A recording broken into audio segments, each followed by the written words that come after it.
In the year 1991, at a dock on Manhattan Island, New York, a nefarious transaction was underway.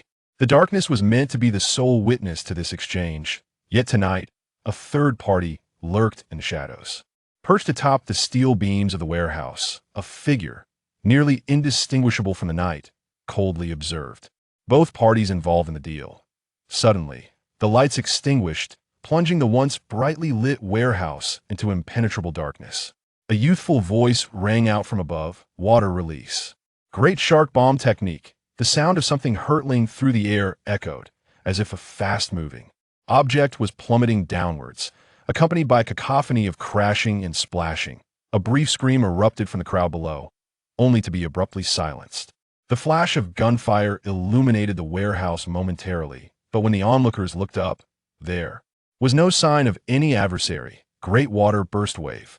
A peculiar cry was followed by an even more powerful surge of water. Chaos ensued within the warehouse as frantic voices filled the air. A shadow darted back and forth inside the warehouse. In a matter of mere minutes, the gunfire subsided, leaving only a few sporadic shots before returning to silence. The warehouse doors creaked open, and a young man emerged. Moonlight softly cast over his face, delineating his flawless features in varying shades in the dim light. His long black lashes fluttered gently, and his mismatched eyes glimmered with an eerie light in the darkness. As he prepared to leave, the young man paused, his gaze fixed upon a sports car parked outside the warehouse. Moments later, the roar of the engine faded into the distance, leaving behind a chaotic scene at the dock. After the boy departed, two translucent figures suddenly materialized in the open space beside the warehouse. "It seems young Kyle is quite spirited. What do you think, Newt?" remarked an elder with a long white beard, a smile gracing his face as he looked at his companion. The man referred to as Newt replied slowly. He has mastered the intricate art of wandless magic without any guidance, and even created several intriguing spells. I believe Hogwarts will soon be bustling with activity. The elder appeared quite pleased with Newt's assessment, a hint of pride in his tone. After all, he carries a portion of the Dumbledore bloodline.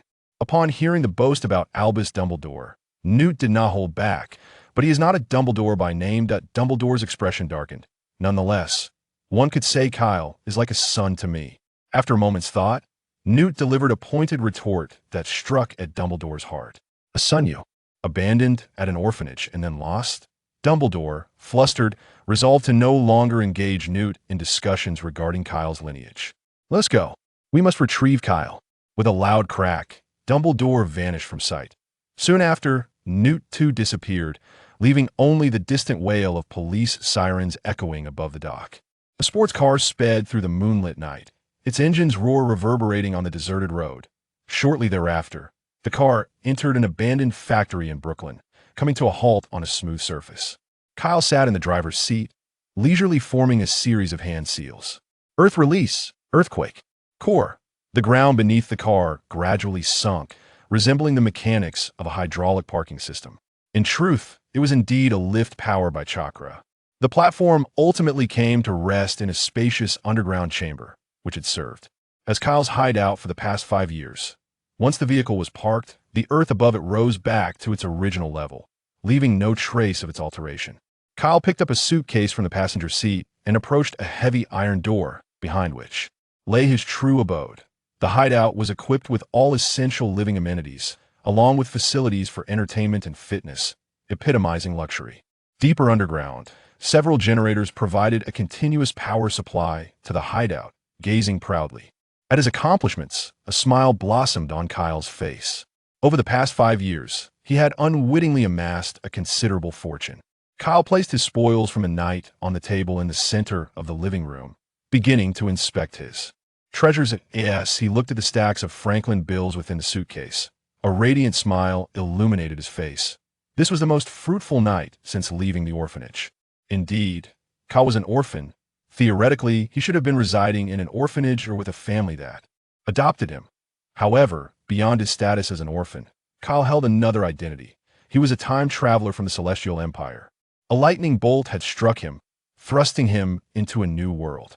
When he awoke, he found himself transformed into a 1-year-old child, having returned to the year 1980. After gleaning information about this world through newspapers, he discovered it bore striking similarities to his previous life, albeit set slightly earlier in time. Originally, he intended to remain in the orphanage, nurturing himself in peace until he could earn his first fortune, leveraging his understanding of future societal developments to become a success. However, this plan faltered when he turned 6. Kyle was astounded to realize that he possessed superhuman abilities. One day, an electric sensation surged through his body, uncontrollably releasing energy. By the time he regained his composure, chaos surrounded him. Fortunately, he had been alone during his awakening and quickly tidied the scene, pretending nothing had occurred. After numerous secretive attempts, Kyle, drawing from his extensive knowledge of web literature and animated series, finally discovered a rudimentary method to harness and control the energy within him. Through hand gestures, or rather, seals.so, was his extraordinary ability chakra. Conceal his anomalies from those around him, and to find a space for honing his skills. Kyle left the orphanage, ultimately choosing this abandoned factory in Brooklyn as his sanctuary.by day. He practiced the jutsu and physical techniques he remembered from his previous life, by night. In pursuit of sustenance, he ventured onto the streets, fishing for any unwise street thugs willing to part with their cash. His ninja techniques granted him the capacity to easily defeat an ordinary adult, making it a trivial task to discipline some street ruffians. After years of exploration and training, Kyle had mastered several basic water and earth release techniques.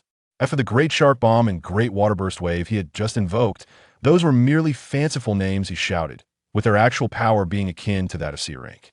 Techniques. This clandestine underground hideout was the result of his considerable effort and time spent constructing it using earth release techniques.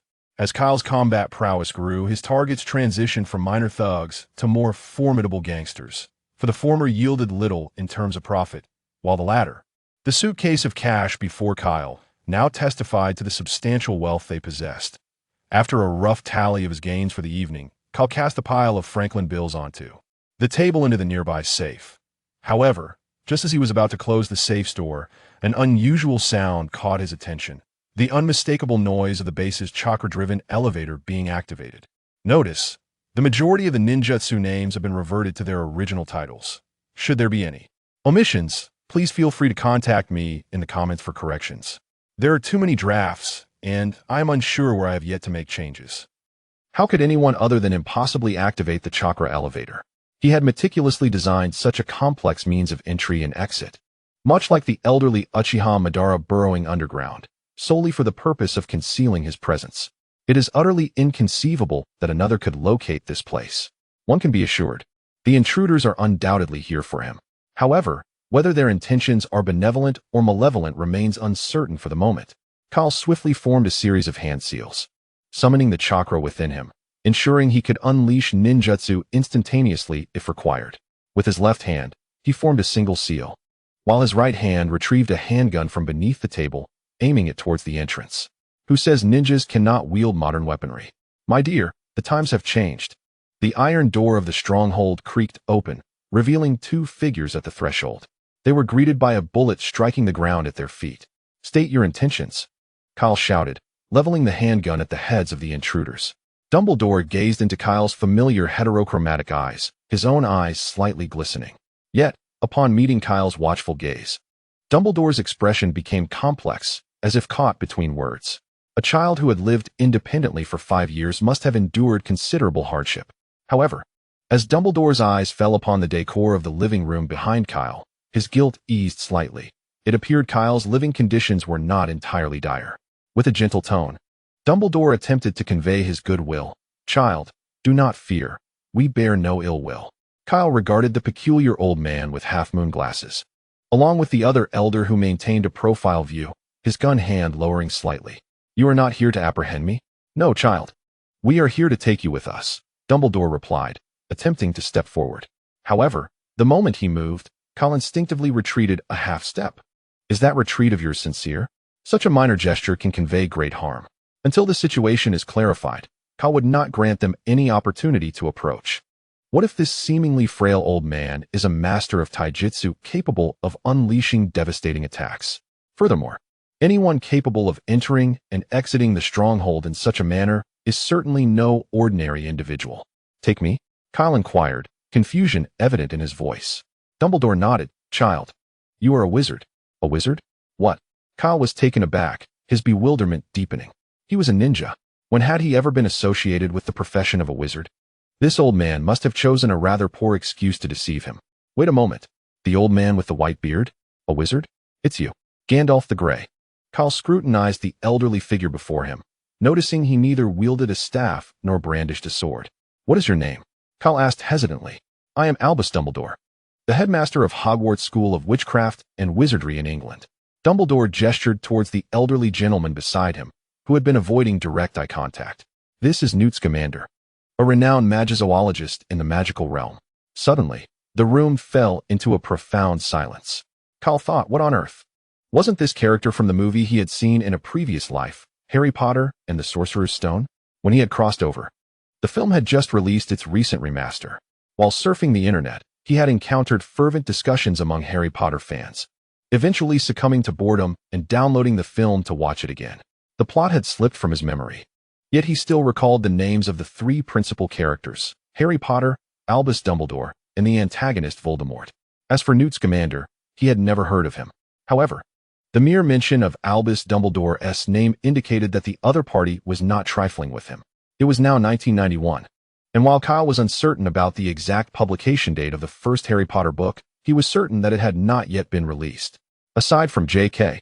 Rowling herself, no one in this world could utter Dumbledore's name. Relinquishing some of his wariness, Kyle tossed aside his handgun but maintained his chakra in an activated state, ensuring he could unleash ninjutsu in an instant. He then courteously invited the two men to take a seat in the living room. Although somewhat taken aback by Kyle's shift in demeanor, Dumbledore did not dwell on it and slowly began to speak. I trust you are aware that you possess an extraordinary ability that transcends the ordinary. Hogwarts is a school dedicated to instructing young witches and wizards like yourself who possess magical talent. Wait, a question arose. How could a British magical school be recruiting students in America? After all, they were in New York. Surely, there must be magical schools in America as well. It couldn't be that the world only had one magical school in Britain. Other countries should have them too. Hence, if recruitment was underway, it would make more sense for a school from Japan to come seeking him. There was also another issue. Kyle had previously believed that the energy flowing within him was chakra. Now it seemed he might have been mistaken. Yet, why was he able to perform those jutsu he remembered from his time with Naruto through hand seals? With a head full of questions, Kyle temporarily set aside his confusion regarding chakra and magic and inquired, why is it Hogwarts from Britain that is recruiting me? Is there truly no magical school here in America? Newt, however, did not address his question. Instead, he pulled out an antique pocket watch from his pocket and glanced at it. The hour hand pointed to 3 a.m. I believe it is time for you to depart. The Aurors of the American Magical Congress are soon to arrive, Newt stated. Now, wait, what about my belongings? And what exactly is an Auror? I will not accompany you until you clarify these matters. Observing Kyle's vigilant demeanor, Dumbledore let out a resigned sigh and began to elucidate. The Aurors, in relation to your Muggle world, can be likened to the police. Oh, by the way, Muggles refers to those devoid of magical abilities. The American magical community seeks to apprehend you, Dumbledore succinctly explained to Kyle. He then produced his wand and tapped the teapot resting on the table before him, uttering Portus. The teapot trembled momentarily, emitting an unusual blue glow before gradually settling into a dark hue. What do the Aurors want? To arrest me?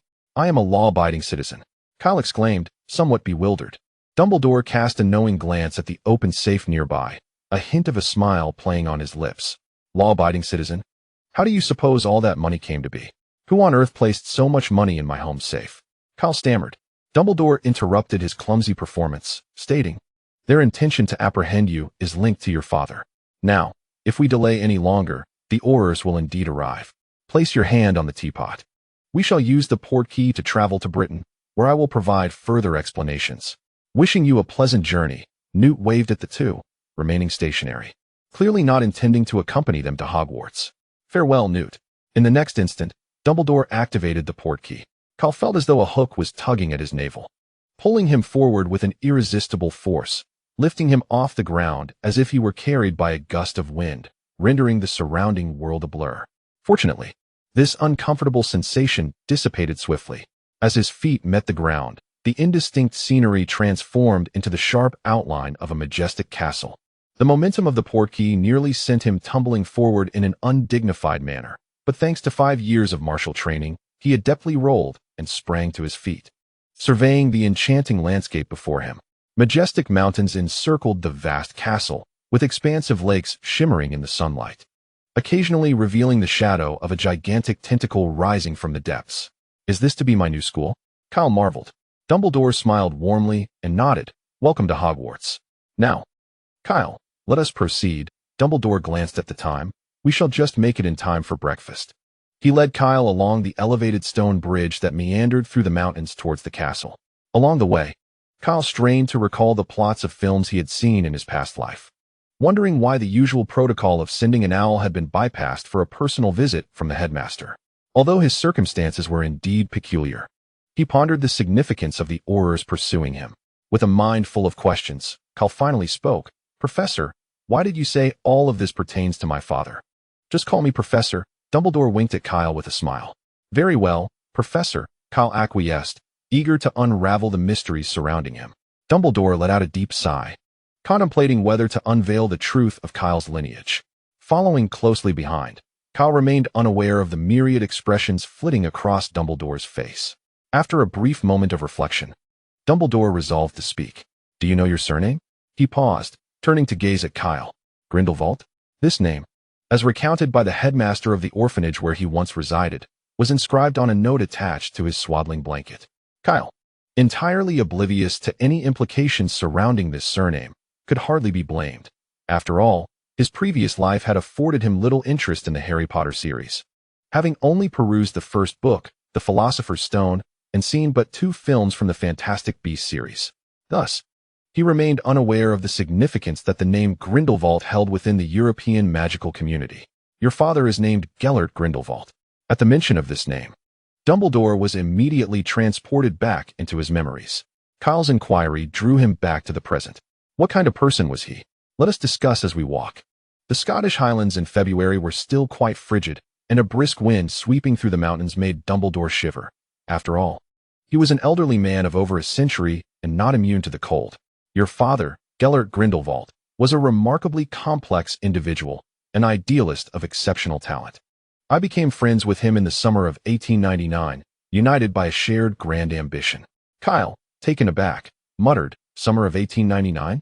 He instinctively checked his ears, suspecting a possible auditory malfunction. However, for reasons unknown, we eventually parted ways. A flicker of pain crossed Dumbledore's face as he spoke. After that, Gellert turned to the opposite side of the law, igniting a dark revolution. He pursued reform outside the boundaries of legality and, alongside his followers, committed numerous heinous crimes. His influence spread across America and Europe, earning him a reputation as one of the most formidable dark wizards in history. Kyle opened his mouth, struggling to formulate a response. His father is a centenarian? Well, the age disparity isn't insurmountable.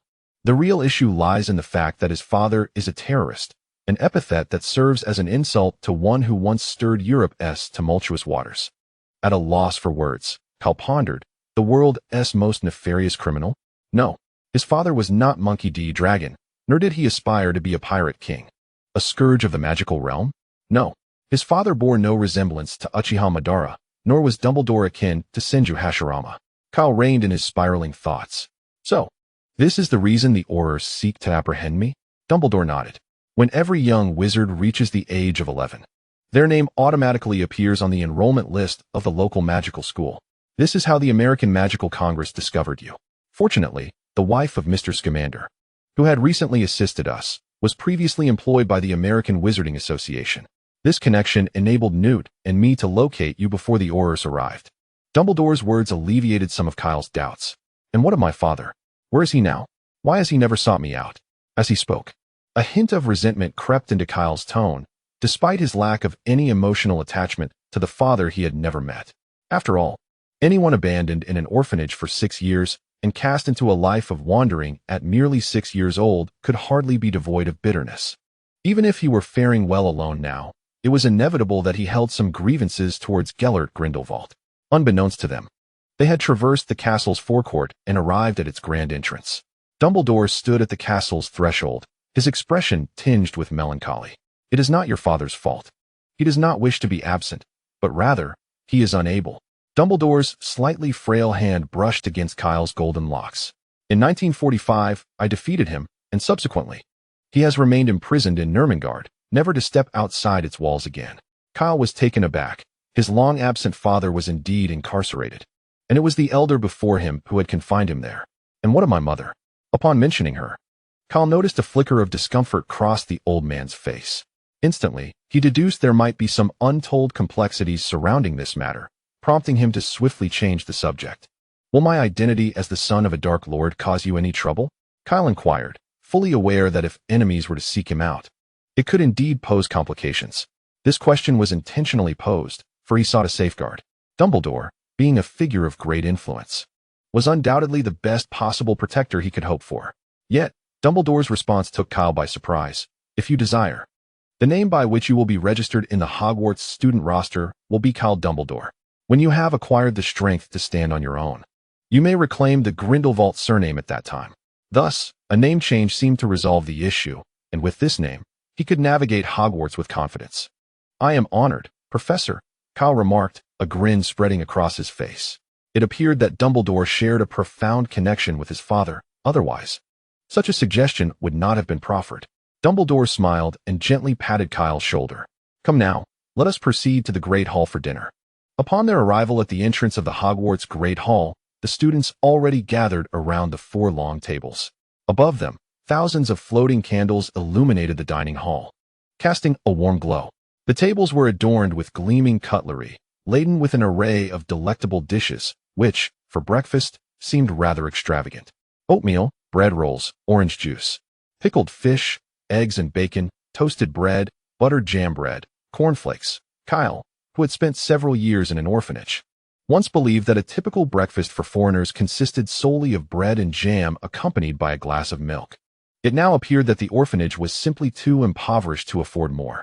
At the head of the dining hall, a long table was set aside for the teachers.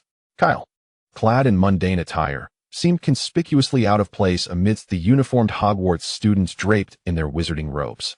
Just as he felt a wave of awkwardness wash over him, the gentle voice of Dumbledore resonated in his ear. You may join me for dinner or choose any table you prefer.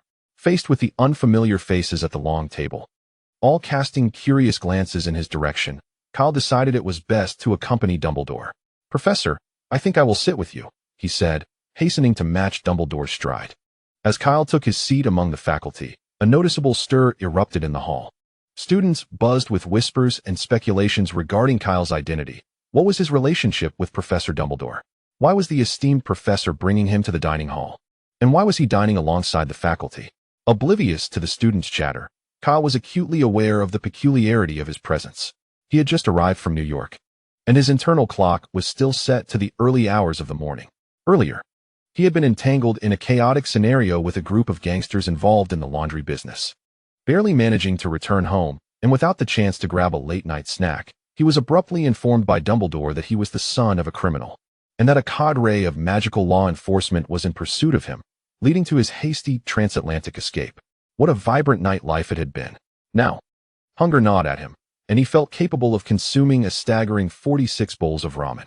Kyle attacked the dining table with the fervor of a starving ghost, and within no time, the food on his plate had vanished only to be replenished, a cycle that repeated 4 or 5 times. He was, in essence, Kyle Payne, the starving ghost of Grindelwald. The other diners paused, casting inquisitive looks at him, seemingly eager to ascertain just how much this child could consume. When the food on his plate vanished for the 8th time, Kyle let out a satisfied burp and finally came to a halt. Yet, his gaze lingered on the table, searching for something. At that moment, a hand reached out from beside him, offering a glass of pumpkin juice. Thank you. Kyle turned to see the hand's owner, a professor with shoulder-length black hair, a hooked nose, and sallow skin. How should I address you? Simply call me Professor Snape, came the reply. Professor Snape, Kyle responded with utmost respect. He then awaited a response, but when none came, he could not resist asking, is it just Snape? Like Adele or Aristotle, Drake, Bono or M? Why does this troublesome child talk so much? Snape's perpetually stoic face twitched slightly, and after a prolonged pause, he reluctantly uttered a name, Severus Snape. On the other side of the teacher's table, Dumbledore observed Kyle engaged in lively conversation with Snape, a smile gracing his features. It appeared that he and Severus were getting along rather well, which took me by surprise. Upon hearing Dumbledore's words, a tall witch followed his gaze and, through her square spectacles, beheld Kyle's eyes, which bore an uncanny resemblance to those of Gellert Grindelwald. Minerva McGonagall, the deputy headmistress of Hogwarts, remarked with a smile. It seems his potions grades should be quite impressive. I mused that he was likely to inherit his father's remarkable talents, perhaps even surpassing him. Dumbledore silently added in his mind, his father certainly didn't possess such an insatiable appetite. The food on the dining table had entirely vanished, signaling the conclusion of the meal. Kyle rose, his flat abdomen betraying no evidence of having consumed at least 5 or 6 adult portions. Professor, before he could voice his inquiry, Dumbledore preemptively addressed his curiosity. I believe it would be wise for you to take a nap now. Once you awaken, I shall accompany you to Diagon Alley to procure the supplies you will need for your studies at Hogwarts. As a nocturnal ninja in the dark night of New York City, Kyle felt no pressing need for rest. Moreover, he had already compensated for his sleep deficit during the day due to last night's endeavors. After all, he could hardly engage in battle against gang members while yawning. Professor, I am not the least bit tired. Let us proceed directly to Diagon Alley. Dumbledore scrutinized Kyle for a moment, confirming his vibrant energy and robust state before nodding in agreement. Very well, let us depart. A short while later, Kyle and Dumbledore found themselves on the grassy grounds outside the castle. Professor, can we avoid using that portkey magic to reach Diagon Alley? Kyle inquired, looking upward. Not long ago, Dumbledore had used this so-called portkey to transport him across the Atlantic. The terrifying sensation of being yanked violently by the navel was an experience he hoped never to encounter again. Dumbledore regarded Kyle with a puzzled expression, unable to comprehend his aversion to this mode of transportation. Very well then. Fawkes. At Dumbledore's call, a burst of flame materialized. A resplendent, crimson bird, resembling the size of a swan, emerged, sporting a long, shimmering golden tail, along with elongated beak and claws. Was that a golden-feathered Scottish long-tailed turkey? For reasons unbeknownst to him, upon witnessing the phoenix named Fawkes, Kyle felt an inexplicable sense of familiarity. This is the Phoenix Fawkes. He will take us to Diagon Alley.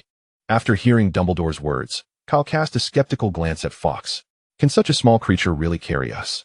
Will it grasp one of us with its claws and simply fly us to Diagon Alley? The Phoenix Fawkes, perched upon Dumbledore's shoulder, gazed into Kyle's large, perplexed eyes, sensing the troubling thoughts swirling within the mind of this human child. Grab my hand, it instructed. Obediently, Kyle complied, and in the blink of an eye, they were engulfed in a magnificent blaze, vanishing from Hogwarts. When Kyle regained his senses, they found themselves standing on a broad archway leading to a winding, cobblestone street that seemed to stretch into infinity. Have we arrived at Diagon Alley? Kyle mused, scarcely aware that he had just undergone a long-distance spatial transport. The warmth of traveling with Fawkes was far more comforting than any portkey could offer. Indeed, let us first procure some funds. As they walked along the archway, the nearest shop was the Cauldron of Patched, where the golden morning sun bathed the stack of cauldrons at the entrance, causing the sign above to gleam resplendently. Noticing Kyle's gaze, Dumbledore remarked, "That is something you won't require just yet." "No, I believe it is precisely what I need at this moment," Kyle retorted, his eyes fixating on a copper pot that seemed perfect for preparing hot pot. He had been in this world for 11 years. Yet he had not tasted any of the culinary delights from his previous life in the Empire of Gluttony. The mere thought of the spicy, numbing flavors of Sichuan hot pot brought forth tears of nostalgia that streamed uncontrollably from the corners of his mouth. Wiping his tears away, Kyle followed Dumbledore to a towering, snow-white building that loomed above the surrounding shops. A staircase of white stone led to 2 gleaming bronze doors, beside which stood a goblin clad in a scarlet and gold uniform, more accurately, a fairy. They passed through a second silver door into a spacious hall adorned with marble. Approximately 100 goblins were seated behind a long counter, hastily recording in a large ledger. Some weighed coins on scales, while others inspected gems through magnifying glasses. "Esteemed Mr. Dumbledore, welcome to Gringotts. How may we assist you today?" One goblin approached with immediate respect upon seeing Dumbledore. Dumbledore produced a key from his pocket, requesting, "Please take us to the underground vault." The goblin bowed with impeccable grace, guiding them toward a door. Your father left you a considerable fortune, Dumbledore explained to Kyle. 2 minutes later, Kyle was nearly blinded by the dazzling mountain of gold stacked within the vault. How much is this? The golden mound nearly reached the ceiling. In truth, what lies within this vault is but a mere fraction of your father's wealth at the height of his power, Dumbledore replied. Kyle turned his head in disbelief. Just a fraction? Indeed, his father had once been a leader in the magical realm, with influence spanning across Europe. Perhaps it was Kyle's own limited experience that clouded his perspective. With this substantial fortune at his disposal, Kyle promptly dismissed a certain audacious thought that had crossed his mind. As Kyle traversed the tracks in a small cart, descending into the depths of the underground vault, he meticulously noted the surrounding terrain and the guard situation at Gringotts. Formulating a preliminary plan, he awaited the opportunity to recruit a few like-minded allies to form the trio of Gryffindor and execute his scheme. However, with this newfound fortune, he, the descendant of 3 generations of impoverished farmers, found himself free from the need to resort to desperate measures. Yet, the thrill of pulling off a heist still beckoned him. Professor, shall we procure our wands now? Kyle inquired, striving to divert his gaze from the direction of Gringotts while standing on the street. Let us first acquire some garments. Commissioning attire will indeed require considerable time. Afterward, we can return for the clothing once we have completed our other purchases. The shop specializing in Madame Malkin's robes was merely a door away from Gringotts, making it easy for Kyle to locate. Upon reaching the entrance, he overheard a conversation within. I believe the left sleeve could be taken in a tad more, dear. Oh, careful. Watch where you're aiming that needle, you foolish woman. Mother, I no longer want this garment. A youthful voice protested. Another voice, laced with affection, responded, You are right, Draco. Now I understand which societal miscreants are shopping here. We could procure far superior attire at the Muggle clothing store. Before Kyle could push the door open, it was hastily thrust outward, sending a gust of wind that tousled his bangs. Before him stood a well-groomed, spoiled child, his platinum hair slicked back, and an air of arrogance etched upon his handsome features. Just another pampered brat, Kyle mused. As he prepared to step aside, the boy spoke. Move aside, you filthy Muggle. Draco scrutinized Kyle's attire with disdain. The boy's disparaging words ignited a change in Kyle's demeanor, though he was unfamiliar with the term Muggle. The preceding adjective indicated it was anything but complimentary.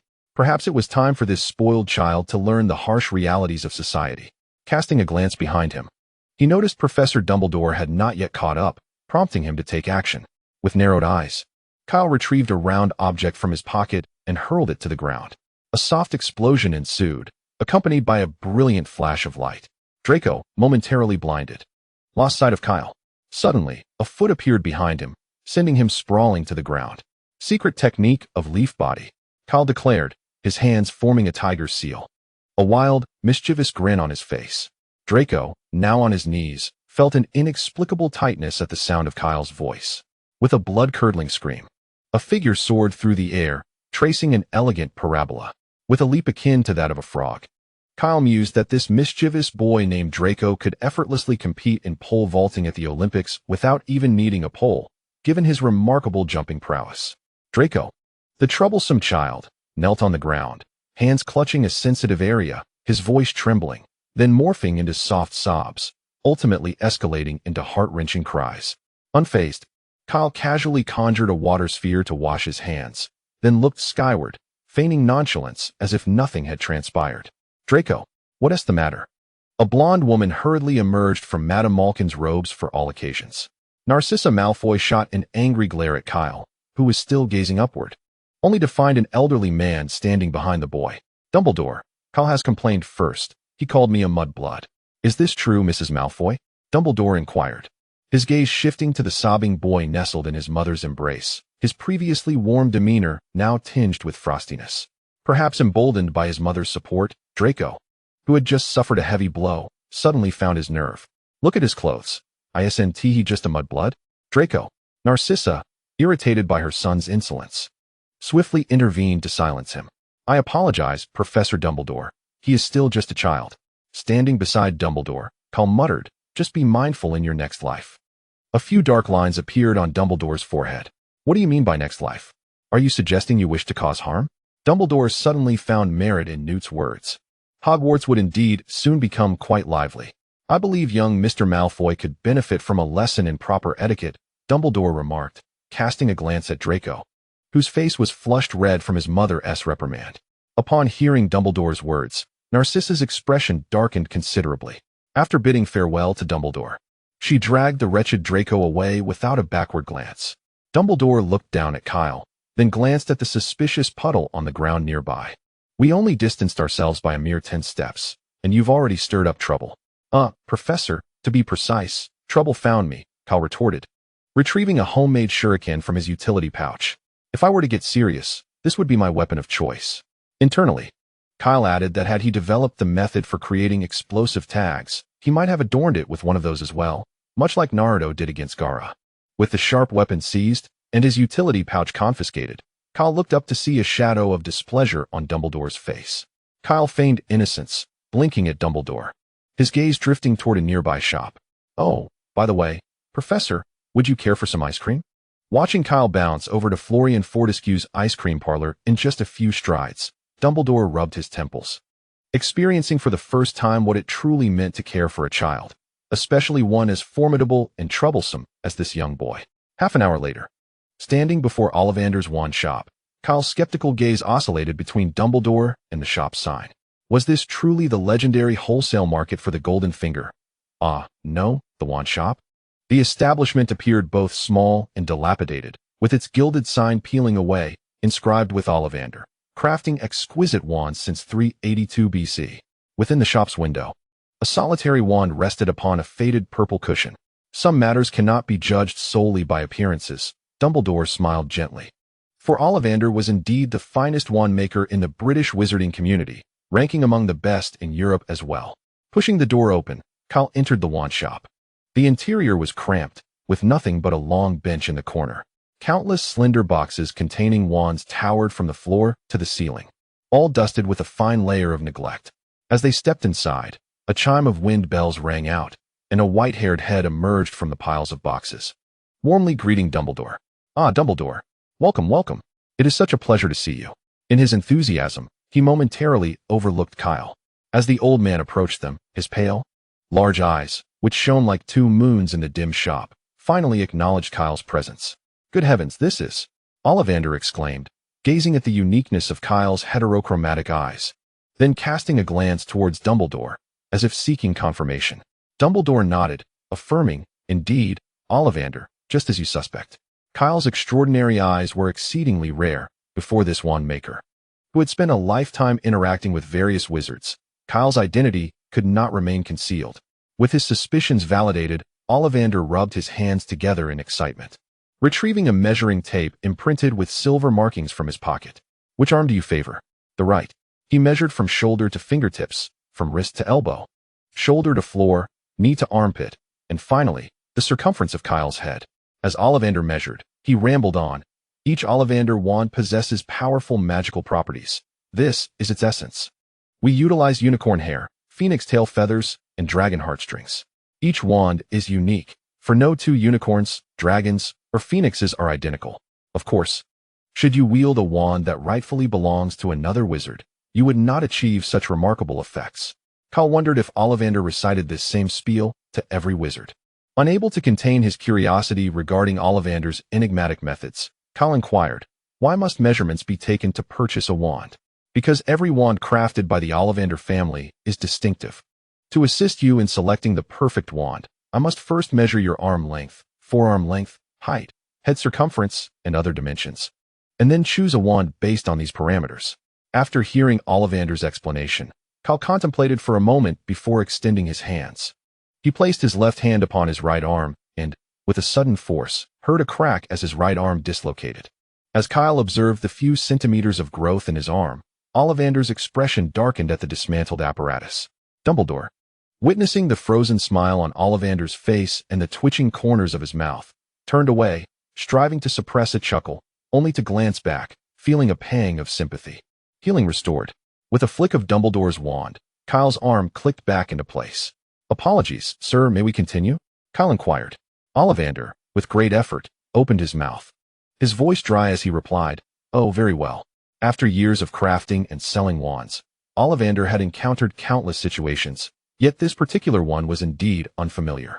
Regaining his composure, Ollivander retrieved a cardboard box from the shelf, extracting a wand and placing it into Kyle's hand. Cherry wood, unicorn hair, 13 inches. Try waving it. He introduced in a rather curt manner, seemingly uninterested in further unnecessary discourse. Kyle waved the wand casually, suddenly feeling an overwhelming urge for his inner magic to surge forth. Succumbing to this impulse, he relinquished control, and a bolt of lightning erupted from the wand's tip, shattering the shelves behind Ollivander along with numerous wand boxes. "Blimey!" Kyle exclaimed. Merlin's beard. Ollivander cursed under his breath. As they surveyed the chaos within the shop, both Kyle and Ollivander cursed inwardly. Kyle feared Ollivander might demand compensation. While Ollivander lamented his losses, he looked at Dumbledore with hopeful eyes. Dumbledore, this. Dumbledore understood Ollivander's unspoken request. Only he could restore order.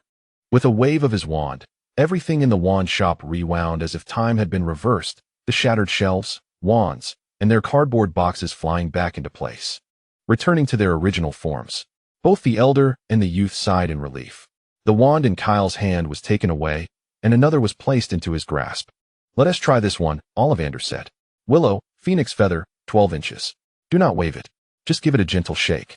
As Kyle prepared to flick his wrist once more, Ollivander, alarmed, hurriedly intervened.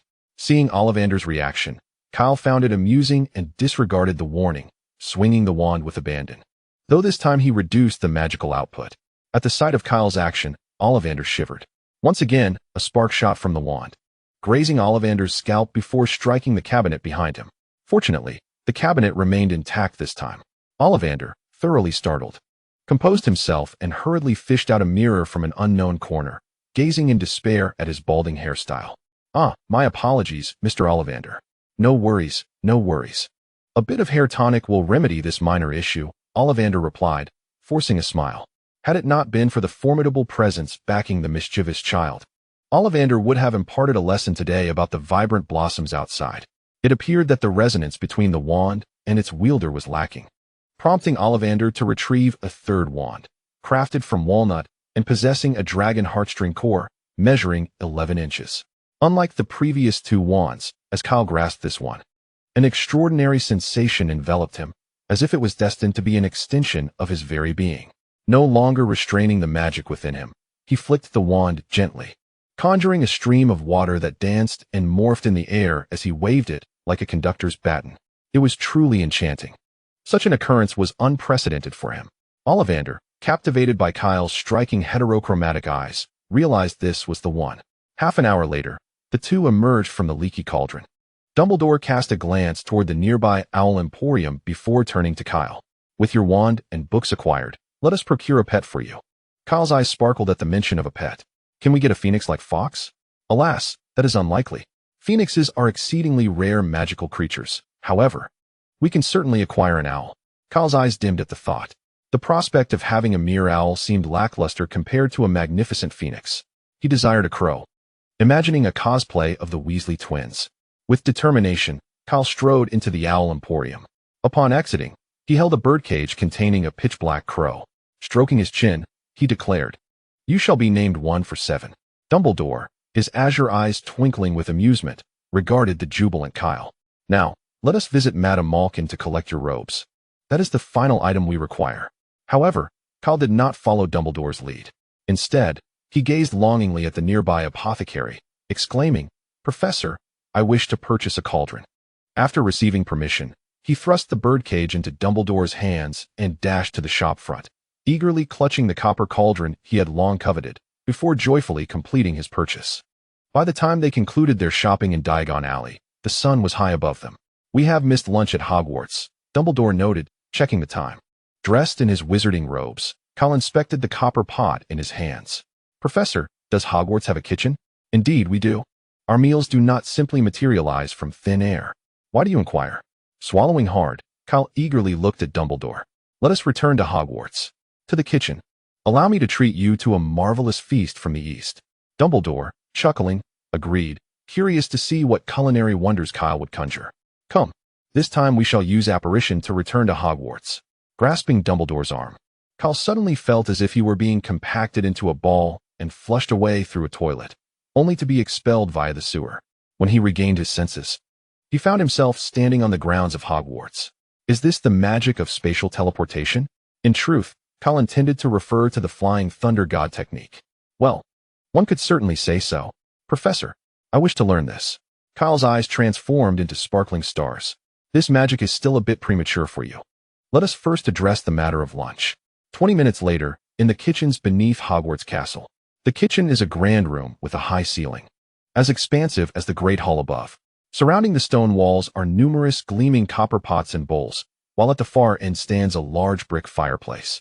Within the kitchen, four tables are arranged identically to those in the great hall for the four houses.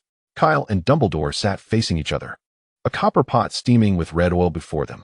Under the glow of bluish flames, the vibrant red broth bubbled enticingly. Kyle dipped a slice of beef into the pot and then placed it on Dumbledore's plate. Professor, please indulge.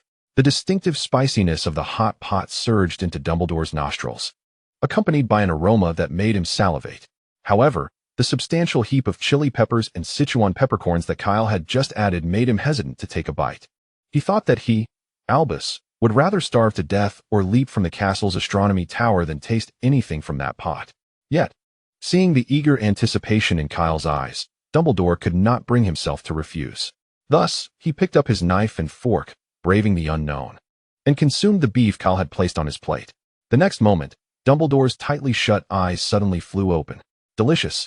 I am quite curious as to where you discovered such a delicacy. Brooklyn is not far from Chinatown in New York, Kyle replied as he savored a piece of beef, lamenting the absence of tripe in Hogwarts kitchens. After a few slices of beef, Dumbledore set down his utensils, lifting a goblet filled with chilled wine to sip. Such a degree of spiciness was still rather unkind for a man of over a century. Kyle remarked, "Very well, then you may enjoy the clear broth." Gazing at the copper pot, Kyle's hands began to weave an intricate gesture.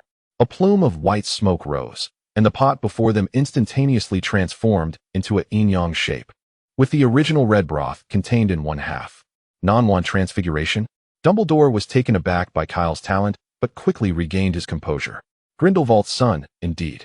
With that thought, Dumbledore no longer felt astonished and calmly summoned the house elf working in the kitchen to add clear broth to the other half of the yin-yang pot. House elves are diminutive creatures, possessing bat-like ears, bulging eyes the size of tennis balls, and elongated flat noses. They are a race subjugated by wizards in ancient wars, and each house elf is trained in servitude from birth, serving wizards for generations. The hot pot enjoyed by Kyle and Dumbledore was prepared by the house elves under Kyle's guidance. Professor, after purchasing my wand and textbooks, does this mean I am officially enrolled and will attend classes with the other students? Dumbledore, busy savoring his meal, could not respond immediately, merely shaking his head. Once he had swallowed the morsel of beef, he explained to Kyle, the academic year is already more than half over. Starting now would leave you struggling to keep pace with their curriculum. You will have to wait until September of this year to join the next cohort of young wizards. During this interim, may I sit in on the professor's lectures? Dumbledore finally managed to swallow his food. I believe that attending as an auditor should pose no problem. He then retrieved a piece of parchment from his robe and handed it to Kyle. This is the schedule for first-year students. I personally recommend you start by auditing Professor Flitwick's Charms class, followed by Professor McGonagall's Transfiguration. Their current teaching pace may be somewhat advanced for you, but nonetheless, these subjects will be immensely beneficial. Should you have any inquiries regarding magic, you may find me in the headmaster's office on the 8th floor. The password to enter is Fizzing Wisby. Kyle took the schedule from Dumbledore, scrutinizing it closely. The parchment displayed two different schedules. One side listed classes for Gryffindor and Hufflepuff, while the other detailed those for Slytherin and Ravenclaw. He recalled from a film he had watched in his past life that the protagonist, Harry Potter, and the arrogant child he had encountered earlier in Diagon Alley belonged to Gryffindor and Slytherin respectively. He distinctly remembered that in the movie, Gryffindor and Slytherin frequently attended classes together. Yet, upon glancing again at the schedule, he noted that these rival houses only shared potions and flying classes. Don't ask. The film altered the original setting, he mused. In the afternoon, all four houses had classes in Charms and Transfiguration, albeit in a different order. Kyle found himself more intrigued by Charms than Transfiguration, deciding it would be best to attend a Ravenclaw Charms class first. After finishing lunch, Kyle suddenly recalled that Dumbledore had not arranged a dormitory for him. He turned to the pile of luggage beside the table and inquired, "Professor, Where's my dormitory? I have already arranged your accommodation with the Gryffindor students. Your name is inscribed on the door plate, and in the evening, you can follow the Gryffindors to find the common room. Following Kyle's gaze, Dumbledore noticed the luggage pile. As for your belongings, I will have the house elves assist in transporting them to your dormitory. Thank you, Professor. Kyle extracted 2 textbooks from the pile. I shall head to class now. As they exited the kitchen, they realized there were only about 10 minutes left before the first class of the afternoon commenced. Dumbledore kindly inquired whether Kyle required assistance in finding his way. However, Kyle believed that he could manage on his own and thus declined Dumbledore's kind offer. Yet, upon leaving the kitchen and confronting the labyrinthine structure of Hogwarts Castle, he instantly regretted his decision. The castle's staircases amounted to a staggering 142. Some were broad and spacious, while others were narrow and precarious. Certain staircases led to different locations every Friday, and some would suddenly drop a step halfway up, demanding that one remember where to leap. Additionally, these staircases incessantly shifted positions. There were times when one intended to traverse the corridor to the right, only to find themselves redirected to the left midway through their journey. Moreover, numerous doors adorned the hallways, and unless one politely requested their opening or precisely prodded the correct spot, they would remain obstinately shut. Some doors were mere facades, presenting as doors but were, in fact, solid walls. Without a guide, Kyle deemed it nearly impossible to traverse to the Charms classroom on the 4th floor within 10 minutes. Beside him, Dumbledore watched with a smile, anticipating a request for assistance. Yet, having boasted of his capabilities, Kyle was reluctant to concede defeat. Thus, he abandoned the idea of taking the conventional route. 2 minutes later, Kyle found himself on the castle's lawn, surveying its outer walls as if searching for something. Dumbledore, arms crossed, stood nearby, eager to witness Kyle's extraordinary feats. In the next moment, Dumbledore's eyes widened in astonishment. Kyle dashed towards the castle wall, launching himself off the ground just before impact, and began to run along the vertical surface. To Kyle, the towering wall was as navigable as flat ground. Dumbledore thought, what sort of magic is this? If Kyle could hear Dumbledore's thoughts, he would surely respond that it was merely a fundamental technique. By channeling chakra, or magical energy, to his feet, he could adhere tightly to any surface, enabling him to climb vertical trees or cliffs, a skill any ninja from Konoha would possess. Not only could he scale walls, but he could also perform advanced water walking. The first training Kyle undertook after envisioning his magic as chakra involved climbing trees and walking on water, which, in his view, was nothing to boast about. Before long, Kyle reached the 4th floor. Clinging to the castle's outer wall, he searched for several windows until he successfully spotted Professor Phileas Flitwick, the charms instructor, as Dumbledore had mentioned. Professor Flitwick had a distinctive appearance. Strictly speaking, he was not a pure-blood wizard but bore a trace of fairy ancestry, which explained his diminutive stature. Climbing directly through the window into the classroom seemed inappropriate, and Kyle did not wish to become the center of attention on his first day at Hogwarts, so he abandoned that notion. After climbing a short distance to the side, Kyle leapt into an unoccupied corridor and soon located the door to the Charms classroom. At that moment, the clear sound of the class bell rang, prompting Kyle to hurriedly enter the classroom and take a seat at an empty desk in the back row. Professor Flitwick, standing atop a few books to avoid being obscured by the podium, cleared his throat and smiled as he addressed the young wizards. In this lesson, we shall study the Severing Charm. Professor Flitwick had noticed Kyle, the son of Grindelwald, as he dashed into the classroom. However, he did not alter his teaching plan due to Kyle's presence as an auditor. He proceeded with his original curriculum and commenced the lesson on the Severing Charm. Kyle quickly flipped to the corresponding page in the standard spells beginner book he had just purchased that morning. With a flick of his wand, a collection of small wooden sticks that had been prepared on the podium began to float, precisely landing on each student's desk, including Kyle's. I will demonstrate for you. Pay close attention to the incantation and the gestures I perform. Professor Flitwick recited the incantation for the Severing Charm, and then, with a gentle flick of his wrist, the wooden stick before him snapped in two. After explaining some precautions and common mistakes made by beginners, Professor Flitwick announced that the students could practice freely. Kyle, perplexed, asked, "Is that all? What about the principles behind casting the Severing Charm? How does magical energy operate during the severing process? How should one control the point of impact during the cut? Is this all there is to it?" Skeptical yet determined, Kyle mimicked Professor Flitwick's movements. accurately pronouncing the incantation and waving his wand, but the wooden stick before him remained unscathed. After several futile attempts, Kyle felt akin to a baboon swinging a stick with no effect. At that moment, the girl with black hair seated beside him suddenly turned and said, "Hello. My name is Jiao Zhang." Kyle paused for a moment. Judging by her features, she appeared to be of Asian descent, most likely of Chinese heritage. Thus, her name should be pronounced as Zhang Qiu.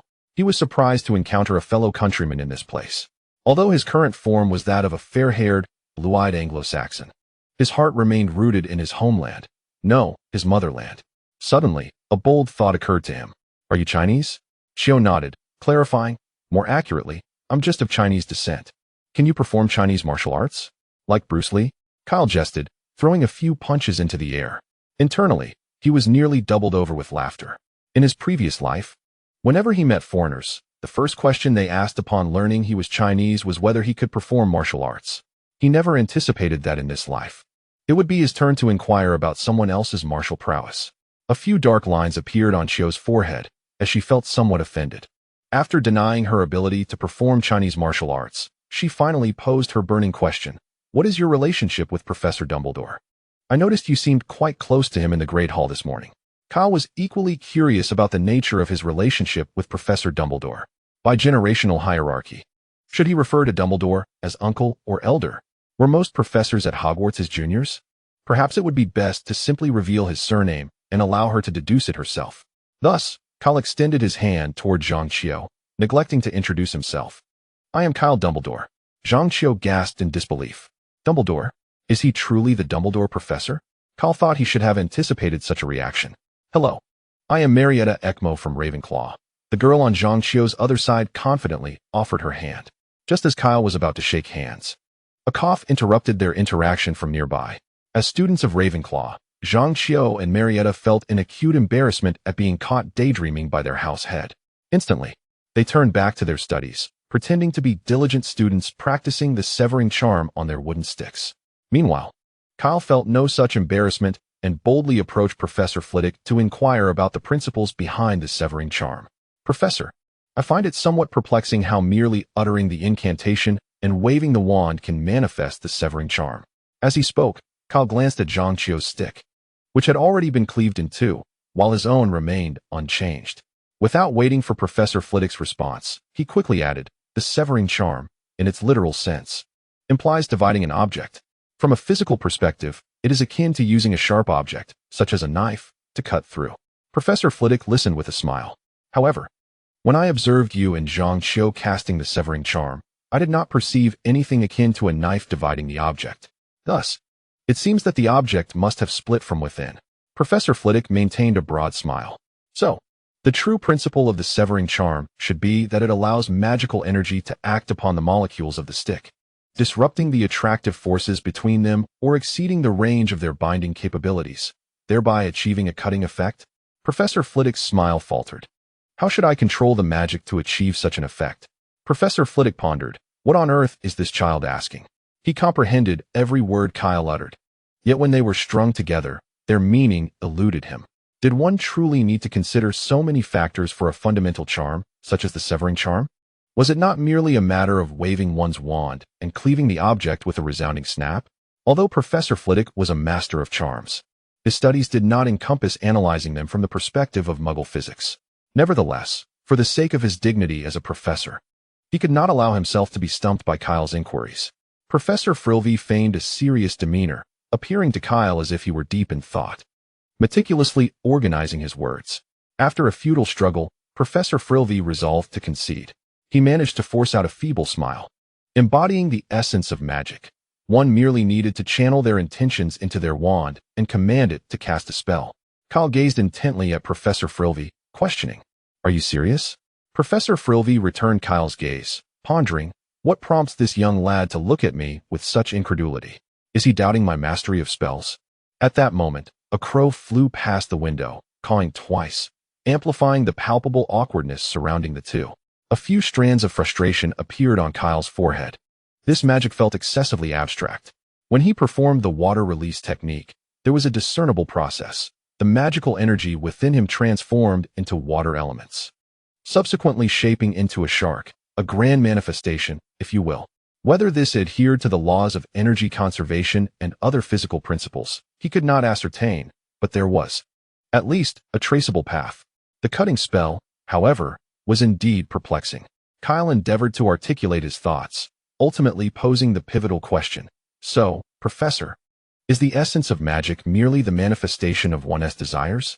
Professor Frilvy's eyes widened in astonishment. Ah, yes, you have encapsulated it perfectly. Thus, Kyle once again grasped his wand, directing it towards the wooden stick resting on the table before him. He gradually infused his wand with magical energy, while simultaneously transmitting a potent intention to cleave it in two. Kyle felt the surge of magical power rush into his wand, as though it sought to siphon his very essence. But fortunately, this extraction ceased swiftly. A brilliant beam of light erupted from the tip of Kyle's wand, striking the stick and continuing its momentum to collide with the wooden table beneath it. The dazzling red glow enveloped the entire table. Crash!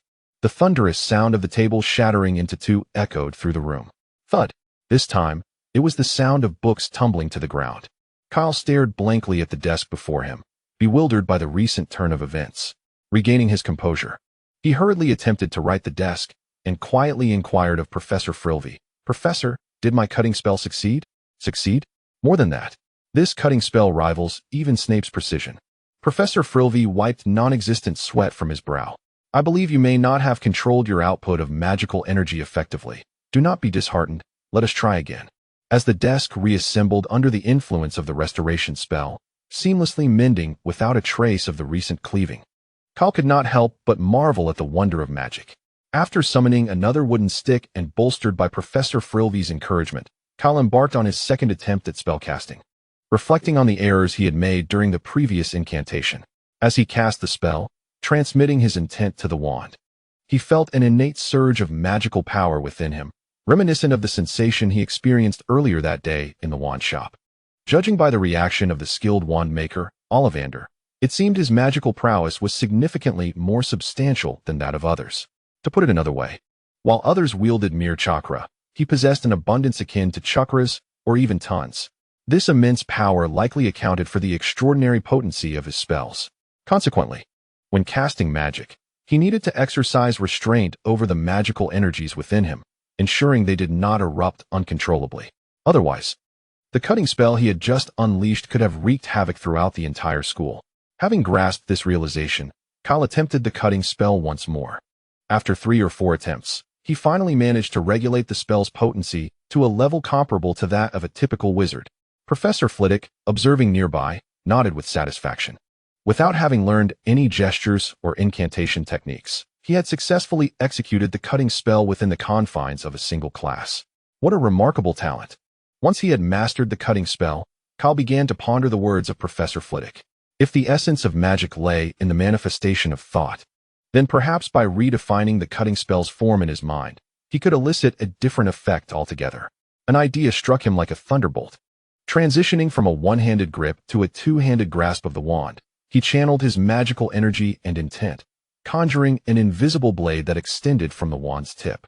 "Death, like the wind, shall always accompany me. The long road ahead, only the sword as my companion." He tossed the stick before him skyward, closing his eyes to keenly sense the direction of the wind created by its descent. In that moment, Kyle felt as though he had become the embodiment of a swift swordsman. In that instant, he was the joyous wind of Hogwarts. As the stick plummeted through the air, he sprang into action. Face the gale. Draw the blade. Slash diagonally. Sheath the sword. Huzzah! The stick, cascading downwards, was effortlessly cleaved into 2 neat segments, falling feebly onto the table before him. With a glance at the smooth, even break of the stick, and then at the invisible blade emanating from Kyle's wand, Professor Flitwick's expression shifted to one of disbelief. Is this the cutting spell? Is this truly the cutting spell? Severus Snape's disarming charm has never been this astonishingly effective. Lost in the exhilaration of mastering the joyous incantation of Yasuo, the class hours slipped by unnoticed. The trio quickly gathered their books and wands, darting out into the corridor outside the classroom. "Kyle, are you planning to join us for Transfiguration class?" Marietta inquired, having noticed the Transfiguration textbook in his possession. "Indeed. I would appreciate it if you could guide me to the Transfiguration classroom, As I am unfamiliar with the way, he replied. The Transfiguration classroom resides on the second floor of the castle, despite being guided by 2 seasoned veterans who had roamed the castle for over 5 months. The descent from the 4th to the 2nd floor consumed nearly 20 minutes. Kyle found himself questioning whether he had inadvertently boarded a circuitous taxi. He pondered whether jumping down the staircase would land Zhang Qiu and Marietta in jail. Upon their arrival at the Transfiguration classroom, Professor Minerva McGonagall awaited them. Adorned with square spectacles, her hair elegantly twisted into a high bun, and clad in a deep green robe, she exuded an aura of authority. The moment Kyle beheld the stern expression on Professor McGonagall's face, he was immediately reminded of his high school's disciplinary director from his past life. It was not merely a resemblance, it was uncanny in its similarity. As the class bell chimed, Professor McGonagall began. Transfiguration is the most intricate and perilous subject offered at Hogwarts. Anyone who dares to misbehave in my class will be promptly ejected and forbidden from returning. While uttering these words, she cast a pointed glance at Kyle, seated in the front row. Kyle was certain that this admonition was directed at him, likely a result of a recent conversation between Professor Flitwick and her. Meeting Professor McGonagall's piercing gaze through her square glasses, Kyle felt no trepidation. Instead, he stared back with unwavering intensity. A slight smile crept across McGonagall's lips. It had been years since she had encountered such audacious students. Thus, she brandished her wand and lightly tapped the lectern beside her. In an instant, the lectern transformed into a formidable lion, which let out a thunderous roar aimed squarely at Kyle, poised to pounce. Startled, Kyle instinctively propelled himself forward, sending the heavy wooden desk hurtling with astonishing speed. Powered by his sudden force, crashing into the imposing lion. Water release, great shark bomb. A torrent of water erupted from Kyle's mouth, morphing in midair into a fearsome shark. The water shark pursued the desk-sent lion, opening its razor-toothed maw wide, and with a single bite, it obliterated the lion's head. Thud! Thud! The headless body of the lion and the heavy desk struck the wall in succession, producing 2 resounding thuds. The desk shattered into countless pieces, while the lion gradually reverted to its original form of the lectern. Why does this lectern still have a missing corner? Crack! Crack! A myriad of spiderweb-like fissures rapidly spread across the seemingly ancient lectern, which then fractured into a multitude of shards. Lying silently on the ground, as if to accuse someone of their transgressions. Professor McGonagall, the entire class of students. Kyle, Professor, this is not my fault. You initiated the confrontation. Drenched by the explosive water shark, Professor McGonagall's expression darkened ominously.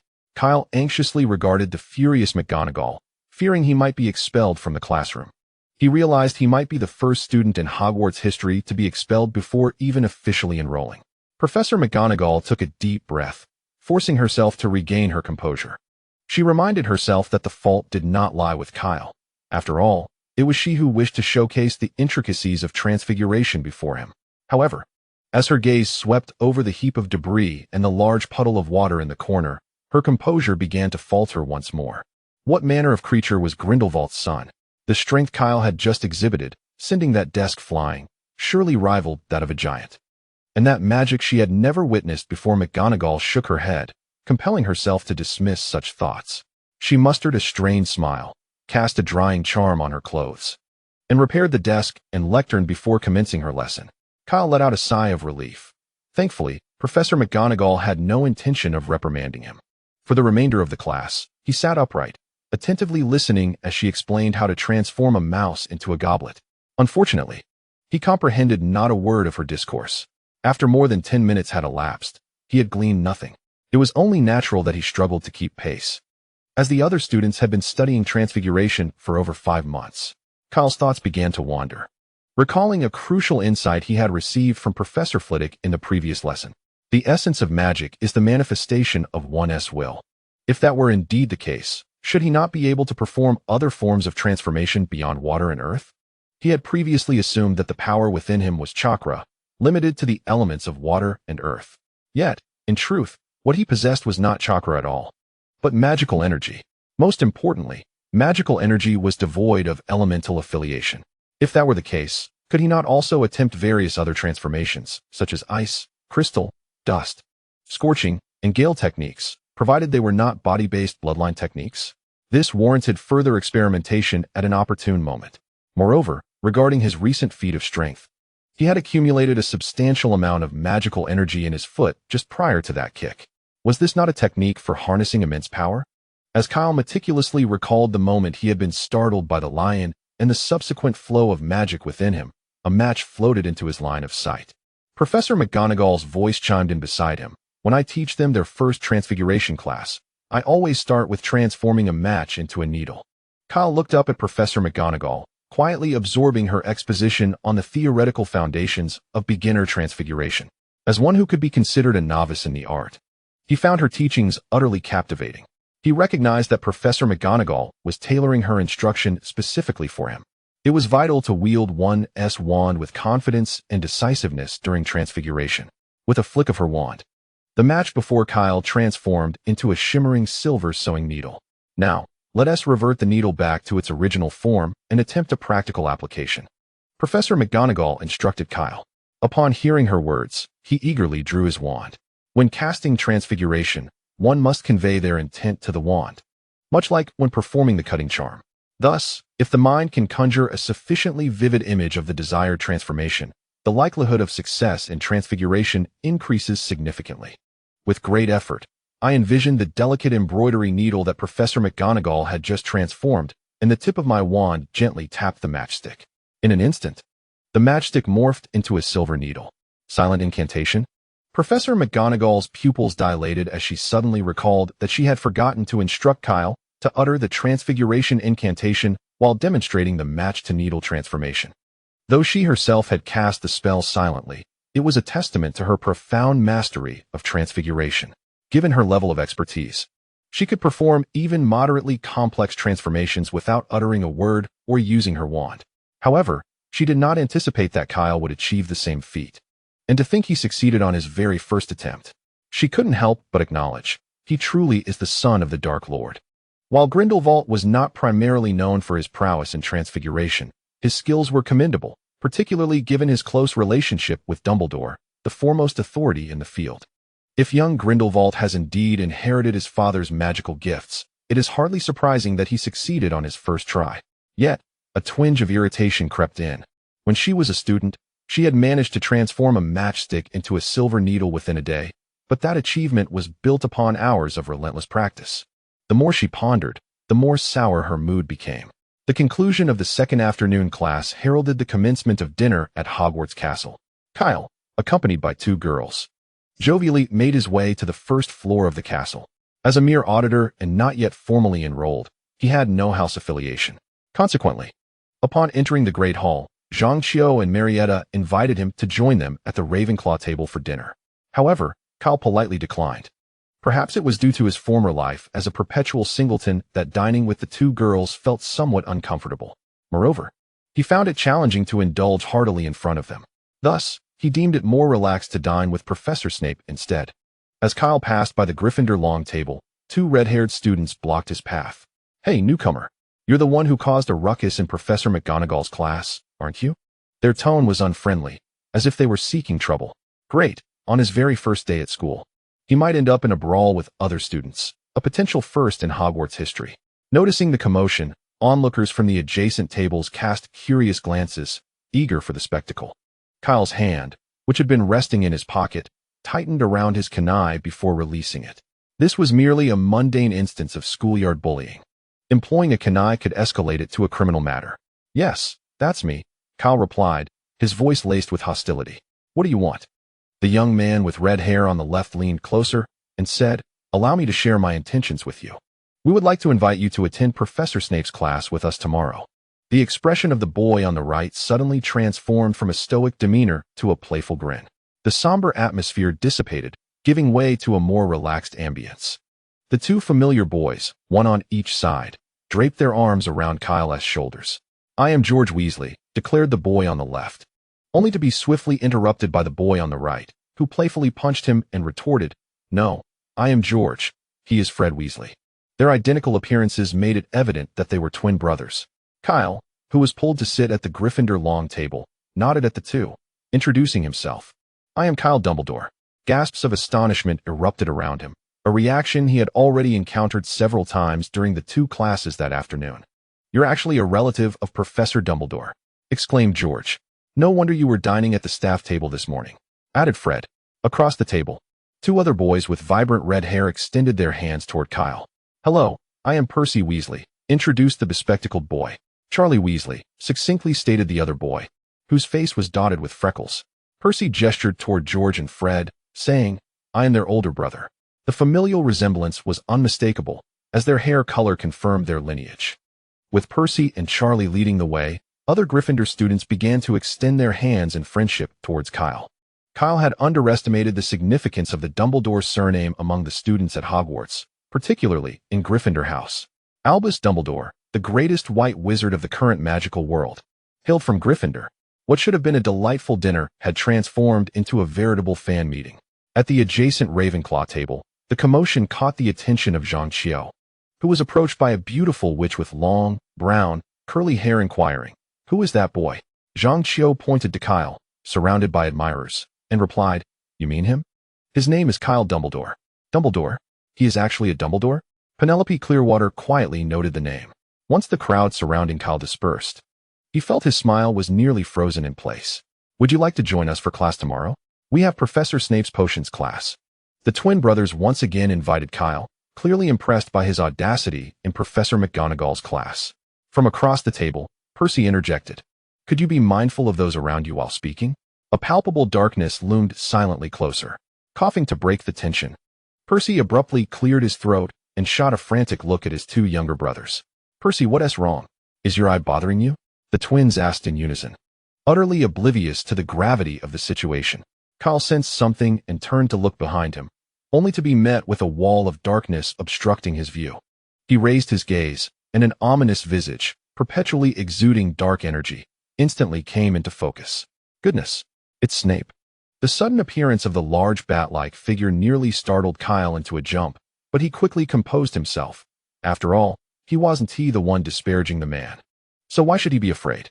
At that moment, George and Fred finally grasped the situation, their eyes wide with terror as they swallowed hard and stiffly turned their necks. When their gazes locked with Snape's icy, deathly stare, they tumbled beneath their seats in fright. Disrespecting a professor? 10 points from each of you. With that cold remark, Snape flicked his robes and turned to leave. Once he was gone, a faint voice emerged from beneath the table. Kyle, help me up, my legs are weak. Despite the minor shock before dinner, it did little to dampen the spirits of the group as they gathered around the table. Mealtimes are a splendid opportunity to forge connections, and soon, Kyle was engaged in lively banter with the twins. Not far away, at the staff table, Dumbledore observed the Gryffindor table with a satisfied smile. It seemed there was no need to worry about Kyle finding friends at Hogwarts.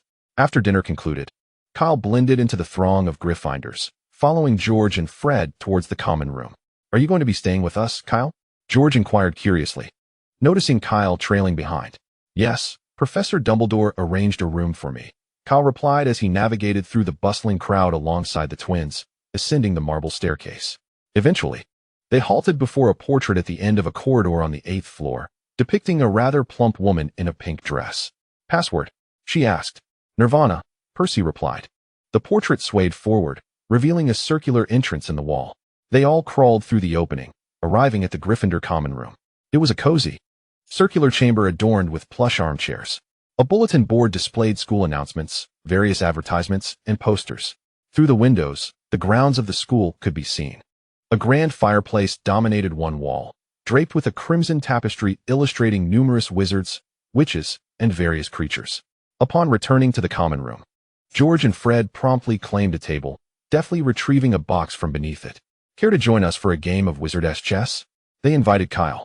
However, Kyle had yet to see his own room, and thus had little inclination to partake in their game. No, I'll have to check out my room first, he said, shaking his head. Shall we go together? Although they resided in the Gryffindor dormitory, they were already well acquainted with everything in this place. However, one cannot help but wonder if the room assigned to Kyle by Dumbledore differs from theirs, perhaps adorned with more opulent decorations. Their curiosity was piqued. Kyle effortlessly spotted a door marked with his name. Upon pushing it open, he was greeted by a floor covered in a rich, crimson-hued carpet and a grand bed, flanked by 4 ornate pillars, draped with deep red velvet curtains. In the center of the room stood a modest wooden table, upon which rested a golden birdcage, housing a raven that sat quietly, meticulously preening its feathers. 3 plush armchairs encircled the table, mirroring the style found in the public lounge outside. A spacious writing desk was positioned against the right wall, meticulously arranged with parchment, a quill, and an inkpot, all set atop the pristine wooden surface. The textbooks he had purchased that morning in Diagon Alley were neatly displayed on a shelf above the desk.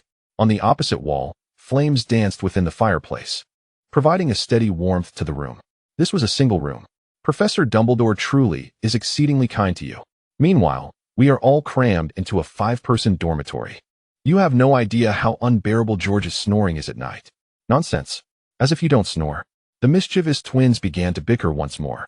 Kyle noticed a brown leather suitcase on the bedside table, accompanied by a piece of parchment inscribed in elegant calligraphy.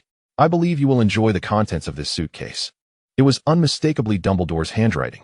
When the suitcase was opened, Kyle was met with a long staircase, leading to a sudden realization. He placed the suitcase on the ground and stepped inside. As Kyle vanished into the suitcase, the twins gasped in unison, "Cool." At the staircase's end, a brand new 1987 Buick GNX awaited, alongside an all-too-familiar iron door, confirming Kyle's conjecture. This was his hideout, his secret lair.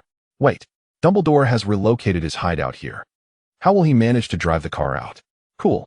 Kyle, is that a car? Before Kyle could respond, Fred continued, "My dad has been secretly saving money, planning to buy a second-hand Muggle car without Mom's knowledge. Who would have thought we'd see a car here too?" George pondered, stroking his chin. I remember him mentioning he wanted to modify the car using the flying system from a broomstick. Buying a second-hand car for magical modifications? What a waste. Kyle mused for a moment before offering a suggestion. I recall there's a tank graveyard in Northumberland National Park in the Cheviot Hills. A tank graveyard? What on earth is that? George and Fred exchanged glances, each reflecting a large question mark in their eyes. The tank, employed by the Muggle army, can be likened to a military version of an automobile. In the tank graveyard, one can find numerous tank hulls. Your father merely needs to procure an engine and install it, and it will be operational. An engine for a car is akin to a flight system for a broomstick. It is significantly more economical than acquiring an entire second-hand Muggle vehicle. Kyle observed as the two men's gazes incessantly circled around his car. He waved them over and said, "Let us not dwell on that. Come inside and have a seat. My home is quite spacious, and we can play video games. When you tire of it, you can simply sleep." He then opened the iron gate and stepped inside. Fred and George, following him into the living room, were instantly taken aback by the plethora of Muggle household appliances that adorned Kyle's space. If my father were to see all these Muggle gadgets, he would be overjoyed. He adores these Muggle items, Fred remarked. Observing their wide-eyed amazement, Kyle felt a small surge of vanity. He retrieved 2 cans of beer from the refrigerator in the adjacent kitchen and tossed them to the duo, exclaiming, "Welcome to the Muggle world." Half an hour later, George, inebriated and reclining on the sofa, was animatedly gesticulating. A scattering of empty cans lay strewn about his feet, indicating he had consumed quite a bit. Kyle pointed at the drunken George and chuckled, "Look at this George. He is already tipsy after just a few cans. What a lightweight." "Indeed, he is a lightweight." Fred chimed in. "Is that so? You think you're brave?" George retorted jokingly. "I'm exceedingly brave, you know. I can drink a lot." At this, Kyle playfully smacked Fred on the thigh. "You claim to drink well. How brave." Suddenly, Kyle recalled something and stood up, addressing Fred. "I have something exciting in my room. Would you care to experience it?" "Exciting? What do you mean, Kyle? Is it something like Wizard's chess?" Fred inquired. "More thrilling than Wizard's chess. You'll find out when you come." Fred struggled to rise and followed Kyle into his room in the burrow. Upon entering, he beheld a red and white Muggle device on the bedside table, connected to a peculiar square box. On the opposite side of the room stood 2 enormous upright machines, the purpose of which was unclear. Kyle sat on the bed, took a cartridge, and inserted it into the console, beckoning Fred to join him. "This is a Muggle gaming console," Kyle explained, handing Fred the other controller. "I'll teach you how to play." These items had been purchased during his time in New York, where he had been alone, with no one to share the games with him. Thus, he had played only once. Before this, his experience with such vintage machines dated back to his childhood, when he played with his cousins on a small gaming device. It must be said that Fred displayed remarkable gaming prowess.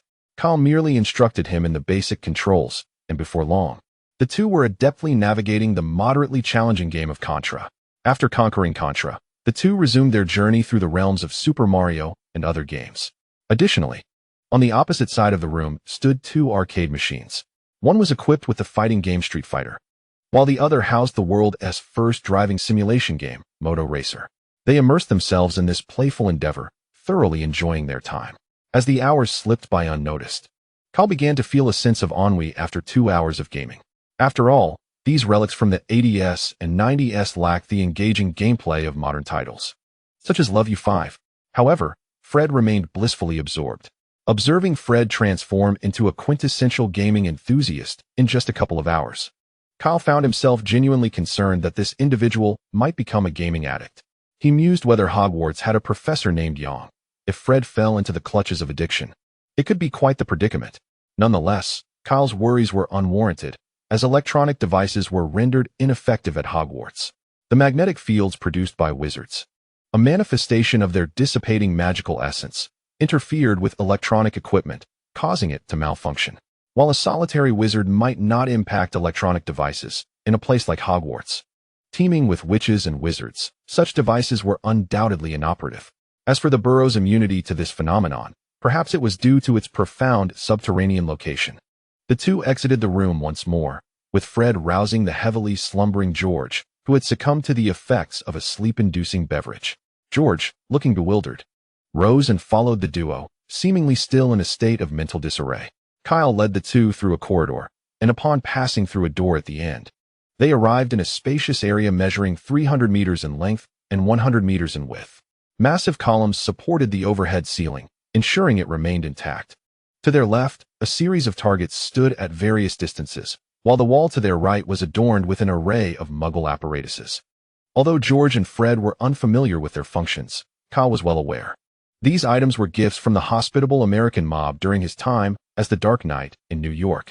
Kyle retrieved two M16 rifles from the wall, proclaiming, "I acquired these in America. They hail from Texas, and Texas is known for more than just tortillas." George and Fred remained expressionless, clearly unable to grasp his humor. Oh, well, discussing this with them was like playing music to cattle. The wooden crates stacked against the wall were pried open, revealing neatly arranged golden bullets within. After loading the magazines, Kyle swiftly inserted one into his rifle and disengaged the safety. "I call this one obliteration, and this one devastation. When they unite, they can bring about utter destruction." As he finished speaking, Kyle held a firearm in each hand and forcefully pulled the triggers towards a humanoid target ahead. The elongated barrel expelled a tongue of flame, accompanied by a deafening gunshot, as the target a mere 10 meters away was instantaneously shredded into fragments. Oh, do not inquire why he was only aiming at a target so close. Such inquiries would yield no responses. The expressions of the two brothers swiftly transformed from indifference to eager anticipation. "Be sure not to point the gun at anyone," Kyle warned as he handed each of them a rifle. The brothers nodded vigorously, fully aware of the devastating consequences should this weapon find its mark on a human being. There would be no need to transport the unfortunate soul to Madame Pomfrey in the infirmary. Instead, they would simply lie flat, and the entire Weasley family would wail in unison, culminating in a communal meal for all in the village of Ottery St. Catchpole. After correcting their stances and reiterating the importance of steady aim, Kyle pondered for a moment, still feeling a twinge of unease. Thus, he adjusted their M16 rifles from a 3-round burst to single-shot mode. Subsequently, the sounds of gunfire mingled with the fragrance of rice flowers heralding a bountiful season. "George, this is infinitely more effective than a wand," Fred exclaimed, despite the recoil causing his shoulder to throb. Yet, his enthusiasm remained undiminished, echoed by George's cheerful response. However, when George turned his head, he beheld Kyle wielding a Barrett M82A1 sniper rifle, approximately 1 meter and 40 centimeters in length. With the muzzle brake, bipod, and scope all present, the brothers suddenly felt their bare-bones M16s lacking in allure. Their gazes, brimming with longing, fixated on the sniper rifle in Kyle's hands, silently pleading, "Kyle, I wish to wield that." Unfazed by their longing stares, Kyle felt no embarrassment. After all, he had expended considerable effort and resources, though perhaps not the proverbial blood and sweat money, yet still earned through diligent labor, to acquire this rare weapon, which had only recently seen limited deployment within the military through some clandestine channels. Such a prized possession could not simply be lent out. 10 minutes later, George stood beside Fred, impatience etched across his face. Fred, it's my turn now. You've already fired 2 magazines. Reluctantly, Fred tore his gaze from the 10-power magnified scope and yielded his position to George, who was eager to take his shot. Meanwhile, as the two reveled in their shooting, Kyle sat on the floor, perusing a thin notebook. The intermittent gunfire seemed to have no effect on him whatsoever. This notebook was a trade made by George and Fred in exchange for the chance to handle the Barrett sniper rifle, containing instructions on the casting of the disillusionment charm. This charm is employed to disguise a target, allowing the concealed person or object to blend seamlessly into their surroundings, much like a chameleon.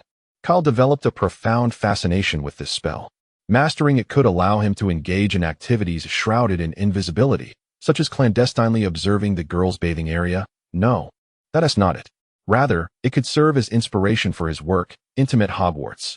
No, that's even further from the truth. Acquiring this spell would vastly facilitate his nocturnal explorations of Hogwarts Castle. After casually perusing his notes, Kyle tucked them away. He had yet to grasp even the foundational incantations. Mastering such a complex spell, which eluded George and Fred despite their over a year of study at Hogwarts, was beyond his immediate reach.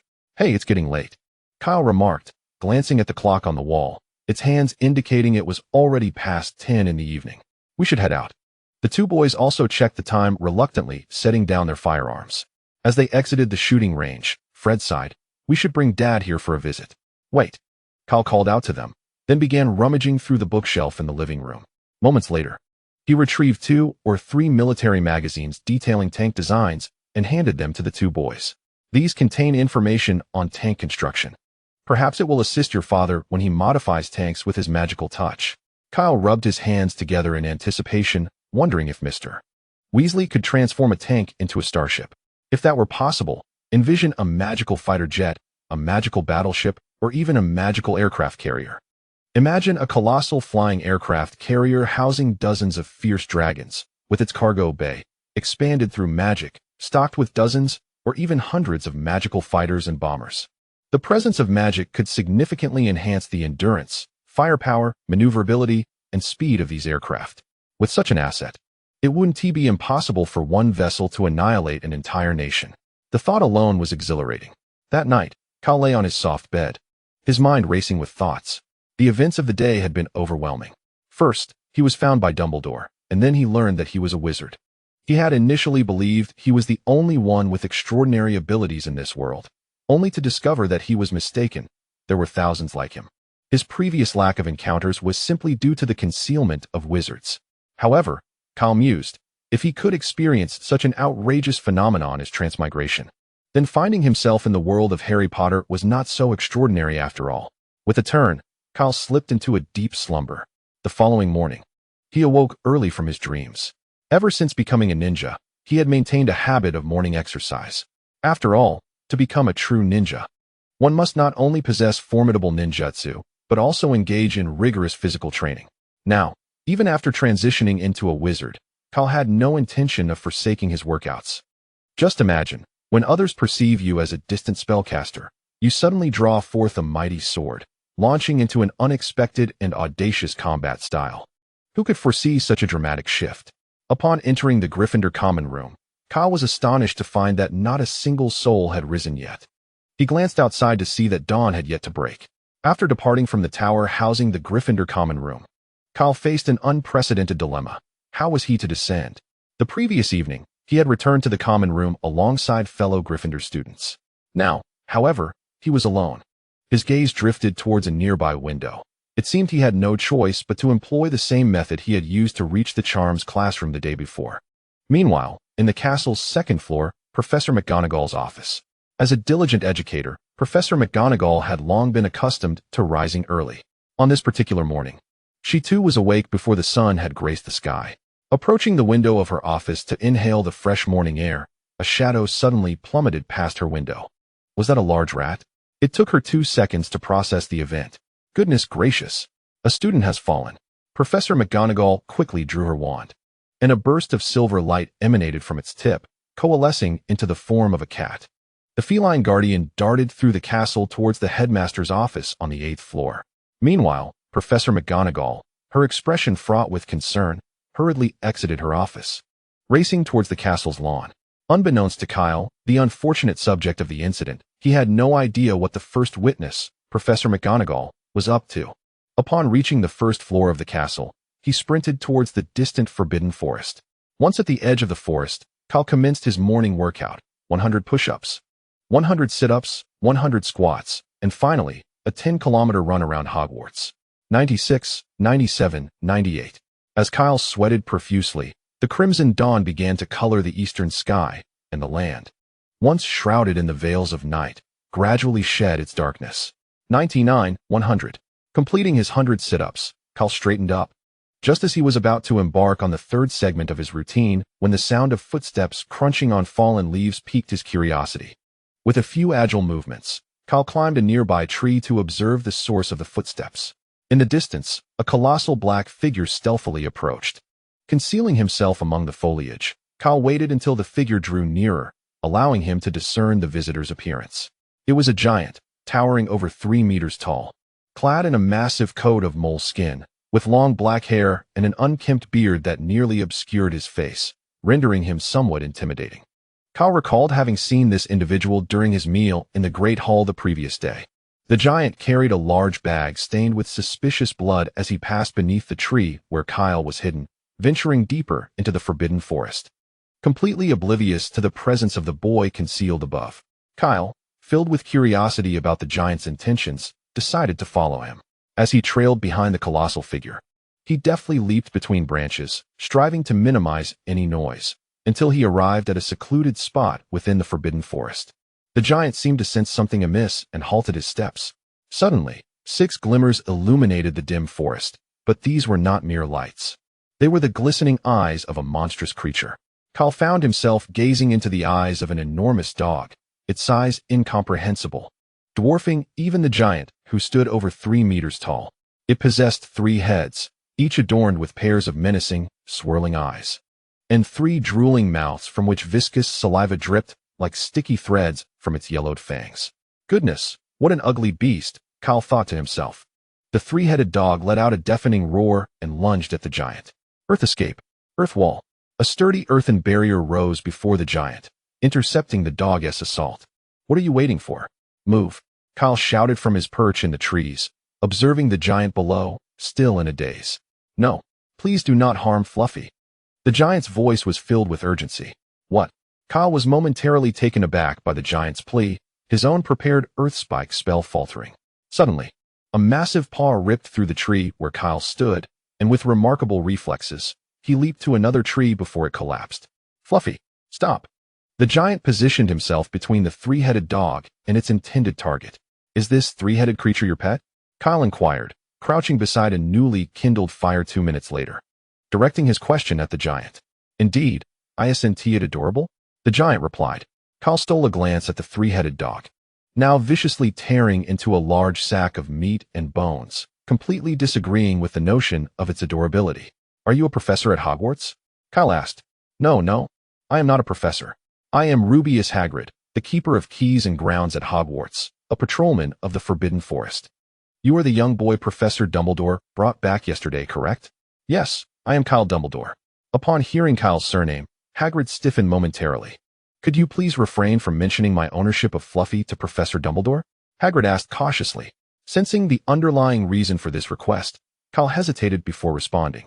Is keeping a 3-headed dog prohibited? Hagrid fidgeted with his beard. Well, it's, His reaction spoke volumes. Kyle patted Hagrid's knee. If keeping a 3-headed dog is indeed against the rules, I believe it would be prudent for you to inform Professor Dumbledore. I am confident he would permit you to continue caring for it.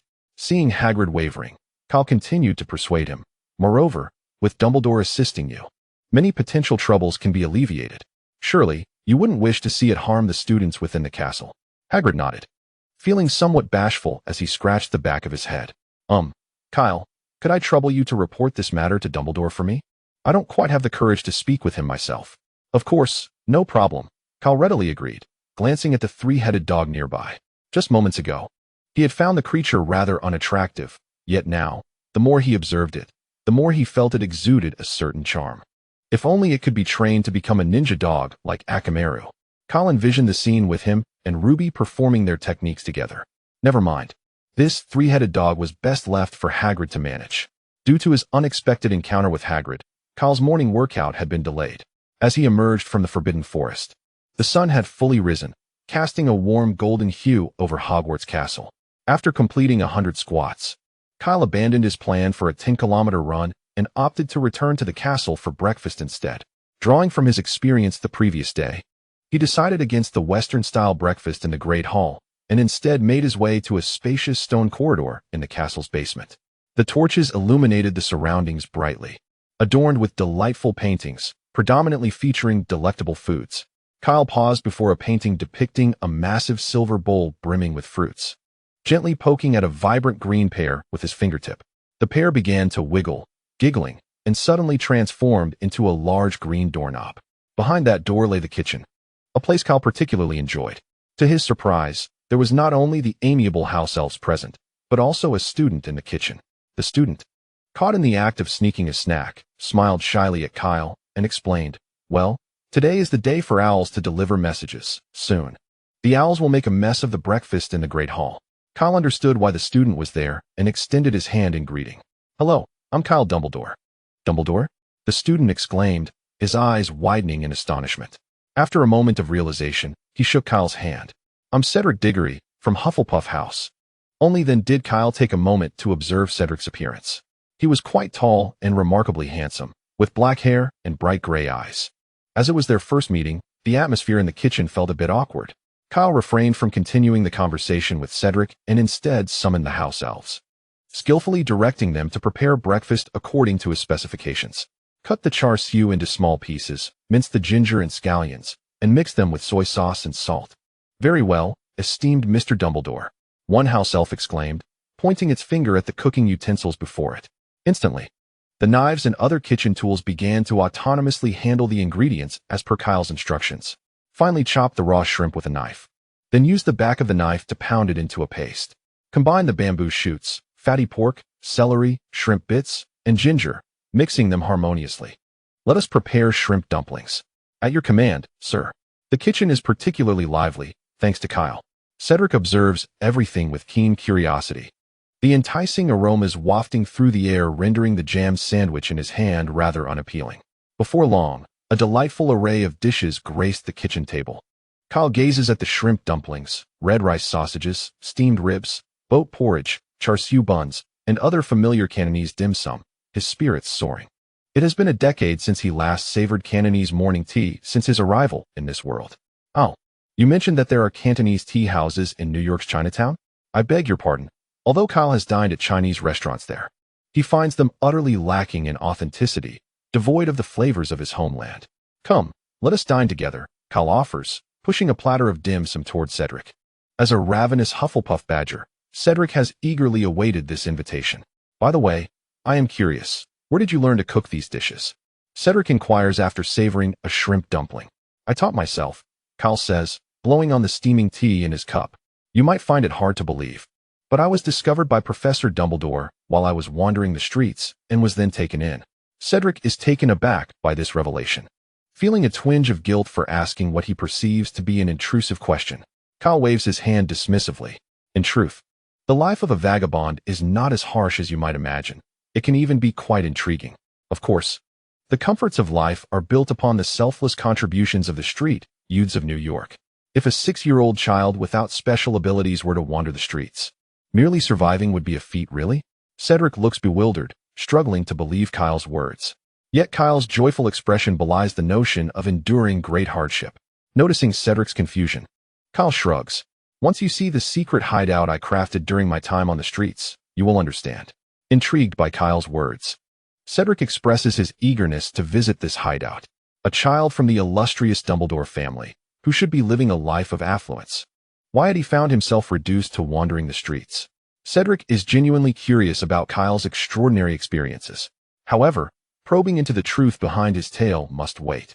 He must bid farewell to Kyle, as his first class of the morning is about to commence. The two part ways at the kitchen door, Cedric turning down a corridor towards the potions classroom, while Kyle heads to the 8th floor of the castle to report to Dumbledore about the appointed gamekeeper secretly raising prohibited magical creatures in the Forbidden Forest. Yet, before he reaches the grand staircase outside the Great Hall, Kyle encounters the very person he seeks. "Are you enjoying your time at Hogwarts?" Dumbledore inquires with a gentle smile. Arriving at Hogwarts felt akin to returning home, where every individual was exceptionally talented and possessed a melodious way of speaking. "I am utterly enamored with this place." Upon hearing Kyle's response, Dumbledore sensed something was amiss. He soon recalled a matter that piqued his interest. Peering through the crescent-shaped lenses, he scrutinized Kyle's eyes. "This morning, Professor McGonagall mentioned that a student had fallen from a height. However, when we arrived at the lawn beneath her office window, we found nothing amiss." Kyle was momentarily taken aback. Could it be that he had been seen climbing the wall by Professor McGonagall? Dumbledore's eyes shimmered with an ethereal blue light. And for some reason, Kyle felt as though his secrets were laid bare before those eyes. Uncertain if wizards possessed a means of reading minds, he resolved to deny any implications, regardless of the existence of such magic. "That student who fell, is he unharmed?" Given his current demeanor, he seems to be fine. As Dumbledore spoke, his gaze remained fixed on Kyle without a blink. It is a relief that he is unscathed. Kyle maintained a calm facade while engaging in light conversation with Dumbledore. Suddenly, Kyle recalled Hagrid's request and exclaimed, "Ah, Professor, I have something to discuss with you." "What is it?" "Speak on," Dumbledore replied. Kyle tugged at Dumbledore's sleeve, gesturing for him to lean closer. "Hagrid has acquired a three-headed dog." Dumbledore straightened up, raising an eyebrow. "A three-headed dog? How large is it?" About the same height as Hagrid," Kyle replied. As expected, Professor Dumbledore was quite accommodating. The matter of the three-headed dog was easily resolved after Kyle casually mentioned it to the amiable elder. Such a creature, residing at the pinnacle of the Ministry of Magic's list of dangerous beings, certainly could not be allowed to roam freely in the Forbidden Forest under Hagrid's care. The students of Hogwarts, particularly the Gryffindor Lions, were endowed with remarkable courage and insatiable curiosity. Despite Dumbledore's repeated warnings to avoid wandering into the Forbidden Forest if they wished to avoid a grim fate, there were always reckless young wizards eager for adventure. For instance, 2 individuals bearing the surname Weasley and another with the surname Dumbledore had ventured in this morning following someone. If Hagrid were permitted to keep the three-headed dog in the Forbidden Forest, it was conceivable that a professional team might one day be tasked with returning unfortunate young wizards who encountered the creature to their homes. Thus, Dumbledore needed to find a secure location for Hagrid to care for the three-headed dog, and Kyle's bottomless suitcase would serve as an excellent option. However, that was a concern for Dumbledore to address. It bore little relevance to Kyle now. Presently, he had more pressing matters to attend to. Exiting the castle, Kyle made his way toward the distant Black Lake, where he sought to validate some hypotheses regarding magic. If the essence of magic were indeed, as Professor Flitwick suggested, the manifestation of one's will, wherein magical energy alters reality, then could implements such as wands and incantations, which assist wizards in casting spells, be entirely forsaken? Would it not then be a matter of clapping one's hands and summoning whatever one desired? Standing by the edge of the Black Lake, gazing at the undulating waves that danced with the wind, Kyle concentrated his magical energy beneath his feet and stepped onto the lake's surface. If Newton had been fortunate enough to witness this spectacle, he would surely have leapt from his grave in astonishment. Logically, the surface of the lake could not support a person, yet for Kyle, it felt as steady as solid ground. As he reached the center of the lake, Kyle summoned all his focus to channel the magic within him and, with a resounding clap of his hands, declared, "Water release." Great water wave. The energy surged through his body and into the depths of the Black Lake, instantly conjuring towering waves that rose to monstrous heights. Indeed, it seemed he could command the elements with just a clap. Kyle's heart soared with exhilaration. However, in the next moment, his joy turned to despair. Overwhelmed by the sheer intensity of his emotions, Kyle lost control of the water, and a colossal wave, soaring 30 or 40 meters high, came crashing toward him. "Oh no," was the last phrase he managed to utter before the water engulfed him. Moments later, a thick tentacle of an octopus snatched him from the depths and deposited him back on the shore of the Black Lake. Fortunately, the experiences of the past few years had fortified his nerves, and he quickly regained his composure. His tousled golden hair clung to his scalp, drenched, as the chilly February breeze swept across his wet robes, sending shivers down his spine. Yet, This chill could not extinguish the fervor burning within him. He had previously believed that performing ninjutsu required hand seals, specifically referring to ordinary ninjas like Kisame Hashigaki, not the likes of Hashirama and Madara. During his 5 years of wandering, he had successfully deciphered the hand seals for several earth and water release techniques. He even felt grateful for his past obsession with Naruto, as his fervent spirit had driven him to learn the 12 hand seals depicted in the series. However, his recent successful attempt at performing ninjutsu without hand seals shattered his previous misconceptions about the art. Thus, another hypothesis emerged. His formless magical energy could enable him to execute all elemental techniques. Nonetheless, the pressing concern at hand was not to experiment with other elemental jutsu, but rather to dry his damp clothing. After enduring the biting wind for a while, Kyle sensed the onset of a cold.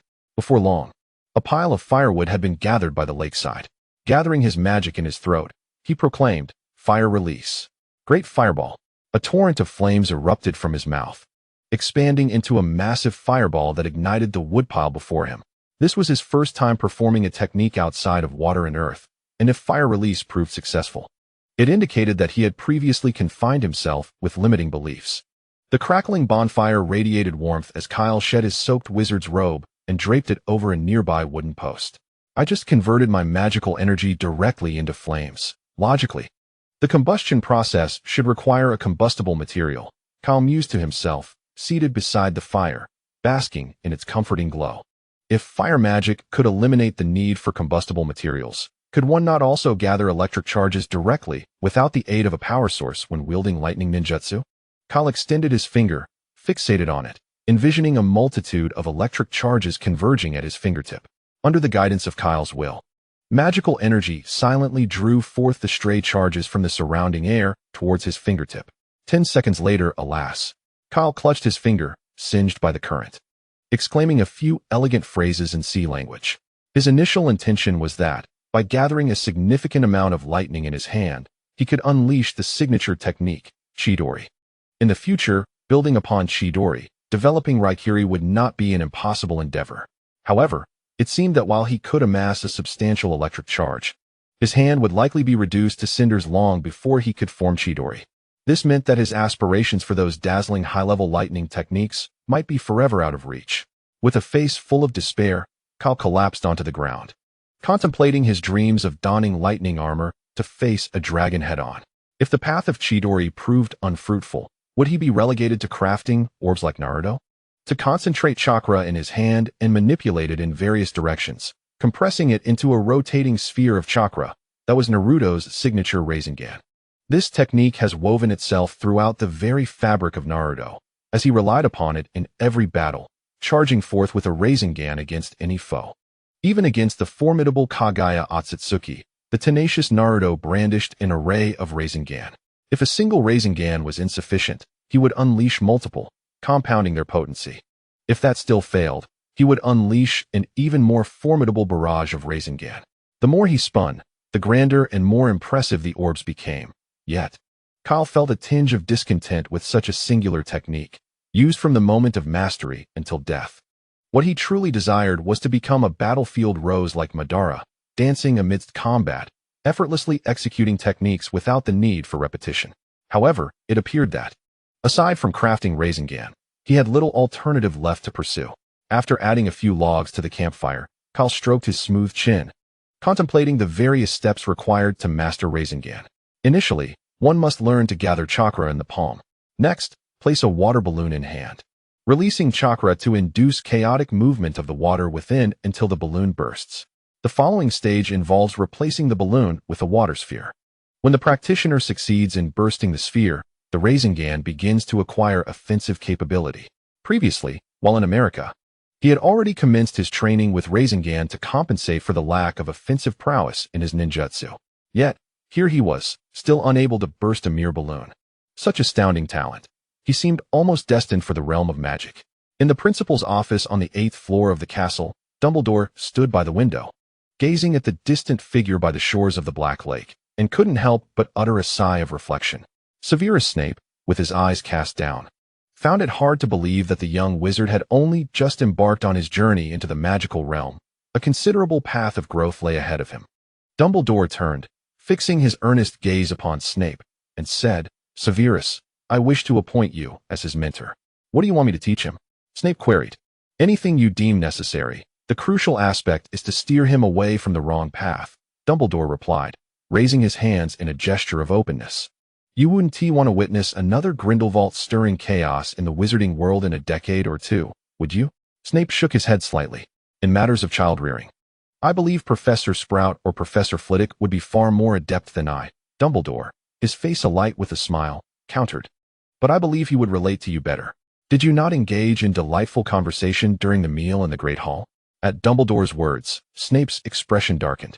He recalled the first encounter in the Great Hall with Kyle, vowing that Kyle was the most loquacious child he had ever met. Throughout the meal, Kyle had rambled incessantly while Snape listened with an impassive demeanor. He would rather remain in the cold, dark confines of his underground office, accompanied by the delightful aroma of simmering potions, than face the chatter of Kyle. "I refuse." "Very well, Severus, I respect your decision," Dumbledore sighed. "Then I shall have to implore our defense against the dark arts professor. Should he perform well, I may consider extending his tenure for the next academic year." "Wait." Snape's expression darkened further. Dumbledore's smile broadened. "Have you changed your mind?" Snape clenched his fists. "I have no choice, do I?" Dumbledore mischievously winked. "I certainly am not coercing you." Snape felt an urge to draw his wand and cast a spell upon the unperturbed old man, and had he been more confident, he might have done just that. The more he contemplated, the angrier he became, and with a swift motion, he flung his black robes and left the principal's office without a backward glance. Kyle lingered by the Black Lake for the entire morning, only returning to the castle when the sun reached its zenith. Upon his arrival at the Great Hall, he was warmly greeted by George and Fred, who immediately beckoned him over. "What have you decided regarding our proposal?" It was difficult to discern whether it was George or Fred speaking. Kyle settled at the Gryffindor table. "What proposal?"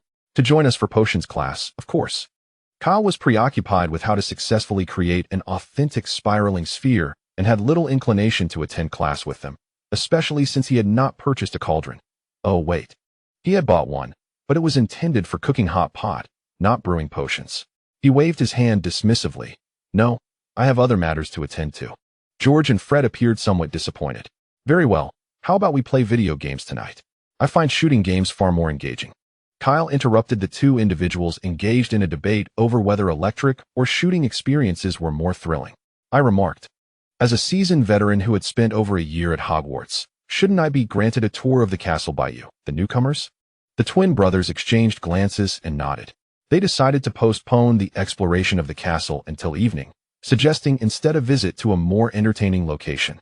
As they had no classes for the afternoon, "Last time you treated us to beer. This time it's our turn to host you," they declared. Upon hearing that the brothers intended to treat him to drinks, Kyle's eyes sparkled with excitement. "I still remember the last time you got me under the table. This time, I must reclaim my honor." It was undoubtedly George who made that boastful remark. Kyle raised an eyebrow in a challenging manner, stating, "I may not be able to compete in other areas, but when it comes to drinking, you two combined cannot outlast me." It was a jest. In his previous life, he had been fed alcohol numerous times by his elders using chopsticks even before his teeth had fully grown in. Since his reincarnation, although he had lost the ability to consume a bottle of vodka without flinching, he was quick to regain his drinking prowess. During his wandering days, he had no guardians to oversee him, rendering the American prohibition laws against underage drinking utterly irrelevant to him. As for George and Fred, these two were likely constrained by strict household rules, lacking opportunities to strengthen their tolerance. Hence, how could two individuals, who would turn beet red after just a few bottles of beer and even collapse onto the sofa in drunken revelry, possibly compete with him?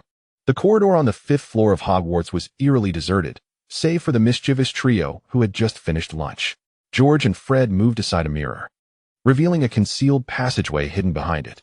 This secret tunnel led directly to the village of Hogsmeade adjacent to Hogwarts, George explained, noticing the look of confusion on Kyle's face. Fred elaborated, "Hogsmeade is a wizarding village filled with various shops, and most importantly, it has a pub." So, the brothers intended to take him to a pub? Would the beverages served at wizarding pubs differ from those of muggles? Kyle was genuinely intrigued. The trio crawled through the opening into the hidden passage, and after repositioning the mirror, they found themselves enveloped in darkness. The glow of George's wand flickered as they traversed the tunnel for several minutes. Suddenly, George, who was leading the way, halted, announcing, "We've arrived." Before him lay a trapdoor. Upon emerging from the trapdoor, Kyle discovered he was standing on a deserted path. At the entrance of a nearby shop hung a rusty signpost, bearing a tattered wooden sign depicting a severed pig's head. Was this the pub? As Kyle approached the entrance, he was greeted by a strong odor reminiscent of sheep. Thick grime coated the few protruding windows, allowing little light to penetrate the dim interior. Kyle could barely make out the rough wooden tables and chairs scattered throughout the gloomy establishment, and he wrinkled his nose in distaste. Among all the taverns Kyle had encountered, none could rival the Pig's Head in terms of filthiness. He would boldly declare it the most formidable. One could only wonder if the magical realm possessed a regulatory body for food and drug safety. If such an entity existed, the sanitary conditions of this establishment would undoubtedly fail any inspection. "I believe we ought to seek another venue," Kyle suggested. "That might be rather difficult," Fred replied. "The Pig's Head is the only tavern in Hogsmeade that serves alcoholic beverages to underage wizards." George turned to him, a look of incredulity on his face. "Is it not possible to purchase the drinks and then find another place to enjoy them?" With bated breath, the trio stepped into the tavern. Within a minute, a thunderous roar erupted from within. "Get out!" The three, unceremoniously ejected by the tavern's proprietor, exchanged bewildered glances, uncertain of what had offended the owner. The proprietor, an eccentric-looking old man with a tall, thin frame and long, grayish hair and beard, bore an uncanny resemblance to Professor Dumbledore. Kyle couldn't help but speculate whether this man had any unresolved grievances with his father, Grindelwald, as he felt that their expulsion was somehow linked to the peculiar eyes he had inherited from his father. Upon their entrance, the proprietor had greeted them warmly, inquiring about their drink preferences. Yet, upon catching sight of Kyle's distinctive eyes at the bar, his demeanor shifted abruptly to one of extreme fury, prompting him to brandish a broom and usher them out. Embarrassed, Kyle rubbed his nose. It seemed the drinks Fred and George had intended to treat him to would remain unconsumed. After exchanging a few choice words regarding the proprietor's sanity, George and Fred departed in disappointment. "Where to now?" Kyle inquired. George pointed towards a shop not far ahead, its entrance adorned with 3 broomsticks. "Hogsmeade boasts only 2 taverns, and the other one won't serve us. Buying alcohol isn't a necessity," Kyle shrugged. "After all, my cellar is still well stocked." Over the years, the money Kyle had accumulated from his street dealings far exceeded his expenditures on his hideout. With such a surplus, what else was there to do but indulge his collecting obsession? His cellar housed an array of items, from rare firearm models not possessed by gang members to every gaming console available on the market, as well as an assortment of fine wines. The stock of red wine alone in his cellar could provide each attendee with a bottle during Hogwarts feasts. "You haven't had the pleasure of tasting sweets from the magical realm, have you? Shall we visit Honeyduke's?" Upon retracing their steps through the hidden passage they had arrived from, the trio emerged, each laden with large and small bags of candies. Their pockets were also bulging with treats. The twin brothers felt a twinge of embarrassment. "It ought to have been our treat," they lamented, "yet it seems we have imposed upon you." Kyle waved it off nonchalantly. "No worries. I'm poor in all but wealth." Indeed, he was quite affluent, having inherited a fortune from Grindelwald, amounting to several thousand galleons. Given the pricing in the magical realm, where one could procure a wand for merely 10 galleons, such wealth felt almost surreal.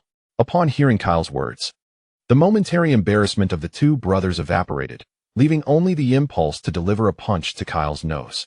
"What does it mean to be so impoverished that only money remains?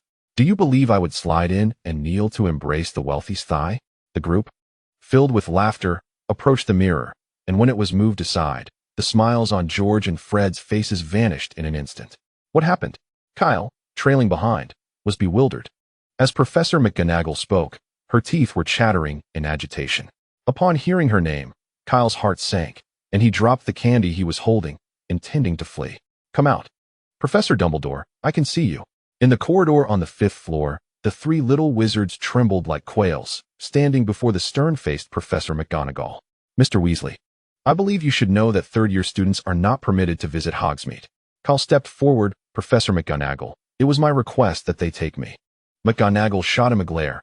"I will relay your words to Professor Dumbledore." "Oh dear. Does Hogwarts also inform parents about such matters?" With her arms crossed, Professor McGonagall continued.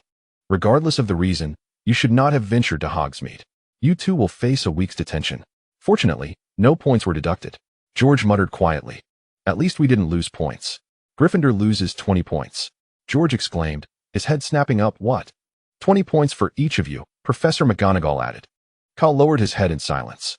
Although he was uncertain of the severity of the punishment, seeing the twins penalized for bringing him to Hogsmeade weighed heavily on his heart. Moreover, the thought of Professor McGonagall calling their parents filled him with dread.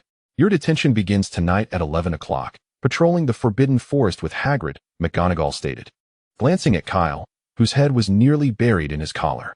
If you were not yet a student, you would be joining them in detention. With that, she departed without a backward glance. Kyle, like a turtle, re-emerged from his collar, intending to comfort the twins beside him, but was taken aback by the excitement on their faces. Finally, we have a legitimate reason to enter the Forbidden Forest, Fred exclaimed with enthusiasm. There are many wondrous magical creatures within. We have been seeking an opportunity to explore it. The 40 points deducted from Gryffindor were completely forgotten by the two at the mention of the Forbidden Forest. Observing the twins' apparent insensitivity, Kyle felt they were beyond needing his consolation. A smile slowly crept onto Kyle's face at the thought of the Forbidden Forest. Perhaps I can show you something interesting. I wonder if Professor Dumbledore has resolved the issue with the three-headed dog. It certainly cannot roam freely in the Forbidden Forest. Forget it. I shall inquire with Hagrid tonight. Will you accompany me? But Professor McGonagall did not penalize you, did she? George asked with curiosity. Misery loves company, Kyle said as he patted George on the shoulder. After all, the three of us ventured to Hogsmeade together. It wouldn't be fair for only the two of you to face punishment. Fred grinned. Misery loves company? I wholeheartedly agree with that sentiment. Kyle picked up several bags of sweets he had just set down. See you in the Gryffindor common room at 11 o'clock. With that, Kyle set off. However, after a few steps, he turned back. Could you take me back? I'm not familiar with the way. Laughter echoed in the corridor from George and Fred. Kyle awkwardly touched his nose. Had he not been holding something, he would have climbed out the window. He resolved to ask Professor Dumbledore later whether there were any portable storage items in the wizarding world, like sealing scrolls or storage rings, for otherwise. Carrying sweets in hand was rather inconvenient. Let us go, we'll take you back. After enough laughter, the twin brothers walked ahead to lead Kyle. The three figures vanished down the corridor.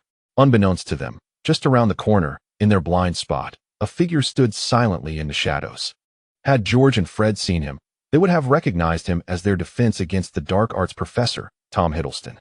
A flame of vengeance burned in Tom Hiddleston's eyes as he murmured, The Forbidden Forest at 11 o'clock tonight? My opportunity has arrived. At 11 o'clock, three stealthy figures departed from Hogwarts Castle, making their way towards the dark expanse of the Forbidden Forest. A bright full moon hung in the night sky, casting its silvery glow, allowing Kyle to catch sight of Hagrid's hut not far away. Is that you, George and Fred? Came a call from the distance. Hagrid strode out of the darkness, a massive crossbow slung over his shoulder and a quiver brimming with arrows at his side, a robust hound trailing behind him. Kyle, what are you doing here? Hagrid frowned upon seeing Kyle. The Forbidden Forest is perilous at night. You should head back. This afternoon. It was actually the three of us who were caught by Professor McGonagall, but she chose not to punish me. Kyle shrugged. Hagrid paused. Well then, listen carefully. The Forbidden Forest at night is exceedingly dangerous for young wizards like you. I cannot allow any of you to come to harm. He led them to the edge of the forest, raising his lantern high to point at a narrow path that gradually disappeared into the dark woods. They gazed into the forest, a gentle breeze ruffling their hair. What we need to do is patrol the Forbidden Forest. Generally speaking, as long as you three stay close to me and Fong, you should be safe. Hagrid patted the hound Fong on the head, signaling him to lead the way. Stay alert, and now, let us proceed. The Forbidden Forest was shrouded in darkness, enveloped in silence. Yaya and Hagrid led the way, with three young wizards closely following in Hagrid's footsteps. George and Fred brandished their wands, the tips glowing with the light of the Lumos charm, flanking Kyle protectively. Touched yet amused by their actions, Kyle patted their arms and said, Guys, there's truly no need for this. It is worth noting that before arriving at Hogwarts, Kyle was a dark knight in New York, a lethal guardian of the night. The darkness provided the perfect cover, as most criminal activities occurred under the veil of night, compelling Kyle to operate within this time frame. Consequently, he had honed his skills in combat within shadowy environments. If the three were to engage in a skirmish in the dark depths of the Forbidden Forest, Kyle could easily overturn George and Fred using only his close combat techniques and evasive maneuvers, without even resorting to ninjutsu. Upon hearing Kyle's words, George and Fred exchanged bemused glances. What are you thinking? We're not acting as your bodyguards. We're merely illuminating the path because you can't perform the Lumos charm. Is that so? Kyle pondered, feeling somewhat reduced to being seen as a novice in magic. He retrieved his wand from his sleeve. After 5 years of practicing ninjutsu seals, he still found it a bit awkward to wield a wand. Lumos, he murmured softly. With a deliberate increase in magical energy, a glowing orb, the size of a head, emerged from the tip of his wand, illuminating the pitch-black forbidden forest as if it were daylight. In fact, it was brighter than daylight. The dense trees of the forbidden forest obstructed most external sunlight from penetrating. George, Fred, and Hagrid were left in utter disbelief. How did you accomplish that? The advanced Lumos charm doesn't emit such brightness. Hagrid nodded in agreement. Having spent many years in the magical world without witnessing anyone's Lumos charm shine like a miniature sun, of course, he believed that if Professor Dumbledore desired, it would be a trivial feat. Kyle lifted his wand, causing the glowing orb to ascend above them, hovering like the sun. It's rather simple, really. You just need to amplify the magical input. George, Fred, and Hagrid responded. Amplifying magical input sounds straightforward. However, the two brothers had no idea how to achieve that, and Hagrid had never heard of such a technique. With all their might, George and Fred gripped their wands tightly, their faces reddening, resembling individuals suffering from chronic constipation, desperately trying to relieve themselves. What are you doing? Kyle asked, curious. We're amplifying the magical input, George replied earnestly. Kyle cleared his throat, attempting to suppress a laugh. That's not how you do it. Realizing that their Lumos charm was inferior to Kyle's, Fred felt a bit embarrassed. Then what should we do? Kyle opened his mouth, only to find himself at a loss for words. Is it truly difficult to control the magic within one's body? Is it indeed so challenging?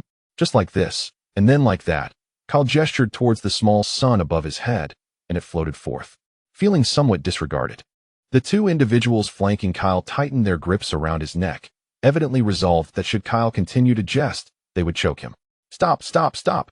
I will teach you both the techniques to control magic once we return. Kyle thought to himself, calculating. Climbing trees and treading water may not be considered advanced skills. Yet if they could serve to foster connections, they would be quite worthwhile.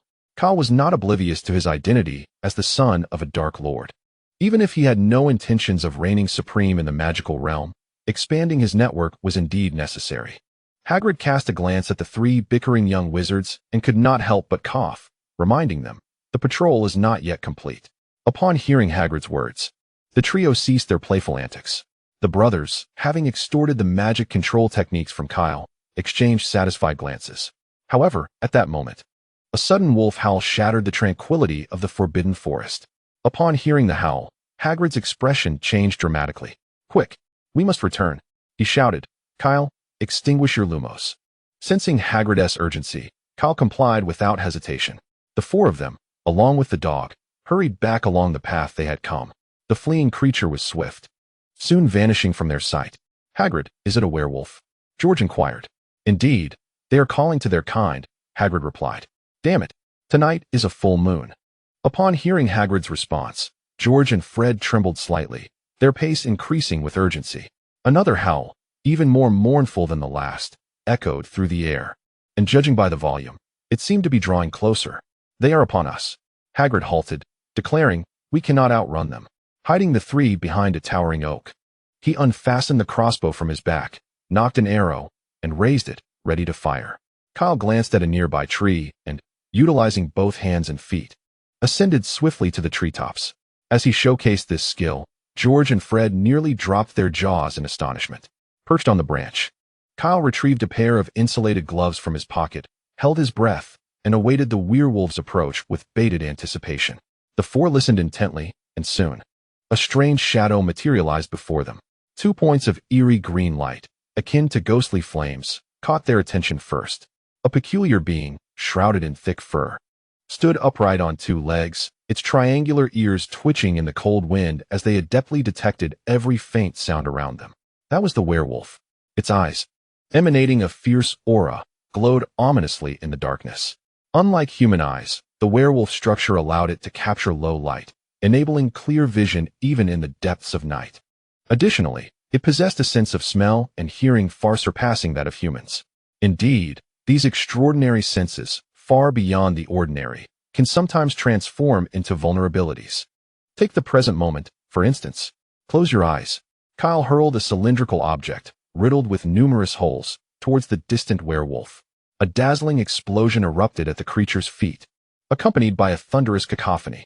The distant werewolf, in torment, clutched its head and collapsed, howling in agony. A sharp arrow pierced its skull, silencing its cries. As the scent of blood permeated the darkened forest, Kyle, having no time to deploy his earthen lance, cursed the half-breeds under his breath. The mournful howls of werewolves echoed anew, and not just one, judging by the proximity and direction of the sounds. At least 4 or 5 more werewolves responded to their companion's call. Move. Hagrid secured his bow against his back and seized George and Fred, lifting them effortlessly as he strode purposefully towards the edge of the forbidden forest. Kyle followed swiftly among the trees, navigating the intricate branches with ease, which posed no significant barrier for him. However, their brief respite was short-lived. Less than 5 minutes had elapsed from the moment they dispatched the first werewolf to their next encounter. The abruptness of this meeting left Hagrid and the werewolves merely 20 meters apart. At such a distance, Kyle could not employ his stun grenade to coordinate with Hagrid in taking down the werewolves as before. The shadow ahead loomed larger, and Hagrid flung the Weasley brothers to either side, resolutely positioning himself before the werewolf. At this range, he could even catch the acrid scent emanating from the creature's gaping maw. Hagrid roared, his footsteps reverberating like drums against the ground as his colossal fists, charged with immense energy, struck towards the werewolf's forehead. The werewolf's razor-sharp claws raked at Hagrid's arms, yet he remained undeterred, swinging his fists with abandon. Claws and fists collided, blood splattering from Hagrid's arm, while the ferocious werewolf was sent crashing into the earth by the half-giant's powerful blow. Earth escape. Earth lance. Kyle clapped his hands together, and sharp stone spikes erupted from the ground, launching the werewolf, now buried in the soil, several meters into the air, its fate uncertain. Nearby, George and Fred, having been tossed to the ground by Hagrid, stared in disbelief at the scene of Hagrid and Kyle uniting to vanquish another werewolf. Kyle's combat prowess was astonishing. Hagrid turned to the still-dazed brothers, intending to urge them to flee, when suddenly he noticed a third werewolf had appeared behind George, causing his expression to shift dramatically. George. As the werewolf raised its claws towards George, Fred's eyes widened in horror. Hagrid lunged towards George in a frenzy, but time was against him. The werewolf's claws were already descending upon George. In an instant, the forbidden forest erupted with a cacophony reminiscent of 1,000 birds in flight. Suddenly, George's vision was filled with a dazzling blue and white lightning, and a fierce wind whipped through his bangs before abruptly ceasing. The cacophony of 1,000 birds fell silent, leaving only the sound of heavy breathing behind him. George stiffly turned his head, only to find Kyle, who had just been perched in a tree, now standing at his back, his right hand piercing through the chest of the werewolf that had attacked him. Lightning release. 1,000 birds. Kyle struggled to extract his hand from the werewolf's chest. The rubber glove he had been wearing now melted and fused to his arm. Without needing to look, he knew his right hand must appear ghastly. Realizing that the condensed lightning would scorch his skin, Kyle had thought to use insulated gloves to shield himself from the current. The gloves provided some protection, allowing him to successfully summon the full force of the 1,000 birds. However, they could not prevent the intense heat generated by the massive charge, a fact he had not anticipated, as he had not previously experimented with such powers. Yet, faced with the urgency of the situation, he could not stand idly by while George perished before him, even if it meant risking his own hand being burned. Kyle, are you all right? George and Fred rushed over in a panic. Kyle raised his uninjured left hand to stop them from coming into contact with his severely burned right hand. I'm fine. I can still move. The surrounding jungle rustled ominously, flickering with dim light that illuminated Hagrid's extremely pale face. Once again, 4 werewolves emerged from the underbrush, surrounding the 4 of them from various directions. In an instant, it felt as though an iron claw had seized their hearts. A wand appeared in Kyle's intact left hand, which he held aloft, spinning it in place. Grindelwald's gas stove. With his motion, a roaring fire ignited around them, temporarily isolating them from the werewolves. Exhausted, Kyle leaned against Hagrid, tears streaming from Hagrid's eyes, trickling down his unkempt beard. I hope Yaya can find the professor to come to our rescue. Otherwise, how can I face Professor Dumbledore? Hagrid's voice quivered with emotion. Kyle patted Hagrid's leg, forcing down his pain as he said, instead of crying, why not help me expand the fire circle a bit more? I can hardly maintain it. Upon hearing Kyle's words, Hagrid fumbled to retrieve a small pink umbrella, while George and Fred raised their wands as well. The flames roared. Wind release. Great breakthrough. The wind fueled the flames, causing the fire circle to rapidly expand in all directions, engulfing the surrounding trees. The numerous werewolves, pressured by the inferno, had no choice but to retreat, granting the group a temporary reprieve. Water release. Water barrier. With a slap of his left hand against the ground, a curtain of water rose from the earth, isolating the searing heat of the flames. Kyle collapsed onto the ground, gasping for breath. Enduring the pain while casting 3 consecutive spells was far too taxing for him. He was indeed a ninja, but that did not mean he could easily withstand suffering. In the past, he had never sustained injuries in battle. Facing such excruciating pain for the first time today was a novel experience for him. The searing sensation relentlessly assailed his nerves. The fact that he did not succumb to unconsciousness amidst such agony was remarkable in itself. The god of death has no shadow. A familiar voice resonated from beyond the crackling fire circle. Upon hearing this voice, the expressions of the few individuals behind the water barrier instantly relaxed. Even the twins, who had always held disdain for Snape, found his incantation to be like a divine melody in that moment. George, lend me a hand, came Kyle's somewhat feeble voice. George, bewildered yet compelled by Kyle's raised palm, mirrored his gesture and raised his own arm.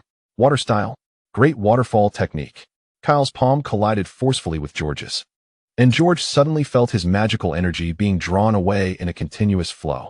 The water barrier encircling the 4 of them suddenly expanded, transforming into a surging flood that pressed against the surrounding wall of flames. The fierce, roaring fire was rendered powerless before the deluge, swiftly extinguished, as steam began to rise and envelop the forbidden forest. In the dim light, Kyle caught sight of a dark silhouette standing not far away, surrounded by a scattering of headless corpses strewn across the ground. Those were the bodies of werewolves.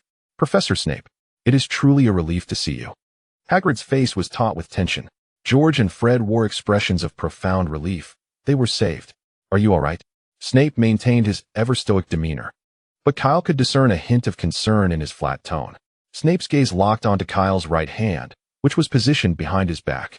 Snape seized Kyle's hand, and by the light of the Lumos spell, he scrutinized the injuries on Kyle's arm, causing his pupils to constrict sharply. Such injuries, let alone for an 11-year-old child, would be difficult for even adults to endure without faltering.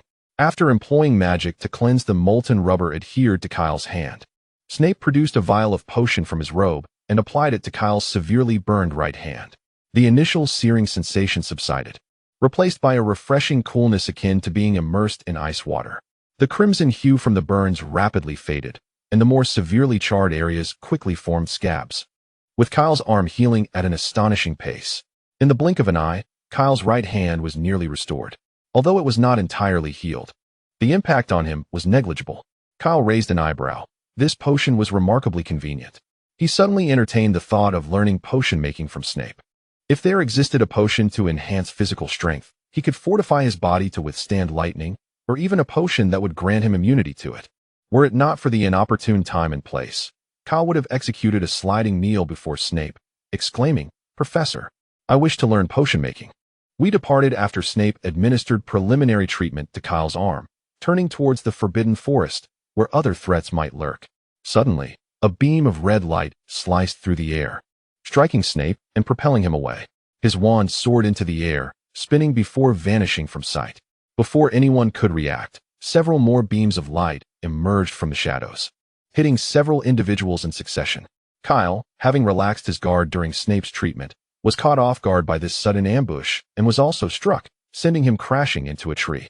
Dazed, he regained his senses only to find himself bound by ropes conjured by a binding spell. George and Fred were similarly ensnared, the 3 of them tied together. Hagrid lay nearby, unconscious but still breathing, as indicated by the rise and fall of his chest. "Severus, I have awaited this day," a strange voice intruded. A tall wizard with black hair approached, an enigmatic smile gracing his lips. yet his eyes glinted with an icy malevolence. "Professor Tom?" Fred exclaimed upon recognizing the assailant. "Professor?" Kyle echoed, confusion etched across his face. George quietly explained, "He is our defense against the dark arts professor." Yet Kyle dismissed this title. The situation indicated that this figure was an adversary, and escape was paramount. "Fred," Kyle shifted his body, angling his utility pouch towards Fred. "I have a knife." Emerging from the darkness, Tom Riddle approached with a vengeful delight, steadily closing the distance to Snape. "Do you know how long I have awaited this day?" Snape, disarmed, maintained a calm demeanor. "Did you bring the werewolf?" "Why? Of course, for revenge. You haven't forgotten your identity, have you?" The tip of Riddle's wand glimmered with a sickly green light. "Former Death Eater Severus Snape?" Upon seeing the light, Snape remained composed. "Do not harm them. I have no intention of taking their lives. I only intend to kill you. Oh, and Bellatrix Lestrange. I'll pay her a visit in Azkaban eventually." Hearing Riddle's words, Snape closed his eyes in resignation, prepared to embrace death. "Lily, I shall see you once more." A tear slipped from the corner of Snape's eye, tracing a glimmering path down his cheek. The anticipated green light did not descend upon him. Snape slowly opened his eyes to see Tom lunging forward, violently grasping his robes. "Why did you utter that name?" Tom Riddle screamed in a frenzy. "Why did you say that name?" Struggling to breathe under Riddle's grip, Snape managed to utter, "It is the name of my most beloved." Tom Hiddleston despondently released his grip. "That was also the name of my beloved." Snape collapsed to the ground, propping himself up on his elbows, and he noticed the movements of Kyle and the others in the distance. "Before you kill me, can you at least let me die with understanding?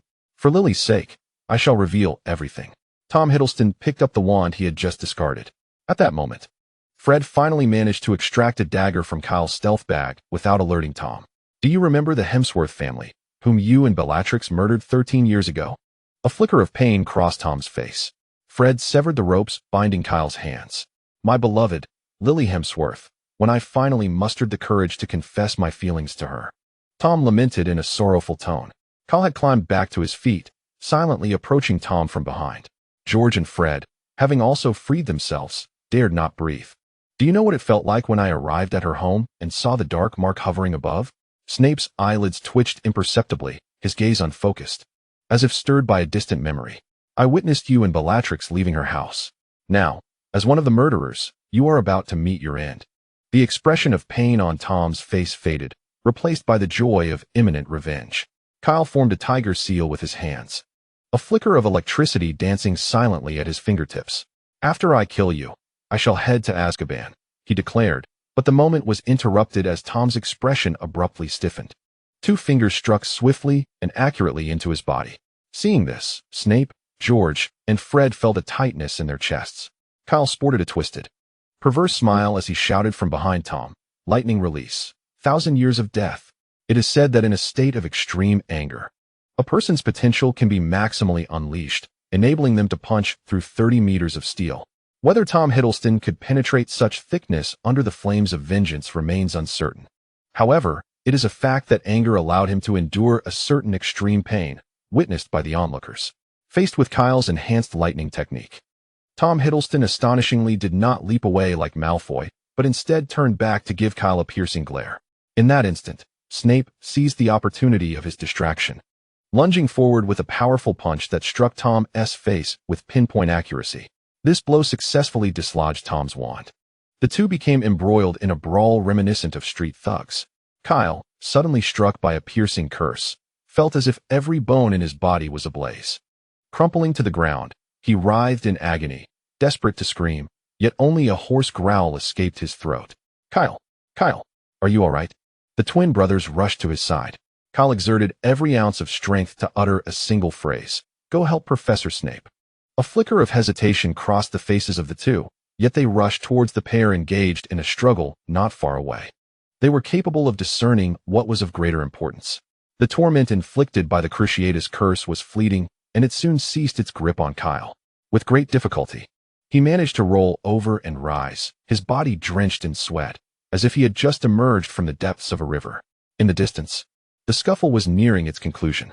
Rage consumed Kyle's gaze. Tom's earlier strike had undoubtedly ignited his fury, perhaps due to his prolonged seclusion in the gloomy underground brewing potions. Snape's physique resembled that of an utterly unfit recluse, ill-equipped for the brutal confrontation against Tom. After delivering a brutal kick that sent Snape sprawling, Tom scrambled towards the wand that lay a short distance away. George and Fred were ultimately a moment too late. Upon seizing the wand, Tom's first act was to cast an impediment curse on the two, sending them reeling before he regained his footing. At that moment, the calm composure he had previously exhibited had vanished, his finely crafted wizarding robes now soiled with dirt and leaves from the fray. In a fit of exasperation, Tom roared, "Enough! I am a wizard. Without wands, you are powerless." A supple stream of water coiling around his feet drew his attention downward. He began to utter the final syllable of the incantation, only to be lifted off the ground. The boiling force is unparalleled. A surge of power amassed in Kyle's arms, enabling him to unleash the extraordinary strength he had inadvertently discovered in Professor McGonagall's Transfiguration class. Bang, bang, bang, bang, bang. Tom found his legs ensnared by the water whip, tossed about like a rag doll by the furious Kyle. Snape stared at Kyle, his face a mask of astonishment, his fearful eyes wide, as if beholding a monstrous entity. Was Dumbledore attempting to conspire against him? To have him teach a giant? If you wish to replace a potions master, just say so. After the fifth violent throw, Tom Riddle lay dazed, embedded in the earth, emitting meaningless groans. Pathetic. Kyle spat disdainfully into the pit. What a weak wizard. Everything had come to an end. Suddenly, a burst of flames materialized in the air, and upon seeing the blaze, Kyle felt an immense wave of relief. It was Dumbledore's Phoenix, Fawkes, as anticipated. In the next moment, Dumbledore and Fawkes emerged from the flames. Scanning the surroundings, Dumbledore pressed his lips tightly together, his eyes filled with profound anger and dread. He had never envisioned such an assault occurring within Hogwarts, right under his nose. Over 90 years ago, he had lost a loved one. This time, he could not afford to lose Kyle. Dumbledore hurriedly approached, assessing Kyle's injuries. That must hurt, doesn't it? Dumbledore's tone was imbued with concern. Kyle shook his head, dismissing the issue. It's all right, Professor. You should first check on Professor Snape and Hagrid. Hagrid lay there, unconscious, occasionally emitting faint, involuntary grunts, while Snape, bruised and battered, bore the marks of a recent altercation. As for George and Fred, they were the most fortunate, suffering only minor bruises from colliding with Tom's obstacle charm. Half an hour later, in the infirmary of Hogwarts, only Kyle and Dumbledore remained. Snape and Hagrid, one merely with superficial injuries from a fistfight, the other resilient and robust, received only cursory treatment from Madame Pomfrey before being sent on their way. George and Fred, having sustained little harm, had already returned to the common room. Meanwhile, Professor Tom, having been violently thrown about by Kyle 5 times, was hastily treated by Madame Pomfrey to ensure his survival before being detained. The Ministry's Aurors would arrive later to escort Tom Hiddleston away. The only one needing to spend the night in the infirmary was Kyle, with Dumbledore choosing to stay by his side. Dumbledore had never anticipated the deep-seated animosity between the dark arts professor and Snape, a conflict that intriguingly involved Kyle. Fortunately, Tom's malevolent intentions had been directed solely towards Snape and Bellatrix. He had yet to descend into madness to harm a few young wizards. Observing Kyle's vibrant vitality, the elder's stern demeanor softened slightly. However, when his gaze fell upon Kyle's bandaged hands, Dumbledore sighed with a tinge of sorrow, his expression becoming increasingly complex. Just moments ago, he had learned from Hagrid and Snape of the events that transpired that night. Earlier that day, upon seeing Kyle experimenting with peculiar magic by the Black Lake, he had assumed this child, inheriting Grindelwald's formidable lineage, merely possessed an extraordinary aptitude for magic compared to ordinary wizards.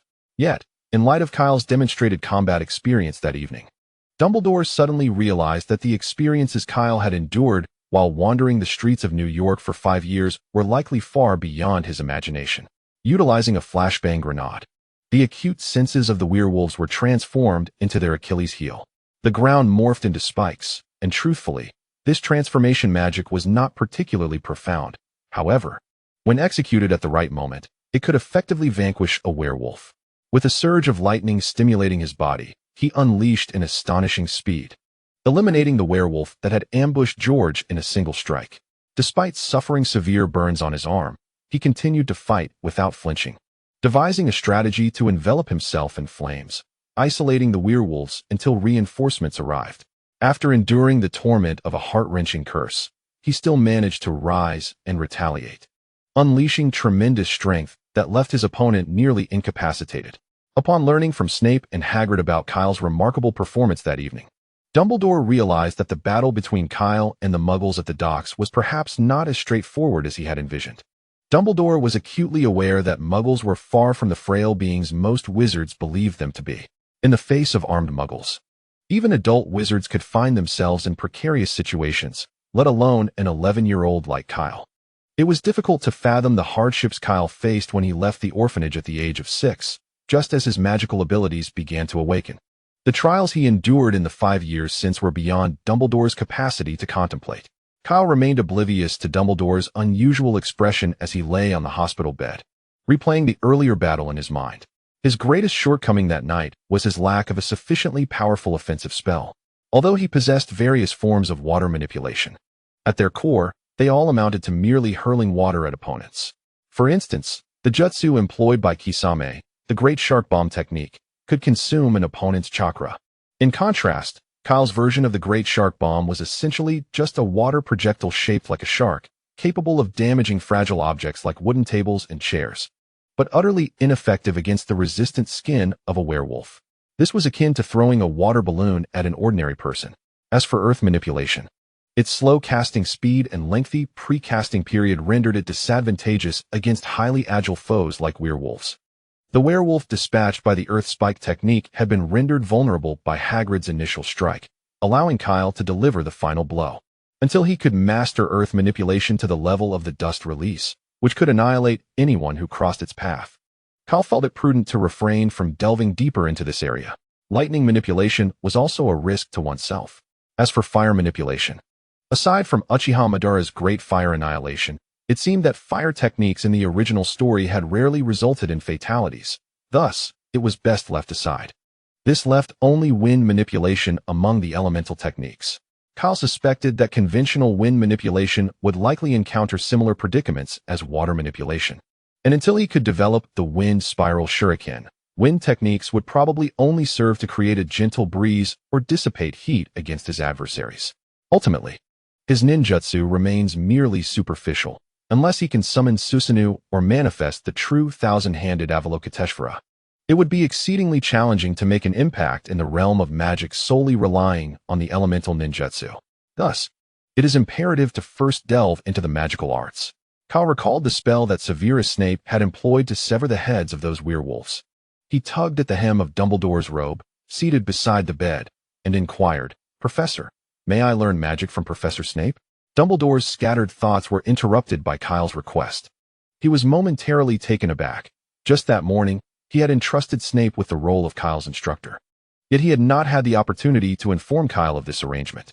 Could it be that the bond between them, father and son, was so profound? A smile blossomed on Dumbledore's face at this thought.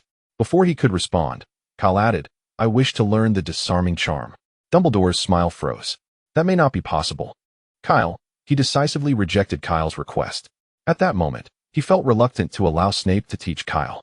"Why not, Professor Dumbledore?" Kyle questioned, bewildered by Dumbledore's sudden refusal. Given his usually amiable demeanor, if I could master the disarming charm, I wouldn't find myself in such a predicament again. The disarming charm is considered dark magic, Dumbledore elucidated. Dark magic refers to those malevolent spells primarily aimed at causing harm to others. While dark magic may bestow immense power, it also corrupts the mind of the wielder. A moment's carelessness could lead one to become enraptured by its allure, ultimately transforming into a malevolent dark wizard. Unfazed by Dumbledore's dire warnings and threats, Kyle shook his head dismissively. "Professor, I believe my will is strong enough." Dumbledore resolutely shook his head in response. "No, it is far too early for you to dabble in dark magic. No negotiation. The disarming charm is off the table. But you can teach me other spells?" Kyle protested. "If I cannot learn the disarming charm, what use are other spells?" He yanked the blanket and enveloped himself completely, muttering, "The number you have dialed is not in service. Please try again later." Witnessing this scene, Dumbledore's expression twitched. Having never dealt with a child's tantrum, he was momentarily at a loss. He sighed and stood, saying, "Well then, good night." No reply emerged from the blanket cocoon. Dumbledore chuckled helplessly and exited the infirmary. Once Dumbledore had left, Kyle cautiously emerged from his makeshift hideaway, stealthily surveying his surroundings. After confirming that Dumbledore had indeed departed and that Madame Pomfrey, who oversaw the infirmary, was also absent, Kyle swiftly climbed out of bed and darted out of the infirmary. A few minutes later, Kyle knocked on the door of Severus Snape's office. The door creaked open, revealing Snape clad in his ever-constant black robes. "It appears to be after midnight. Professor, are you still dressed like this at this hour? What is it that you require?" Snape's cold, dark eyes fixed unwaveringly on Kyle. His tone as indifferent as ever, despite the fact that they had fought side by side earlier that very evening. Kyle looked up at Snape, his eyes sparkling with enthusiasm, and boldly declared, "Professor Dumbledore has granted me permission to follow you in learning magic." A glance at the clock hanging on the wall instantly darkened Snape's expression. "You come to seek instruction at this hour? Have you no regard for the time?" Though he was tempted to unleash his frustration upon the boy, Snape restrained himself, considering the connection to Dumbledore's former lover. His tone turned even more frigid. "Come to my office at 8 o'clock tomorrow evening. For now, you should return to your slumber." Was that an affirmation? However, Kyle did not leave immediately. Instead, he continued to gaze at Snape. "Professor, I wish to learn the killing curse you used against the werewolf." Snape narrowed his eyes, scrutinizing him. "After all, that was dark magic." "Dumbledore has granted me permission," Kyle replied, maintaining his composure as he invoked Dumbledore's name. Hearing this, Snape regarded Kyle with a penetrating look, skepticism evident in his gaze. Due to Kyle's unique status, he hesitated to use legilimency to discern the truth of the boy's words. Legilimency, a skill he had mastered, allowed one to glean emotions and memories from another's mind. Yet, intruding upon another's thoughts without consent was ultimately impolite. Thus, Snape refrained from casually probing the minds of his students, particularly one of Kyle's standing. In the end, he chose to believe Kyle's words, giving a stiff nod. The two stood at the office door, exchanging silent glances. "Why are you still here? Do you expect me to escort you?" Snape's countenance was grim, but it failed to intimidate Kyle. "I wish to know the method of learning the killing curse," Kyle insisted eagerly, his gaze fixed on Snape. After a tense 10 seconds of eye contact, Snape turned and entered his office, retrieving a thin notebook from the shelf and handing it to Kyle. "You may look, but do not practice it on your own," Snape cautioned. "I will teach you in person tomorrow evening." Overjoyed, Kyle accepted the notebook with both hands and bowed respectfully to Snape. "Thank you, Professor." The door to the office slammed shut behind him, but Kyle was undeterred. Tucking the notebook safely away, he could not suppress the smile that spread across his face as he joyfully made his way back to the infirmary. The following morning, having successfully obtained the method for the killing curse, Kyle awoke with a beaming smile. With Madame Pomfrey's assistance, he removed the bandages from his hands, signaling his impending discharge from the infirmary. Upon exiting, he hurried towards the Great Hall, where many students were already enjoying their breakfast. At the staff table, Dumbledore and Snape were engaged in conversation. Seeing this, Kyle felt a wave of unease wash over him. Perhaps it would be best to have breakfast in the kitchen. Unfortunately, it was too late. Dumbledore had already spotted him standing at the entrance of the Great Hall. "Kyle," Dumbledore called. Dumbledore's resounding voice echoed throughout the hall. Almost all the young wizards dining within were startled by the booming tone of Dumbledore, sensing the suppressed anger within the elder's words. Upon hearing his full name called, Kyle wasted no time and turned to flee. "Kyle, come here." Dumbledore pointed his wand forward.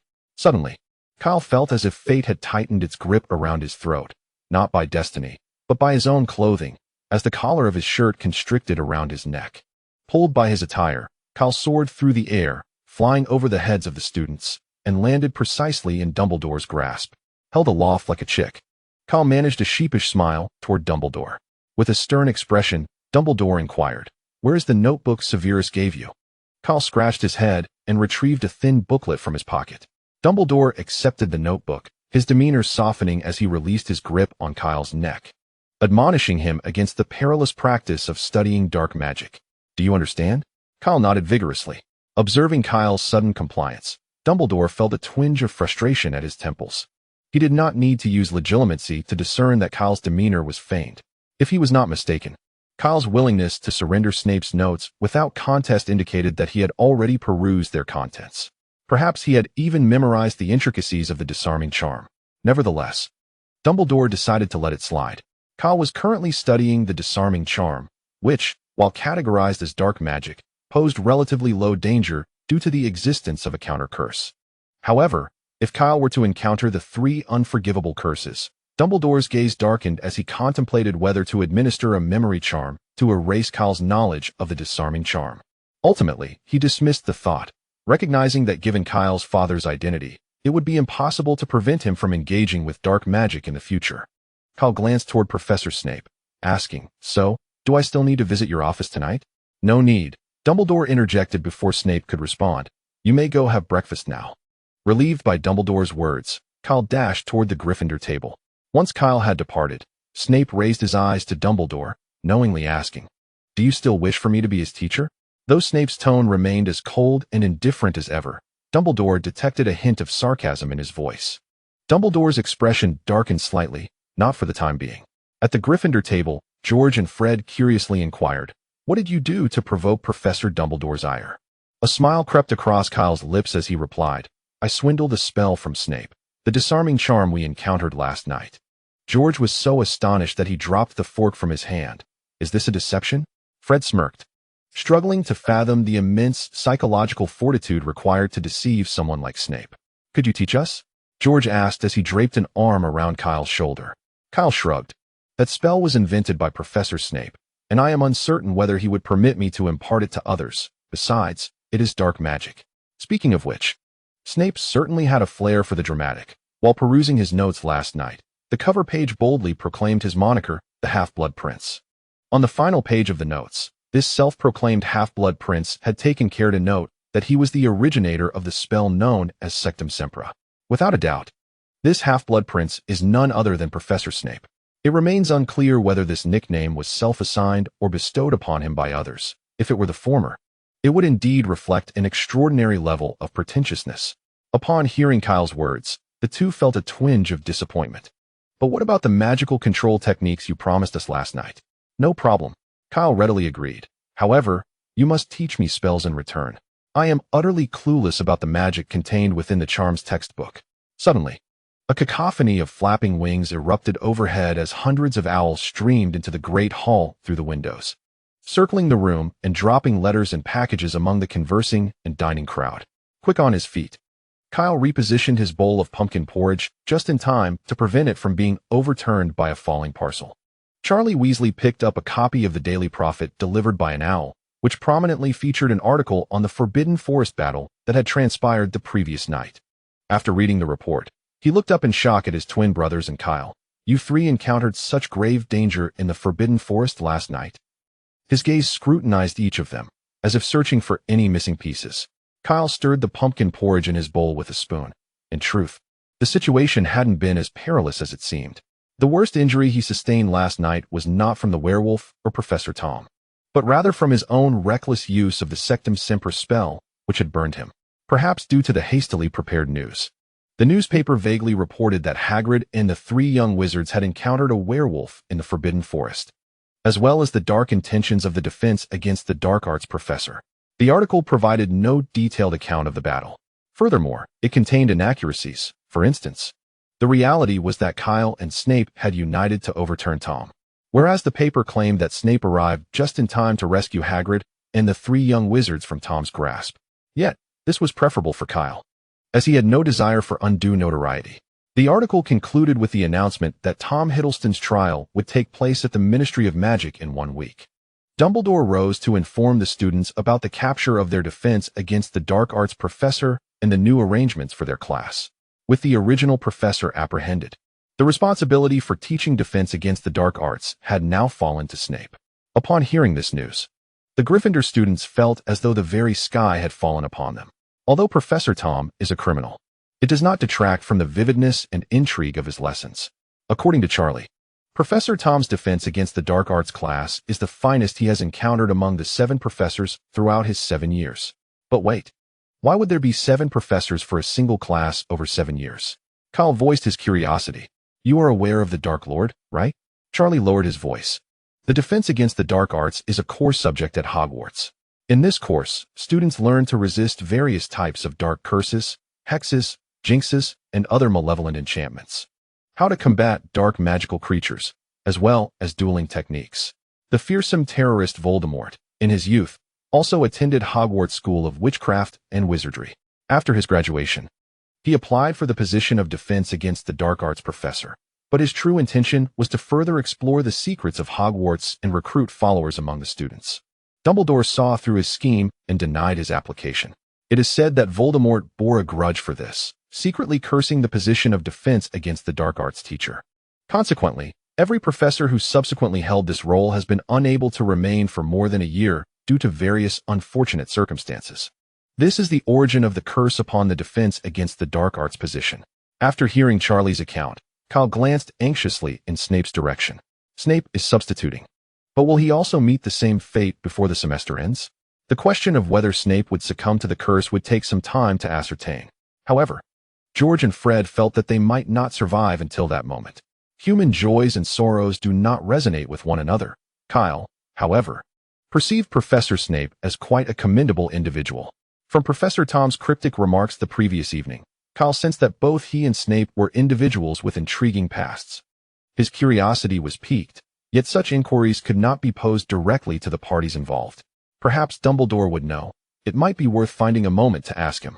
As the weekend arrived, the gray castle was enveloped in mist, with the sun still hidden behind the distant mountains, casting only a faint glow. George and Fred stood at the castle's entrance, rubbing their eyes incessantly and yawning. Kyle kicked each of them lightly, urging them, "What are you doing? Wake up." George, having been inexplicably kicked, weakly pointed toward the somber sky and retorted, "You have the nerve to say that? Look at the time." Fred struggled to open his eyes, feeling as though his eyelids weighed a ton, unable to pry them apart. This was the time to embrace the vigor of youth. How could they allow a little drowsiness to conquer them? With his left hand on his hip and his right hand raised with a thumbs up, Kyle flashed a bright smile, his teeth gleaming. Yet, George and Fred remained utterly unmoved by Kyle's enthusiasm. They leaned against each other, nearly slipping into a state of slumber while standing.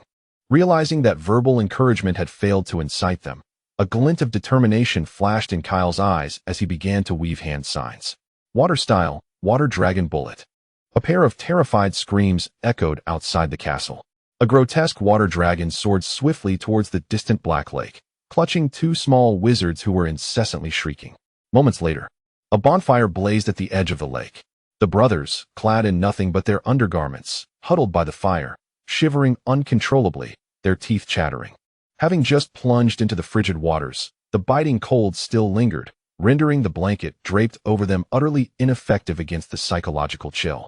Nearby, wooden racks bore the dripping wizard robes, sweaters, and shirts that required drying. Kyle lifted the kettle perched above the flames and poured steaming cups of hot water for the two. "Are you feeling more awake now?" If it weren't for their inability to combat him, the brothers would have drawn their wands and confronted Kyle. Noticing their indignant glares, Kyle placed his hands on his hips and confidently declared, "I clearly told you yesterday to wake up early for training today, yet you both went on a midnight escapade. Can you blame me for that?" Fred and George entered a state of sulky silence, choosing to ignore Kyle's words as if he were merely a tortoise reciting scriptures. Realizing they had no intention of engaging with him, Kyle concluded that he needed to take tangible action to win their approval. He glanced towards the Black Lake. When the Weasley brothers saw Kyle standing steadily upon the water's surface, their eyes nearly bulged out of their sockets. They instantly forgot the earlier incident of being tossed into the lake, playfully wrapped in their blankets. They stood at the water's edge. George, with an air of flattery, inquired, "Kyle, how did you manage that?" Kyle shrugged. "This is the magical control technique I wish to teach you. Shall we begin our training now?" Fred chuckled heartily. Kyle, somewhat exasperated, clicked his tongue, realizing that only by demonstrating something substantial could he truly win them over. Once back on shore, he meticulously explained to them how to concentrate their magical energy, akin to chakra, beneath their feet to generate both suction and support. George and Fred's minds raced. "I think I understand." Eagerly, they prepared to step onto the water, but Kyle seized them, exclaiming, "What are you doing? Walking on the water?" They replied in unison. Kyle raised an eyebrow. "Have you not had enough of winter swimming? Did you not hear a single word I said about starting with climbing trees?" After creating a steep slope of about 70 to 80 degrees using earth manipulation techniques, Kyle demonstrated the technique personally. He then looked at them and said, "You must begin with the fundamentals. The first training task is to walk upright on this slope while maintaining agility." The twins nodded eagerly, their eyes sparkling with anticipation as they approached the steep incline, ready to embark on their first training endeavor. Meanwhile, Kyle chose to disregard their antics. The training for climbing trees and walking on water would take weeks to master, and he prioritized today's physical conditioning instead. By the time Kyle completed his 10-kilometer run around the castle, the bright sunlight had dispelled the mist lingering between the mountains. Kyle, with a relaxed demeanor, tousled his golden hair, which had become somewhat disheveled from running, and after a slight adjustment to his breathing, quickly regained a normal rhythm. As he meandered back to the edge of the Black Lake, he expected to find his brothers diligently training, only to be surprised by the sight of them idly chatting and laughing with a beautiful witch with curly brown hair. Upon noticing Kyle's approach, George took the initiative to introduce him, saying, "Kyle, this is Senior Penelope Clearwater." Fred nudged Kyle's shoulder playfully, his eyes glinting with mischief as he remarked, "It seems she is here to see you." "Me?" Kyle exclaimed, glancing at Penelope, whose sky-blue scarf signified her affiliation with Ravenclaw. Perplexed, he recalled that the only two individuals he knew from Ravenclaw were Zhang Qiu and Marietta. Had they ever met this young lady? The witch confidently extended her hand to him. "Hello, Kyle. I am Penelope Clearwater." Kyle snapped back to reality and shook her hand, feeling the delicate softness akin to jade upon contact. His ears flushed slightly. In his past life, he had been rather timid, often retracting his hand at the slightest brush with a girl's fingers, and such an encounter was almost foreign to him, though he remembered having shaken hands with Zhang Qiu before. However, considering their ages, 11-year-old Zhang Qiu seemed like a mere child from the neighboring house in Kyle's eyes, whereas Penelope, though only 2 years her senior, had already surpassed the tender years of innocence. Penelope is not the heroine. Penelope is not the heroine. Penelope is not the heroine. The importance of this statement warranted repetition. Kyle was merely curious about their conversation. He had heard that this was a technique he had taught them to enhance their magical control. Penelope smiled, her expression warm and enchanting. In truth, her presence here was not solely born of curiosity. Since that day in the Great Hall, when Kyle had captured her attention, she had been planning this encounter for quite some time. Penelope was, in fact, a witch brimming with ambition and lofty aspirations. However, as a Muggle-born witch, she faced significant disadvantages compared to her pureblood or half-blood counterparts, both in strength and influence. The magical realm is ultimately one governed by power. Possessing the prowess of Albus Dumbledore or Voldemort undoubtedly commands respect and fear.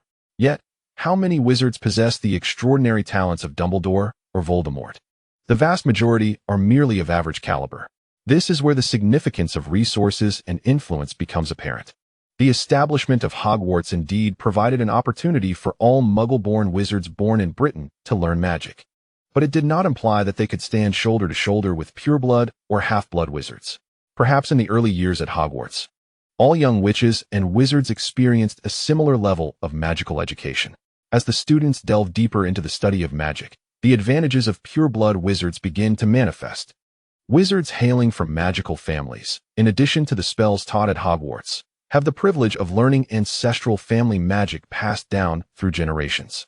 The wealth accumulated by ancient pureblood aristocracy is an unfathomable sum for a Muggle-born wizard starting from scratch.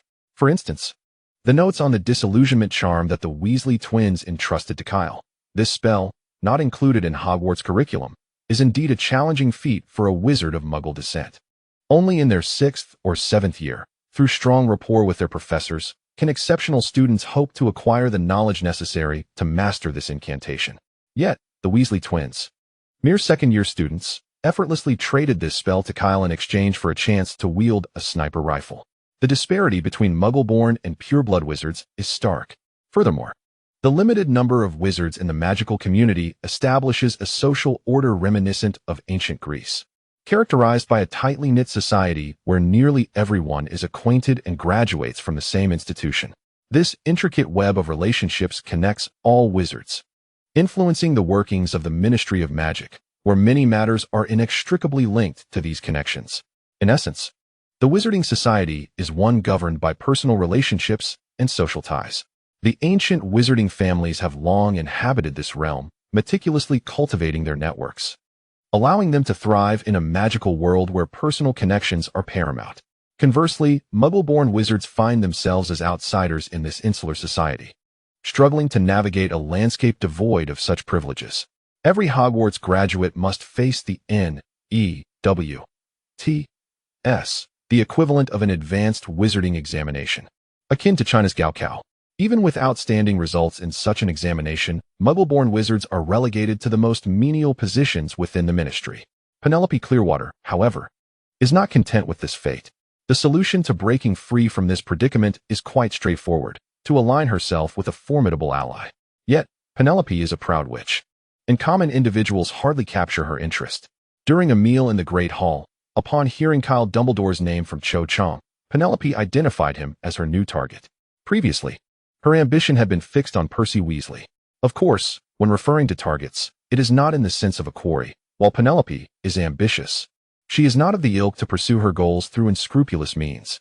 As a target, Kyle would not endure the melodramatic trope of falling for a goddess only to be relegated to one of many backups, discarded once used. Penelope had never entertained such thoughts. Her sole desire was to cultivate a good relationship with Kyle. If she could learn a few magical skills from this member of the Dumbledore family, skills not imparted by Hogwarts, or if, upon her graduation, Kyle could offer her a modicum of assistance in her job search, she would be thoroughly content. Penelope's fingers twirled a lock of hair, an inadvertent gesture that exuded undeniable charm. I realize this request may be somewhat presumptuous, but may I ask if I could study alongside you? Kyle steadied his thoughts, striving to avoid appearing overly naive. It's merely some inconsequential techniques. If you wish to learn, I would be more than happy to teach you. Upon hearing Kyle's response, Penelope beamed. Then I appreciate your help. Kyle glanced at the two brothers in the distance, who were leaning against each other, their expressions lewd as they occasionally gestured in their direction. He quelled the impulse to engage further with the enchanting senior before him. That senior. We shall return to the castle for breakfast. We will meet here again shortly. Penelope nodded politely. Goodbye. Kyle hurried towards the two brothers, delivering a light thump to each of them. Their earlier demeanor suggested they were either concocting schemes regarding him and Penelope or gossiping about him. Thus, his actions were hardly unjustified. Meanwhile, in Austria, a somber, desolate tower stood far removed from civilization. An owl, clutching a newspaper dated several days prior, visited this dilapidated structure. It perched on a narrow skylight at the tower's apex, where an aged hand reached out to receive the daily profit from its talents. The hand belonged to a frail, emaciated old wizard, his eyes sunken deep within their sockets, rendering his visage skeletal. It was hard to fathom that this ragged, gaunt wizard had once been a formidable leader, revered by fervent followers across the globe, while those who opposed him quaked in fear of his notorious reputation. Gellert Grindelwald unfolded the newspaper in his hands. After decades of confinement, the only remnants of joy left to him were gleaned from the news brought by the owl, connecting him to the world beyond. He had believed there was nothing that could evoke a reaction from him anymore, until today, when he stumbled upon a name in the paper, Kyle Dumbledore. A tumult of complex emotions churned within the old man's mismatched eyes, gradually crystallizing into an icy resolve, as if a decision had been made. The first Dark Lord slowly rose to his feet, unsteadily departing the cell he had inhabited for 45 years, leaving the crumbling tower behind.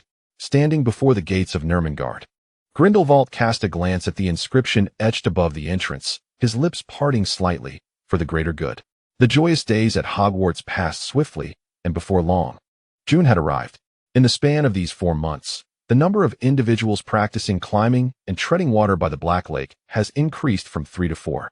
In addition to the original pair of twin brothers and the newcomer Penelope, Kyle also brought Cedric, with whom he had a fleeting acquaintance in the kitchen, into their fold. Perhaps due to their shared training, the camaraderie among the 5 flourished rapidly. Under Kyle's influence, they have contravened numerous school regulations, committing dozens, if not hundreds, of infractions during this period.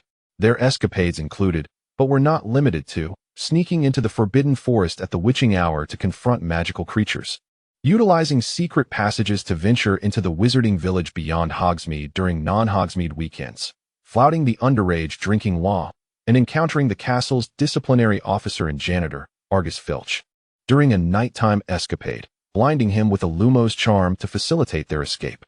Dumbledore, observing his half-son's antics, felt an overwhelming sense of helplessness. Verbal admonishments proved utterly ineffective against Kyle, and he doubted that any form of corporal punishment would serve as a deterrent for a boy who remained unfazed by severe burns. Even Professor Snape, whose perpetual scowl and oppressive aura instilled an indelible fear in the hearts of Hogwarts students, could not intimidate Kyle. Thus, whenever Dumbledore contemplated Kyle's educational challenges, a wave of melancholy washed over him. With Kyle at the helm, the mischievous Weasley twins formed the backbone of their group, complemented by the once innocent Cedric, who had been led astray by the trio. Together, they could easily form a league of paternal woe. As the name suggests, this league was a source of endless distress for him as a father. He could hardly resort to petrifying Kyle and confining him in a dark, sunless room as a form of punishment. What unsettled Dumbledore even more was Kyle's prodigious magical talent. Much like his father, Kyle displayed an intense fascination with perilous combat spells. Just recently, at Kyle's behest, Dumbledore had assisted him in perfecting a spell known as the Spiraling Sphere. Although the spell's potency was only sufficient to obliterate a tree, spells capable of such feats were not uncommon in the magical realm. However, what astonished Dumbledore was the infinite potential encapsulated within this spell. The Spiraling Sphere coalesced from the most fundamental magical energy, and with Dumbledore's profound expertise, he immediately envisioned the incorporation of various other spells into it, such as the Fiend Fire. In fact, he had tested the Fiend Fire's Spiraling Sphere's potency, reducing hundreds of square meters of woodland in the Forbidden Forest to ash as a testament to its power. Dumbledore sensed that this was not yet the maximum capacity of the Spiraling Sphere, which was already quite telling. Fortunately, aside from blinding Filch with a flash charm and pushing the boundaries of underage drinking, Kyle had not engaged in any other behaviors, such as bullying, that might cause Dumbledore significant concern. At least for the time being, Dumbledore was spared the peril of witnessing the emergence of the Third Dark Lord. The sweltering sunshine of June rendered the earth scalding, as rays of light filtered through the dense foliage, casting shimmering spots of illumination upon the ground. In the Forbidden Forest, Kyle, maintaining a bowing posture, slightly lifted his head to fixate intently on the magnificent creature before him. This steed was unlike any ordinary horse.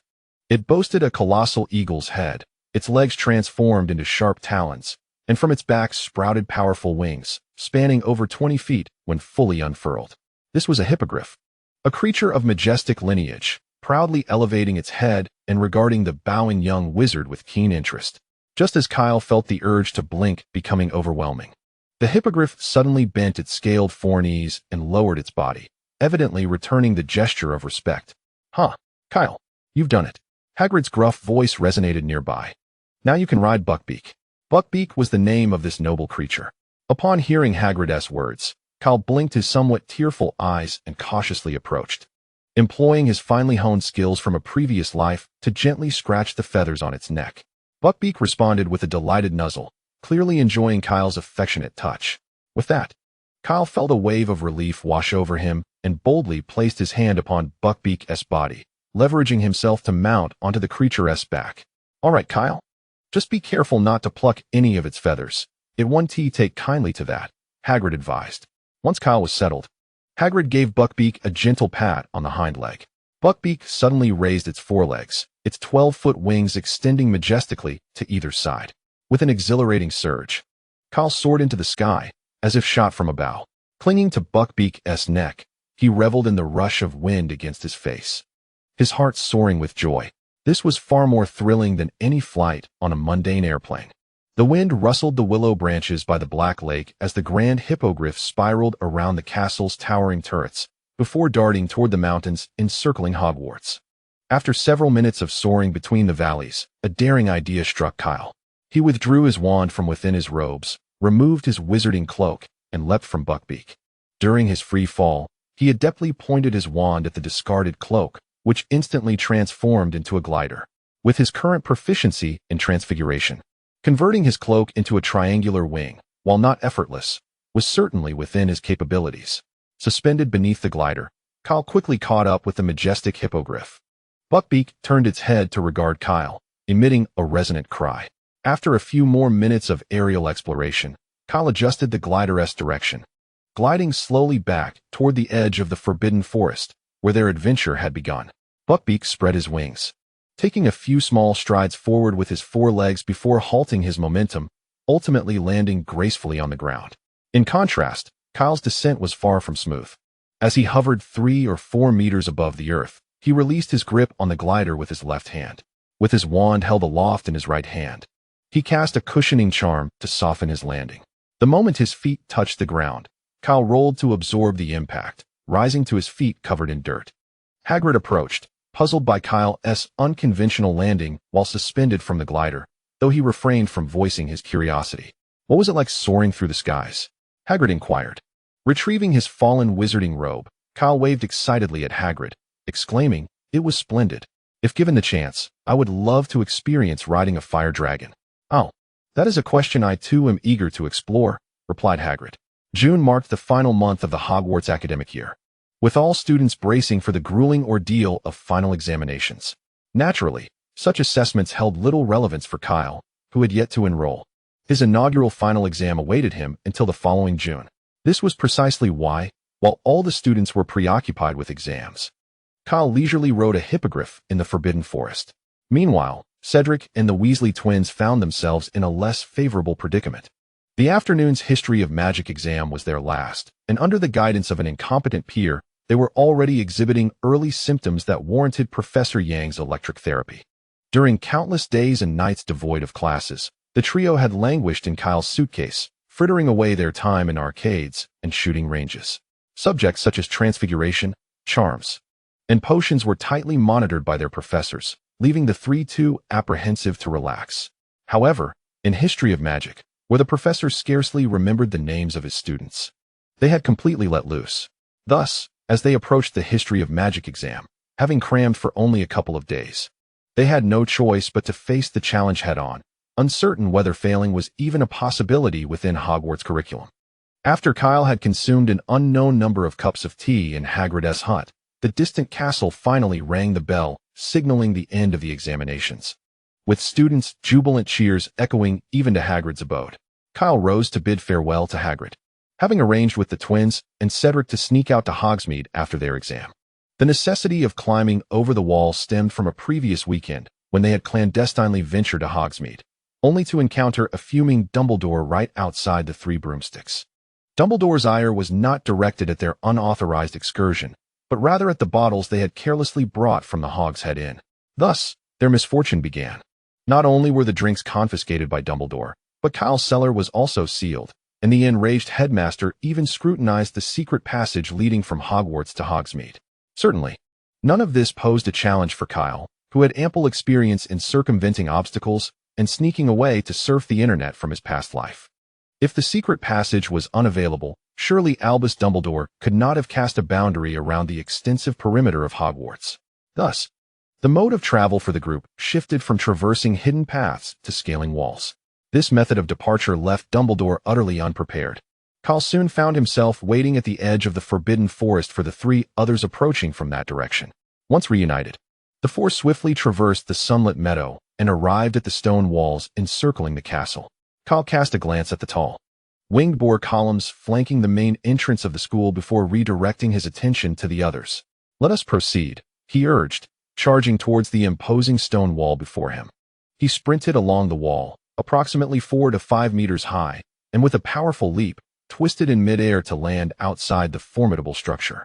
Having mastered the arts of climbing trees and wading through water, the towering battlements of Hogwarts posed no challenge for the members of the Parental Alliance. After all, the surrounding walls were merely 4 to 5 meters high. After walking for several minutes, they arrived near Hogsmeade. Kyle retrieved the storage pouch he had previously requested from Dumbledore, which was imbued with the space expansion charm. To be precise, it could no longer be referred to as a ninja pouch, but rather a storage bag, as all the ninja tools had been confiscated by old Dumbledore. He emptied the bag, revealing an array of peculiar items, including cosmetics, wigs, false beards, clothing, and height-enhancing insoles. "Where on earth did you acquire such an assortment of oddities?" Cedric inquired, adeptly stuffing an insole into his shoe. "What does it matter?" George replied, patting Cedric on the shoulder. "Without Kyle, how could we have disguised ourselves to sneak into the Three Broomsticks, right, Fred?" Fred, preoccupied with tucking his fiery red hair into a wig, responded without turning his head, "What intrigues me more is where Kyle learned all this." Upon hearing Fred's words, Kyle, who was adjusting colored contact lenses to conceal his heterochromia, felt a shadow darken his expression. "Don't ask. The answer lies in my past life as anime club." Initially, during the club's recruitment performance, he had been captivated by the sight of adorable girls in cosplay, only to discover, after successfully passing the interview, that the entire club comprised boys. It was a tale of tears. Moments later, the four transformed individuals strolled nonchalantly into Hogsmeade Village. With just a slight modification to their still youthful voices, no one would suspect that they were underage wizards. They crossed the street and entered a bustling shop, where a graceful woman with a lovely visage tended to a group of boisterous wizards at the bar. "Hello, Madame Rosmerta," Cal called out. Upon seeing her four regular patrons, Madame Rosmerta joyfully greeted them. "Are you all the same as ever?" From their exchange, it was evident that the four had frequently supported the business of the Three Broomsticks. Kyle, filled with a sense of bravado, thumped a large bag of gold galleons onto the bar. "No, today I shall challenge the previous record." Upon hearing the mention of a record challenge, both Cedric and the twin brothers turned pale. Kyle, ahem, Bruce, I doubt anyone has broken your record." Cedric tugged at Kyle's sleeve. Before he could finish his thought, Mr. Wayne interjected, "Someone is about to break your drinking record." George and Fred exchanged stunned glances, their astonishment evident in their eyes. The four hurried to the back of the bar, where a raucous crowd had gathered around a table, cheering boisterously. "Go, go, 20th cup, 29, the 30th cup." It's tied with the record. The challenger, surrounded like a star by the crowd, turned his back to Kyle and the others. Raising the final glass of fiery vodka, he tilted his head back and downed the contents in one swift motion. As he turned the glass upside down, a solitary drop trickled down the side and splashed onto the table, creating a small spray. The empty glass heralded the dawn of a new record, prompting an uproarious cheer from the patrons. The atmosphere shifted abruptly when they spotted Bruce Wayne, the original record holder, entering the bar. And an instant hush fell over the crowd. The sudden silence startled the old wizard who had broken the record, causing him to turn in surprise.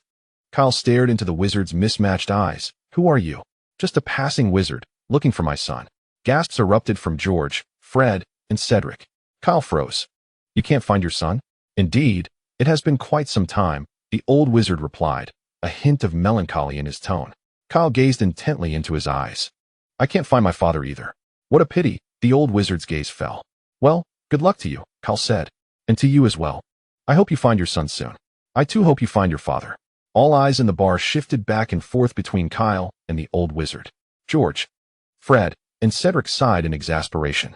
Taking a step back, Kyle finally registered weight. Mismatched eyes.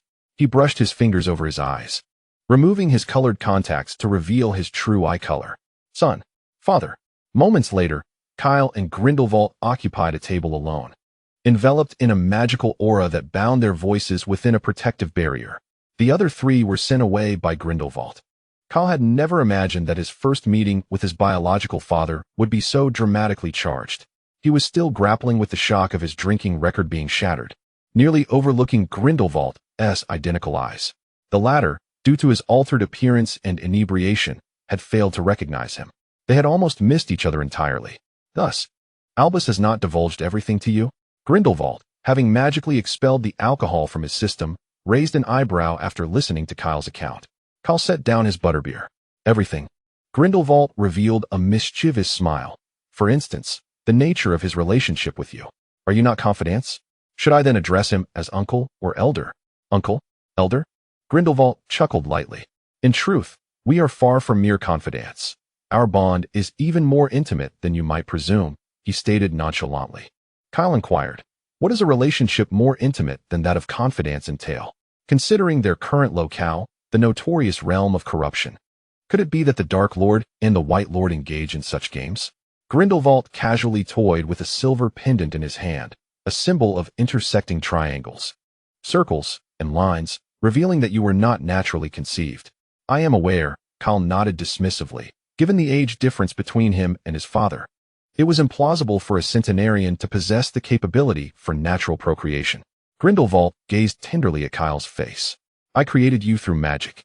So, in Muggle terms, am I a clone? Grindelwald shook his head. You have a mother, named Videro Zier, a former follower of mine, though I lost track of her after my defeat. Hearing Grindelwald's words, Kyle felt a pang of sadness. The old dark wizard sensed the young one's emotions and sought to change the subject. Do you not wish to know how you were born? Kyle's attention immediately shifted to this intriguing topic. I used my genes as the foundation, incorporating a portion of Vider's genetic material, essentially a cloning method. After magically gestating the embryo, I placed it within Veter's body. A magical version of surrogacy? Kyle felt his worldview shaken. A smirk graced Grindelwald's lips. Later, I infused the embryo with some of the Dumbledore lineage's blood. Wait, if that is the case, then my relationship with Professor Dumbledore, Kyle stammered. Observing the figure approaching the shop in trance, Grindelwald distinctly mouthed, I believe you may refer to him as Mother. Dumbledore, having deciphered the lip movements, felt his cheeks twitch. Following Grindelwald's gaze, Kyle turned to see the old man with a white beard striding toward them. His expression dark and muttering Grindelwald's words, Mother? Upon entering the soundproof barrier, the first thing Dumbledore heard was Kyle's call to him as his old mother, causing his already somber visage to radiate an aura of resentment. I am not your mother. Dumbledore glared at Kyle, his tone tinged with a hint of regret. Your mother, Videro Zir, passed away shortly after giving birth to you, consumed by sorrow. Upon hearing Dumbledore's words, Kyle was momentarily engulfed in confusion before regaining his composure. He felt no sorrow, as they had never met. However, a tinge of regret lingered. Dumbledore seated himself beside Kyle, fixating intently on Grindelwald. Your past actions were solely driven by a desire to obtain the Phoenix bloodline of the Dumbledore family. Grindelwald chuckled softly, for it was said that the Phoenix would appear when a member of the Dumbledore lineage was in need. To receive the aid of such a legendary creature was indeed a source of envy. Confronted by the former lover who had once cast him into Nurmengard, Grindelwald bore no significant resentment. Instead, he found himself in a rather jovial mood. Dumbledore, resolute, declared, I cannot allow you to take Kyle away. Grindelwald raised an eyebrow, countering. That is not for you to decide. I believe Kyle should have the freedom to choose for himself. I concur. Kyle timidly raised his arm, caught between the two. Dumbledore's gaze intensified, death stare, focus. Kyle's wand, adorned with numerous protruding knots, spun slowly between Dumbledore's slender, bony fingers. Under Dumbledore's imposing presence, Kyle quietly shifted his chair closer to Grindelwald. He needed to remain at Hogwarts.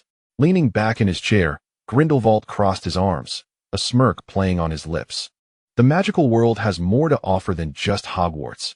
Durmstrang is also a commendable option. Their expressions appeared calm, and their dialogue bore a placid tone. Yet, Kyle sensed the atmosphere growing increasingly tense. I wish to attend Hogwarts, he stated. Grindelwald's gaze sharpened, death stare, focus. Considering the friends he had amassed at Hogwarts, Kyle was reluctant to entertain Grindelwald's suggestion of Durmstrang.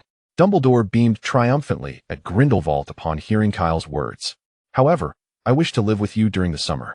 Kyle turned to Grindelwald, as if something had shattered. Dumbledore exclaimed, Why should I be the one to yield first? I was the one who found you and brought you into this enchanting magical realm. How has it come to this? Kyle's eyes sparkled as he gazed at Grindelwald. He believed that as the erstwhile Dark Lord, Grindelwald would not impose the same restrictions on the study of captivating dark magic that Dumbledore did. Now it was Grindelwald who wore a satisfied smile. Dumbledore silently observed the burgeoning bond between the father and son, having only just reunited, and his expression darkened. Kyle's nature was inherently rebellious. Remarkably, he had not yet even begun his studies, having spent merely 4 months at Hogwarts. The number of rules he had already violated rivaled that of Dumbledore during his 3rd year. Moreover, considering his understanding of Grindelwald, if Kyle were to remain by his side, his former lover would undoubtedly impart his ideologies to Kyle. Dumbledore had already foreseen the prospect of Kyle becoming the 3rd Dark Lord. Reflecting on this, a sense of weariness washed over Dumbledore. At over 110 years of age, having witnessed the rise and fall of 2 Dark Lords, he sincerely hoped that a 3rd would not emerge to trouble him. Grindelwald grinned. Albus, this time you have lost. Dumbledore furrowed his brow and replied, Gellert, do not forget that Kyle still has to return to Hogwarts. Upon hearing Dumbledore's words, Grindelwald scoffed. And so what? He then rose and extended his hand towards Kyle. Let us go. Now, Kyle turned to glance at Cedric and the others in the distance, straining their necks to eavesdrop on the conversation. He had yet to bid farewell to his friends, nor had he packed his belongings.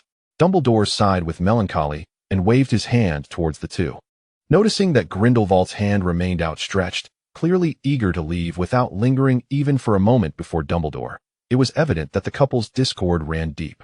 Kyle waved at Dumbledore, Goodbye, Mom. At this, Dumbledore's veins throbbed visibly on his forehead, prompting Kyle to immediately grasp Grindelwald's bony hand. With a loud crack, their figures instantly vanished from the spot. Dumbledore gazed at the suddenly vacant table with a complex expression, his grip on his wand loosening. How infuriating it was. Why hadn't he been the one to use magic to merge their genes and create the embryo? Had it been him, he would have combined his and Grindelwald's genes, allowing Grindelwald to be the mother.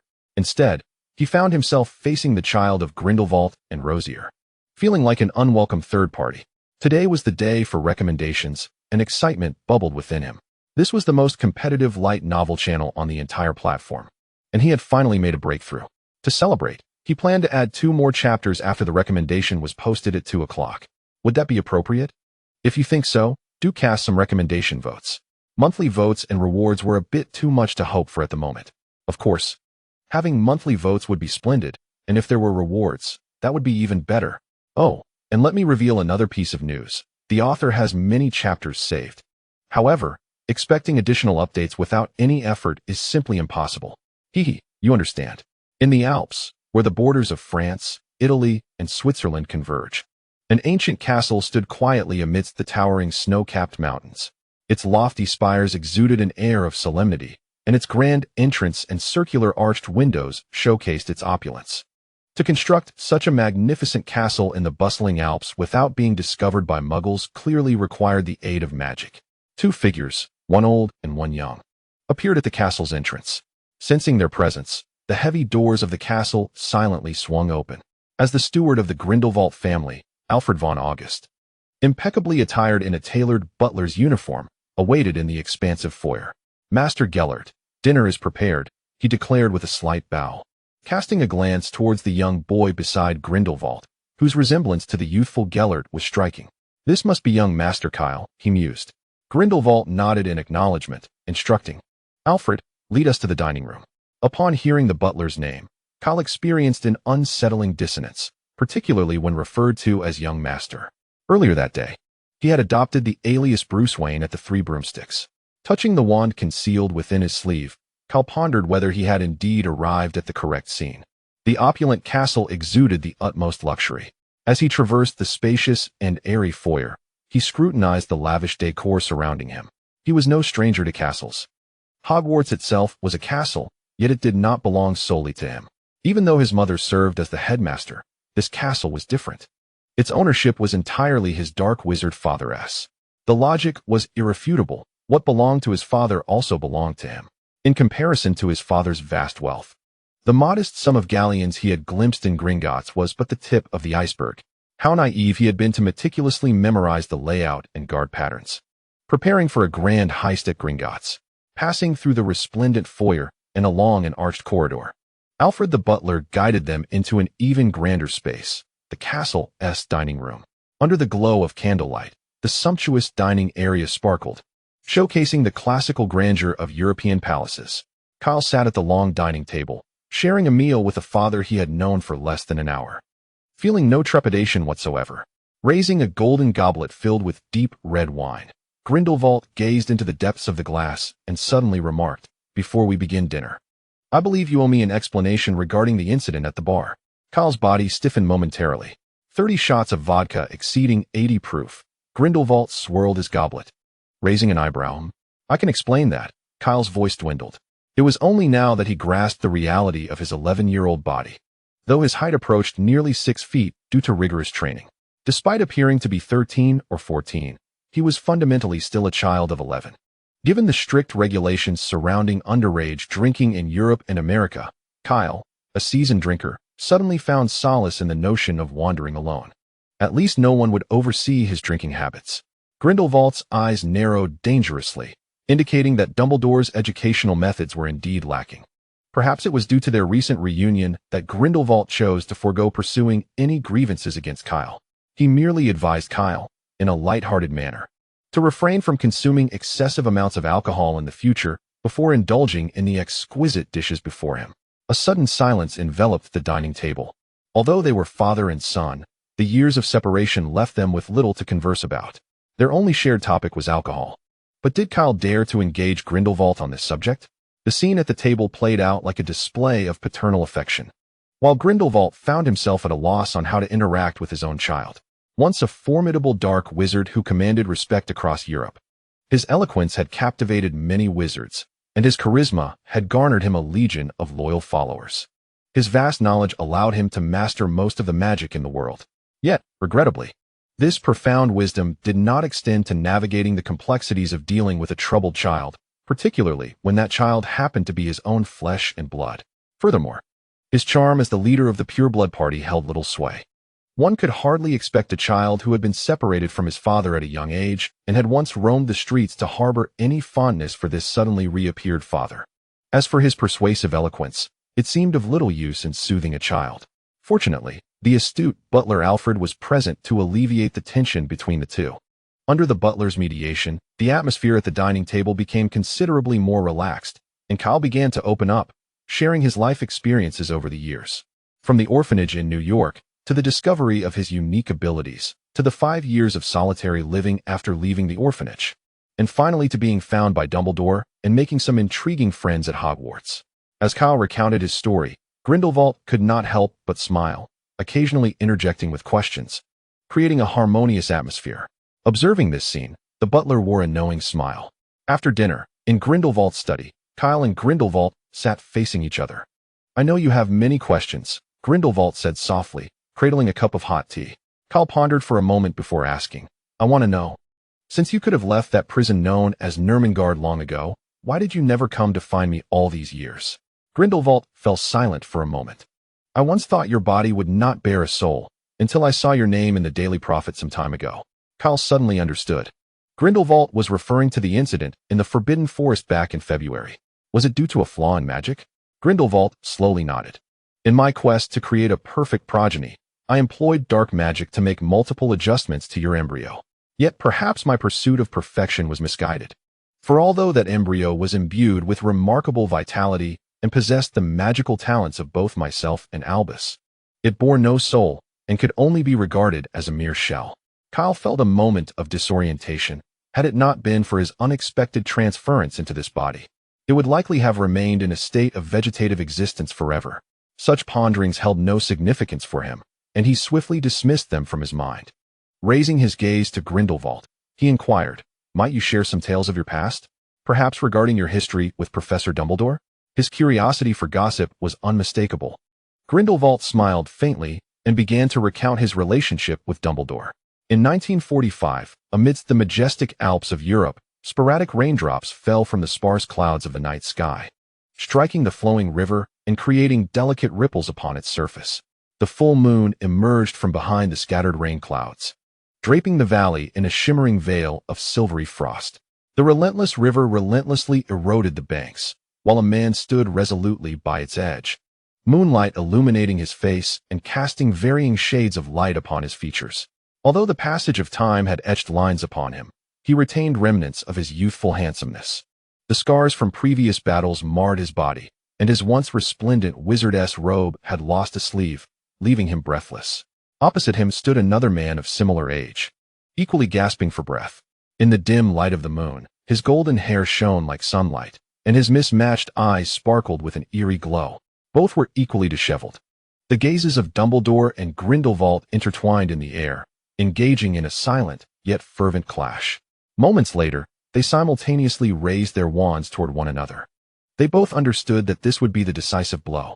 A crimson and azure beam shot forth from their wands, and upon collision, a spherical wave of transparent energy erupted from their point of intersection, sending dust swirling to envelop the entire valley. Once the earth-shattering impact subsided, the valley bore a transformed visage. The surrounding cliffs were marred with shocking fissures, and rocks teetered precariously, cascading downwards. Grindelwald, utterly spent, collapsed into the river, his body drifting toward the precipice. Just as he was about to plunge over the edge, a hand grasped his arm, preventing his fall. Dumbledore strained to pull Grindelwald from the water, dragging him to the safety of the riverbank. For Dumbledore, who had just emerged from a cataclysmic battle, Grindelwald's weight felt burdensome. With great effort, he managed to move his longtime adversary to a temporary refuge on the riverbank. Defeated, Grindelwald lay on the ground, his expression a tapestry of emotions, memories flashing through his mind. Yet, amidst the turmoil, he ultimately burst into a hearty laugh. "Once again, you have triumphed, Albus." And thus, it concluded, Kyle. Exhausted in body and soul, Dumbledore leaned against the rocky outcrop and slowly sat beside Grindelwald. "We are dear friends. I do not wish to kill you. But this war must come to an end. To continue would only jeopardize the future of the magical world. I shall spend the remainder of my days in Nurmengard." Grindelwald replied nonchalantly. "However, before that, there is one last matter." Grindelwald, with trembling hands, reached into his garments and retrieved a small card adorned with arrows. Dumbledore gazed at the card, perplexed by its significance. Where did Grindelwald wish him to go? The card bore the address of a safe house. "Our son is there," Grindelwald said, a sly smile gracing his face. "Congratulations, you are going to be a mother." In this gravely serious atmosphere, Grindelwald displayed a rare moment of dark humor. Dumbledore, his expression darkening, stared at the card in his hand, thinking, "By Merlin, I am to become a mother." As Dumbledore seemed on the verge of outrage, Grindelwald quelled his mirth. "Well, his mother is someone else, but he indeed carries a part of your blood within him. That is a certainty." Grindelwald patted Dumbledore on the shoulder. "I entrust you with his care." Taking a deep breath, Dumbledore struggled against the impulse to send Grindelwald to his demise with the Elder Wand. He did not want his child to grow up without a father. Eventually, Dumbledore nodded slowly. "I will take good care of him. What do you intend to name him?" "Kyle. Kyle Grindelwald." After providing a name, the weary Grindelwald quietly lay down upon the ground, closing his eyes and uttering no further words. The war, instigated by the one known as the Dark Lord Grindelwald, which had engulfed the wizarding world across the European continent, finally reached its conclusion with Albus Dumbledore's triumph over Gellert Grindelwald.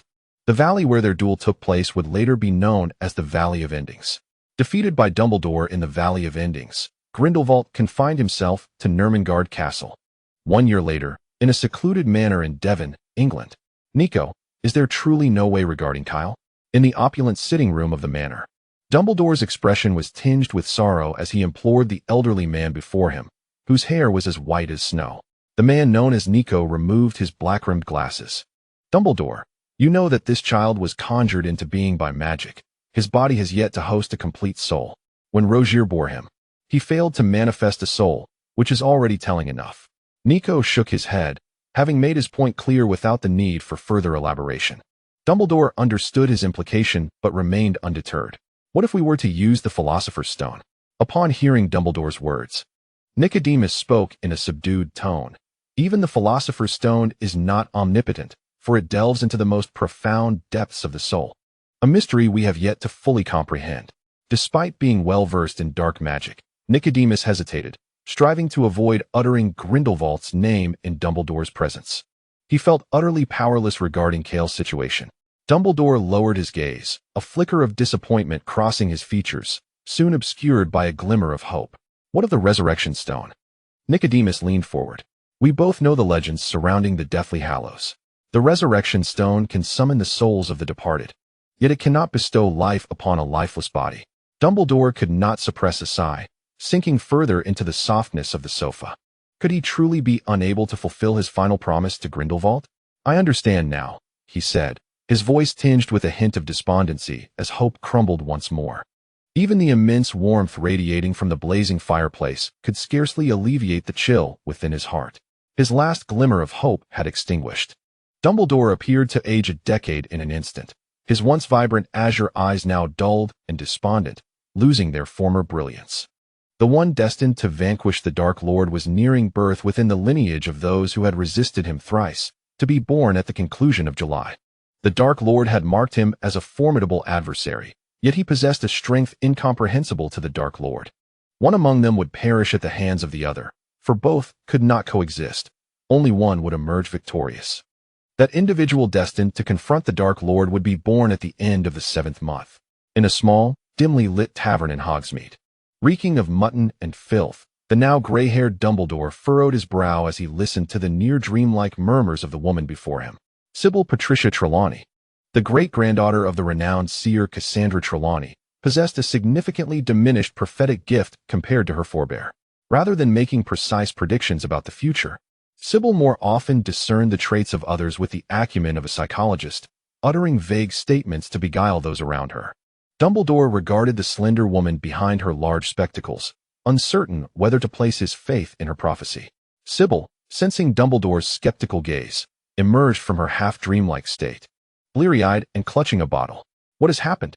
Where has my sherry gone? She had completely forgotten what she had just said, only aware that her bottle was empty.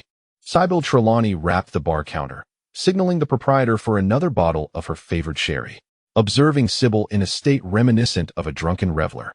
Dumbledore's conviction regarding Trelawney solidified. She was indeed a charlatan.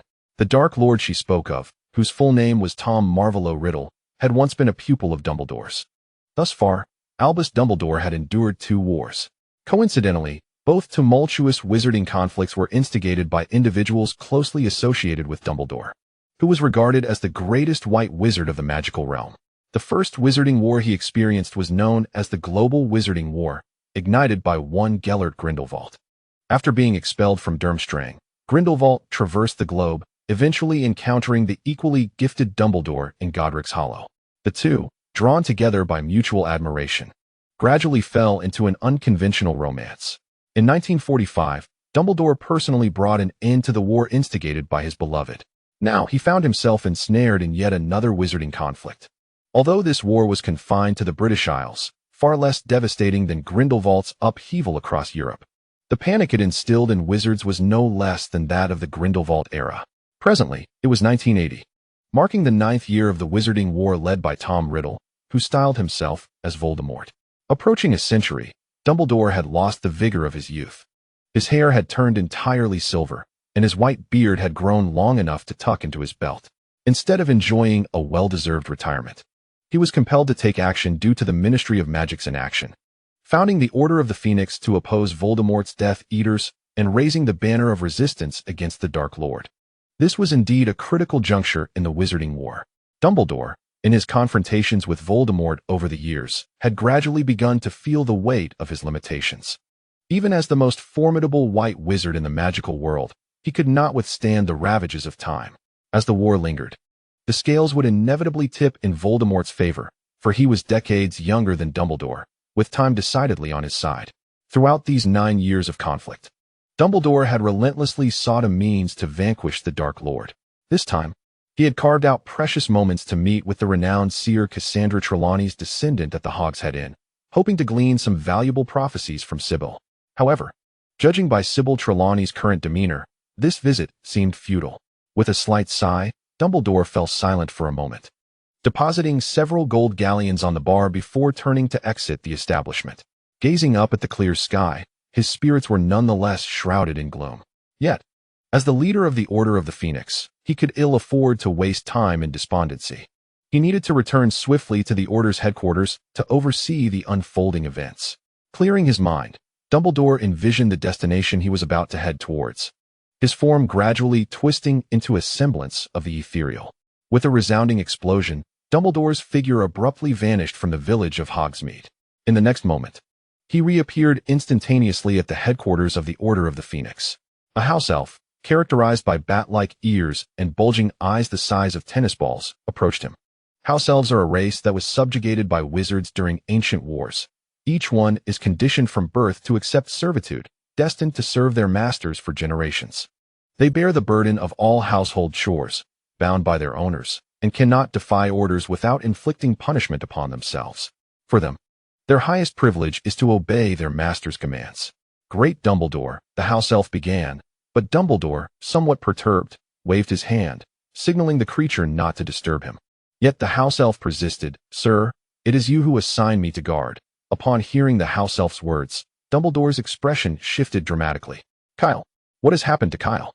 Startled by Dumbledore's sudden change in demeanor, the house elf hesitated, intending to explain the situation, but the anxious Dumbledore hastily made his way to a particular room.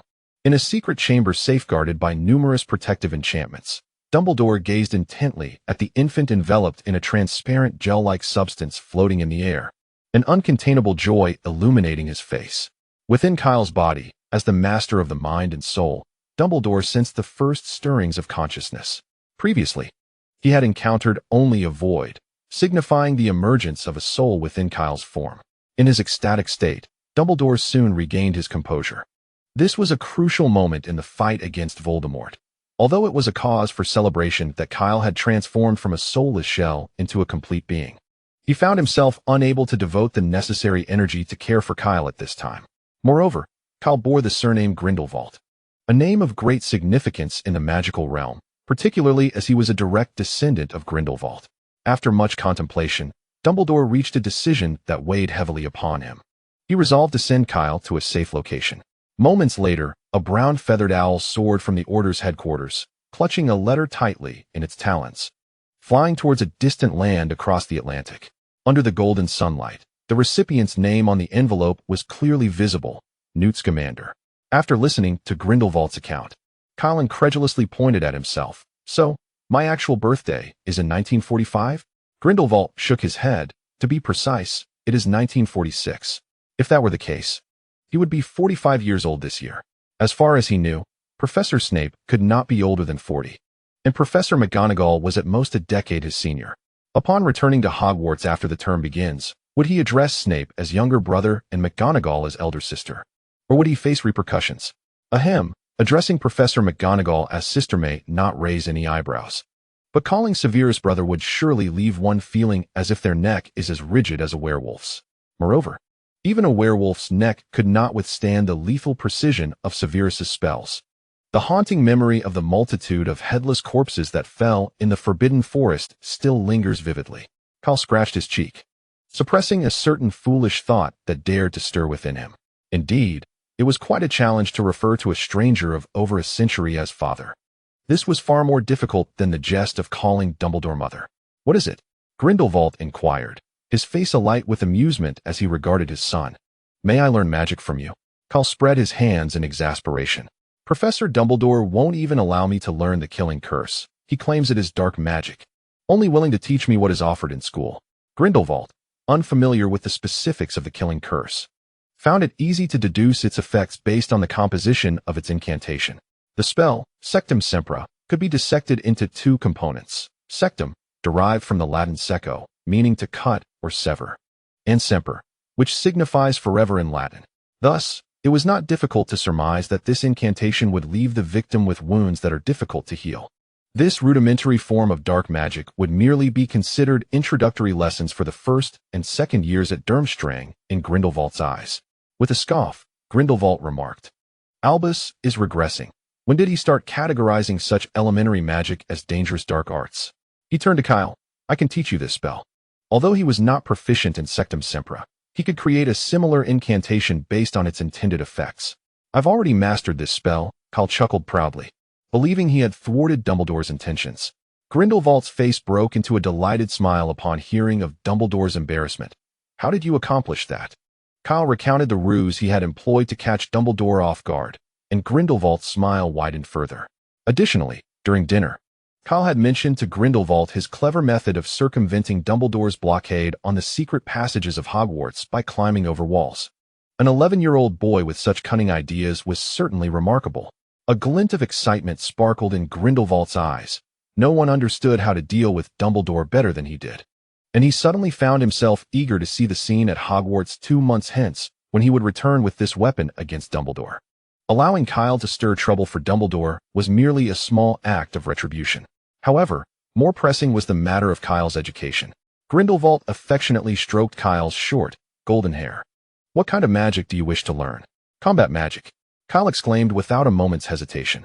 Grindelwald was not the least bit surprised by this response. Had Kyle suggested anything else, he would have found it peculiar. "Of course, but before we proceed, we must start with the fundamentals. Magic is not merely about uttering incantations and waving a wand haphazardly. For a novice, even a slight miscalculation in the wand movement could result in a failed spell."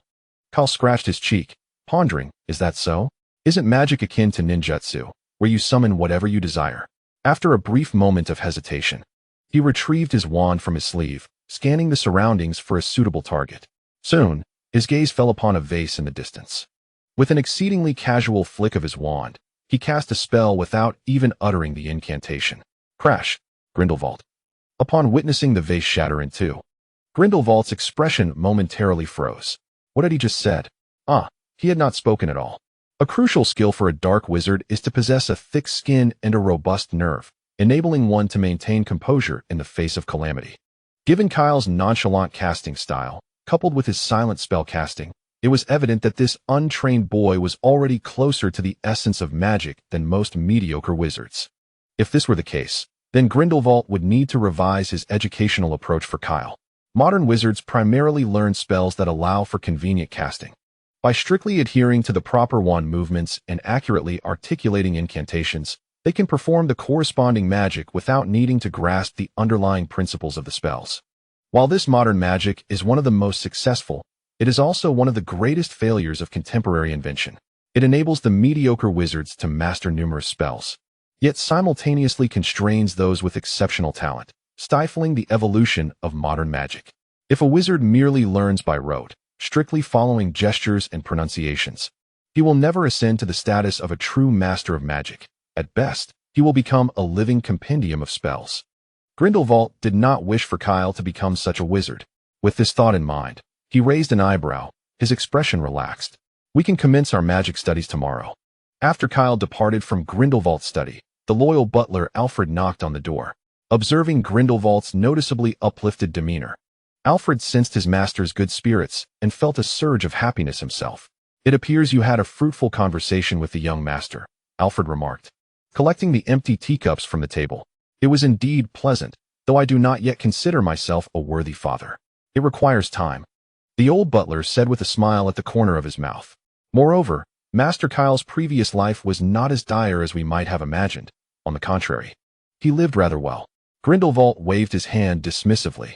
"That does not absolve me of my transgressions with Albus." The butler halted his steps, remarking, "You have already done your utmost. You were unaware at the time, were you not? Perhaps when I next encounter Albus, I should give him a good thrashing." Grindelwald murmured. Surely 2 Grindelwalds should not be bested by a single Dumbledore? Upon hearing Grindelwald's words, Alfred's aged visage broke into a smile as he quietly closed the study door. A brief announcement. In a few days, a significant female character will make her entrance, and we shall begin the selection process for the leading lady. Currently, there are 4 candidates. Shall we discuss whether to choose one or multiple? Within a quintessential Baroque-style library, a golden-haired youth sat at a massive wooden table in the center, quietly perusing the book in his hands. The European classical ceiling and corridors, along with the elegant wall-mounted bookshelves and rows of high-density bookcases, constituted the essence of this library. "Thank you, Alfred." Accepting the fruits and hot tea offered by the old butler, Kyle once again immersed himself in the realm of magic. Since his arrival at this castle nestled in the Alps, 2 weeks had passed unbeknownst to him. During this time, Kyle had learned a great deal from the old Dark Lord. However, as he possessed no prior foundation in magic, apart from the elusive techniques of the old bat, most of his skills were merely haphazardly concocted ninjutsu of his own invention. Thus, under Grindelwald's tutelage, he could only grasp some rudimentary theoretical knowledge. For Grindelwald, regarded as one of the most powerful dark wizards in history, to serve as a magical mentor to a novice was indeed a misallocation of his talents. Nevertheless, Grindelwald found joy in nurturing the young boy. Simultaneously, he was astonished by Kyle's innate talent. For wizards accustomed to wielding wands in the West, wandless magic is an exceedingly advanced technique. Mastery of wandless casting enables wizards to execute spells more swiftly and efficiently. In combat, even in situations where their wands are disarmed, those proficient in wandless magic can continue to fight, delivering unexpected and lethal counterattacks. Kyle's creation of the wandless magic technique, the spiral sphere, elicited a measure of surprise from Grindelwald. Given his vast experience and expansive perspective, ordinary magic rarely stirred his emotions. However, the spiral sphere could be deemed an extraordinary form of magic. In addition to the spiral sphere, many of Kyle's magical concepts, which remained at the conceptual stage, also brought Grindelwald considerable delight, such as the lightning release, 1,000 birds, which he had successfully executed once, albeit at the peril of severe self-harm. The cost of incinerating an arm for a relatively unimpressive single-target attack rendered the trade-off entirely disproportionate.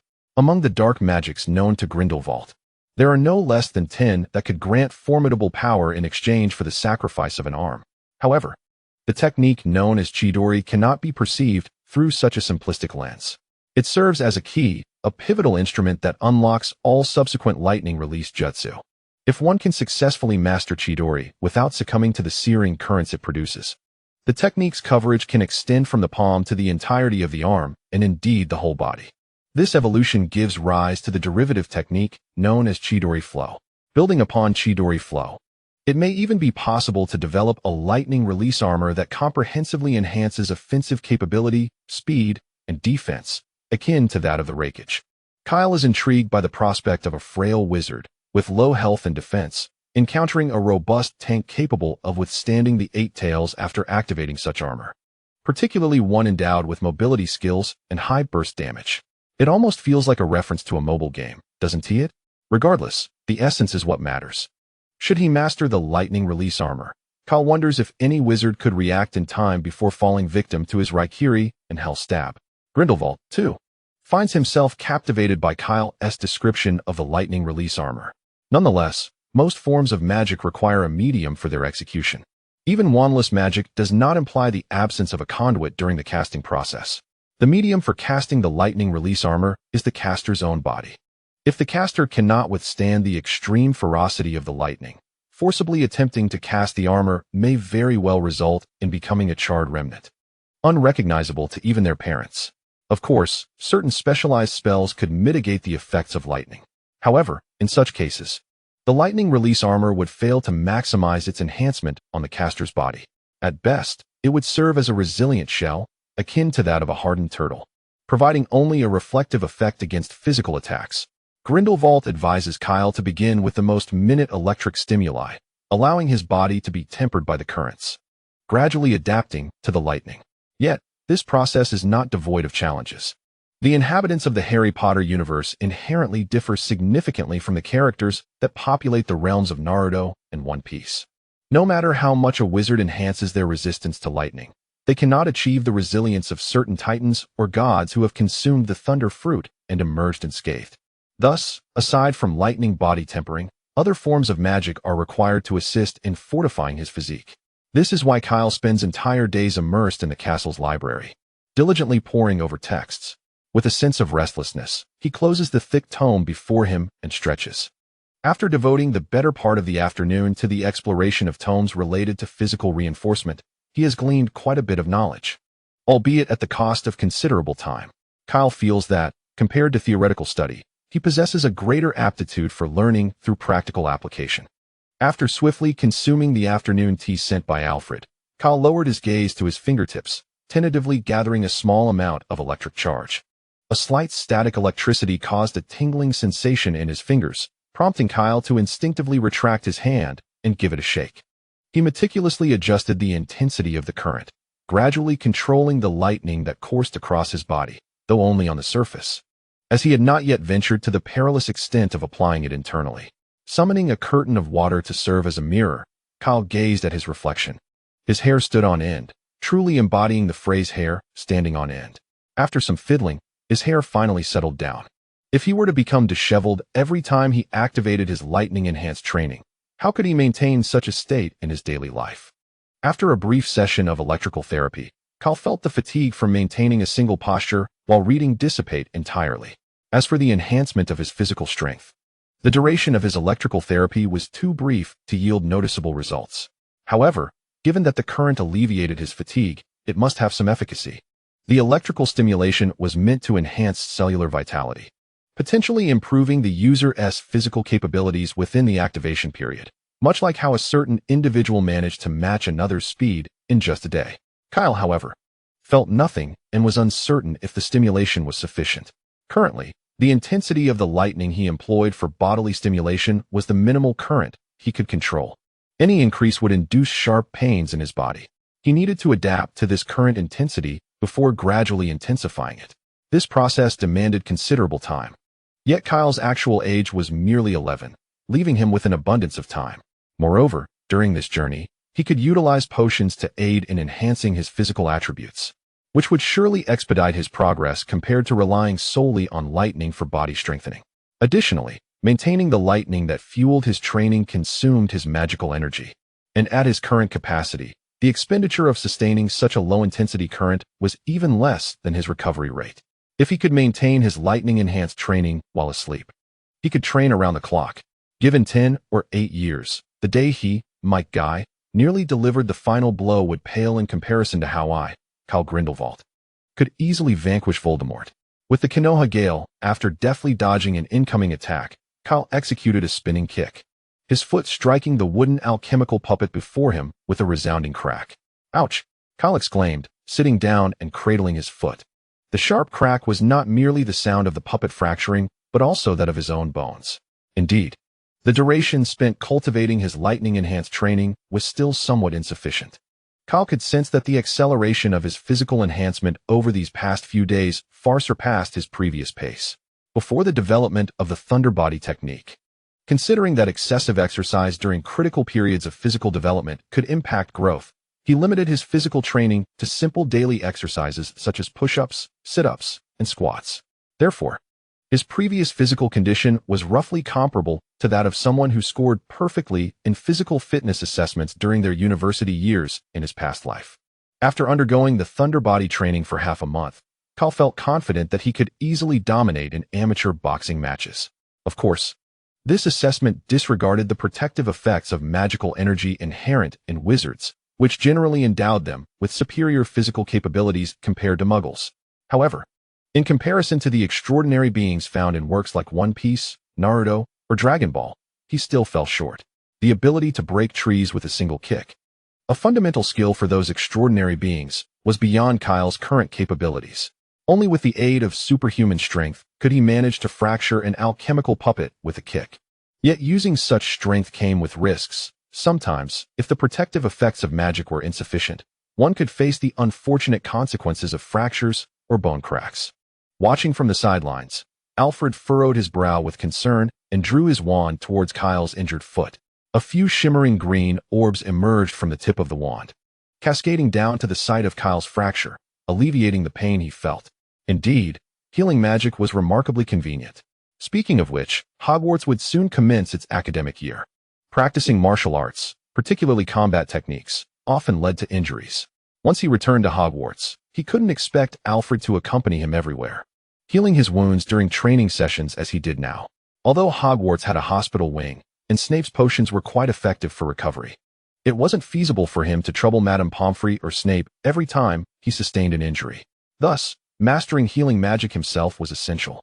Lying on the training room floor like a lazy fish, Kyle gazed at the elderly butler, Alfred, who was administering his treatment, and exclaimed, "I want to learn this." Alfred smiled indulgently. "Young master, to learn healing magic, one must first comprehend the structure of the human body to provide targeted treatment." Kyle sat up, inquiring, "So, we have to start with human anatomy? Where can we find a body for dissection?" At Kyle's words, Alfred's expression subtly twitched. Whether in the magical world or the Muggle realm, aspiring to become a healer was no simple endeavor. Like Muggle medicine, healing magic was a complex discipline. Those wishing to become healers needed to achieve at least an E, or a good grade, in subjects such as potions, transfiguration, herbology, charms, and defense against the dark arts on their Newt's examinations. Even attaining such grades would only qualify them for an internship at St. Mungo's Hospital for Magical Maladies and Injuries. To achieve the status of a true healer, one must endure a protracted journey of learning during future internships. Alfred's words to Kyle were intended to dissuade him from pursuing the study of medical magic, for even the simplest healing spells were far beyond Kyle's current grasp. However, it seemed that Kyle's remarks hinted at a desire to procure a few corpses for anatomical study. Although aware that Master Kyle was not akin to the average young wizard, Alfred found the casual mention of dissecting bodies rather unsettling. Even after having witnessed considerable bloodshed alongside Grindelwald. Shaking his head, Alfred replied, "Master, we do not need to study Muggle anatomy." "Then where shall we begin our studies?" Kyle inquired.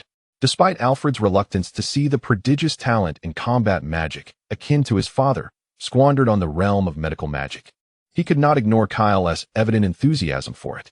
"If you truly wish to learn, then please wait a moment," the old steward said, turning to leave the magical training room.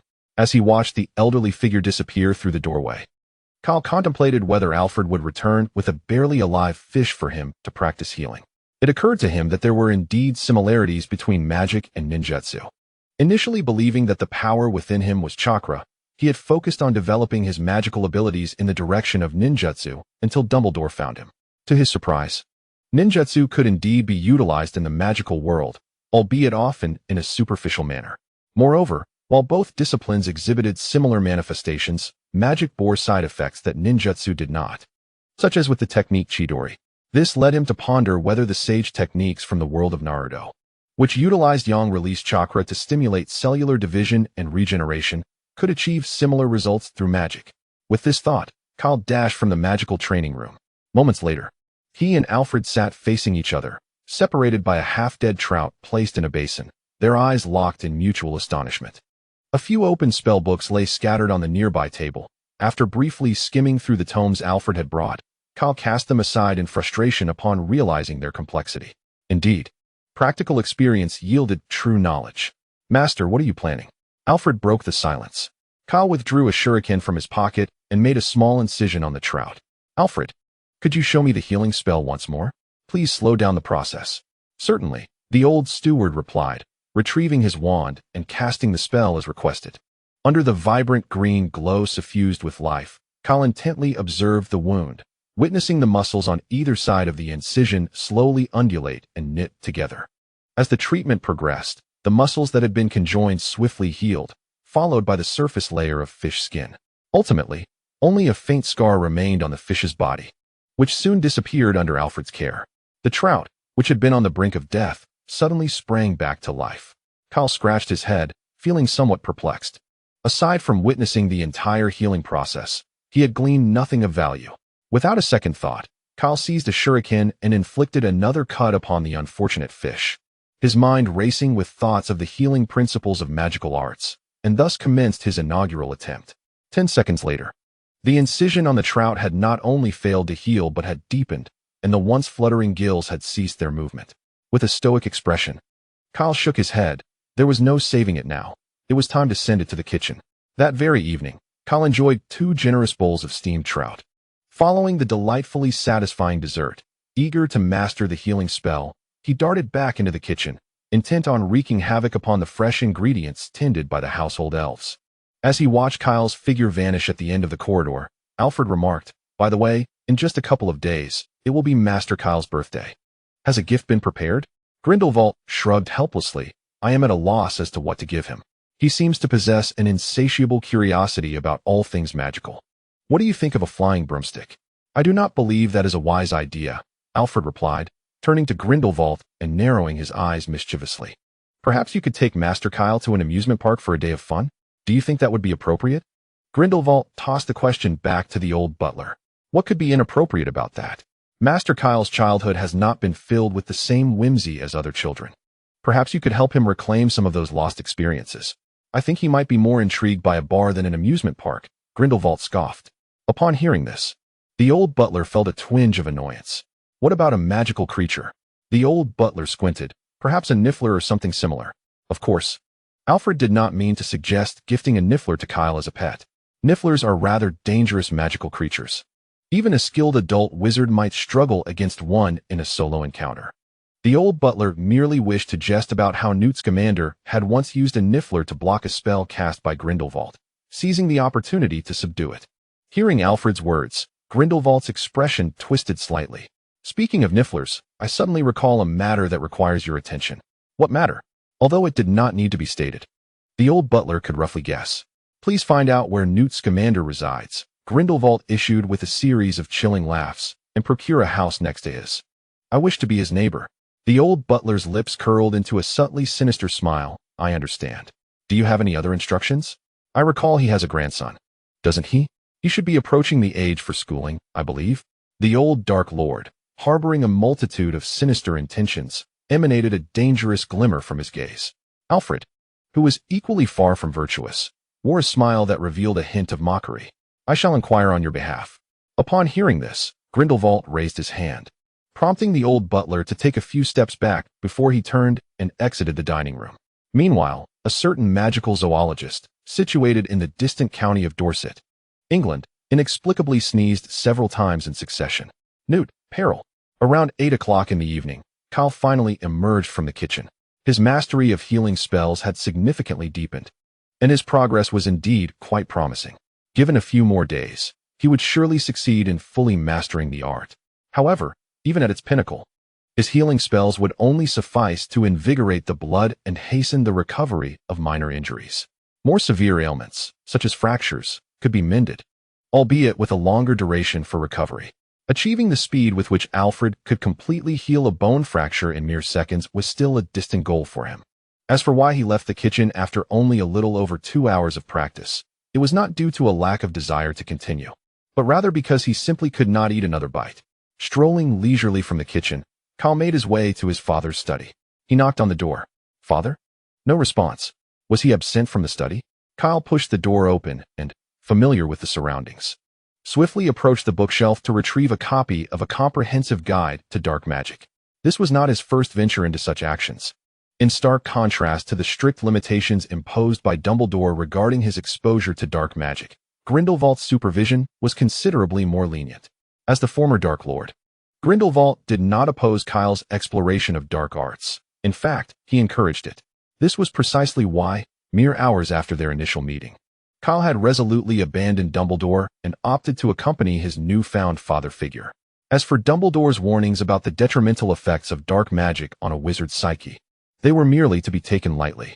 Should Kyle exhibit any such issues under Grindelwald's tutelage, they would find it prudent to start anew.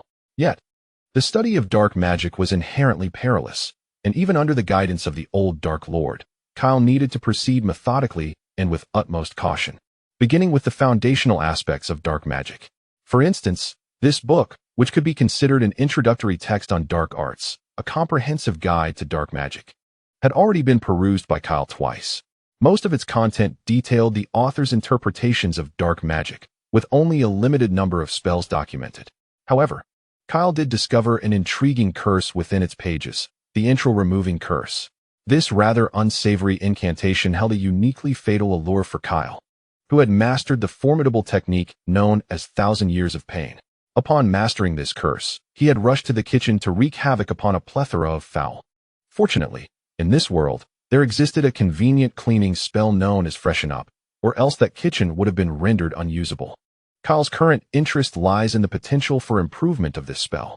He contemplates whether the object to be extracted could be substituted, perhaps with something like the bladder, prostate, or erectile tissue.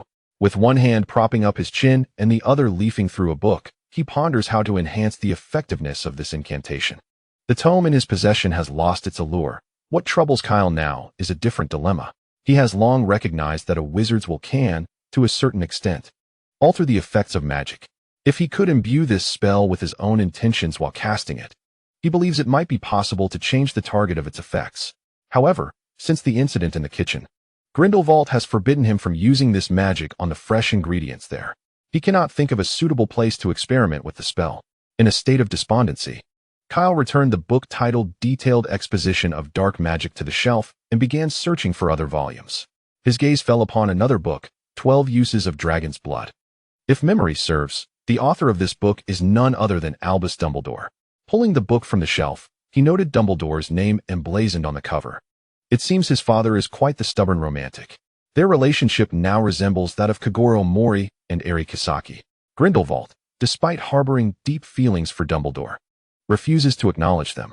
When he whisked Dumbledore away from the tavern, he didn't spare a single word, hastily departing instead.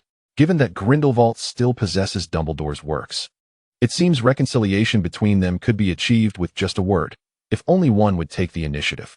As Kyle casually flipped through the pages of the book, a letter slipped out. "My love, Albus Dumbledore."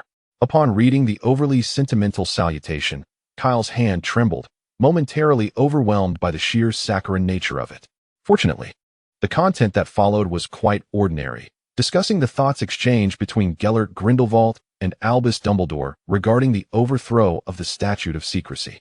Kyle's expression turned peculiar as he confirmed the letter was indeed addressed to Dumbledore. He hadn't expected that the man heralded as the greatest white wizard of the contemporary magical world, Dumbledore, had once entertained fantasies of dismantling the Statute of Secrecy to establish wizarding dominion over Muggles. This revelation would undoubtedly be a tremendous blow to those who have long championed Dumbledore's advocacy for Muggle rights. Of course, if Dumbledore had not harbored such ideals in his youth, he likely would not have allied himself with Grindelwald, the Dark Wizard. At the conclusion of the letter, beside Grindelwald's signature, Kyle noticed a familiar emblem, a triangle intersected by a circle and a vertical line. That very day in the Three Broomsticks, Grindelwald had held a pendant bearing the same design. What could this symbol signify?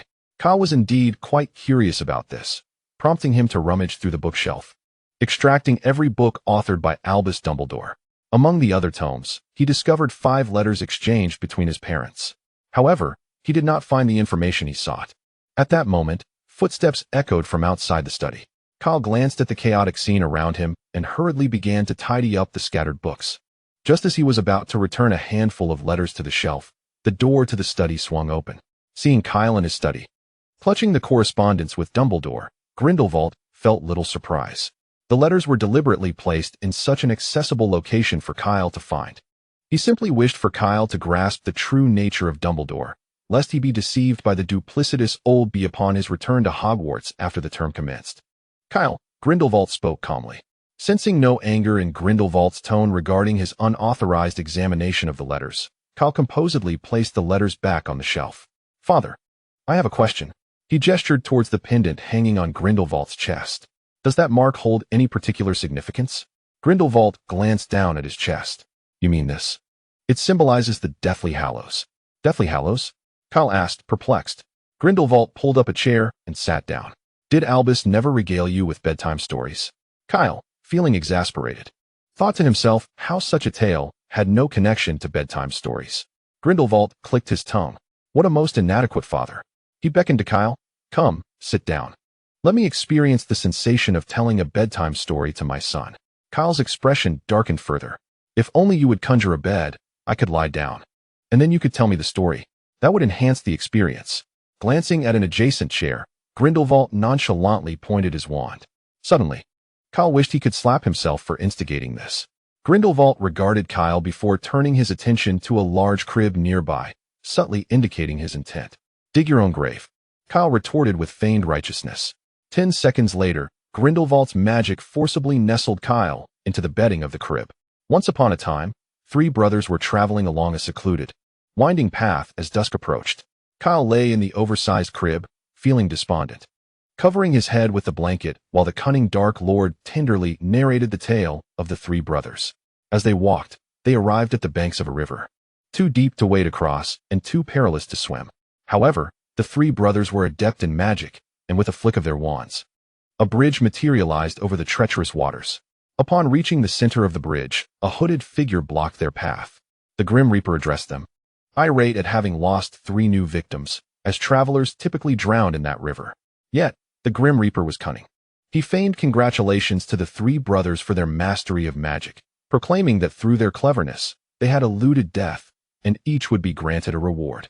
The eldest, a valiant warrior, desired the mightiest wand in existence, a wand that would ensure victory for its master in every duel, a wand worthy of a wizard who had conquered death.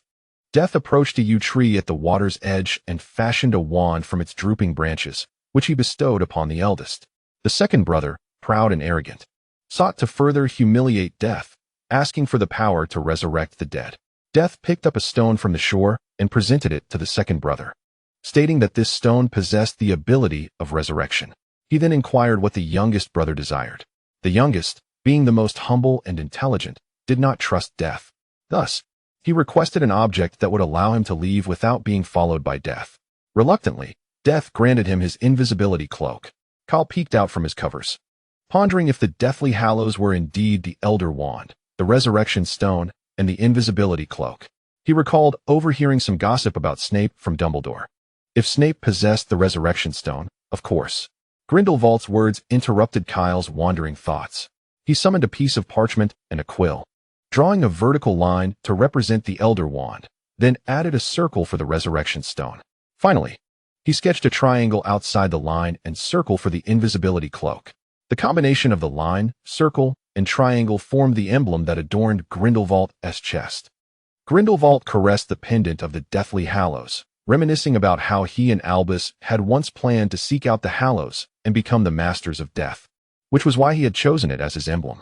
According to his father, this object was a unique symbol of their shared love.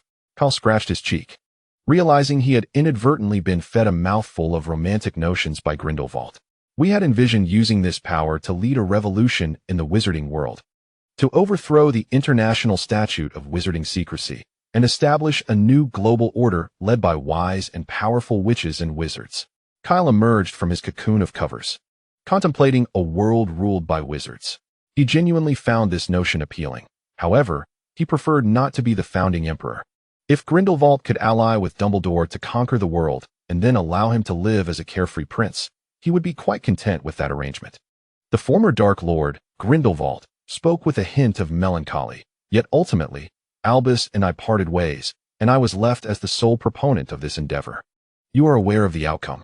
At this juncture, Grindelwald disdainfully ruffled Kyle's meticulously styled hair, leaving it in disarray.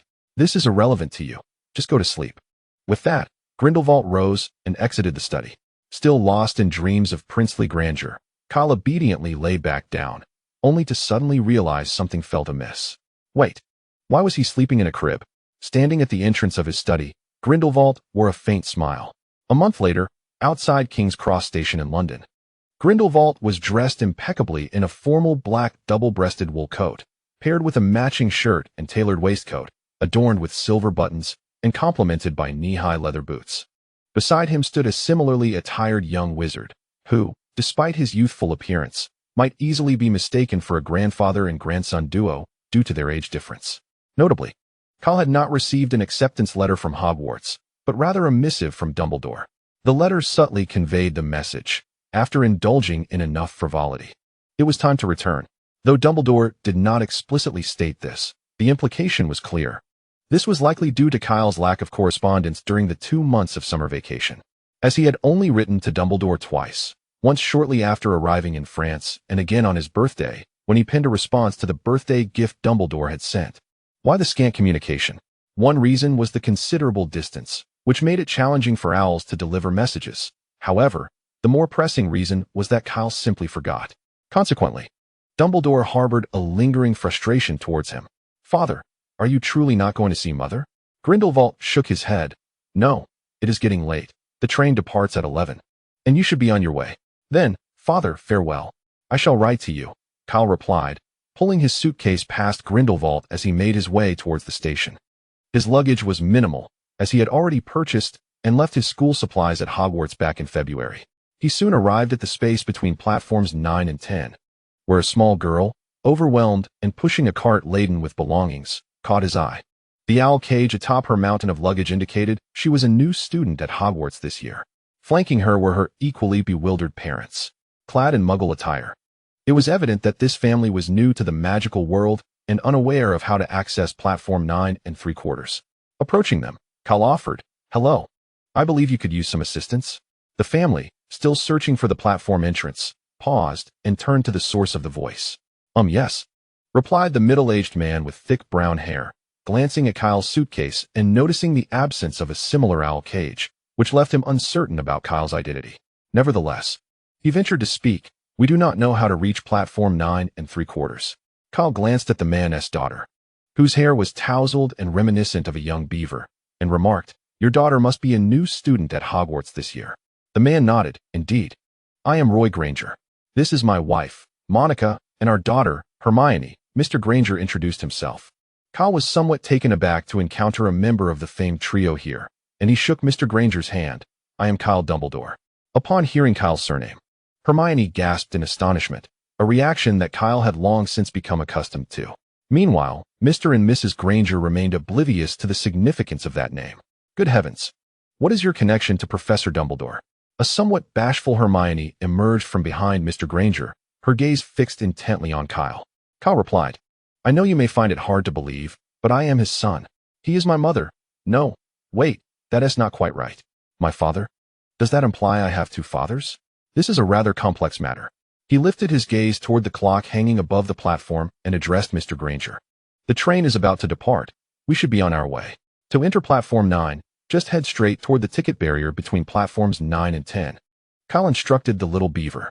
He then grasped his suitcase and led the way to the ticket barrier. As Kyle vanished through the barrier, the Grangers rubbed their eyes in disbelief. After bidding farewell to her parents with a wave, Hermione hurriedly pushed her cart toward the ticket barrier. At the moment she passed through, Hermione felt a brief flash, and suddenly the scenery transformed before her. A deep crimson steam engine stood beside a platform thronged with travelers. Its sign declaring, Hogwarts Express, 11 o'clock. Turning back, Hermione realized that the ticket barrier had morphed into a wrought iron archway inscribed with Platform 9. The steam from the locomotive swirled above the bustling crowd, while various cats darted between people's feet. Amidst the hum of conversation and the clatter of heavy luggage, owls hooted piercingly in response to one another. The first few carriages were already filled with students. Some leaned out of the windows conversing with their families, while others frolicked in their seats. Kyle stood by the entrance, waiting for her. Upon reuniting with Hermione, he took the luggage from her hands and navigated ahead, effortlessly parting the throngs of people thanks to his well-toned physique, creating a spacious path for Hermione. Toward the rear of the train, they discovered an empty compartment, where Kyle stowed their luggage in the corner. "Thank you, Senior," Hermione said. "Oh, what?" Misunderstanding her title, Kyle glanced down at the petite girl beside him, realizing it was her height that had misled her.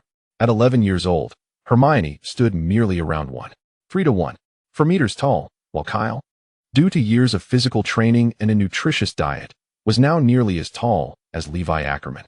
No, I'm not a senior. I'm also a freshman." A freshman?" Hermione gazed at the boy towering over her, incredulous that he was only 11. Kyle settled into a seat by the window, while the little girl across from him continued to stare. Finally, Hermione could not contain her curiosity. "Since you are a member of the Dumbledore family, you must know a great deal of magic, right?" Kyle nodded in acknowledgement. The little girl's eyes were wide with curiosity. "I wonder if students from other wizarding families have mastered numerous spells. Before the start of the term, I could only manage a few simple incantations. Will I fall considerably behind my fellow newcomers?" Observing the anxious expression on the little beaver's face, Kyle found it rather amusing. "As far as I know, even those hailing from wizarding families generally do not grasp many spells before enrollment." Kyle shrugged. "My circumstances are rather unique. After all, Dumbledore, you know." Hermione, enlightened, nodded in understanding, yet uncertainly inquired, "Will I truly not lag behind my classmates?" "I dare say. The vast majority of first-year students probably have yet to even open their textbooks." "That is wonderful. I was quite worried earlier and ended up memorizing all the textbooks. I hope this will be of use." Kyle's mouth twitched. Memorizing all the textbooks. What kind of madness is this? Even in his past life, he had never studied this fervently for his postgraduate entrance examinations. A long whistle sounded as the train slowly departed from platform 9 3/4. Inside the swaying carriage, Kyle held his wand aloft, demonstrating magic to Hermione. The potency of a spell is not constant. It is intricately linked to one's emotions. If you can channel strong feelings while casting a spell, its effectiveness will correspondingly increase. Kyle maintained the Lumos charm, just like this. As he spoke, the glow at the tip of his wand suddenly intensified to a degree visible to the naked eye. "Wow!" Hermione exclaimed, astonished. This detail was not mentioned in the book. There are numerous things omitted from the texts. The same spell, when wielded by a master versus an apprentice, can yield drastically different results. For instance, Uchiha Madara, with a B-rank fire style technique, managed to achieve an effect akin to an A rank, bordering on S-rank forbidden jutsu, which nearly required the combined efforts of 20 members of the ninja allied forces utilizing water-style techniques to barely counteract it. One of his fire styles equated to an entire class's water styles. Kyle extinguished the glow at the tip of his wand. "Now you give it a try." Hermione eagerly retrieved her wand and attempted to cast the Lumos charm, the light flickering. However, her attempt fell short. The glow at the tip of her wand bore little difference from before. Undeterred, Hermione tried several more times, yet all ended in failure. She strained to summon her emotions, her face contorting with effort. Just as the little beaver was in distress, the sliding door to their compartment suddenly opened with a clatter. Outside stood a girl with rosy cheeks and 2 golden braids, who awkwardly said, "Excuse me, the front compartments are all full. May I come in?" Upon seeing Hermione contorted in concentration, it seemed as if she were about to unleash fury upon the boy opposite her. The little girl froze momentarily. "Can I come in?" Of course. Hermione quickly regained her composure, tidying up the stack of textbooks on her seat. The girl thanked her and sat down beside Hermione. And upon catching sight of Kyle's handsome visage, she was momentarily entranced. Once she regained her composure, she shyly introduced herself. "I am Hannah Abbott." "Hello, I am Hermione Granger," came the response. Kyle, retracting his wand, added, "Call Dumbledore." Subsequently, the expected reaction ensued. Accompanied by the sound of clattering, the The train gradually traversed the lengthy tracks, with houses flashing past the window. Under the gaze of the girl with golden braids, Kyle, who had been silently perusing the magazine Today's Transfiguration, felt a wave of discomfort wash over him. Her stare was as if he were an extraordinary rarity. He voluntarily closed the magazine and raised his gaze to meet hers. "Is there something on your mind?" Hannah's already rosy cheeks deepened in hue as she shyly averted her eyes. "No, nothing at all." Was she to admit that it was merely because Kyle was strikingly handsome, and his mismatched eyes possessed an alluring charm that made her want to steal more glances? Hermione, having just managed to enhance the brightness of her Lumos charm, set her wand aside. "By the way, do you know which house you will be sorted into?" "I hope to be placed in Gryffindor. I've heard that Dumbledore himself graduated from there." As she spoke, Hermione cast a sidelong glance at Kyle. "If all goes well, I should find myself in Hufflepuff as my family has always belonged there." Hannah, however, was indifferent to the sorting results. Yet, if given the choice, she wished to be in the same house as Kyle. After all, he was simply too captivating. Leaning languidly against his seat, Kyle mused that as long as it wasn't Slytherin, he would be content anywhere. Last semester, he had visited the Slytherin common room, which could be more accurately described as a dungeon. Contrary to expectations, it was not damp, but rather quite dry. Nevertheless, Kyle felt that if he were to spend 7 years there, the likelihood of developing rheumatic conditions would be considerably higher than in the other 3 houses. After overcoming the initial awkwardness, the trio engaged in light conversation. Time flew by, and around 12:30, a loud clattering echoed down the aisle. A cheerful woman with dimples pushed open the compartment door and inquired, "Darling, would you care to purchase some snacks from the trolley?" "2 licorice wands, a pumpkin pie, and a chocolate frog, please," Hannah replied, patting her pocket with a slightly embarrassed expression. Perhaps I'll forego the chocolate frog." Beside her, the generous dog breeder offered a few golden galleons. "Let us have a little of everything for the 3 of us." "That is far too much," protested Hannah. The snack lady, her smile even broader, accepted only 2 galleons. Kyle poured a bounty of Bertie Bott's every flavor: beans, bubblegum, chocolate frogs, pumpkin pasties, cauldron cakes, licorice wands, and various peculiar snacks onto the empty seat beside him. "Let us share," he invited the 2 girls in the compartment. "There's no way I can finish all this alone." "That's too kind," Hermione mused before walking to her trunk and retrieving some treats, specially prepared by the Grangers for her to share with classmates on the journey. Only Hannah had nothing to share with her classmates. Her face contorted as she gazed at the pile of snacks beside Kyle, particularly the several boxes of chocolate frogs perched atop. Her greatest passion was collecting the cards that accompanied the chocolate frogs. Kyle promptly thrust a box of chocolate frogs into Hannah's hands, insisting, "No need to be polite. Professor Dumbledore is quite wealthy, and his money is my money, so feel free." This statement held a grain of truth, although he possessed only a fragment of Dumbledore's lineage. He was the sole young heir of the Dumbledore family, destined to inherit its future fortune. The duo was amused by Kyle's audacious reasoning. Hannah ceased her protests and opened the box containing the chocolate frogs. At the instant the box was unsealed, a chocolate frog, imprisoned for far too long, leapt eagerly out. However, before it could successfully escape, a delicate hand swiftly and decisively caught it. Crack! The chocolate frog, now headless, ceased its frolicking, ensnared in Hannah's grip, its hind legs twitching weakly before gradually succumbing to stillness. This scene caused Kyle's eyelids to twitch uncontrollably, though he understood that the confection was made of chocolate. Its remarkably lifelike design and movements akin to a real frog were somewhat unsettling to him. Who was the genius behind this creation? Could they not design something else? Why must it be a frog? Kyle was on the verge of standing up to recite a few lines. "The mountain may not be high, but it has Lin Zexu." Just then, the door to the stall was knocked upon. A round-faced, pudgy boy stood at the entrance, tears streaking his face as he sobbed, "I'm sorry, but I was wondering if you've seen my..."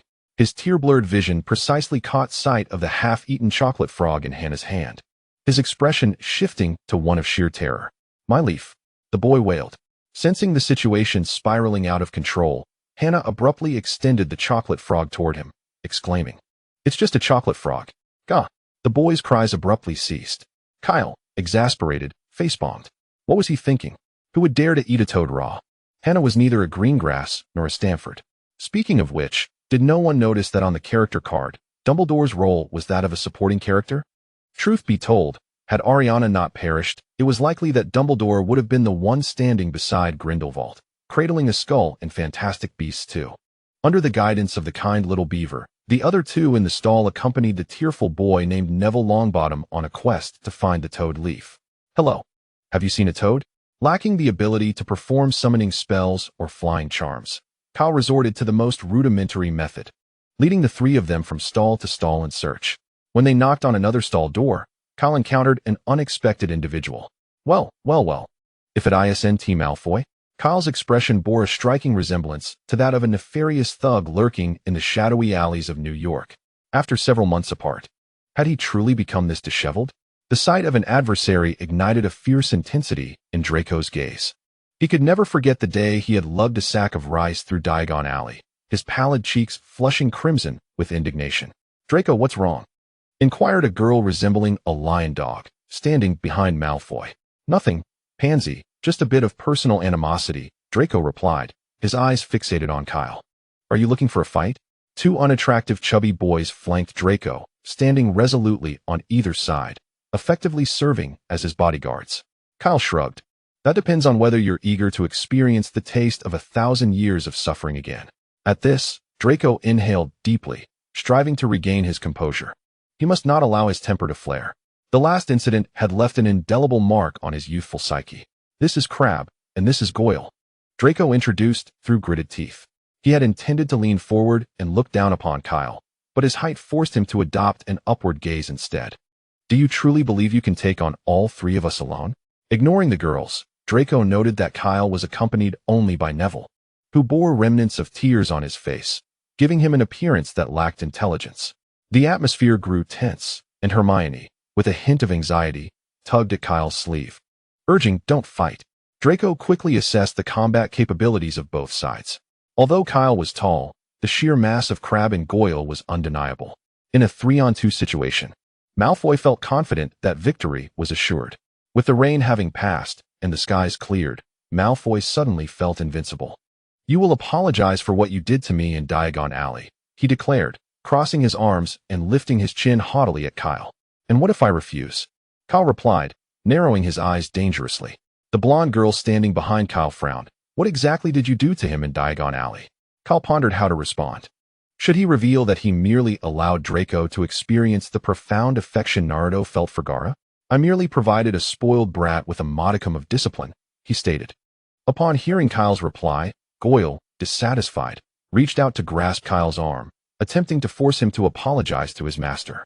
Just as Kyle prepared to teach Goyle a lesson for his audacity, Neville appeared between them, separating the two. "Don't lay a hand on my friend," Neville bellowed. Kyle regarded Neville with surprise. Although he was timid, he displayed remarkable courage when it mattered. Hermione, sensing that a brawl was imminent, glanced at the frightened blonde girl beside her and tilted her head toward a nearby compartment door.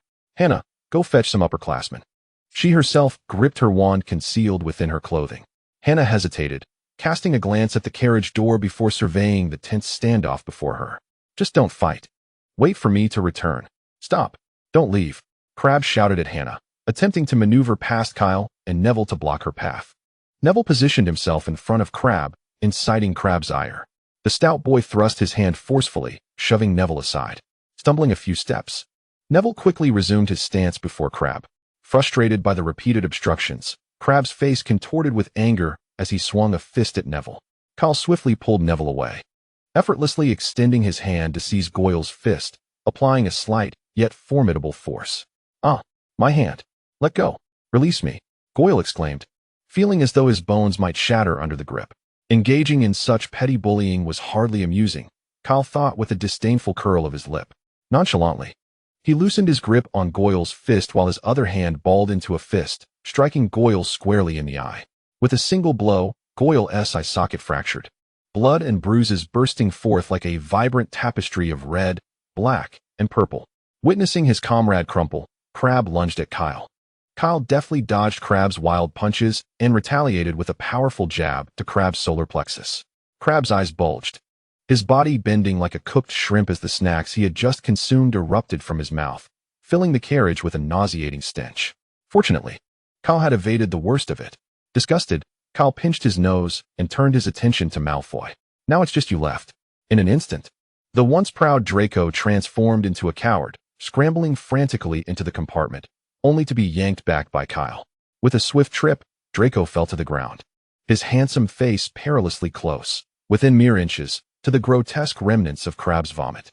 A hand pressed firmly against the back of his head, and Draco was instantly reminded of the terror he had experienced in Diagon Alley. No, you can't do this. My father is a board member. He is friends with Professor Dumbledore. What does it matter that your father is a board member? My father is the Dark Lord. Kyle's grip on Draco's head tightened slightly. With a sickening splat, Draco's face made unwelcome contact with the vomit, the acrid odor assaulting his senses. At that moment, Pansy, finally coming to her senses, let out a piercing scream. Let Draco go. She lunged fiercely, attempting to claw at Kyle with her long, sharp nails. Kyle furrowed his brow, releasing Draco as he sidestepped her attacks. Don't make me retaliate. I don't hit girls.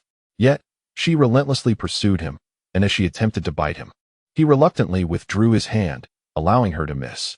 Seizing the opportunity, he yanked Pansy's head toward the carriage wall, where she lost consciousness and collapsed to the floor. As the Malfoy quartet collapsed to the ground in less than half a minute, and Kyle remained composed, as if he had merely crushed 4 ants. Hermione and Neville instinctively swallowed hard. Was it possible that a child from the Dumbledore family could be so ruthless? Kyle brushed his slightly disheveled bangs aside, feeling a tinge of boredom. The opponents were simply too feeble to warrant a duel. He didn't even draw his wand. Otherwise, Draco would have had the misfortune of becoming the first victim of his improved entral-expelling curse. Let us find Hannah, he declared, in the swaying aisle of the train. A visibly anxious Hannah hurriedly ran alongside Cedric, retracing her steps. Thud. Perhaps due to her haste or the train's jolting motion, Hannah stumbled and fell. Hearing the commotion beside her, Cedric turned back and helped her to her feet. Are you all right? He inquired, recalling the tense standoff between Kyle and Draco before she left. Hannah resolutely shook her head. I'm fine, you must go find Kyle. After confirming that Hannah was not gravely injured, Cedric turned and dashed away, left sitting on the floor. Hannah's face contorted in pain. Ouch, she gasped, cautiously rolling up her pant leg. To her dismay, her left ankle had swollen significantly. Oh, it hurts. The golden-haired little girl rubbed her ankle with tear-filled eyes. Meanwhile, Cedric traversed the connection between 2 carriages and unexpectedly ran into the trio, returning to search for Hannah. Cedric? Kyle did not anticipate encountering his old acquaintance here. Kyle, are you all right? Cedric scrutinized Kyle, recalling Hannah's mention of a conflict with the Malfoys. Kyle patted his shoulder reassuringly. It's the Malfoys who are in trouble. Where's Hannah? She just fell. I'll take you to her. The 4 hurried off to find Hannah. Soon, they discovered her leaning against the carriage wall, limping as she moved forward. Hannah. Hermione rushed to support her. Since Hannah had injured her foot, they decided against further searching for Neville's toad and instead settled into a nearby compartment.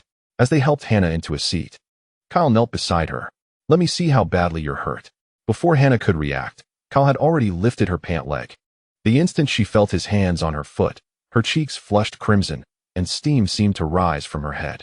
A soft, green glow emanated from Kyle's palm, and Hannah felt as if her injured left foot were soaking in warm water, the pain gradually ebbing away. The golden-haired little girl emitted a soft sound of relief. Realizing the implications of her involuntary reaction, she quickly covered her mouth. Fortunately, the others in the compartment did not cast her any odd glances. As she watched Kyle focus intently on her treatment, Hannah found herself entranced. In a matter of mere seconds, the little girl had already decided on a name for her child. Moments later, Kyle lifted his head. My understanding of healing magic is rather limited. I can only do so much, and walking still causes me some discomfort. Hannah? Hannah? Hannah. Hermione waved her hand in front of Hannah 3 times, finally rousing her from the blissful reverie she had been lost in. Oh, what's wrong? Hannah's expression was one of bewilderment. Hermione, having already changed out of her muggle attire, impatiently pointed outside, where the sky had grown quite dim. The train is about to arrive. You still haven't put on your wizarding robes. The other 3 boys in the compartment had already scurried off to change in another cabin, leaving only the dazed Hannah behind. Oh, right, Hannah exclaimed, coming to her senses and hurriedly rummaging through her suitcase for her uniform. The Hogwarts Express gradually slowed to a halt, finally arriving at a dark and small platform. The contrast between the cold, dark exterior and the warmth of the compartment was stark. In September, the temperatures in England had already dipped considerably, especially since it was now evening. As they exited the train, the chill of the night forced the group to shiver involuntarily, wrapping their robes tightly around themselves. Only the adept Kyle remained composed. Well then, see you in the Great Hall, Cedric waved to the others. As third-year students, he would not accompany the first years, but would instead ride a carriage through the main entrance of Hogwarts.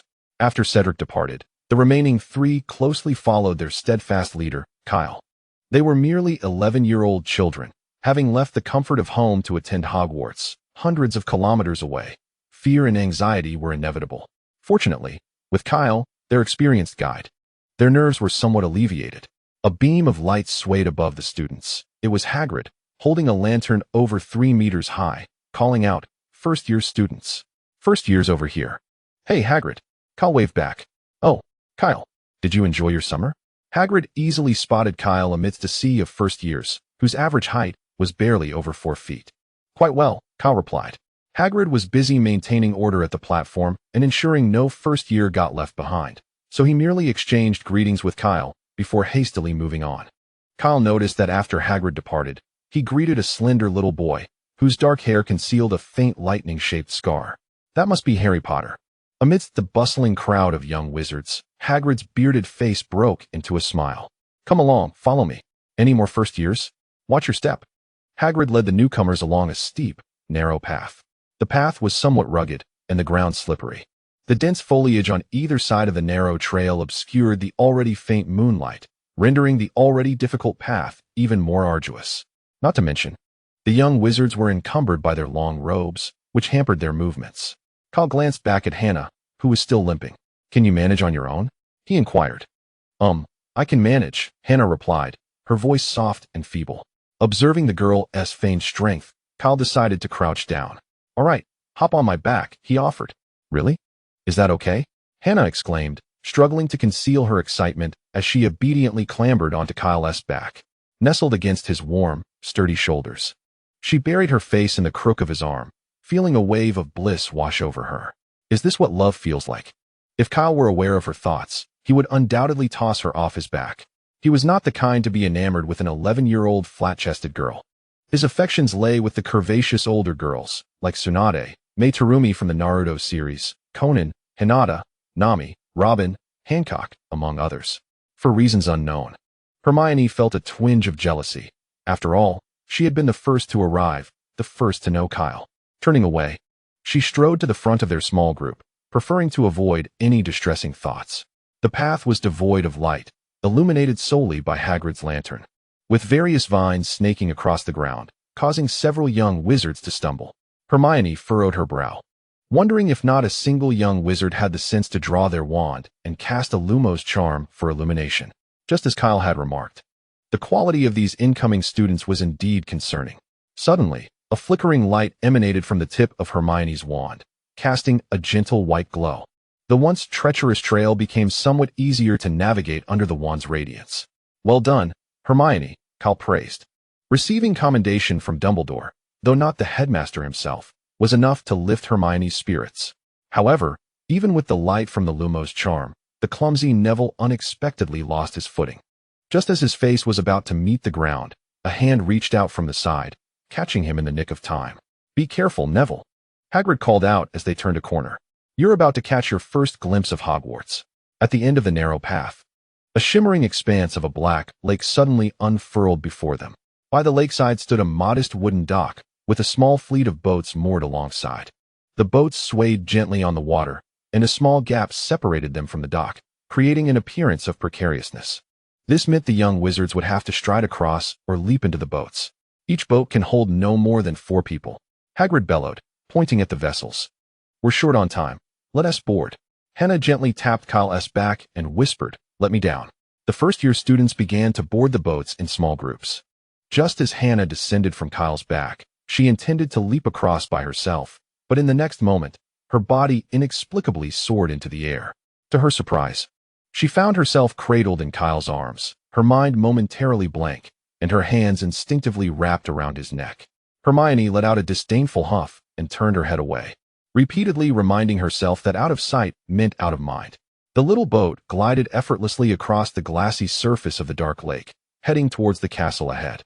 Noticing Hannah still draped over him, Kyle cleared his throat, indicating it was time for her to disembark. Realizing her predicament, Hannah quickly released her grip. Her cheeks flushed crimson as if they might bleed. How could she have been so unreserved? The golden-haired little girl chided herself internally. On a neighboring wooden boat, Malfoy glared venomously at Kyle, who exuded an air of triumph, and discreetly drew his wand. First, there was the grudge of the 1,000-year kill, and now this affront. He could not let it go unpunished. Tarantaligra. Malfoy suddenly flicked his wand towards Kyle, as if he had eyes in the back of his head. Kyle tilted his head aside, evading the curse that narrowly missed his cheek and splashed into the lake, sending up a small spray of water. Upon witnessing Draco attacking a fellow student from his boat, Hagrid bellowed, "Malfoy, what do you think you're doing?" Undeterred, Draco launched another spell at Kyle, which Kyle effortlessly dodged. Standing up in the boat, Kyle called out, "Draco, may I interpret this as a provocation?" On the opposite vessel, Crabbe, Goyle, and Pansy also rose, drawing their wands in unison towards Kyle. The three companions behind Kyle attempted to rise as well, but he gently pressed them back down. "I can handle this alone." Recalling the ruthless scene from earlier that afternoon when Kyle had single-handedly subdued 4 opponents on the Hogwarts Express, the other 3 obediently sat back down. Unforgivable. Kyle swiftly formed 4 hand seals. Water release, water dragon bullet. For screams echoed over the Black Lake, fading into the distance. Considering the effort Hagrid would need to recover them should their boat capsize, Kyle opted instead to transport the 4 of them directly to the shore. Whether Malfoy and his companions would catch a chill from their soaked robes was not within his concern. As the little boat continued its journey, the towering Hogwarts castle loomed ever closer. As the lead boat approached the cliff, Hagrid shouted, "Duck!" The young wizards all lowered their heads, except for Kyle, who remained unaffected. After all, among them, only Hagrid needed to bow. If even they had to duck, Hagrid would likely need to lie down to pass beneath the cliff. The boat carried them through a curtain of ivy that adorned the cliff face, arriving at a concealed entrance. They traversed a dark tunnel that seemed to lead underground, eventually reaching a space reminiscent of an underground dock before climbing onto a surface strewn with gravel and small pebbles. Subsequently, they ascended through a tunnel illuminated by Hagrid's lantern, ultimately arriving at a damp, level patch of grass beneath the castle's shadow. They climbed a set of stone steps, gathering before a massive oak door. The 4 individuals from Malfoy's boat had been waiting long at the oak door, their wizarding robes dripping with water, hair clinging wetly to their faces. They shivered in the cold, droplets on their faces making it difficult to discern whether it was lake water or tears. The instigator, Kyle, passed by them with a friendly smile, seemingly unbothered by the venomous glares directed at him. Hagrid raised a colossal fist and knocked 3 times on the castle door. Alohomora. The door swung open, revealing Professor McGonagall clad in a resplendent emerald robe. "First-year students," Professor McGonagall announced. "Thank you, Hagrid. I shall take it from here." With that, she swung the door wide open, and the young wizards filed in through the oak door into the castle's entrance hall. The stone walls of the hall were adorned with blazing torches, the ceiling soaring so high it was nearly invisible. Before them stood an opulent marble staircase leading to the upper levels. Following Professor McGonagall across the stone-paved floor, she guided the first-year students into a small, empty room at the far end of the hall.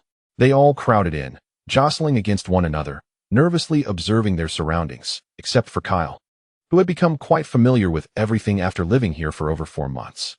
"Welcome to Hogwarts," Professor McGonagall said. "The feast is about to begin.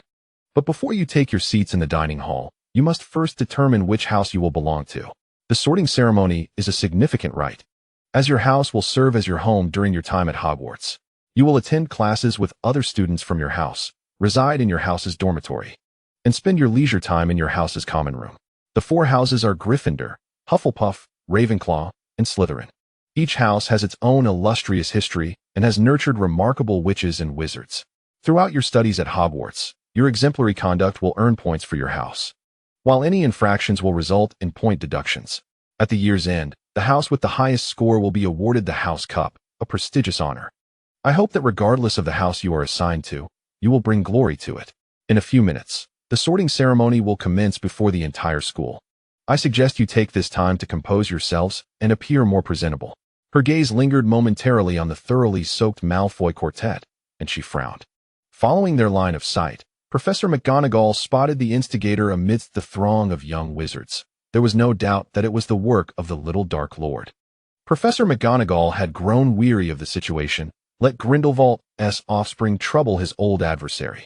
She summoned her wand, and with a gentle flourish, conjured a warm breeze that enveloped the four drenched young wizards, swiftly drying their garments. "Once you are ready, I shall return to escort you," Professor McGonagall declared, urging silence during their wait. The elder cat lady then departed the room. After her exit, the young wizards awaiting their sorting began to chatter excitedly. "Hey, Harry."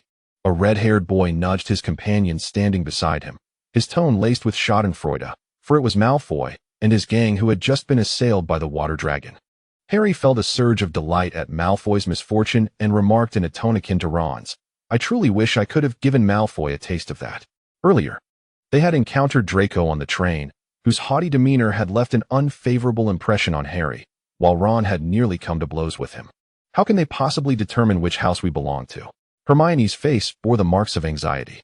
Kyle shrugged. "Professor Dumbledore mentioned we would duel a troll, and our performance would dictate our house placement. In truth, the sorting ceremony merely required the donning of an old, tattered hat, which would then declare to which house the young wizards belonged. However, Hogwarts upheld a fine tradition of instilling fear in first-year students about the sorting, likely stemming from the experiences of their parents, who had also been subjected to such pranks. They felt it unjust for only them to be deceived, leading to this curious tradition being passed down. Upon hearing Kyle's words, Hannah, Hermione, and Neville turned pale. "Oh no, is it too late to withdraw?" Hermione exclaimed in terror. "I haven't mastered many spells. How could I possibly contend with a troll?" Observing the panic-stricken trio, Kyle wore a satisfied smile, reveling in the mischief.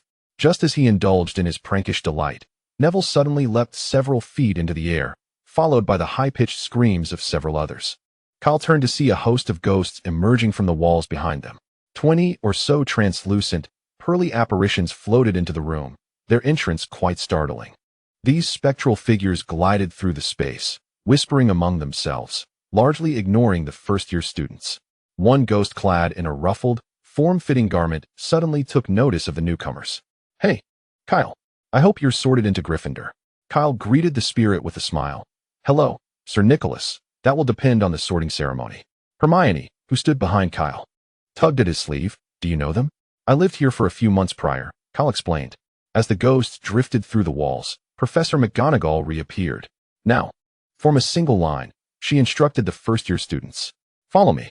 They stepped out of the room, traversing the entrance hall and passing through a grand set of double doors into the opulent dining hall. Students from other classes had already gathered around 4 long tables, while Kyle mingled among the first-year newcomers, persistently waving to several companions from the Father-S Alliance.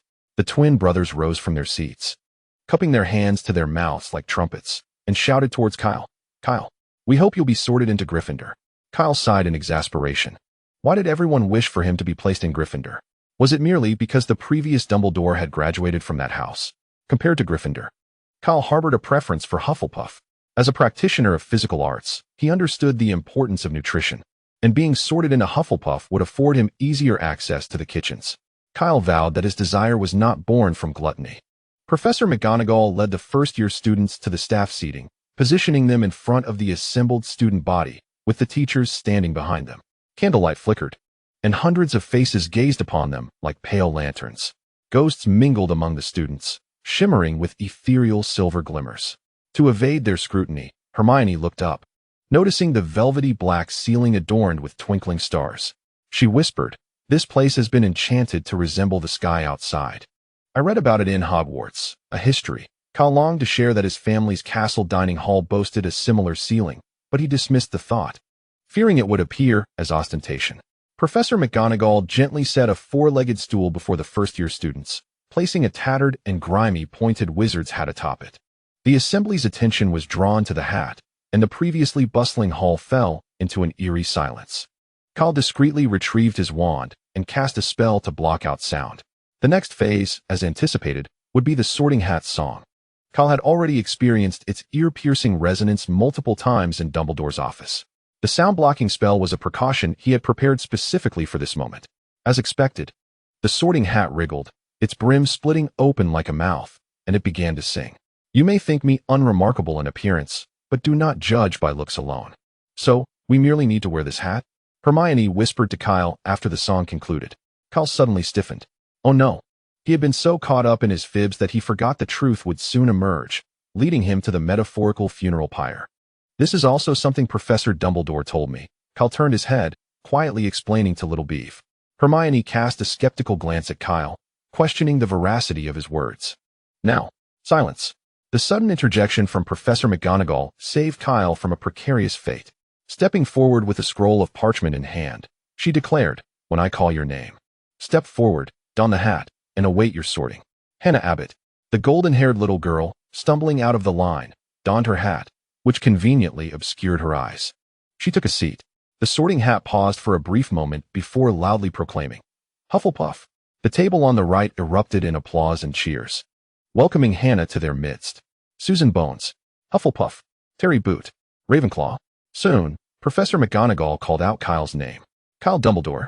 A sudden buzz of whispers filled the hall, reminiscent of the faint crackling of a flame. Dumbledore? Did Professor McGonagall just mention Dumbledore? Hearing Kyle's surname, Malfoy appeared startled, realizing he had perhaps offended a relative of the esteemed headmaster over the past few days. A pale stranger on the stage, wrapped in an unusual turban, shot curious glances between Dumbledore and Kyle. However, neither Dumbledore nor Kyle noticed his peculiar stare.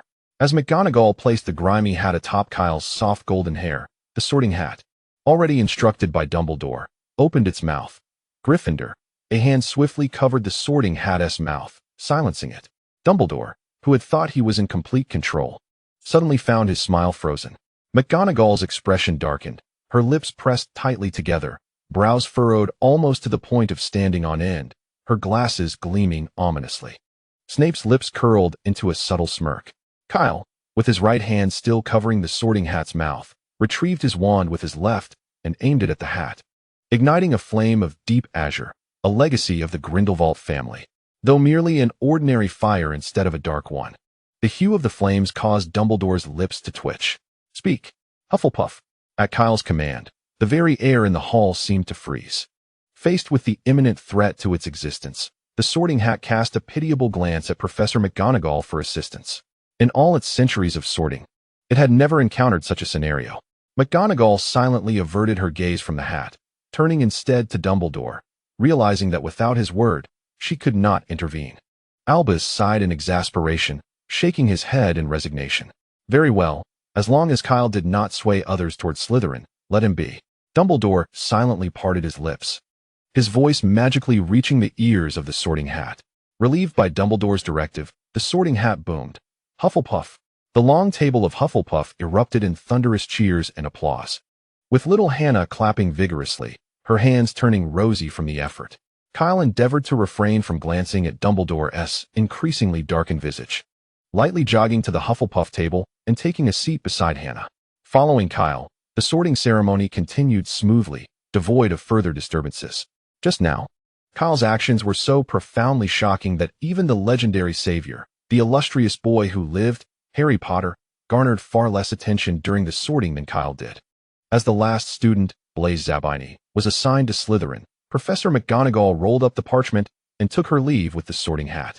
Albus Dumbledore rose, his face beaming as he surveyed the students. However, that smile vanished as it passed over the Hufflepuff table. Dumbledore opened his arms wide to welcome everyone to Hogwarts for a new academic year. Before the feast commenced, I would like to say a few words. Fool. Crybaby. Scum. Twist. Thank you all. Let us feast. Dumbledore settled back down, and although the students could not comprehend his words, it did not hinder their applause and cheers. In an instant, the plates before everyone were piled high with a delectable array of dishes. Kyle leisurely sliced his steak, then looked up and grinned across the table at Cedric. Surprised, aren't you? Cedric, sitting opposite, nodded with a smile. You are the first in Hogwarts history to dare threaten the sorting hat. Cedric lowered his voice and leaned closer to Kyle. Shall we celebrate tonight? Kyle's eyes brightened, and he whispered back, do you have any drinks? His previous stash had been confiscated by Dumbledore, and under Grindelwald's supervision, he could only indulge in butterbeer. The days of drinking vodka freely were long gone. I bought some before school at the Leaky Cauldron, Cedric said with a smug grin. Nearby, the blonde little girl, Hannah, who had overheard their conversation, glared at Cedric. "Didn't you say you were buying it for Mr. Diggory?" Cedric's expression stiffened. He had forgotten about the future owner of the leaky cauldron. When Cedric purchased the drinks from Tom, Hannah, who was a relative of Tom's, was present as well. Kyle reached out to ruffle Hannah's hair. "Little one, this is adult business." Hannah swatted his hand away. "I'm not a little kid. Aren't you only 11? "I just remembered. I celebrated my 11th birthday last month." Kyle shrugged. "So now I'm 12. Hannah huffed, turning away, determined to ignore the two drinkers. "By the way, where have you been these past 2 months?" Cedric asked curiously. "My dad dragged me off to France, living in a castle in the Alps for 2 months. It was quite nice, though the castle was so large that it felt rather lonely. The atmosphere became increasingly opulent." Hannah looked at Kyle in disbelief, finally realizing how wealthy her classmate was. "Rich kid," Cedric said with mock severity. "From now on, all expenses in Hogsmeade will be covered by young Master Kyle. Keep digging your own grave." Kyle took a sip of pumpkin juice. "I may be wealthy, but I am no fool." On the other side, at the long table of Gryffindor, the iconic trio from the original story reunited, accompanied by Neville. He animatedly recounted to Harry and Ron the tale of how Kyle deftly dealt with the trio of Malfoy. With a swift left kick, a right snap kick, and a sharp left jab, Kyle had sent Malfoy and his companion sprawling. The chubby Neville gestured enthusiastically, boasting to Ron. Ron's eyes sparkled with envy, wishing he possessed such remarkable skills. Harry too cast a curious glance toward Hufflepuff, pondering if he could take on 3 at once. He might have been spared the torment inflicted by his cousin Dudley in the past. At that moment, a commotion erupted among the first-year students feasting in the hall. Kyle glanced towards the Gryffindor table, where the nearly headless Sir Nicholas was once again demonstrating how he came to be in such a peculiar state to the bewildered first years. He quickly shielded Hannah's view, cautioning her against looking if she wished to avoid feeling nauseated. As the food on the table vanished into the seemingly insatiable mouths of the students, a wave of fullness began to settle in Kyle's stomach. After clearing his plate, the once empty golden dish was instantaneously refilled with delectable desserts. Before long, the delightful treats were also devoured by the students. Professor Dumbledore rose once again, and the hall fell silent. Now that everyone is sufficiently fed and watered, I would like to share a few words." As the new term commenced, he outlined several important reminders. The Forbidden Forest is strictly off-limits to all students, not just first years. I urge our older students to remember this as well.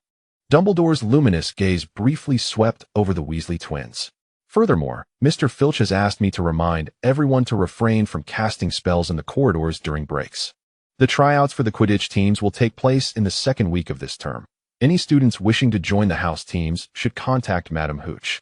Lastly, I must inform you, Dumbledore's gaze zeroed in on an oblivious individual at the Hufflepuff table. Those who wish to avoid unfortunate accidents and a painful demise should steer clear of the corridor on the right side of the 4th floor. Now, before you retire for the evening, let us sing the school song together," Dumbledore proclaimed loudly. The smiles of all the professors froze. Kyle and Cedric exchanged amused glances, each retrieving a peculiar cone-shaped instrument. Meanwhile, the Weasley twins produced their string instruments from Gryffindor's side. Perhaps only Zhang Xiu from China at Hogwarts could recognize the instruments they held.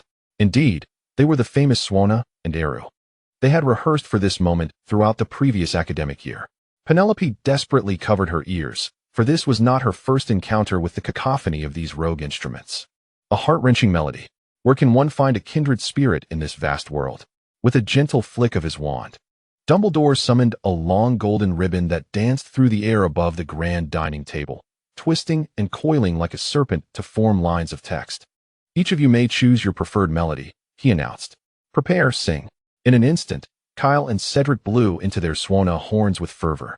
Standing before the faculty, Dumbledore, resembling a maestro, gave a sudden flick of his wand upon hearing the Swana's sound. Under the influence of 4 mischievous instruments, the melody of the school song inevitably began to synchronize with the well-known tune Astronomia. Strangely, despite the lively nature of the melody, paired with the unique sounds of the Swana and Eru, Dumbledore felt as though he were on the verge of being transported to a state of bliss. Was it merely an illusion? With the Swana and Eru leading the way, the Hogwarts school song, which had often been sung in disarray in previous years, finally reached a harmonious conclusion. Music. It possesses a charm far surpassing all we do here. As the music faded, Dumbledore wiped his eyes. "It is time for bed now. Everyone, Return to your dormitories. The first-year students of each house followed their prefects out of the dining hall, making their way toward the common rooms. As they departed, George and Fred leapt up from across the crowd to wave at Kyle and Cedric, who were squeezed amidst the Badger team. Same time tonight. Same place. Kyle raised his hand in acknowledgement. The entrance to Hufflepuff's common room and the kitchens of Hogwarts were both located underground, along the same corridor. Kyle had passed this way countless times, but had never ventured inside the common room. The entrance to the common room was marked by a cluster of large wooden barrels resting atop a dimly lit stone trough. If one tapped the bottom of the second barrel in the middle row in accordance with Helga Hufflepuff's rhythm, the lid would spin open, granting access to the common room. However, should one fail to strike the correct melody, or tap the wrong barrel, or strike an incorrect number of times, another barrel's lid would burst open, dousing the intruder with vinegar. Upon passing through the entrance, one would discover that Hufflepuff's dormitories were quite a cozy and welcoming place. The common room was a simple, circular chamber. Though the ceiling was low, on sunny days, the sunlight streamed in through the round windows, revealing dandelions and swaying grass outside. After bidding farewell to Hannah, Kyle stepped through a grand circular door. Although Dumbledore had not informed him, Kyle could surmise that the belongings he had left at Hogwarts 2 months prior were likely moved to the Hufflepuff side by the diligent house elves the moment the Sorting Hat had made its decision. Sure enough, Kyle spotted that familiar nameplate at the door. He pushed the door open, and what a delight! Another single room. In the room, the birdcage loomed. And the raven, known as a one-shot 7, upon spotting Kyle, the negligent master who had abandoned him for a duration of 2 months, flew over and began pecking him vigorously. All right. Kyle consoled the plump visage of one-shot 7, which had evidently been well fed during his absence, before returning him to the birdcage. A piece of parchment lay quietly on his bedside table, revealing their schedule. Upon inspection, Kyle noted that the first class tomorrow morning would be herbology with Professor Sprout, the head of their institution. With that in mind, he felt a wave of relief, allowing himself the freedom to indulge that evening. As night deepened, the common room gradually emptied, and once the last of the night owls retreated to their quarters, 2 figures stealthily emerged in the deserted lounge. A faint, ethereal glow flickered at the tips of their wands, illuminating their surroundings with the soft light of a Lumos spell. Guided by its gentle radiance, Kyle and Cedric deftly slipped out of the common room, making their way, as if on instinct, to classroom 11, situated opposite the Great Hall. This classroom, rarely utilized, bore an air of neglect, reminiscent of an abandoned cupboard or storage room. Upon their arrival, George and Fred materialized from the shadows, clearly having awaited their arrival. Kyle placed his enchanted suitcase on the floor, and the 4 quickly squeezed inside. Once in the lounge, Cedric promptly claimed a sofa and began extracting drinks from a magically enhanced storage bag that he had procured from the leaky cauldron. However, just before Kyle could uncork a bottle, the twins halted his actions. Hey, Kyle, we have a rather unusual request. Could you lend us some Muggle firearms? Since February, when Kyle had introduced them to the thrill of firearms at the Burrow, the Weasley twins had developed an intense fascination with these Muggle weapons, aspiring to magically enhance them through alchemy. Initially hesitant to ask, they intended to procure some during the summer holidays from the Muggle world. However, given the strict regulations surrounding firearms, it was improbable that 2 individuals unfamiliar with the Muggle realm could acquire them. Thus, they found themselves turning to Kyle for assistance. Though they had hoped to purchase the firearms, the prerequisite of possessing funds rendered that option unfeasible. Not a chance, Kyle replied, observing their expressions fall. Consider it a gift. The twins stared at him in disbelief. Thank you, oh generous one. Don't mention it, Kyle smirked, raising an eyebrow. What type of firearms are you looking for? Heavy artillery. The more, the better. Size is beauty, and caliber is justice. With arms crossed and a proud demeanor, Kyle declared, you've come to the right person. Over the summer, I had Alfred procure a batch of new weapons for me. One could not help but admire the efficiency of his butler. In addition to the conventional firearms, he had even managed to acquire a functioning Tiger II tank for Kyle. However, due to its weight, it could only remain at Grindelwald's fortress, unable to accompany Kyle in his expanded suitcase like the other weapons. The Glock 17, a semi-automatic pistol of 9mm caliber, was swiftly loaded by Kyle with a resounding click as the magazine was inserted. The action of the slide produced a crisp sound that echoed in the air. George and Fred exchanged glances, their expressions devoid of emotion. Wasn't it stated that heavy firepower was required? Who were they attempting to deceive with such a diminutive handgun? It was utterly inadequate, I concur. Kyle set the pistol aside on a nearby table and retrieved another weapon from the wall, the SPAS 12 multifunction shotgun, featuring dual operating modes and a magazine capable of holding 8 shells. As Kyle squeezed the trigger, the metal target before him was instantly transformed into a sieve. He glanced at the impassive expressions of George and Fred. Forget it. You're not planning to hunt in the Forbidden Forest with this. This one is not needed. He tossed the shotgun aside and then grasped another firearm. The illustrious Kalashnikov AK-47, though vintage, remained timeless. The Russians had far more to offer than just vodka. The AK-47 belched flames, shredding the target into fragments. Observing the twins' reactions, Kyle found their demeanor amusing, yet he could discern that they still craved more power. This is the Milker MGL grenade launcher, chambered for 40mm rounds, Kyle declared, presenting a revolver-style grenade launcher capable of firing 6 rounds in succession. Placing a grenade on the table before him, he elaborated, it boasts a lethal radius exceeding 10 meters and a maximum range of 375 meters. It is straightforward to operate and possesses immense power. George leaned on the table with both hands, while Fred stood with his arms crossed. Both of them staring at Kyle with inscrutable expressions. You have high standards, Kyle sighed. Little did he know. The two men were rendered speechless by the array of firearms he had displayed. Previously, during their time in the pit, they had not encountered such a variety of models. Setting the grenade launcher aside, Kyle crossed his arms, saying, Let me tell you, size matters. Do not believe those who claim otherwise. He then reached into an unkempt suitcase and pulled out a formidable weapon. 6 glistening black barrels gleamed ominously, as if they were poised to unleash a torrent of destruction, obliterating everything in their path. The M134 machine gun, with its 6 independent barrels, could reduce a person to nothing in a mere second, earning its moniker as the dragon's breath in the Muggle world. Noticing the unchanged expressions on the twins' faces, Kyle muttered, Well, your expectations are quite high, with a sense of resignation. He set the machine gun aside, pondering whether the items prepared by old Alfred would satisfy the exceedingly discerning brothers. Kyle plunged his head into the suitcase, searching for any other heavy weaponry. His attention was drawn to a massive weapon crate nestled in the corner. Generally, the power of a weapon is proportional to its size. Thus, the enormity of the crate suggested formidable firepower. Dragging it out and placing it on the ground, Kyle pried open the weapon box, revealing the armaments within. Upon seeing the peculiar launcher inside, Kyle's brow furrowed in surprise. If he was not mistaken, this weapon must be the infamous M388 nuclear artillery, dubbed the most foolish firearm by future military enthusiasts. Its minimum range is 400 meters, while its maximum range extends to 2 kilometers. The lethal radius, however, reaches an astonishing 5 kilometers, making it one of the most formidable self-destructive instruments in the annals of human warfare. Cedric noticed that Kyle had suddenly fallen silent and nudged him on the shoulder, inquiring if there was an issue with the weapon. Indeed, there was a significant problem. Kyle waved his hand dismissively, deciding against passing this hot potato along. Should a mushroom cloud ever arise over Hogwarts Castle or the Burrow, the consequences would be dire. He retrieved a weapon that players from the Middle East were quite familiar with, the RPG-7 rocket launcher. Kyle solemnly cradled the RPG as if it were a rare treasure. This is a top-tier Cuban cigar, the Cohiba, Monte Cristo, he proclaimed, holding a rocket round in his hand. Equipped with a high-explosive grenade, a single shot could obliterate any protective enchantments. If armor-piercing rounds were employed, even the most formidable wards might be breached.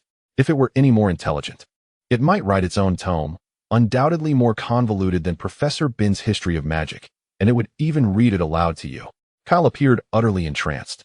This is my Eiffel Tower, my Rachmaninoff's Third Symphony, my favorite weapon, elegant in design and breathtaking in beauty. He tenderly kissed the rocket round. I have named it my ex-wife. Fred rested his chin on his hands, contemplating thoughtfully, while George glanced at his twin brother, pondering the same. This is the finest I can offer. Kyle presented the rocket launcher and the rocket round to them. Do you wish to acquire it or not? The twin brothers maintained their inscrutable expressions. Can you at least show some reaction? You both are as enigmatic as the Sphinx. Fred slammed his hands on the table, declaring, We'll take it. Which model? All of them. Having settled on the arms deal, the 4 of them promptly rushed off to indulge in drinks and late-night snacks. An hour later, Only Kyle remained, as the other three, inebriated, lay sprawled on the sofa in the common room. Kyle, feeling no inclination to retrieve them one by one from the suitcase and return them to their respective common rooms, decided to let them rest for the night. He hoped they would manage to rise before their first class in the morning. The following morning in the Hufflepuff common room, Kyle slowly sat up in bed, his bleary gaze struggling to focus. Clearly, he should have taken a hangover potion before sleeping last night. He gently rubbed his aching head. After adjusting his state of mind, while seated on the edge of the bed, Kyle stealthily exited the dormitory. Through the small, circular windows in the common room's walls, he surmised that it was still before 6 in the morning. The spacious room was empty, devoid of any company. After a quick wash, Kyle stepped out of the Hufflepuff common room and made his way to the grass outside the castle. Breathing in the crisp, invigorating air, he embarked on his morning exercise routine. By the time he returned to the hall for breakfast, over an hour had elapsed. At the entrance, Kyle was intercepted. "Did you sneak off for drinks again last night?" Penelope Clearwater leaned in closer, her delicate nose sniffing at Kyle's wizarding robes, yet detecting no scent of alcohol. "Too close, Senior." Inside the hall, Percy Weasley, who had been watching the entrance intently, unconsciously bent a fork, unaccustomed to conversing with a beautiful senior at such proximity. Kyle took a step back. "How did you know?" Penelope gestured towards the Gryffindor table. "Look at those 3 drunken fools." Kyle refrained from glancing in that direction, instead focusing on the grand staircase, where a figure with a white beard was slowly descending. "Merlin." Kyle dashed towards the Gryffindor table, aghast that those 3, reeking of alcohol, dared to come to the Great Hall for breakfast, as if they feared Dumbledore would not notice or were eager to hasten their demise. "Get up." He conjured 3 water orbs and splashed them onto the faces of the 3 hungover boys. From his pocket, he produced 3 vials of antidote and placed them before them. "Drink this. Professor Dumbledore is coming." Upon hearing Dumbledore's name, George, Fred, and Cedric's inebriation dissipated significantly. The trio hurriedly attempted to rectify their disheveled state, managing to conceal all evidence just before Dumbledore entered the hall.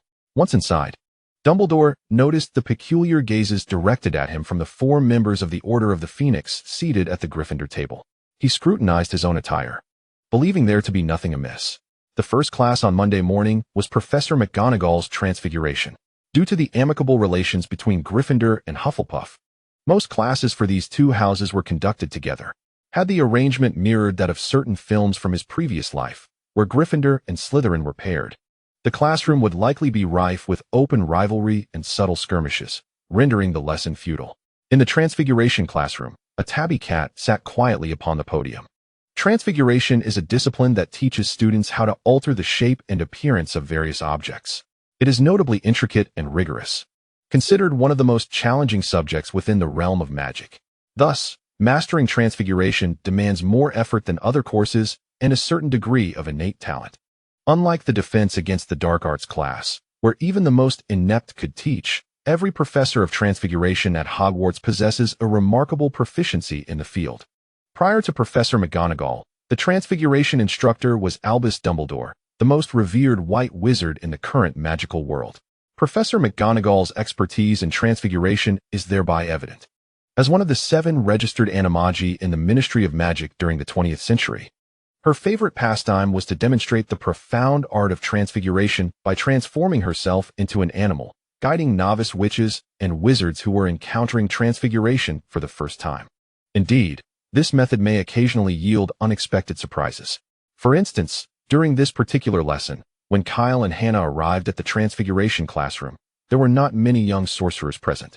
It appeared that the majority of the first-year students were still en route. Given the intricate structure of Hogwarts Castle, it is hardly surprising that new students might lose their way. This was where the advantage of having an experienced guide became evident, allowing Hannah, who accompanied Kyle, to avoid wasting time searching for the correct path. Upon spotting the beautiful tabby cat on the podium, Hannah impulsively extended her mischievous little hand, eager to pet the feline. At that moment, Kyle's right eyelid twitched, and just as Hannah was about to grasp Professor McGonagall by the scruff of her neck, he swiftly swatted her hand away. "What are you doing?" the golden-haired little girl exclaimed in dismay. Ignoring her, Kyle bowed slightly to the cat on the podium, saying, "Good afternoon, Professor McGonagall." Hannah's rosy cheeks instantly drained of color. The tabby cat leapt from the podium, transforming mid-air into the stern-faced Professor McGonagall. Good afternoon, Kyle, she acknowledged. McGonagall cast a sharp glare at the pale-faced Hannah. Miss Abbott, return to your seat. Kyle settled into the front row of the classroom, while Hannah timidly tugged at his sleeve, hoping to slip to the back. However, the allure of sitting beside Kyle ultimately triumphed over her fear of Professor McGonagall. With an innocent expression, Hannah took her place beside Kyle, as if the earlier incident had never occurred. Before the class bell rang, students gradually assembled, dividing the classroom distinctly by houses. Transfiguration will be the most complex and perilous magic you learn at Hogwarts. Professor McGonagall's voice resonated through the room. She sternly warned the young sorcerers below her, anyone who misbehaves in my class will be asked to leave, never to return. While delivering this admonition, McGonagall's piercing gaze remained fixed on Hannah, causing her to tremble. As she spoke, McGonagall retrieved her wand from within her robes, demonstrating advanced transfiguration magic. She explained the precautions necessary for casting transfiguration spells. Incomplete transformations often lead to dire consequences. She cited examples such as the five-legged creature and the siren, both of which were the results of a wizard's failed attempt at human transfiguration. However, the young sorcerers below gazed in astonishment at the various animals that had been transformed on the podium, leaving it uncertain whether they absorbed Professor McGonagall's words. Remember, the transfiguration spell cannot conjure food. Wizards cannot create gourmet dishes out of thin air, nor can they transform other objects into sustenance. If you were to turn a piece of wood into a loaf of bread and then consume it, after the transfiguration spell loses its magical potency, the bread absorbed by your body will transform into splinters of wood, scattered throughout your form, resulting in an excruciatingly tragic demise. Casting a glance at the assembly of young wizards below, Professor McGonagall cleared her throat. The food you enjoy in the Great Hall does not materialize out of thin air. Rather, it is prepared by the house elves of the castle and magically transported to your tables. After cautioning the young wizards about the perils of transfiguration magic, Professor McGonagall nodded in satisfaction. She distributed matches to each student, announcing that in their first transfiguration lesson, they would attempt to transform the matches in their hands into needles. This task posed no challenge for Kyle, who had inherited Dumbledore's talent for transfiguration, especially considering he had already studied it over 6 months prior. Even the incantation was unnecessary. With a casual flick of his wand, the match instantly morphed into a glimmering silver needle. A beautiful, silent transformation, earning Hufflepuff 5 points. Professor McGonagall, with an expression of calm, awarded Kyle the points. Hannah, astonished, picked up the completed silver needle. How did you do that? Silent casting. Just requires hands, Kyle replied nonchalantly. This elicited a desire to retaliate from Hannah, who clenched her fists upon hearing his response. Noticing her tension, Kyle swiftly abandoned his flippancy and earnestly began instructing Hannah on the intricacies of transfiguration magic. Before employing the transfiguration spell, one must vividly envision the desired form of the object in their mind. Then, clearly articulate the incantation while confidently and decisively waving the wand. Avoid unnecessary movements or rotations of the wand, as they will surely lead to failure. Meanwhile, on the Gryffindor side, the diligent little beaver also attentively listened to Kyle's explanation of the transfiguration principles. After absorbing Kyle's instructions, Hannah grasped her wand, holding her breath and focusing intently on the match. Steady and decisive, due to the excessive tension in her grip, veins bulged on her forehead, and a surge of magical energy enveloped her. At last, she waved her wand. Bang! Professor McGonagall, we need a new match. Kyle raised his hand to signal Professor McGonagall, then conjured a stream of clean water to wash away the soot from both their faces. During the remaining class time, of all the young wizards in the classroom, only Hermione successfully transformed a match into a silver needle, earning 5 points for Gryffindor. The first afternoon class was Charms with Professor Flitwick. The first-year Charms curriculum covers only a limited number of spells, with the entire standard book of spells. Grade 1 documenting merely 10 or so low-level charms of similar difficulty to the Lumos spell. Before the young wizards officially embark on their first spell, they must first master the wand movements and other casting techniques, such as articulating the syllables of the incantation. It will not be until around October that they begin their study of the first spell. Thus, for Kyle, who had already mastered silent casting and wandless spellcasting, first-year charms held little significance. While others were practicing their spellcasting gestures in class, Kyle was engrossed in perusing other magical tomes he had brought back from France. Professor Flitwick, aware of Kyle's situation, chose not to admonish him. As long as Kyle did not skip classes or cause disruptions, that was sufficient for the professor. Regarding Kyle's education, the professors at Hogwarts who were privy to his lineage shared a consensus. The troublesome scion of the Grindelwald family would be a headache best left for Dumbledore to handle. Upon exiting the Charms classroom, the young Gryffindors and Hufflepuffs hurried towards the greenhouses outside the castle, as their next lesson was herbology. The herbology instructor at Hogwarts was Pomona Sprout, who also served as the head of Hufflepuff House. In contrast to the peculiar faculty members at the school, a menagerie of eccentric cat ladies, half-blood fairies, bat-like creatures, and hybrid giants, Professor Sprout, with her petite stature, appeared to be the most amiable among them. Always found tending to her enchanting flora in the greenhouse, she often bore the remnants of soil on her clothes. With her flowing gray hair tucked beneath a patched, oversized hat, this down-to-earth attire seemed particularly endearing to someone from a farming empire. Our curriculum for this academic year will unfold in the first greenhouse, Professor Sprout gently announced at the entrance. The magical plants within are relatively safe compared to those in other greenhouses. However, this does not imply that danger is absent. I trust that you will all heed my instructions once inside, to prevent any unfortunate incidents. The students, intrigued, whispered amongst themselves before following Professor Sprout into the greenhouse. Kyle, too, found himself captivated by these wondrous magical plants. His previous encounters had primarily been with creatures, yet the bizarre magical animals he had encountered, such as the Mopler rat, adorned with sea anemone-like growths on its back, and the Grindylow, resembling a water monkey, were hardly appetizing to behold.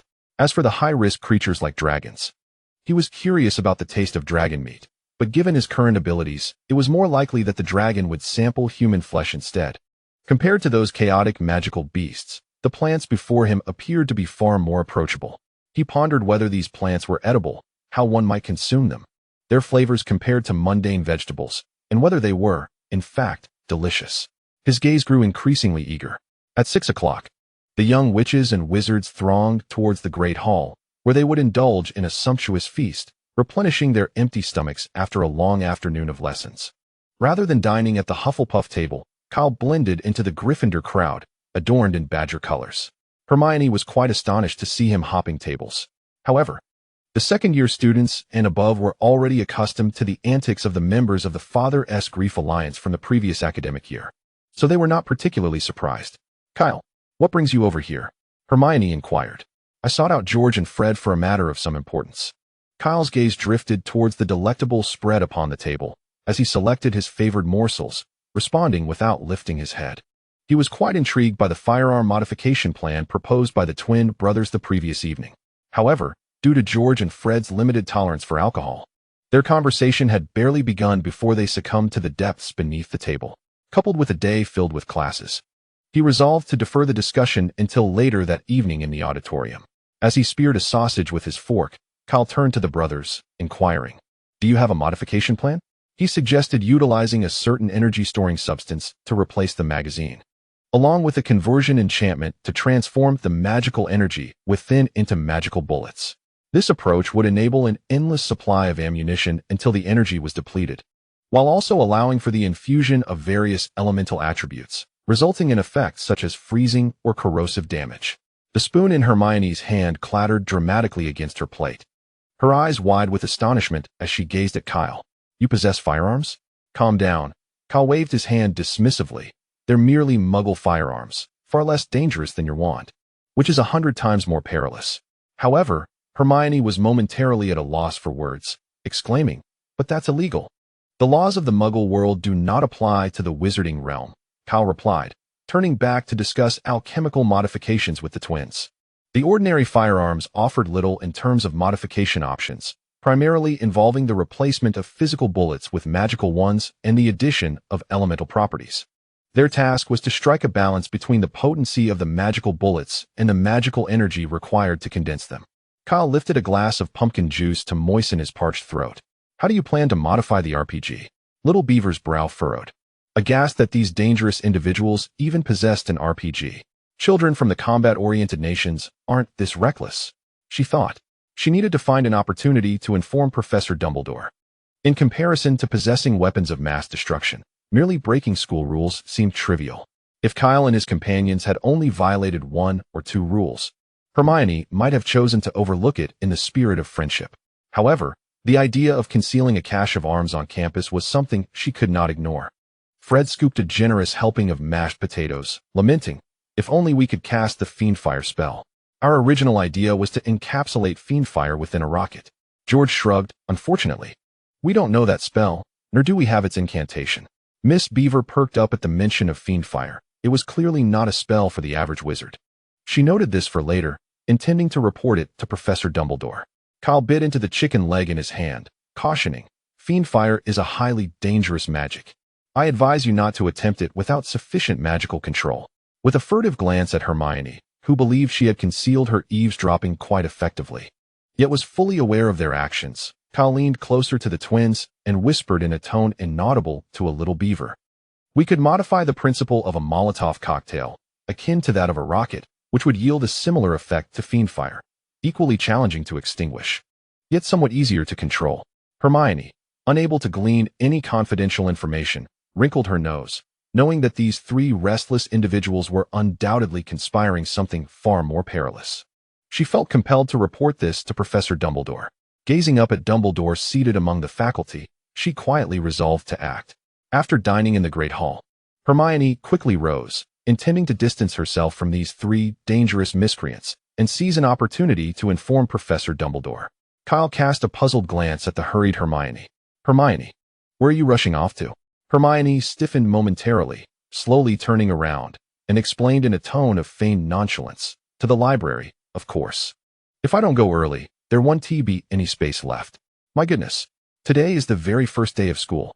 I have never seen a first-year student head to the library on the very first day," exclaimed the twin brothers dramatically. "Isn't it perfectly normal for a student to go to the library to study?" The diligent little beaver wondered, perplexed. George winked at Hermione. "I know someone who spent 4 months at Hogwarts," Fred quickly added, "yet never even set foot in the library." Meanwhile, Kyle jabbed Fred in the ribs with a fierce look, promptly interrupting him.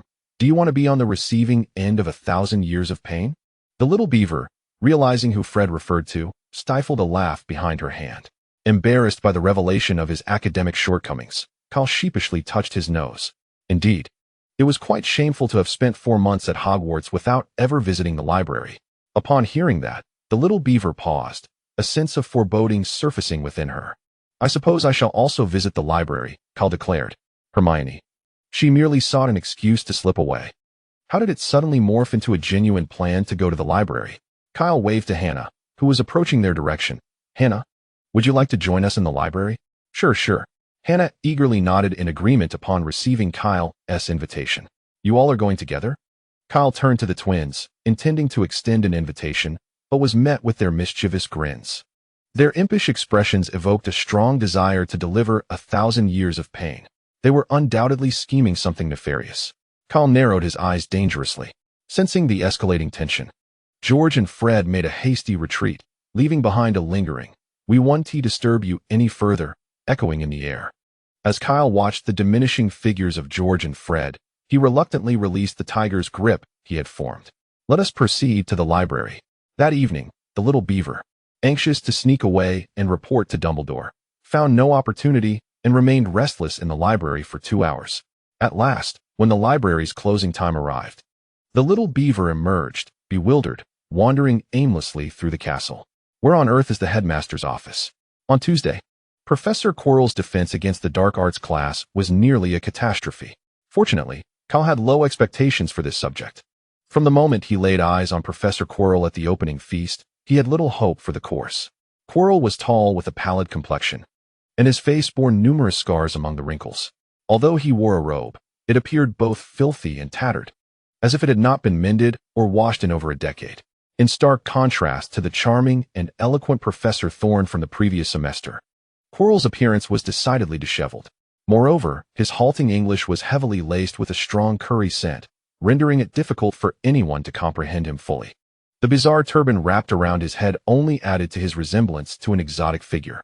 Rumor had it that Professor Quirrell was once a distinguished Ravenclaw student, but after graduation, he had been unable to secure employment. Lacking any other means of livelihood, he had descended into poverty. ultimately risking his life by taking on the role of defense against the dark arts professor at Hogwarts. As soon as Quirrell entered the classroom, a potent odor of garlic permeated the air. All the young wizards pinched their noses in distaste. Kyle hastily retrieved his wand and cast a bubblehead charm for himself, Hannah, and Hermione to avoid suffocation. Upon seeing the students' expressions of revulsion, Quirrell's face flushed crimson and the veins on his forehead bulged.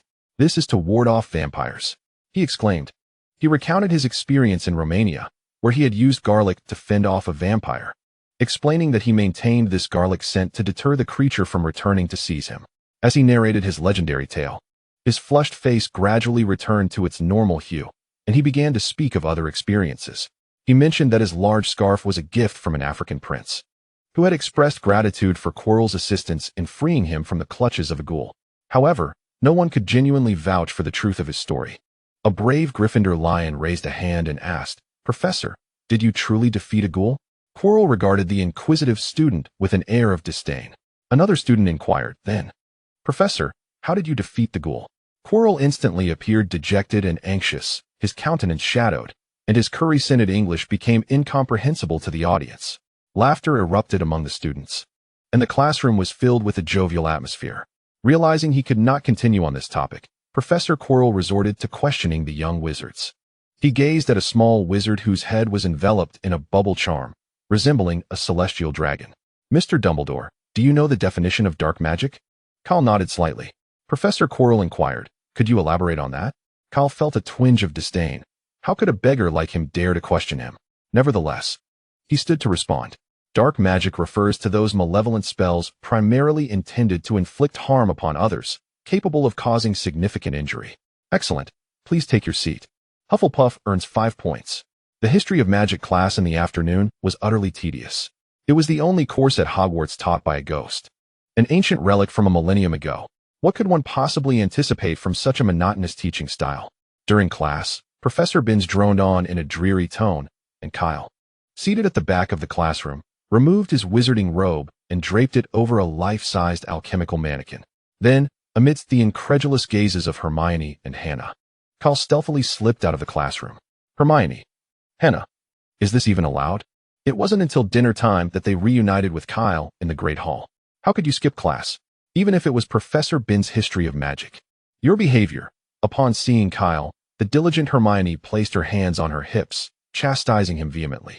Hannah nodded in agreement from the side, amused by the fierce little beaver. Kyle affectionately ruffled her hair. "Next time I skip history of magic, I'll bring you both along." Hermione swatted his hand away crossly. "Don't you dare lead us astray." The blonde little girl aligned herself with Hermione. "Take us to the Forbidden Forest to ride a hippogriff. Please make sure to include me next time you skip class." Hannah instantly abandoned her previous stance. "Hermione, why did you betray us so quickly, Hannah?" On Wednesday night at the observatory, Hufflepuff and Gryffindor were attending astronomy class. Hannah, vexed, stomped her feet as she looked at the life-sized alchemical mannequin clad in Kyle's robe. "Kyle, you big fraud." Hearing the words of the dim-witted Hannah, the little beaver rolled her eyes. "Hannah, you gullible fool. You actually believe someone would take you to ride a hippogriff in the Forbidden Forest? Only a creepy uncle would say such a thing." She truly didn't know where to start with her sarcasm. However, compared to Kyle's act of skipping class, Hermione felt that the most pressing matter was finding Dumbledore to report Kyle's clandestine possession of weaponry. Yet by Friday, the little beaver had not succeeded in obtaining a private audience with Headmaster Dumbledore to inform him about Kyle's group hoarding weapons of mass destruction. She had considered approaching Professor McGonagall, but felt it was best left for Dumbledore to address matters pertaining to the Dumbledore family. At the Gryffindor table, Harry, while adding sugar to his porridge, asked Ron, "What classes do we have today?" "We have 2 potions classes with the Slytherin students," Ron sighed. Snape, the head of Slytherin House, is often said to show favoritism towards his own students. Now, we can ascertain whether this is indeed the case. Hermione, with a furrowed brow, felt her expression ease slightly upon hearing the dialogue between the two. She turned to them and said, "Do not worry. I heard from Kyle that Professor Snape is a very good person." "A good person?" Ron exclaimed incredulously. "I heard George and Fred say that Snape is nothing but a bat disguised in human skin." A chilling voice echoed from behind them. "A bat?" Ron nearly fell under the table in shock. Hermione, equally startled, shot Kyle a reproachful glare and said, Could you refrain from scaring us like that next time? My apologies. It was my fault, Cal replied insincerely, shrugging his shoulders. He then lowered his voice. I can divulge something about Professor Snape, specifically regarding why he always wears such a gloomy expression. After battling alongside Snape in the Forbidden Forest, Cal had sought out Dumbledore to inquire about some gossip surrounding Snape. Dumbledore shared certain details about Snape's past with Kyle.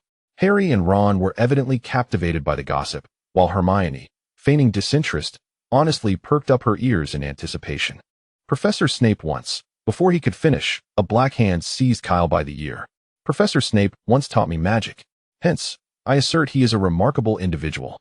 My admiration for him flows as ceaselessly as the waters of the Rhine. The grip on Kyle's ear loosened as they watched the old bat retreat into the distance. The trio exchanged bewildered glances at Kyle. How can he be such a sycophant?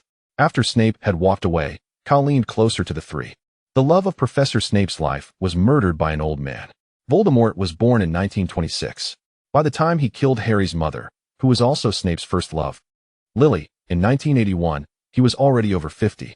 Thus, it is quite accurate to refer to Voldemort as an old man. Hermione gasped in shock, covering her mouth. Snape was once a lively and cheerful youth, but he transformed into his current demeanor after that incident. This statement was merely Kyle's fabrication. Even if Lily had not been murdered, Snape would still carry the expression as if someone owed him 1,000,000 galleons. Kyle fixed his gaze on Harry and Ron. Because of that incident, Professor Snape harbors a particular disdain for men, especially given the long-standing rivalry between Gryffindor and Slytherin that has existed since Hogwarts' founding a millennium ago. Kyle crossed his arms. If you wish to avoid a dismal fate in potions class, you might consider dressing as women. Just then, a cacophony of flapping wings erupted above them as 100 owls suddenly swooped into the dining hall. These owls circled the tables until they found their respective owners, dropping letters or parcels onto their laps. Hedwig, Harry's owl, fluttered her wings as she landed between the jam dish and the sugar bowl, depositing a note onto Harry's plate. Kyle received a similar note from the one who brought the dozen. The handwriting was scrawled and chaotic, but Kyle managed to decipher its contents. Hagrid was inviting them for tea on Friday afternoon. After scribbling a casual reply on the back of the note, Kyle handed it back to the messenger. Harry followed suit, responding to Hagrid before turning his attention back to Kyle and Ron. So, have you considered my proposal? Kyle inquired. Ron shook his head vehemently, declaring that cross-dressing was out of the question, an impossibility in this lifetime. Well, that's truly unfortunate. If Ron were to don women's attire, he would likely be met with swift retribution from Snape during potions class. Kyle glanced at Harry. What about you, Harry? Harry recalled the disdainful gaze Professor Snape had cast upon him during the feast, a clear indication of the professor's aversion. Thus, unlike Ron, Harry hesitated rather than flatly refusing. Kyle's words echoed in Harry's mind like a devil's whisper. You wouldn't want to be tormented by Snape, would you? Many upperclassmen have wept under his scrutiny. The image of himself, brought to tears in potions class and mocked by Draco and his gang, flashed in his mind. He shook his head vigorously, dispelling the thought, and fixed a resolute gaze upon Kyle. What must I do? Kyle opened the pouch at his waist, revealing the disguising tools he had previously used in the 3 broomsticks. Finish your meal, and I shall assist you with your transformation. Trust me, we have ample time. Potions class was held in a chilly underground classroom, far more frigid than the upper castle. Glass jars lined the walls, containing specimens that sent shivers down one's spine. Miss Harry sat anxiously beside a small beaver, feeling the weight of her classmates' peculiar stares. In reality, Kyle's skill in disguise was so adept that no one noticed she was, in fact, Harry. In addition to facial alterations, Kyle had transfigured Harry's already lengthy hair into shoulder-length locks and dyed it the same vibrant red as his mother's. Moreover, at 11 years old, a boy's Adam's apple was hardly pronounced, coupled with the indistinct distinctions between male and female wizard robes. Only those who witnessed Harry's transformation into the charming Miss Harry could recognize her as the renowned savior. Harry's anxieties were merely figments of her imagination. Nearby, Ron covertly swallowed hard as he gazed at the rosy-cheeked Miss Harry. If only Harry truly were Miss Harry. At this thought, Ron abruptly chastised himself. What absurd notions was he entertaining? Suddenly, the door to the basement swung open with a bang, and a large bat flapped its wings as it flew in. In my classroom, chaotic wand-waving and aimless incantations are strictly prohibited. Severus Snape. Without casting a glance at the young wizards gathered below, strode purposefully towards the podium. "You are here to delve into the intricate science and rigorous craft of potion making," he declared as he picked up the attendance sheet. "The absence of frivolous wand movements may lead many of you to doubt the authenticity of magic." As his gaze fell upon the Gryffindor students, the attendance sheet slipped from Snape's grasp and crashed to the floor. The current Harry bore an uncanny resemblance to her mother Lily in her youth, a fact made evident thanks to the memories Dumbledore had previously shown to Kyle, enabling him to recreate such an astonishing likeness. Ron caught Snape's eye and turned, astonished, towards Harry. Could it be that what Kyle claimed was true? Did Harry's transformation into Hallie truly hold merit? Snape, quickly realizing his lapse in composure, hurriedly retrieved the fallen attendance sheet. "I do not expect you to." Snape's gaze drifted towards Gryffindor, only to be met with a sudden panic as he averted his eyes. He found himself at a loss for words, unable to resist the urge to glance at Hallie. The simmering cauldron, exuding wisps of fragrant steam, seemed to epitomize the essence of potion making. Struggling to regain his composure, Snape slammed the attendance sheet onto the desk and commenced calling names. Upon reaching Hallie's name, he inhaled deeply, his voice trembling as he uttered, "Hallie Potter." Hallie responded weakly. At the Slytherin table, Draco Malfoy turned in shock, questioning, "Is that really Harry?" His gaze scrutinized Hallie, a faint blush creeping onto his pale cheeks. He awkwardly turned away, choosing not to gaze upon her further. Beside him, Crabbe and Goyle found the transformation from Harry to Hallie utterly astonishing and erupted into boisterous laughter. In an instant, a sharp reprimand silenced their mirth. Turning to face them, they encountered Snape's menacing glare, his eyes brimming with wrath. "Potter," Snape suddenly proclaimed. "What would be the result of adding daffodil root powder to an infusion of mugwort? What root powder is to be placed in which solution?" Hallie exchanged a glance with Ron, who, like her, was momentarily stunned. Hermione raised her arm high in the air. I don't know, sir," Hallie replied. Honesty deserves points for Gryffindor. Snape's tone was unusually gentle. Ron and Hermione were taken aback, while Draco, Crabbe, and Goyle were equally bewildered. The other Gryffindor and Slytherin students shared their confusion. Realizing his blunder, Snape, now filled with indignation, directed his deathly stare at each young wizard who dared cast him a peculiar look. The potion class continued, and although Snape's demeanor towards Hallie was unexpectedly cordial, the situation for the young lions remained unchanged. Snape divided them into pairs, instructing them on how to concoct a simple potion for treating scabies. The old bat, draped in his long black cloak, paced the classroom, observing the young wizards as they harvested nettles and crushed serpent fangs. Nearly all the students had faced reprimands, save for one young lady, Miss Harry, who was disguised as a girl. As Snape stood beside Harry, meticulously guiding the astonished student in boiling a snail with antennae, a sudden plume of acrid green smoke erupted from the underground classroom, accompanied by a loud hissing sound.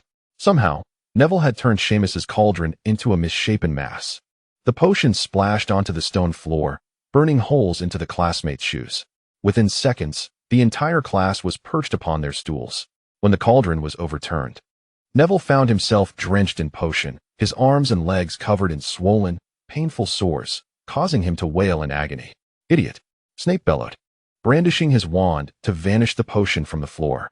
"I suppose you didn't remove the cauldron from the fire before adding the hedgehog quills, did you?" Neville began to sob, his nose suddenly sprouting numerous sores.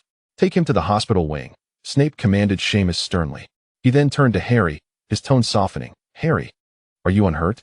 At noon, Kyle, having heard about the morning's potions class, was in fits of laughter. The twin brothers were also pounding the table in delight. Honestly, George laughed until tears streamed down his face. 10 points to Gryffindor. Fred clutched his stomach, oblivious to the death stares coming from the staff table. As the trio erupted into raucous laughter, Ron gazed at Kyle with keen interest. "Kyle, could you help me with my makeup for the next potions class? Please."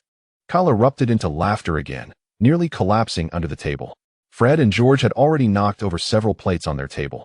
"Who would have thought our brother had a flair for cross-dressing?" George exclaimed. "We now have 2 sisters. Lavender Weasley." "Ha ha." Unable to endure the teasing from his brothers any longer, Ron slammed his hand on the table, exclaiming, "Fine. Ron, will die at the hands of Snape. I'll jump from the astronomy tower, and I won't wear any makeup." Hermione sighed, covering her forehead. Boys. She wished to remind those around her to consider their image. Feeling the curious glances and whispers from fellow classmates, combined with the twins and Kyle's infectious laughter, Harry felt increasingly uncomfortable. "Kyle, could you please help me remove my makeup?" Harry requested, tapping Kyle, who was struggling to contain his laughter over at the Hufflepuff table. After a struggle, Kyle managed to compose himself, turning around to retrieve his makeup removal tools from his bag, preparing to restore Harry to his true self. A voice entered his ear. "If you do not wish to attend your potions class this afternoon." Snape did not finish his sentence. Yet Kyle understood all too well what the old bat intended to convey. Turning his gaze towards the faculty dining area, Kyle silently mouthed, "Next week in Gryffindor's potions class, I shall assist you in transforming Harry back into Hallie." Snape fixed his eyes on Kyle and slowly nodded in acknowledgement. In the afternoon, during the potions class with Hufflepuff and Ravenclaw, before Snape's arrival, all the students were chattering excitedly about the morning's events in the potions class shared by Gryffindor and Slytherin. Kyle squinted. These young wizards were indeed fearless. He imagined the chaos that would ensue should Professor Snape arrive to witness such disorder, likely leading to an irate reprimand. With that thought, Kyle stood and projected his voice. "Silence." His command drowned out the chatter of the young witches and wizards. When the old bat appeared at the doorway, he was greeted with the words, "You are here to learn the intricate science and rigorous craft of potion making. Can you truly appreciate the enchanting aroma wafting from the simmering cauldron, cloaked in white steam? Do you grasp the wondrous magic of the liquid that flows through human veins, stirring hearts and clouding minds?" Professor Snape would instruct you on how to elevate your reputation, brew glory, and even stave off death. Therefore, Kyle surveyed the room. Let us now quiet down and show the respect befitting a master of potions, patiently awaiting Professor Snape's arrival. The classroom fell into a profound silence. Snape strode in, his expression dark at the thought of Kyle having usurped his opening remarks and transformed Hallie back into Harry. "Return to your seat," he commanded, without a hint of concern. Kyle took his place beside Hannah. He relished the thought of revealing the news of the resurrection stone later, eager to see how Snape would plead with him. During the subsequent potions lesson, a distracted Hannah frequently cast inquisitive glances in Kyle's direction, curious as to how he managed to exhibit such courage in the presence of the formidable old bat. "Hannah Abbott." Snape's roar echoed above the little witch, causing the golden-haired girl to startle, nearly dropping the hedgehog quills in her hand into the still-burning cauldron below. "Why do you constantly gaze at Kyle? Is there a potion-making process inscribed upon his face?" An hour later, the young wizards departed the subterranean classroom. As they exited the ominous potions chamber, joy was evident on every face, relieved to distance themselves from the terrifying old bat. After parting ways with Hannah, Kyle left the castle, traversing the fields towards Hagrid's hut at the edge of the Forbidden Forest. As he knocked on the door of Hagrid's hut, Kyle overheard voices within. He could hardly be blamed for eavesdropping, as Ron's loud complaints about Snape's favoritism towards girls echoed too clearly. Hagrid cracked the door open, revealing his bearded visage. "Oh, good afternoon, Kyle. Come in." Hagrid beckoned, stepping aside. Hagrid's little wooden hut contained but a single room. Hanging from the ceiling were hams and wild fowl, while a copper kettle simmered with boiling water in the hearth. In the corner stood a large bed, its bedding stitched together from scraps of cloth. This was not Kyle's first visit to Hagrid's cozy abode. He adeptly dodged the eager licks of Fong, Hagrid's dog, and looked up at the affable half-giant himself. "Where's Fluffy?" he inquired. At that moment, Hagrid was preoccupied pouring boiling water into a large teapot and placing rock cakes onto a plate. Upon hearing Kyle utter Fluffy's name, Hagrid's expression turned slightly awkward. He had lent the three-headed dog to Professor Dumbledore for the safeguarding of a crucial item, information that must remain concealed from Harry and Ron. Kyle, noticing Hagrid's discomfort, quickly grasped that he had inadvertently spoken of something he should not have. If his instincts were correct, it pertained to Fluffy. At the start of the school year, Dumbledore had warned during the feast that any student wishing to avoid a grim fate should steer clear of the corridor on the right side of the fourth floor, where Fluffy might be lurking. Ron, puzzled, asked, "Who is Fluffy?" Hagrid chuckled heartily, skillfully diverting the conversation. Harry then recounted his experiences in Snape's class, expressing his bewilderment regarding Snape's demeanor towards him. Ron was even more confused, having heard from his 5 older brothers that Snape had never favored any student, making his treatment of Harry all the more perplexing. Hagrid scratched his cheek, admitting that this was the first he had heard of such a Snape. "You just mentioned that Kyle dressed Harry as a girl?" Hagrid inquired, astonished. If he was not mistaken, Harry's appearance in female attire would likely bear a striking resemblance to his mother, Lily. Hagrid was aware of some details regarding Snape and Lily's past. Yet he hesitated to disclose them to Harry. Your father, James Potter, formed a notorious gang with 3 other ruffians during their school days, bullying the solitary Snape. He even stole away Snape's beloved, Lily Evans. Hagrid pondered, uncertain whether to reveal the truth to Harry. Given James's actions, he hardly seemed a paragon of virtue. Hagrid worried about how Harry would react should he learn about his father's past misdeeds and whether it would shatter his image of him. In the end, Hagrid could only shake his head in resignation, confessing his own ignorance. However, Harry sensed that Hagrid was deliberately avoiding his gaze as he spoke. How is your brother Charlie? Hagrid abruptly shifted the topic, expressing his fondness for Charlie and his knack with animals. Harry suspected Hagrid was intentionally changing the subject, but felt powerless to intervene. Ron informed Hagrid that Charlie was working at a dragon reserve in Romania, researching dragon behavior. As Harry listened, he noticed a small piece of paper pressed beneath the teapot's cozy. It was a clipped article from the Daily Prophet regarding the recent illegal break-in at Gringotts. The investigation into the events of July 31st is ongoing. It is widely believed to have been perpetrated by unidentified dark forces, male and female wizards alike. The goblins of Gringotts reiterated today that nothing was stolen. The underground vault that had been breached was, in fact, emptied earlier that same day. A spokesperson for Gringotts expressed this afternoon. I can only offer you a single response. No comment. You unscrupulous media should refrain from jumping to conclusions. Should your future reports contain inaccuracies, you shall be held accountable. Harry meticulously perused the report, discovering that the vault that had been invaded was numbered 713, the very vault Hagrid had visited with him to withdraw money earlier that day. Weeks swiftly passed. During this time, Kyle devoted himself to his studies, and apart from attending classes, he immersed himself in mastering his magic or engaging in rigorous physical training with his lightning-enhanced regimen.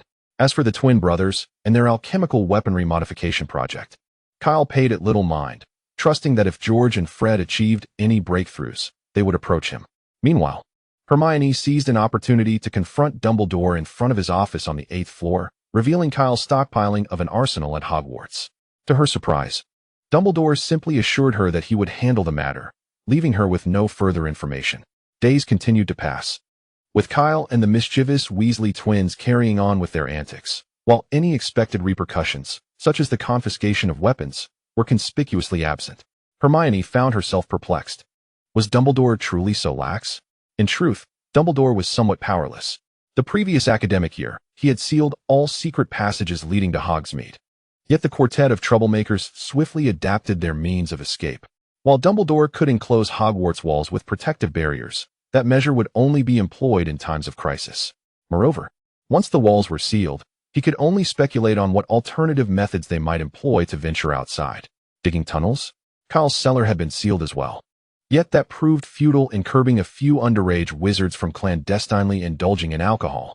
They always found ingenious ways to procure drinks, the most ludicrous being brewing their own liquor from food within the dormitory. Presently, Dumbledore had seemingly relinquished concern over the armaments. Observing Kyle's behavior over the past few months, it was evident that although he was not one to adhere strictly to rules, he possessed a remarkable level of rationality. Perhaps the years of wandering had endowed Kyle with a maturity uncommon among his peers, allowing him to discern what was permissible and what was not. At the very least, Dumbledore need not worry about any incidents resembling a school shooting at Hogwarts. So be it. On a subsequent day, a notice was posted in the Hufflepuff common room, announcing that on Thursday morning, the Little Badgers of Hufflepuff would join the Eagles of Ravenclaw for flying lessons, while Gryffindor and Slytherin's flying lessons were scheduled for the afternoon. As a Muggle-born wizard, the majority of Hufflepuff students had never encountered a flying broomstick before, and it was only upon arriving at Hogwarts that they first heard of Quidditch. Those hailing from wizarding families incessantly prattled on about the sport, while those from Muggle backgrounds could only discuss the differences between Quidditch and football. Kyle overheard Hermione mention that a great many students from Gryffindor spent their days boasting about their flying prowess. They spun numerous self-aggrandizing tales, often concluding with thrilling escapes from Muggle helicopters or jets. Knowing the nature of pure-blood wizards, Kyle harbored little belief in such fanciful stories. Most of them likely had never even seen a helicopter or a jet. As Thursday drew nearer, the little wizards grew increasingly anxious. Even those who prided themselves on their flying skills. During breakfast on Thursday morning, Hermione and Hannah leaned closely together, poring over a book they had borrowed from the library titled Quidditch Through the Ages. Their focus was primarily on the flying instructions within, hoping it would aid them in their flying lessons. Meanwhile, Kyle remained remarkably composed. He had already taken to the skies with Buckbeak on several occasions. In France, he had also ridden a flying broomstick a few times under Alfred's guidance. As a master of falconry, the mere flying broomstick posed no challenge for him. Their study of Quidditch Through the Ages was abruptly interrupted by the arrival of an owl post. An owl delivered a small parcel to Neville from his grandmother. Excitedly, Neville opened it, revealing a glass sphere the size of a large marble, seemingly filled with white mist. Kyle recognized it as a memory orb. When tightly held, the mist would turn red if one had forgotten something important. Currently, the orb in Neville's hands was indeed glowing red, prompting him to strain his memory for what he might have overlooked. Just then, Draco Malfoy passed by the Gryffindor table and snatched the memory orb from Neville's grasp. "Hey, Draco," Kyle called out, forming a tiger claw gesture with his hand. "Do you want to experience that again?" Malfoy, with a scowl, quickly tossed the memory orb back onto the table and hurried off, with Crabbe and Goyle trailing behind. Kyle's few words had effectively intimidated Draco, compelling him to return the orb to Neville. Ron, who often clashed with Draco, suddenly found Kyle to be quite impressive. "Kyle, what did that hand gesture mean?" Ron inquired. Curiosity piqued. It wasn't the first time he had seen Kyle make that gesture. Every time George and Fred witnessed it, they would promptly close their mouths and make a hasty exit.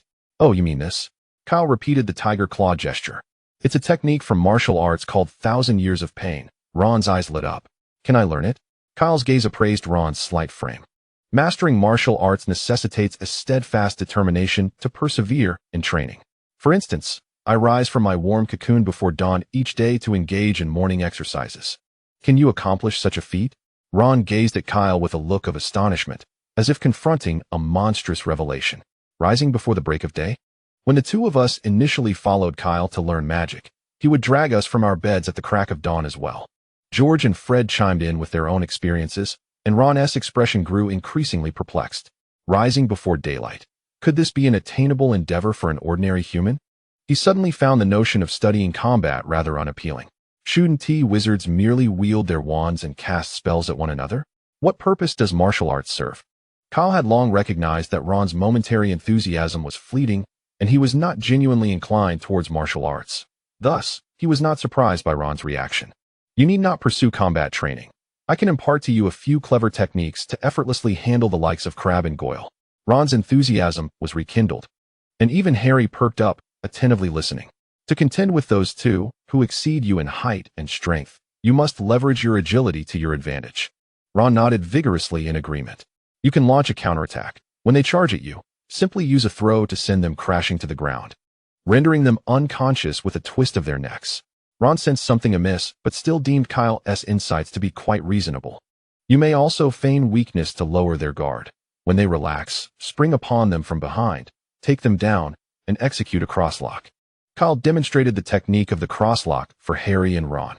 Once the crosslock is applied, it becomes inescapable, enabling you to easily dislocate their arms. Harry silently retrieved parchment and quill, beginning to take notes. Alternatively, you could employ a slide tackle. As a young man, the most vulnerable area is below the belt. Kyle's gaze shifted downward, illustrating the maneuver. A slide tackle could be executed, followed by a swift jab to their most sensitive area. Ron and Harry both envisioned the dire consequences of such an attack and nodded fervently. "Is there more? Is there more?" Ron inquired eagerly.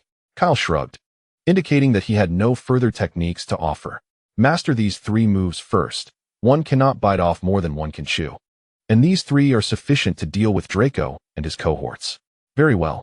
Ron turned back towards the Gryffindor table as he partook of his breakfast. He imagined the scene where he would employ these 3 techniques to deliver a punch to Draco and a kick to Crabbe. Upon returning to the Hufflepuff table, Kyle chuckled mischievously. The techniques he had just shared were renowned moves from the legendary 5 Tigers of the Forum in his past life. Without the stamina to endure 75 minutes of fighting and then run an additional 30 kilometers, Ron would likely find himself delivering a mere slide tackle to Draco, becoming an easy target. After all, physical abilities vary from person to person, and one cannot generalize. At 9 o'clock in the morning, Kyle, Hannah, and other students from Hufflepuff descended the stairs and arrived at the open grounds in front of the entrance, preparing for their inaugural flying lesson. It was a clear day, accompanied by a gentle breeze. As they briskly traversed the sloping grass towards a flat patch on the other side, the blades of grass beneath their feet swayed lightly. Beyond the lawn lay the forbidden forest, where distant, dark trees swayed in the wind. The instructor for the flying lesson, Madame Hooch, awaited them, her short gray hair framing a pair of yellow eyes reminiscent of an eagle's gaze. The moment Kyle beheld her eyes, a name surfaced in his mind: Hooch the Hawk. Dozens of flying broomsticks were meticulously arranged on the ground. With a keen eye, no, not just a keen eye, but the discerning vision of Madame Hooch, she scanned the young wizards. "Well, what are you all waiting for? Stand beside a broomstick," she commanded. "Quickly now, time is of the essence." Kyle glanced down at the broomstick at his feet, his expression one of disdain. Could this rickety wooden pole, adorned with a few twigs, truly take flight? And these broomsticks, surely they were relics from decades past? What assurances of safety could there possibly be? Dumbledore must have a great deal of faith, unconcerned that each year, young wizards might meet their demise in flying lessons. "Extend your right hand and place it above the broomstick's handle," Madame Hooch instructed from the front, followed by the command, "Up, up." The moment, everyone echoed her. Kyle's broomstick sprang into his hand, a cloud of dust enveloping him. This thing must have been collecting dust in a storage room all summer. With a hint of disgust, Kyle tossed it back to the ground, drew his wand, and performed a cleaning charm, which he also kindly applied to Hannah's broomstick nearby. However, Hannah's broomstick did not respond as quickly. When she called for it to rise, it merely gave a token bounce before plopping back down. Hannah was somewhat fortunate. Many of the other young wizards found their broomsticks utterly unresponsive, appearing as if they had resigned themselves to the ground.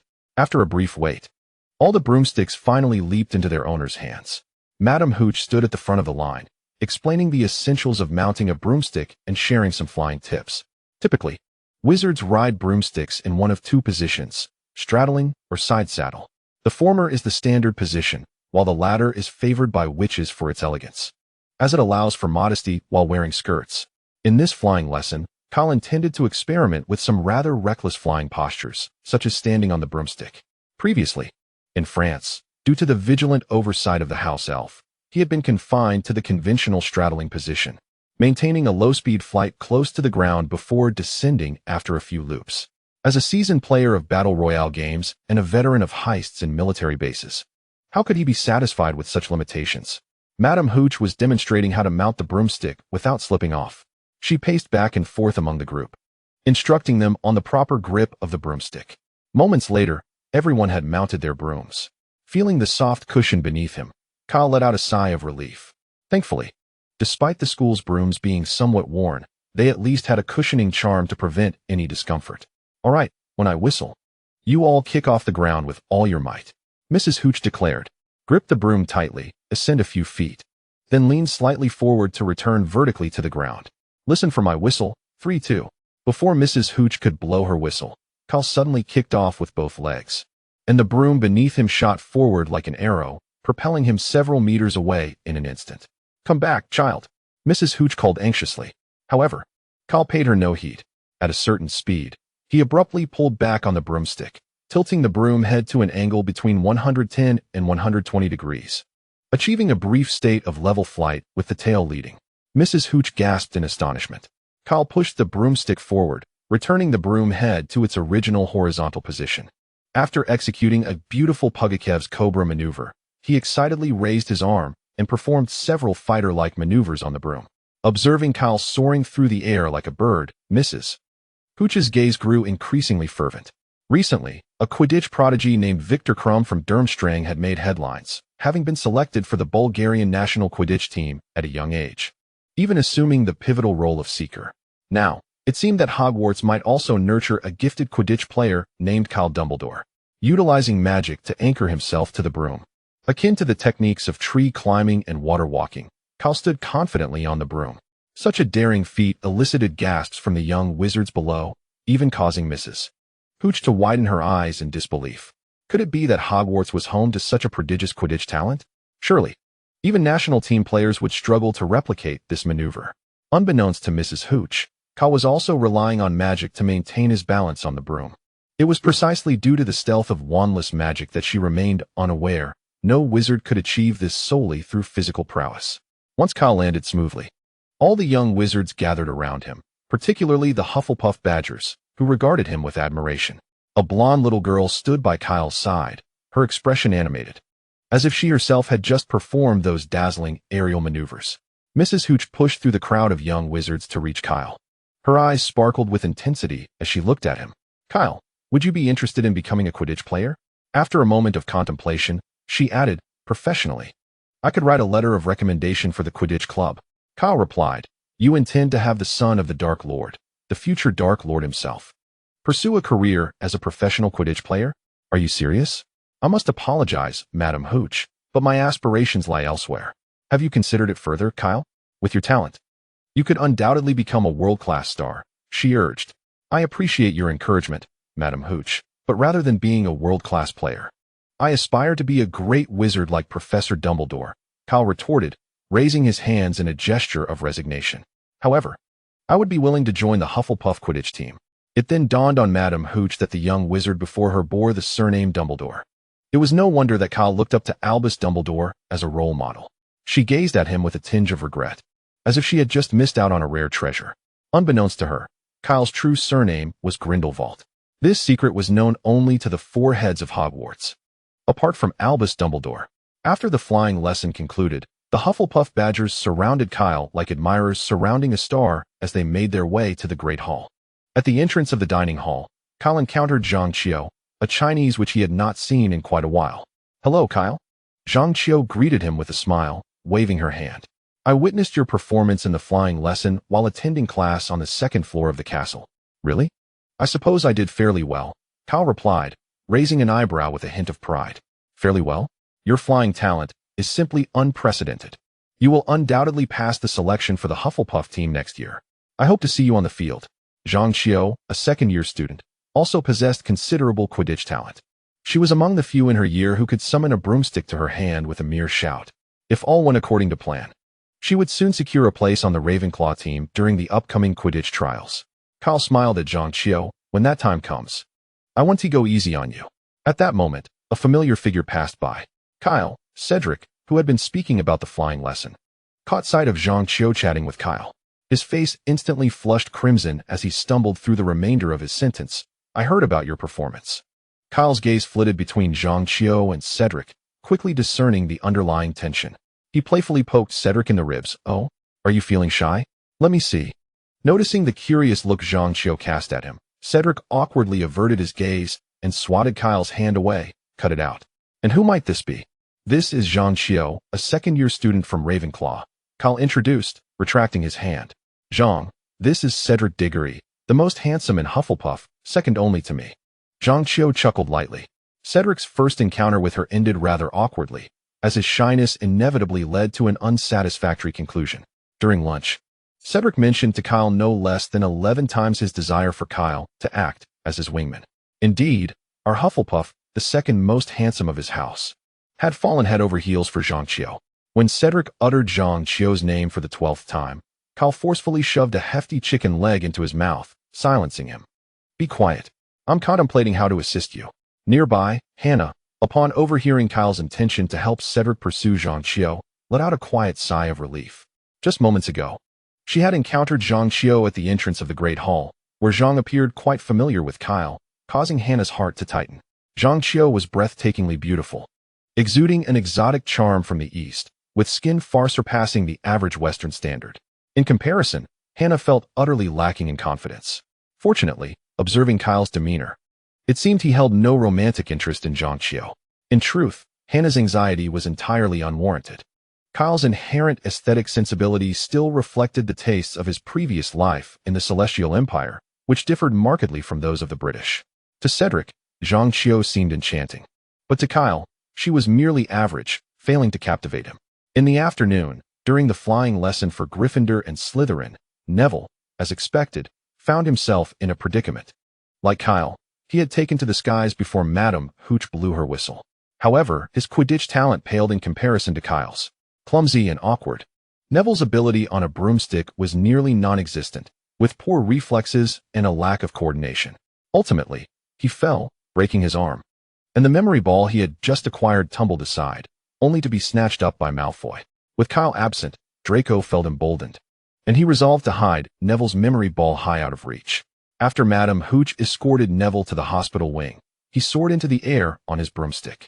Out of camaraderie, Harry also took to the skies in pursuit. The two engaged in an intense aerial duel over Hogwarts, culminating in Harry successfully retrieving Neville's memory ball and claiming victory. This spectacle, however, did not go unnoticed by Professor McGonagall, who was grading papers in her office. Consequently, Harry, somewhat bewildered, was granted an exceptional admission to the Gryffindor Quidditch team as a seeker. In light of the decision to keep Harry as a secret weapon, Professor McGonagall and Gryffindor's captain, Oliver Wood, resolved to keep this matter under wraps. Yet, Harry, upon becoming Gryffindor's newly appointed seeker, could hardly contain his excitement and promptly shared the news with his close friend Ron. Ron, being quite the chatterbox, ensured that by dinner, the entire Gryffindor house was aware of Harry's new role. Numerous individuals from the adjacent Ravenclaw and Hufflepuff tables also caught wind of their conversation, leaving only the Slytherin snakes blissfully unaware. Before dinner commenced, Draco made a point of sauntering over to the Gryffindor table, exuding an air of arrogance as he addressed Harry. "Are you savoring your final meal, Potter? When do you plan to return to the Muggle world?" He had presumed that Professor McGonagall had summoned Harry that afternoon for a stern reprimand. "Now that you're back on solid ground, with your diminutive friends by your side, your courage has certainly swelled," Harry retorted coolly, recently having acquired a modicum of combat skills that afternoon. Of course, Crabbe and Goyle could hardly be considered diminutive. However, the presence of teachers at the head table rendered them cautious, resulting in their sullen demeanor and the sound of their fingers cracking. "I am always ready to engage in a duel with you," Malfoy declared, casting a glance at the Hufflepuff table, where Kyle had yet to arrive for supper. He felt emboldened. "If it pleases you, let us duel tonight." Wizards' duels are conducted solely with wands and without physical contact. "What is the matter? I presume you have yet to hear of wizard duels?" Of course, Harry had heard of them. Ron abruptly interjected, turning to Malfoy. "I am his second. Who is yours?" Malfoy scrutinized Crabbe and Goyle, weighing their worth. "Crabbe," he replied, "shall we meet at midnight? We can convene in the trophy room, which is never locked." After Malfoy departed, a sly grin appeared on Harry and Ron's faces. The skills they had just learned from Kyle would soon be put to the test. However, before anything else, Harry needed clarification on a particular matter. What exactly is a wizard's duel? Originally intending to release this chapter tomorrow, a slip of the hand resulted in an early posting today. Therefore, tomorrow's update will be omitted, and the following will depend on my mood. I find myself somewhat overwhelmed at present. This is a critical period for recommendations, yet I have seen no increase in readership. I hope everyone will not merely support the book, but will also read it through to the latest chapter. Once it is published, you may support it as you wish. But right now, your engagement is crucial for me. Without increased readership, my chances for advancement and recommendations will diminish. During this free period of writing, I am fueled solely by passion. Without tangible results, that fervor will quickly wane. After all, there are only 3 days until the graduate entrance exams, followed by a thesis and an internship. A wizard's duel is a formal, prearranged contest between two wizards, conducted in the presence of witnesses, where any spells, including dark magic, may be employed. Before the duel begins, both parties must face each other and bow as a sign of respect, after which they assume the standard dueling stance. Once the judge declares the duel to commence, the battle officially begins. The conditions for victory in a wizard's duel are quite straightforward. One party must disarm, incapacitate, or slay the other, or compel them to surrender. As for the assistants in a duel, should one party perish, their assistant shall take their place. However, for first-year wizards, aside from a certain Dumbledore, their best efforts may only result in harmless sparks directed at their opponent. The probability of death is exceedingly minuscule, unless Ron becomes utterly deranged and borrows destruction and obliteration from his two brothers, unleashing a barrage upon Draco. The inevitable resolution between Harry and Draco will rest upon the might of their fists. My apologies for the interruption. The two engaged in strategizing for the evening's battle looked up to find Hermione Granger before them. "Could you allow us a moment of peace to dine?" Ron remarked. Hermione disregarded him and addressed Harry. "I couldn't help but eavesdrop on your conversation with Malfoy. I knew you would act this way," Ron muttered. You absolutely must not wander the school at night. The little beaver wore a stern expression, resembling a miniature Professor McGonagall. Consider the consequences. If you two are caught, how many points would Gryffindor lose? This truly has nothing to do with you, Harry asserted firmly, his mind consumed with the image of landing a punch upon Draco's nose, rendering Hermione's advice inaudible. Farewell. Ron hastily finished his meal and departed the table. Meanwhile, at the Hufflepuff table, for concerned fathers gathered to conspire.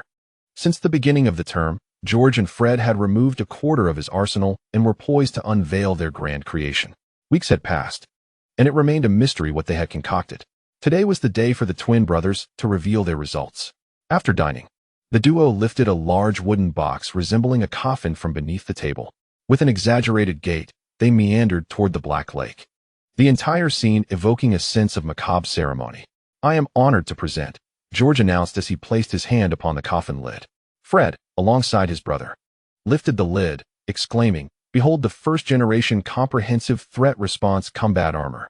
Upon hearing this familiar name, Cade felt an ominous premonition wash over him. True to his fears, the next moment revealed a grotesquely crafted alchemical automaton before his eyes. Due to limited funds and materials, the automaton was constructed with utmost simplicity, appearing as though a haphazard collection of Muggle weaponry had been crudely assembled. The shoulder-mounted rapid-fire machine gun and the weapons in its hands were as unsightly as could be.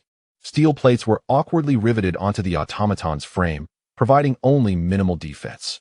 Moreover, most of the protection was concentrated at the front, leaving many magical conduits and crucial components exposed at the back. Cade's gaze, sharp as a blade, pierced through the brothers. "Is this how you treat my weaponry?" Conversely, the unworldly Cedric gazed at the alchemical automaton with gleaming eyes. Its grotesque design did nothing to dampen his enthusiasm. "This is art," Cedric exclaimed in admiration. Leaning against the automaton and curiously probing it with his hands, Cedric turned to inquire, "What functions does it possess?" When Cedric posed this question, George's expression suddenly became quite awkward. I can make it salute," George replied, his tone tinged with embarrassment. Fred erupted into laughter. "I told you not to create such alchemical puppets. Art should bloom beautifully like a fleeting spark." "Nonsense. Art ought to be eternal." George thrust his face towards Fred, glaring fiercely at his twin brother. The two instantly began to bicker. It was the first time Kyle and Cedric witnessed the twins at odds. As they listened to the heated exchange, a subtle twitch appeared at the corner of Kyle's mouth. Why did he increasingly feel that the twins' personas were gradually converging with those of a certain artistic duo? After observing the squabbling brothers with mild exasperation, Kyle extended his hand toward the war machine lying in the coffin. Tendrils of magic emanated from his 10 fingers, coalescing into 10 visible azure beams of energy in the air. Chakra lines engage. Cedric watched Kyle's actions with keen interest, and the twins ceased their quarrel. Kyle draped the magical threads over the alchemical puppet, immediately gaining control over its joints and several magical cores. With a swift tug of his hands, the war machine, which had been lifeless in the coffin, abruptly sat up as if jolted from death. As Kyle deftly moved his fingers, the puppet obeyed his commands, performing basic actions like walking, running, jumping, and squatting. "Awesome. How did you do that?" George asked, astonished. He was well aware of the shortcomings of his own artificial intelligence puppet. Forget running and jumping. Even the simplest act of walking resembled a frail, old woman shuffling slowly. After using the puppet's arms to fire a burst of bullets at the frozen lake, Kyle turned to explain the principle of chakra lines to George. The three before him had already mastered water treading and tree climbing, so forming chakra lines was a trivial task for them. George managed to produce chakra lines in just 5 minutes. However, he encountered difficulties while operating the alchemical puppet, as his chakra lines could not yet match Kyle's precision. "I believe you could excel in the art of puppetry." Kyle envisioned a bright future for George. Imagine if you could control 100 alchemical puppets, each possessing the combat prowess of an elite auror. Indeed, Kyle was describing the devastating puppet technique known as the 100 machine manipulation, wielded by the Akatsuki member, Sasori of the Red Sand. Kyle thought that George's crimson hair bore a striking resemblance to Sasori's. Gazing at the lofty ambitions spun by Kyle, George felt his mouth watering with anticipation. He had not fully considered the immense cost and galleons required to craft 100 alchemical puppets capable of matching the elite aurors. Even if he succeeded in their creation, he possessed only 10 fingers. even if he could manipulate the puppets with his feet. How could he simultaneously control over 100 of them? Unlike the scorpion of the red sand, who had transformed himself into a human puppet to control others through a puppet core, he faced formidable challenges that were temporarily overshadowed by Kyle's enticing vision. As for Fred, who believed that art should only flourish in fleeting moments, Kyle was curious when he would manage to procure the explosive clay. Should he offer some inspiration? However, merely employing explosive clay seemed unlikely to provide an advantage against wizards. Although both wizards and ninjas are high attack, low defense characters, they ultimately differ. Pure explosive damage, devoid of any magical essence, could be easily thwarted by armor and formidable protective spells.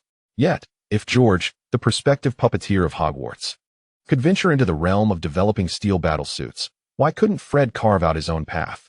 Perhaps he could draw inspiration from a certain munitions expert associated with a notorious powdered milk scandal.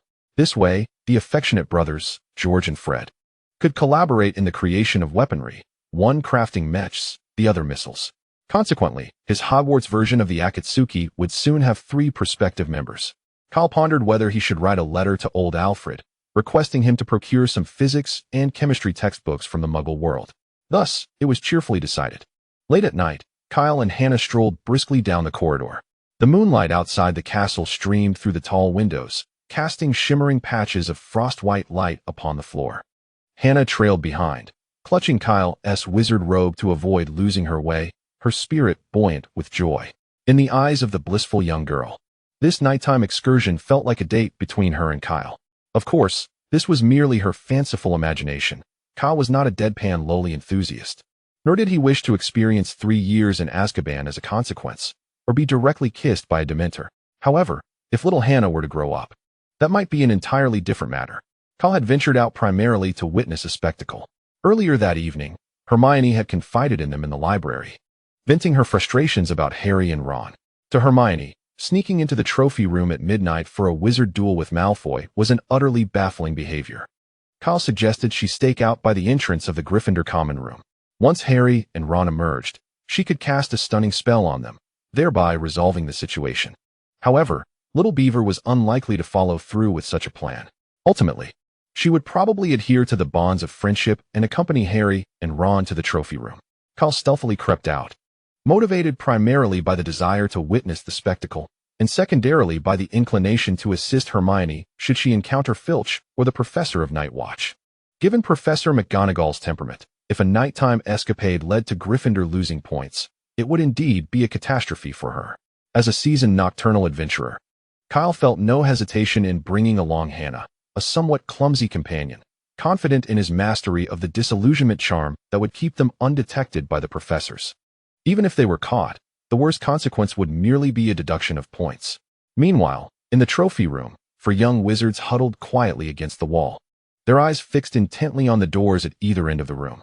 The crystal display cases glittered under the moonlight, showcasing trophies, shields, medals, and statues that shimmered with silver and gold. Harry and Ron held their breath, waiting for Malfoy's arrival. However, as seconds ticked by without sight of him, they were instead met by an unexpected visitor, the enforcer of Hogwarts' discipline and guardian of cleanliness, the king of cleaning tools in the broom cupboard, the caretaker of Mrs. Norris, and a myriad of other titles too lengthy to recount. Sniff around, my dear, where might they be hiding? Filch inquired of Mrs. Norris. Panic-stricken, Harry frantically waved his arms at the other 3, urging them to follow him quickly. They stealthily made their way towards a door that led away from Filch's voice. Just as Neville's robe brushed past a corner, they heard Filch enter the trophy room. Had it not been for Neville, they might have successfully slipped away. Unfortunately, their inclusion of the clumsy little fellow resulted in an unfortunate mishap. Neville stumbled over something, inadvertently toppling Ron to the ground. The two collided with a suit of armor displayed in the corridor, the clattering noise echoing loudly enough to awaken the entire castle. At that moment, Kyle and Hannah had just reached the 4th floor and turned a corner, only to collide with several shadowy figures. The figures stumbled back, and Kyle was jostled as well. Thanks to his physically robust training, he quickly regained his balance, pulling Hannah along to prevent her from falling. However, this collision caused them to abruptly lose their invisibility. Kyle, still mastering the disillusionment charm, needed to maintain a portion of his focus to sustain its effect. Kyle, Hannah, Hermione recognized their faces in the glow of the Lumos charm. Suddenly recalling the pursuers behind her, she hastily scrambled to her feet. We must hurry. Filch is behind us. Kyle initially intended to cast a stunning spell to blind Filch, as he had done numerous times before, and then make a swift escape. Yet, before he could conjure the spell, a panicked Hermione seized his hand. Realizing what had transpired, Kyle attempted to break free, but perhaps due to her anxiety and fear, Hannah gripped his hand with considerable strength, her knuckles turning pale. Fearing that he might injure Hermione's hand while attempting to break free, Kyle allowed her to pull him along. Thus, Kyle and Hannah were dragged by the frantic little beaver to the corridor on the right side of the 4th floor. Gazing upon the eerie hallway, adorned with bizarre stone sculptures and snared in cobwebs, Ron swallowed nervously. Should we really be here? It dawned on Hermione that they had seemingly ventured into the forbidden corridor mentioned by Dumbledore during the start of term feast. We shouldn't be here. This is the 4th floor. As Professor Dumbledore warned.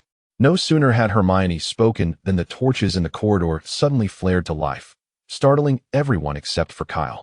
Harry, in agreement with Hermione, was about to retrace their steps when a meowing sound echoed from behind them. Turning around, they spotted a frail Maine Coon cat. That's Filch's cat. Run! Hannah shouted in terror.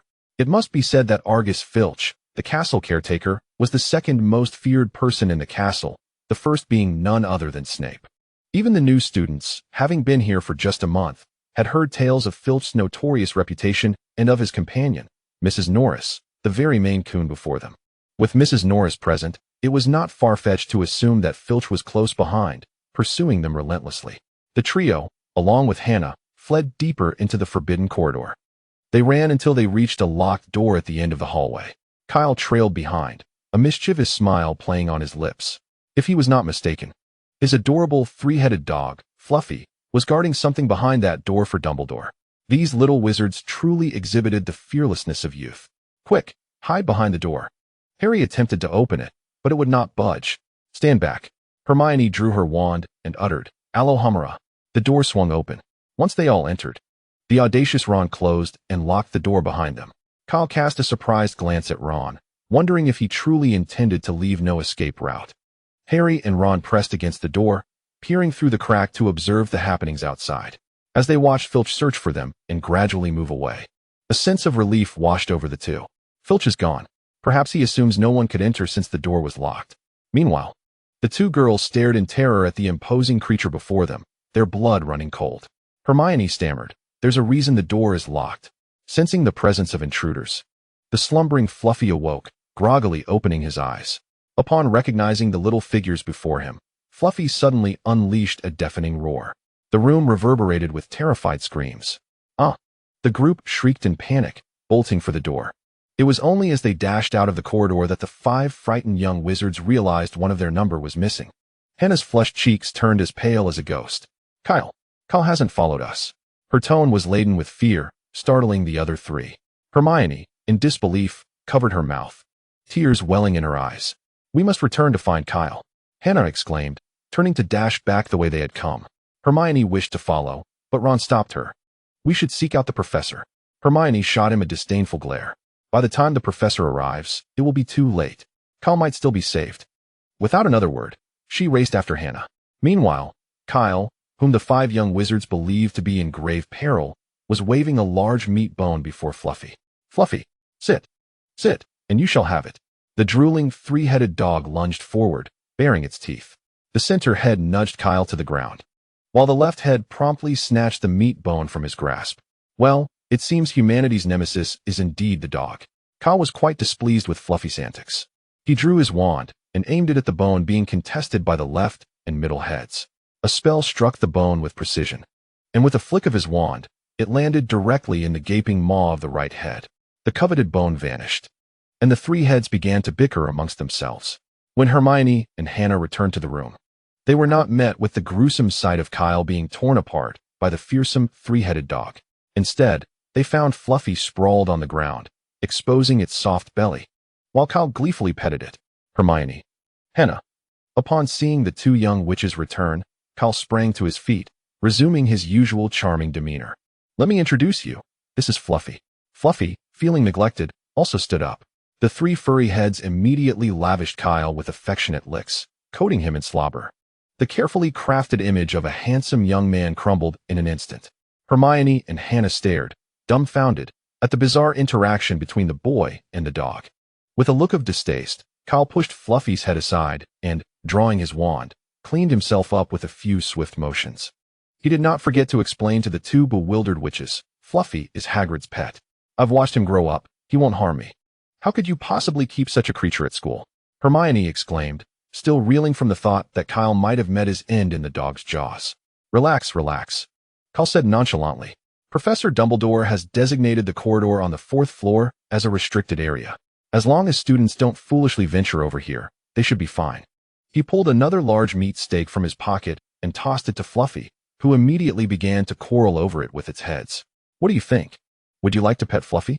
He's quite adorable. Hannah and Hermione exchanged terrified glances at the three-headed creature before them. The creature's 3 massive jaws ferociously tore into the meat, viscous drool dripping from its yellowed fangs.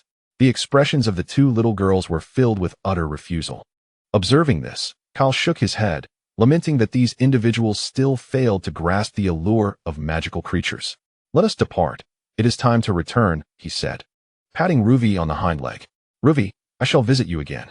Amidst its feast, Ruby waved a paw, emitting an unintelligible whimper, seemingly bidding farewell to Kyle. Having made a timely escape, the trio narrowly avoided encountering Harry and his companions, who were hastily making their way to the forbidden 4th floor with Professor McGonagall.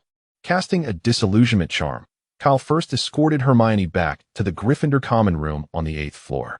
He then guided Hannah through an alternate shortcut, stealthily returning to their own house's territory. The following day, at the entrance of the Great Hall, Kyle was astonished to discover that one of the 4 large hourglasses, representing Gryffindor's points, was missing a significant number of jewels. News of the incident swiftly circulated throughout the school, with whispers suggesting that 3 young wizards had gone on a nighttime escapade, foolishly seeking out Professor McGonagall. Hermione immediately understood the situation. After parting ways with Harry, Ron, and Neville the previous evening, they must have gone in search of Professor McGonagall to rescue Kyle. Little did they know, Kyle had encountered no trouble at all. After enjoying time with Ruby, he had simply returned her to the Gryffindor common room. Upon Kyle's return, Professor McGonagall followed Harry and the others to the 4th floor of the castle, only to find nothing amiss. Assuming it was a prank by Harry and his friends, she penalized each of them with a deduction of 50 points. However, this incident led Harry to learn about the breach at Gringotts Vault number 713 and the whereabouts of the filthy little package. When Kyle encountered Harry and the others in the Great Hall, he noticed their despondent demeanor. After all, anyone would be disheartened after inadvertently causing their house to lose 150 points, especially when Harry and his friends had to endure the disdainful glances and scorn from their fellow Gryffindors. The mischievous twin brothers had faced point deductions before, but their cunning allowed them to evade severe penalties, usually incurring only trivial deductions of 5 or 10 points. A deduction of 50 points per person was unprecedented for them. Harry, Ron, and Neville had indeed set a new record. Moreover, in contrast to their ability to lose points, the twins were equally adept at earning them. Outside of potions, the points they garnered generally balanced out the points they lost. Thus, they achieved a sort of equilibrium. It was only when Owls delivered a long package to Harry, accompanied by a letter from Professor McGonagall, that our savior Harry regained his spirits. Originally, Professor McGonagall had advised Harry not to open the package in the Great Hall, lest the other members of the Gryffindor Quidditch team clamored for a new broom as well. For within the package lay a brand new Firebolt 2000 broomstick, a gift purchased by Professor McGonagall from her own pocket for Harry. Upon witnessing the letter, Ron, the hapless ally beside him, could not restrain a loud exclamation, which echoed throughout the hall, drawing the attention of nearly everyone present. Instantly, Kyle perked up his ears. The Hogwarts acceptance letter explicitly stated that first-year students were prohibited from bringing flying broomsticks. Although Kyle had not received his acceptance letter, he was well aware of this regulation. Yet, what did the school rules matter? They certainly would not deter Kyle. He had previously contemplated acquiring a broomstick, but the presence of Buckbeak had quelled that desire for the time being. Moreover, a quality broomstick could easily cost several hundred galleons. While he was not financially constrained, considering it was his father's money, he felt it inappropriate to spend lavishly. Now, witnessing Harry with a Nimbus 2000, the suppressed desire to obtain a broomstick began to stir once more. However, it would be prudent to first consult Professor Dumbledore regarding the matter. Furthermore, Kyle had other inquiries he wished to discuss with Dumbledore. The previous night, he had noticed that Ruby was standing atop a trapdoor. Based on his limited understanding of the original narrative, he was aware that the trapdoor concealed the Philosopher's Stone. However, the stone held no allure for him.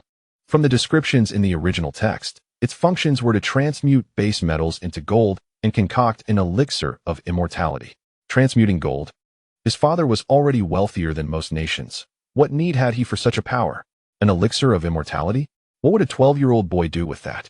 Kyle was far more intrigued by the alchemical knowledge that the Philosopher's Stone represented. Honey lemonade. He uttered before a grotesquely large stone guardian in the corridor on the 3rd floor of the castle. Suddenly, the creature sprang to life, leaping aside, and the wall behind it split in two. Beyond the wall lay a spiraling staircase, ascending slowly like an escalator. Kyle stepped onto it, and with a thunderous sound, the wall closed behind him.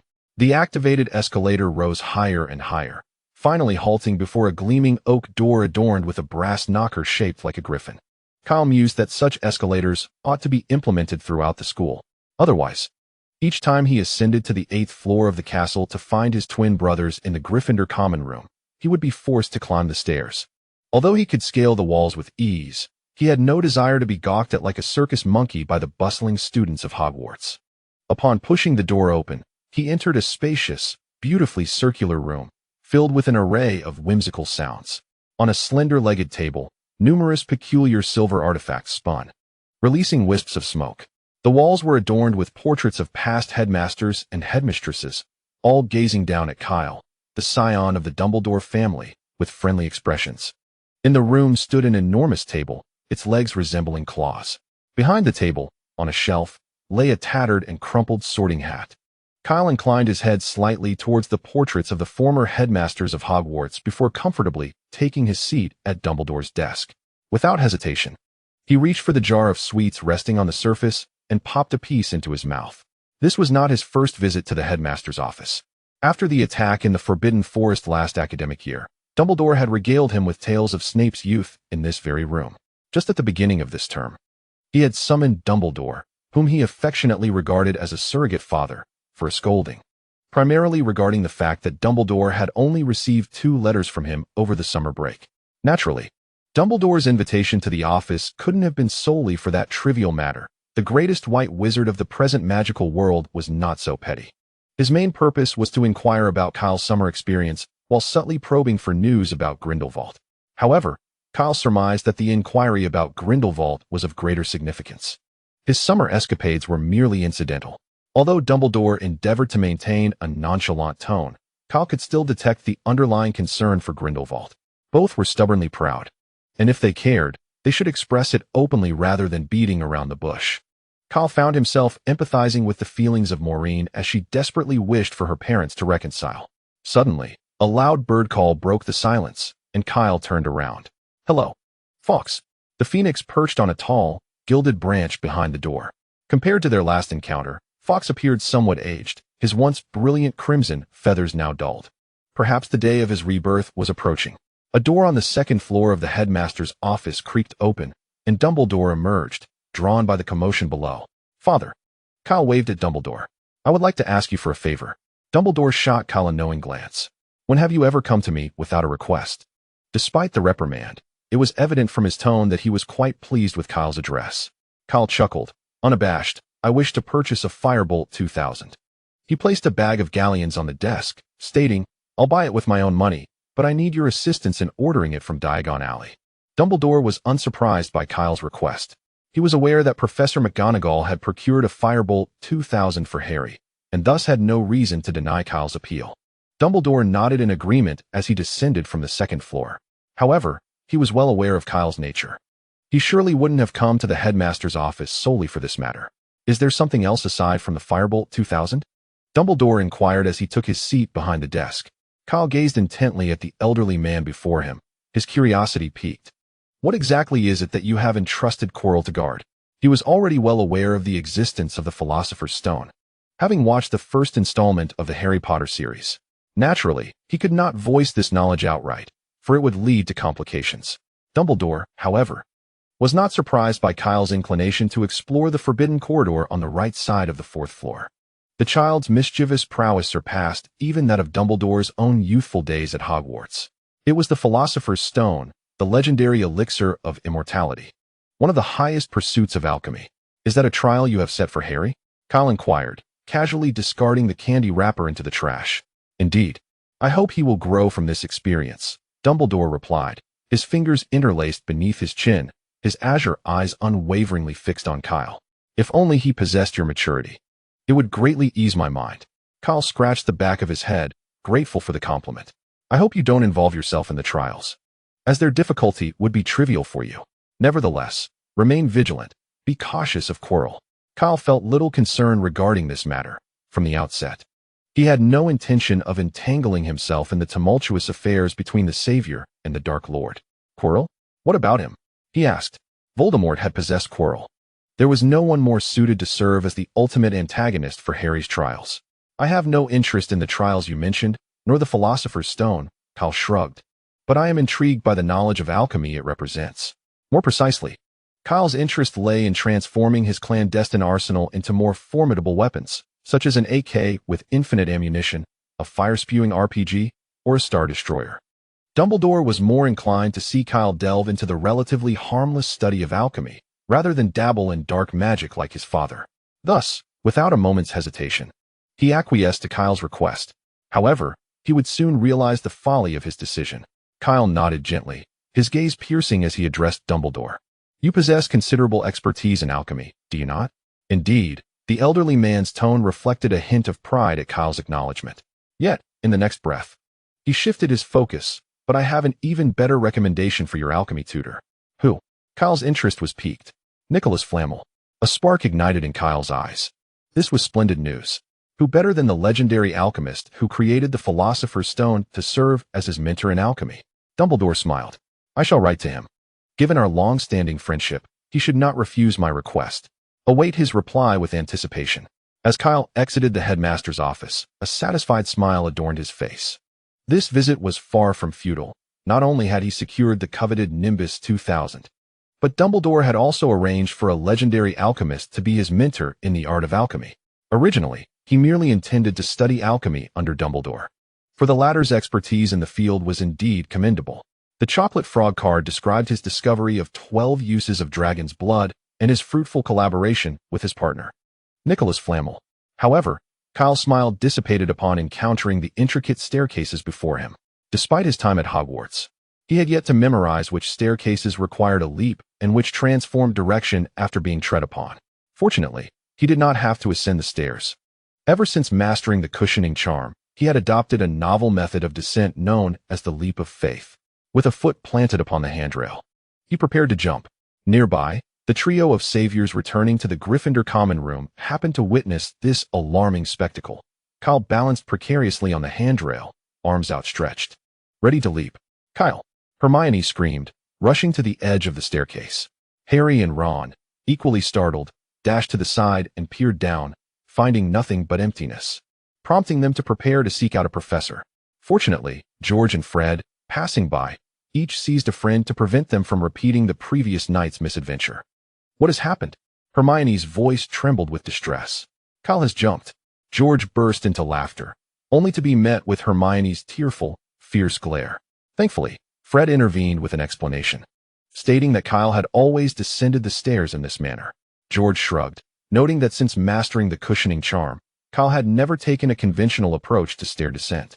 Hermione, Harry, and Ron exchanged looks of shock and disbelief, as if Fred's expression conveyed, "Are you still wizards? You cannot even perform this simple charm? We have tried that method of descent as well. If you are interested, I could guide you through it," Fred offered. Hermione shook her head vigorously, rejecting the idea. She believed such a method of descent could only be safe during midday, as it was bound to lead to trouble at dawn or dusk. Only someone with the audacity to describe a ferocious, three-headed dog as adorable and frolic with it, like Kyle, could employ such a reckless leap down the stairs. That evening, while working on assignments in the library, it was actually Hermione and Hannah tackling their respective subjects, while Kyle copied Hannah's history of magic and astronomy assignments. Having never attended those classes, Hermione, the diligent student, had previously admonished Kyle for his unscrupulous behavior. However, as the one being copied, Hannah seemed indifferent, even siding with the shameless plagiarist. Hermione found herself at a loss with the pair and chose to ignore them. As Kyle leisurely transcribed Hannah's work that evening, Hermione regarded him with a complex gaze. Was this still considered normal? Using a leap to descend the staircase? Is there something on my face? Kyle paused, his quill suspended midair. No, not at all. Hermione rested her chin on one hand while the other rhythmically tapped on the table. Shouldn't we place greater emphasis on practical magical exercises? She pondered. Due to the presence of Madame Pants, the stern and rule-abiding librarian of Hogwarts, the two could only converse in hushed tones. Madame Pants was almost always stationed in the library, safeguarding her cherished books while vigilantly monitoring the students who utilized them. She was particularly severe with those who violated the library's regulations, inquiring about their comings and goings and meticulously inspecting the condition of every book they borrowed. She had little tolerance for any breaches of decorum, including loud conversations within the library. Upon hearing Hermione's suggestion, Hannah closed her Transfiguration textbook. Practicing? Are you looking for a place to hone our magic? Kyle immediately grasped Hermione's intent. The little beaver nodded. There were indeed very few secluded spots in Hogwarts where they could practice magic privately. It's quite simple. Isn't there an abandoned classroom opposite the Great Hall? Hannah inquired, tilting her head. Kyle tapped the table with his quill. You must consider that our opportunities for private practice are limited to a few time frames, when classes are out, after curfew, and on weekends. The little beaver swiftly echoed Kyle's thoughts. The main issue remains Hogwarts curfew. Kyle shrugged. Practicing magic in classroom 11 during that period would essentially be inviting the professors on patrol to catch us. Hannah immediately recalled the incident where she had caused Hufflepuff to lose 50 points and shook her head vigorously, her golden braids swinging wildly. What about the astronomy tower? The blonde girl suggested another location. Hermione waved her hand dismissively. You and Kyle could sneak over using the disillusionment charm, but I might not be able to make it. After much deliberation, they could not propose any suitable locations. Either they were too remote for Hermione, who lacked the disillusionment charm, to reach safely, or the spaces were too cramped to allow for unrestricted magical practice. They turned to Kyle, who had spent 4 more months at Hogwarts than they had. Hannah nudged Kyle, who seemed lost in thought. Why aren't you speaking? The nudge pulled him back to reality. Supporting his chin with his hand, he pondered carefully before replying. I have a perfect place. I can take you there shortly, and you needn't worry about being caught by the patrolling professors after curfew. Yet, there was more to Kyle's statement that remained unspoken. Not only would they be free from the fear of being caught by the professors, but they would also receive one-on-one instruction from a venerable old man. Such treatment was typically reserved for protagonists in novels. Where is it? Hermione inquired with curiosity. Kyle glanced at the clock on the library wall, realizing that closing time was approaching. He said to Hermione, You and Hannah should head to the 3rd floor corridor of the castle and locate a gargoyle that drips water. Once you utter the password honey lemonade, you will gain entry to the secret chamber behind the stone beast. The incredulous little beaver, completely oblivious to the deception, widened his eyes in astonishment. Is there really such a place in Hogwarts? Of course, Kyle replied, raising an eyebrow with pride. I have explored most of Hogwarts, and I dare say it is undoubtedly the finest location for us to practice magic. Hannah stared at Kyle. Shall we head there first? Where are you going? As Kyle tidied the scattered parchment and textbooks on the table, he responded, I need to return to my dormitory to fetch something. I will join you shortly. He indeed had to retrieve his bottomless suitcase. Dumbledore's office was not a place where they could freely unleash their magic. As for the expression Hannah and Hermione would wear upon discovering that the secret chamber behind the gargoyle was actually the office of a former Transfiguration professor and the current headmaster, Kyle had no idea, but he imagined it would be quite amusing. When Kyle arrived at the headmaster's office, suitcase in hand, the first sight that greeted him was 2 little girls seated at the desk, trembling and cold, their faces brimming with tears. Kyle, I am quite curious as to why you are here at this hour, Dumbledore said, blinking at him in his fluffy purple robe. If Dumbledore were not present, Hannah and Hermione would surely have pounced upon Kyle, delivering a thorough beating. I simply felt we needed a place to practice magic, Kyle explained, placing his suitcase on the floor. You know, while Hogwarts is spacious, there are very few locations where we can freely practice magic during our spare time. He spread his hands. Surely, you wouldn't expect us to sneak off to the Forbidden Forest in the dead of night to practice magic? Upon hearing Kyle mention the Forbidden Forest, Dumbledore's expression darkened. Since bringing Kyle to Hogwarts, Hagrid had reported a sharp increase in the number of young wizards venturing into the Forbidden Forest. If he was not mistaken, the little wizards Hagrid referred to were likely these members of the Patronus Alliance. "Please, have a seat," Dumbledore said, striving to maintain a cordial demeanor. "So, what is it that you wish to do?" Kyle comfortably took a seat at the desk. "As the headmaster, surely you can grant us permission to use your office for study after curfew?" Dumbledore interlaced his fingers, tapping his index finger thoughtfully. That would be a violation of school rules. From Dumbledore's tone, it seemed he was considering deducting points from their house. Hannah and Hermione's hands trembled slightly, their faces resembling that of children who believed the sky was about to fall. Kyle grinned mischievously. "That old man once told me that during his time at Hogwarts, you, as a quintessential Gryffindor, must have frequently broken the rules. Such matters need not be elucidated by Grindelwald. Kyle is quite capable of deducing them himself. The two Dumbledores, one elder and one younger, ought not to engage in a futile contest of mockery. Nevertheless, the pursuit of knowledge is a commendable endeavor."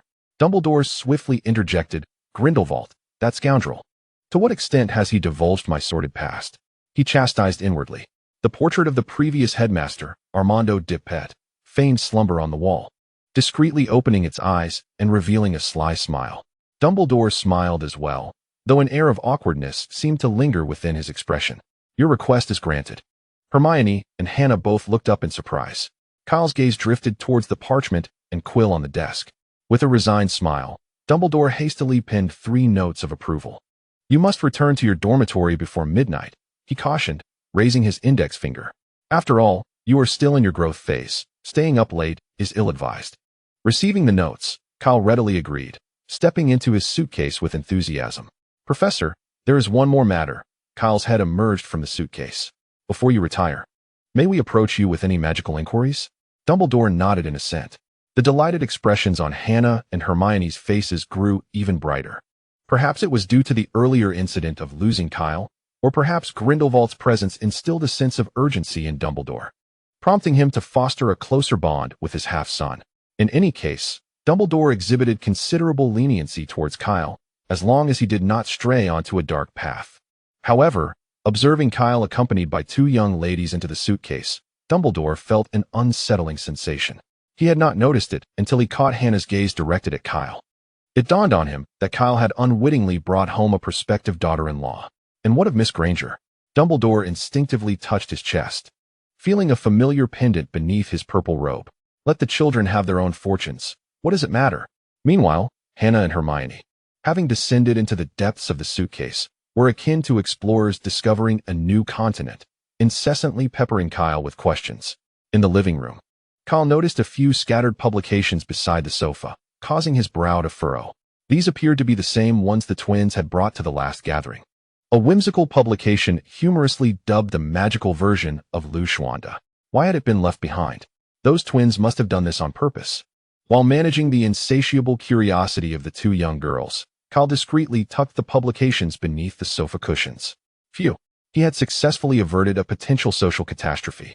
Wiping the cold sweat from his brow, when Hermione followed Kyle to the shooting range, which had been repurposed as a magical practice room, the first thing that caught her eye was the wall adorned with an array of firearms, alongside neatly stacked ammunition boxes lining another wall.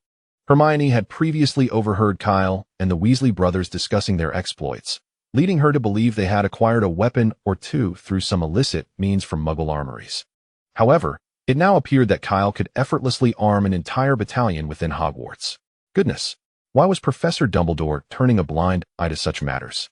Hermione silently lamented. Meanwhile, a bewildered Hannah, oblivious to the gravity of the situation, was simply grateful for the spacious underground area to practice her magic. Naturally, it would have been even better if the disheveled little creature wasn't there, allowing her some solitude with Kyle. By 11 o'clock that night, Kyle emerged from Dumbledore's office. To their surprise, as the trio stepped into the corridor outside the principal's office, they encountered an unexpected figure. 3 little wizards wandering the halls at night. How delightful. In the eerie, dimly lit environment of Hogwarts after curfew, Snape's perpetually sullen visage, paired with his icy tone, was indeed quite terrifying.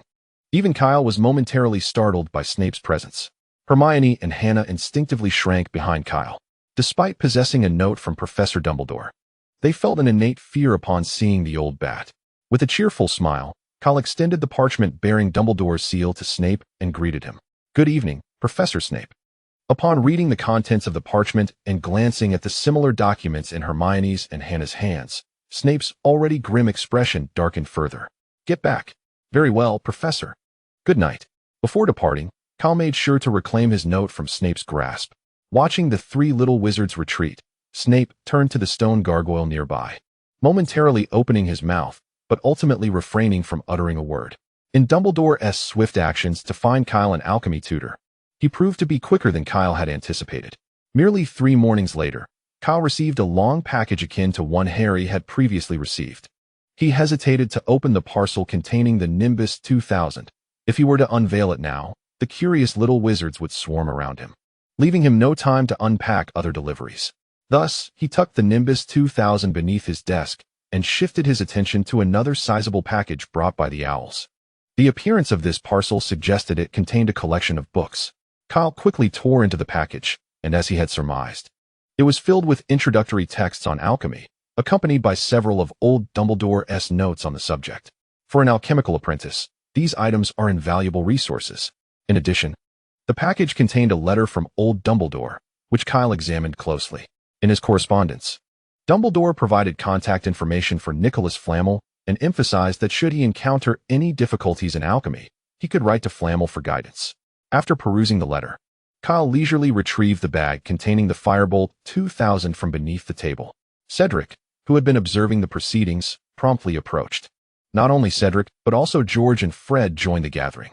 Cedric patted the twins on the shoulder and remarked, "I heard that your house's Quidditch team has recruited Harry?" As the beaters of the Gryffindor team, George and Fred exchanged awkward glances. Their loudmouth brother had once again failed to keep his mouth shut. Despite Professor McGonagall and their captain, Oliver Wood, repeatedly emphasizing the need for secrecy, the news of Harry becoming the new Seeker had spread like wildfire. Noticing their silence, Cedric turned to Kyle. "Kyle, would you consider letting me petition Professor Sprout to have you join the team?" Kyle raised the Firebolt 2000 in his hand, replying, "Do you think I purchased this merely as a decorative piece?" A radiant smile blossomed on Cedric's face. If that were the case, perhaps their previously lackluster Hufflepuff Quidditch team might glimpse a sliver of hope for winning the Quidditch Cup. While Hogwarts is known for the rivalry among its 4 houses, the reality is that the championship title has long been contested primarily between Gryffindor and Slytherin, the 2 age-old adversaries. As for the other 2 houses, Hufflepuff is renowned for its expertise in food-related spells. It may very well be the house with the largest and kindest student body among Hogwarts' 4 houses. Yet, perhaps due to the abundance of earnest individuals, Hufflepuff often presents itself as nonchalant in the grand scheme of things. Thus, even with a talented player like Cedric leading the charge, the Hufflepuff Quidditch team remains disappointingly lackluster. Meanwhile, the Ravenclaw Eagles, founded by Rowena Ravenclaw, were intended to be a haven for the most intelligent witches and wizards. However, for reasons unknown, the admissions criteria for Ravenclaw gradually deviated over the centuries. Kyle meant no offense, but it must be said that the majority of current Ravenclaws are rather bookish.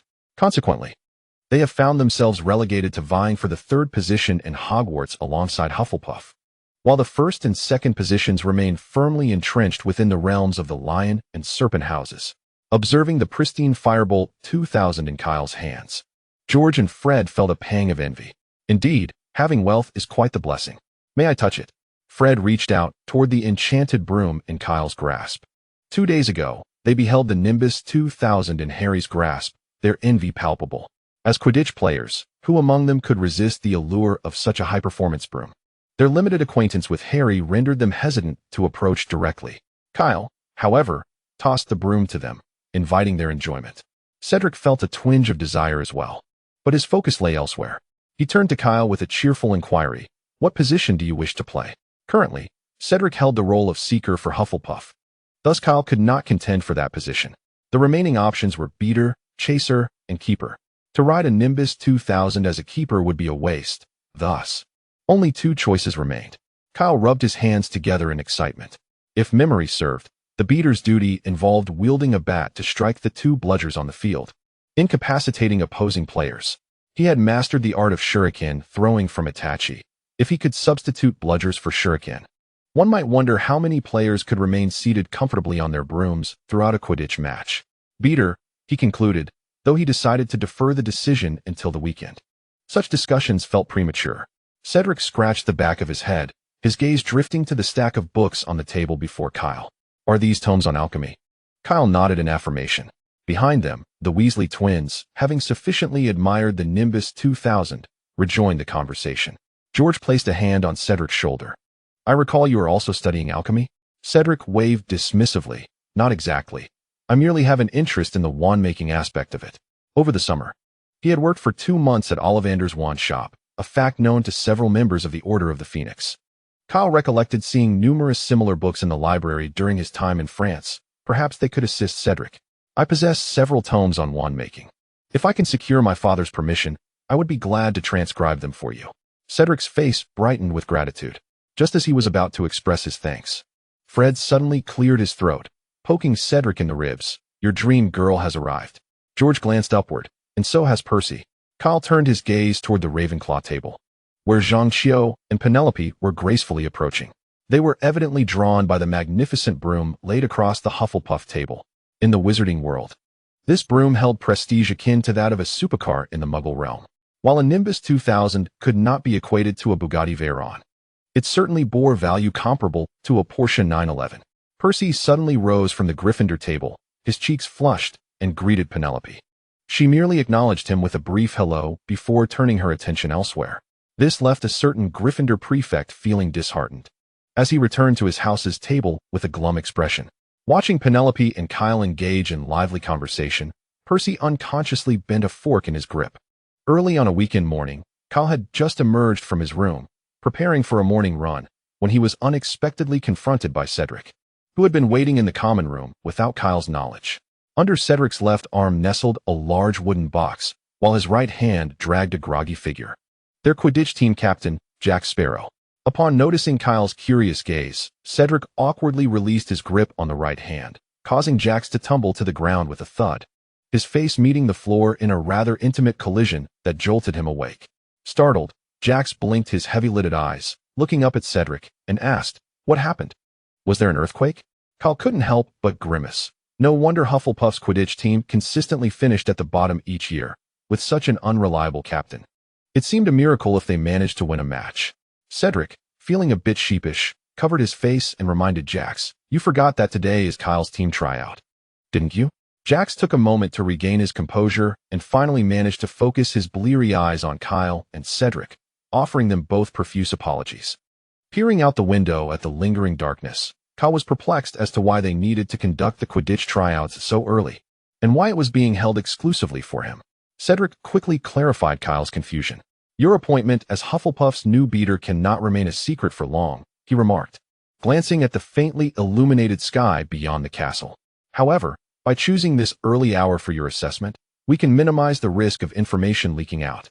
The three soon arrived at the Quidditch pitch, where hundreds of seats were arranged in the surrounding stands, ensuring a clear view of the field. At each end of the pitch stood 3 golden poles, each crowned with a hoop. These served as the goals, and any quaffle thrown through one would earn 10 points. Nevertheless, this was but a fraction compared to the 150 points awarded for catching the golden snitch. Captain Jax opened the wooden box to reveal 4 balls of varying sizes within. "I trust you are familiar with the types of balls used in Quidditch?" Cedric asked as he handed Kyle a wooden stick resembling a baseball bat. Kyle swung the bat experimentally, feeling its lightness. "Step back," Jax instructed, as 2 glossy black balls struggled within the box, eager to break free from their leather restraints. Cedric bent down and released one of the bludgers from its confinement. Instantly, the black ball shot up into the air, hurtling directly towards Kyle's face. Kyle tilted his head to evade the bludger, which seemed intent on shattering his nose, and beckoned Cedric with a flick of his hand to throw the other one. Cedric cast a surprised glance at Kyle, who was now also aware of the bludger that had missed its target and was now arcing back towards the back of his head. "Are you sure?" Cedric inquired. Kyle, seemingly with eyes at the back of his head, deftly swung his bat and sent the bludger flying away. "I'm certain. Bring it on." Jack lifted the bright red quaffle, nearly the size of a football, and hurled it into the air with vigor. Kyle gripped his bat tightly, his gaze fixed on the 3rd incoming bludger. while his mind rapidly calculated the trajectories of both the bludger and the quaffle. With a resounding crack, Kyle struck the bludger once more, sending it soaring in an arc through the air. At the precise moment the quaffle reached its apex and began to descend, it collided perfectly with the bludger. The sharp sound of their impact echoed, and the quaffle's trajectory immediately altered, as they witnessed the quaffle sail through the goalposts. Both Cedric and Jack rubbed their eyes in disbelief. After passing through the goal, the exhausted quaffle plummeted heavily onto the grass below, producing a dull thud. They were momentarily dazed. "It can't be a fluke, can it?" Kyle mounted his broom and declared, "Cedric, shall we officially commence the test?" Cedric, snapping back to reality, looked into Kyle's sparkling eyes. "That shot wasn't a fluke, was it? You can try it a few more times, and you'll see for yourself," Kyle replied nonchalantly. "This is a technique passed down from the god of weasels. It would be even better if he could replace his wooden bat with a metal one," Kyle mused, "as it would enhance his performance. With such a bat, he felt he could attempt any peculiar angle with the bludger, leaving the opposing amateur Quidditch players utterly defenseless." Watching Kyle effortlessly score by striking the quaffle with the bludger from various astonishing angles, Cedric and Jack could hardly contain their excitement. The angles were already astoundingly deceptive, but the force with which Kyle struck the bludger was not something an ordinary first-year wizard could muster. Cedric had long recognized Kyle's exceptional physical prowess. However, he had no doubt that the shrill whistle of the bludger, when hurtling towards an opponent, could incapacitate them instantly upon impact, leaving them utterly unable to continue. What Cedric did not know was that, in addition to his remarkable physical attributes, Kyle had secretly mastered the spells of body enhancement and superhuman strength, both of which could be cast without a wand. As time passed gradually, the sun began to peek over the horizon, illuminating the mountains. Glancing at the sky, it was about time the students of Hogwarts awoke. Cedric waved at Kyle, who was still soaring through the air. "Hey, Kyle, time to head back." On their way to the castle, Jack exuberantly patted Kyle on the shoulder. "Our names will be etched on this year's Quidditch Cup, provided you perform at this level during the official matches." Kyle harbored no concerns about faltering in the actual competition. What he was more curious about was, said, "If I recall correctly, the Quidditch Cup is determined by the cumulative points we earn throughout the season, right?" "Indeed, what's on your mind?" Cedric casually replied. A wicked grin crept across Kyle's face. "What if we scored 2,000 or 3,000 points in a single match using the bludgers? Are you suggesting?" Cedric's excitement was palpable. Jack quickly grasped Kyle's idea and articulated what Kyle intended to convey. "First, we take out their seeker with a bludger, ensuring they can't catch the golden snitch." As they made their way back to the castle, the three mainstays of the Hufflepuff Quidditch team smiled mischievously. From their expressions, it seemed the Quidditch Cup was securely within their grasp this year. After the trio of schemers conspired, Cedric did not seek out Kyle for the next month, ostensibly to allow him to train with the Hufflepuff Quidditch team. Perhaps they had great confidence in his flying skills, if they chose not to approach him. Kyle was content to let it be. After all, he didn't need much coordination with his teammates. Having this mediocre crew was nearly the same as not having them at all. His strategy was singular, to knock down all the opposing Quidditch players. Once they were all incapacitated, as long as Cedric, playing as Seeker, didn't he catch the golden snitch to conclude the match, they could score at will for the remaining time. If they could amass a few thousand points in the first game, even if they faltered throughout the rest of the Quidditch season, it would be challenging for any team to surpass their total score. Meanwhile, on the Gryffindor side, Harry, who bore great expectations, had 3 evenings each week dedicated to Quidditch training. Cedric was eagerly anticipating witnessing the clash of these two first-year Quidditch prodigies on the field. However, that moment was still a while away. It was merely the eve of Halloween, with a week remaining until the first match of the Quidditch season. Traditionally, the season opener featured a showdown between the venerable Gryffindor and Slytherin teams. After all, the other two houses were too weak. Allowing them to open the season would diminish its excitement. Thus, Kyle's first appearance was still a distant prospect. This morning, as the students of Hogwarts awoke, they were greeted by the delectable aroma of roasted pumpkin wafting through the corridors. A joyful spirit permeated the student body, with the first years particularly delighted. After 2 months of mastering the art of spellcasting, Professor Frivy finally announced that they could attempt to learn the levitation charm. However, Kyle felt no joy. A spell as simple as the levitation charm was something he had already mastered before enrolling. His lack of enthusiasm stemmed solely from the challenges posed by alchemy. Enchantment is a crucial component of alchemy. if Kyle wished to imbue the plethora of firearms in his bottomless bag with magical effects. He was obliged to master the art of enchantment. There are numerous methods available for enchanting equipment, among which the most commonly employed is the engraving of runes onto the item. This is a widely used technique that is particularly suitable for beginners, which is why Kyle opted for this method. However, engraving magical runes necessitated a firm grasp of the runes themselves.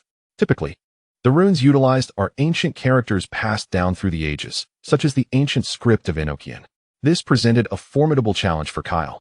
When he first traversed into this world, he had nearly lost his hair in frustration while mastering English. Not to mention, in his previous life, he had crammed for his postgraduate entrance examination, revealing a distinct lack of aptitude for language learning. In the spellcasting class, Professor Frivy divided the students into pairs to practice the levitation charm. Only Kyle remained disengaged, absorbed in scribbling on paper. Now, let us not forget the subtle wrist movements we have been practicing. A flick and a shake. Professor Frivy, as usual, stood atop his stack of books, his voice piercing the air. Remember, reciting the incantation accurately is of utmost importance. Do not forget the tale of Wizard Barufio, who mispronounced Faz's and found himself on the floor with a buffalo standing on his chest. After demonstrating the essentials of the levitation charm, Professor Frivy encouraged the students to attempt the spell themselves. Ron flailed his wand, as if exerting every ounce of strength to lift the feather from the desk. The incantation Wingardium Leviosa, shouted from the Gryffindor side, caused Kyle to irritably set down his quill. After 2 months of practicing the gestures and incantations, how could Ron still be utterly inept? Without even looking, Kyle knew that Ron's attempt would yield no success. Stop. Stop. You're going to poke someone's eye out. Hermione timely intervened, correcting Ron's mispronunciation of the incantation. The gar must be pronounced long and clearly. Ron, indignant, retorted, "If you're so clever, why don't you give it a try?" Hermione flawlessly recited the spell, her wand flicking and shaking with precision. Not only did the feather rise, but even the desk in front of her levitated. She had mastered the levitation charm a month ago and was on the verge of commanding nearly all the spells from the first-year textbook. Hannah's progress was slightly slower, yet she too surpassed her peers in the same year. After levitating the heavy wooden desk to a height of nearly 1 meter, the little beaver gently placed it back in its original position. With her head held high, she cast a sidelong glance at Ron, as if to challenge him. "Are you impressed?" Professor Flitwick was quite delighted to see yet another exceptionally gifted student among his young wizards. "Splendid. Thanks to Miss Granger's remarkable performance, Gryffindor earns additional points." Throughout the remainder of the lesson, Ron's mood sank to new lows. However, this had little to do with Kyle. While his mind had wandered during class, he suddenly conceived a brilliant idea. Why must the ancient runes used for enchanting equipment be exclusively those of Western origin? Could not the ancient scripts of our great Middle Kingdom, such as Oracle Bone script, bronze inscriptions, and the seal script of the Qin dynasty, be employed as well? It is worth noting that the illustrious Eastern civilization flourished long before the current Western civilization, particularly the Anglo-Saxon heritage. The runic script, known as runes, has barely 2 millennia of history, with the earliest examples dating back to the latter half of the 2nd century. In contrast, our magnificent Qin dynasty was established over 200 years before Christ. In this magical realm, if there exist wizards in the Western world, then surely practitioners of the arcane arts must also exist in the East. This implies that enchanting equipment using Qin seal script should indeed be feasible. Although Kyle's aptitude for language is not particularly strong, it pertains specifically to Western tongues. As for the ancestral Qin seal script, he had the fortune of having a grandfather skilled in calligraphy in his previous life, which allowed him to acquire some knowledge. Now, revisiting the exquisite art of Chinese calligraphy from his former existence was far simpler than delving into the ancient ruins. With this thought in mind, Kyle retrieved a stack of fresh parchment from his small backpack, along with some basic alchemical paints for engraving runes, and began to draw anew. Had anyone proficient in Qin seal script been present, they would have recognized that Kyle was inscribing the character for explosion on the parchment.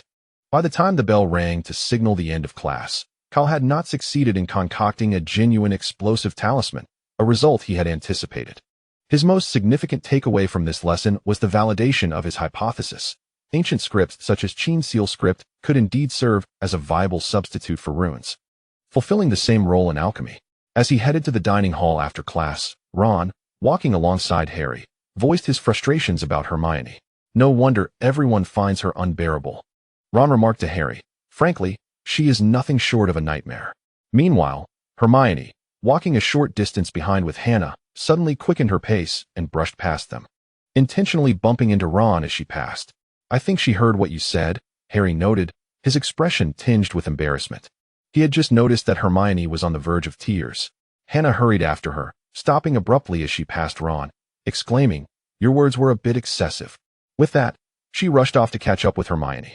"And so what?" Ron stubbornly declared, yet his tone betrayed a hint of unease. He cast a furtive glance at Kyle, aware that Kyle shared a close friendship with both Hannah and Hermione. Fortunately, Kyle seemed disinclined to come to Hermione's defense, which afforded Ron a slight sense of relief. Indeed, Kyle had no intention of intervening. To him, this matter appeared merely as a trivial squabble among elementary school children, and he was not about to resort to violence against Ron. In truth, from the moment he met Hermione, he realized she would inevitably face moments of isolation from her peers. Unlike the reckless Gryffindors who mistook audacity for bravery, the prodigious little beaver resembled a quintessential Ravenclaw. The outliers, regardless of their environment, seldom found favor, save for a certain Gryffindor who had audaciously threatened the Sorting Hat with a fire spell to secure a place in Hufflepuff. Kyle, with his unabashed demeanor, could easily integrate with Slytherins, yet Hermione lacked his social prowess. She was merely a somewhat proud, ordinary girl. Her arrogance, combined with her extensive knowledge surpassing that of her peers, rendered Miss Granger a haughty little swan in the eyes of others.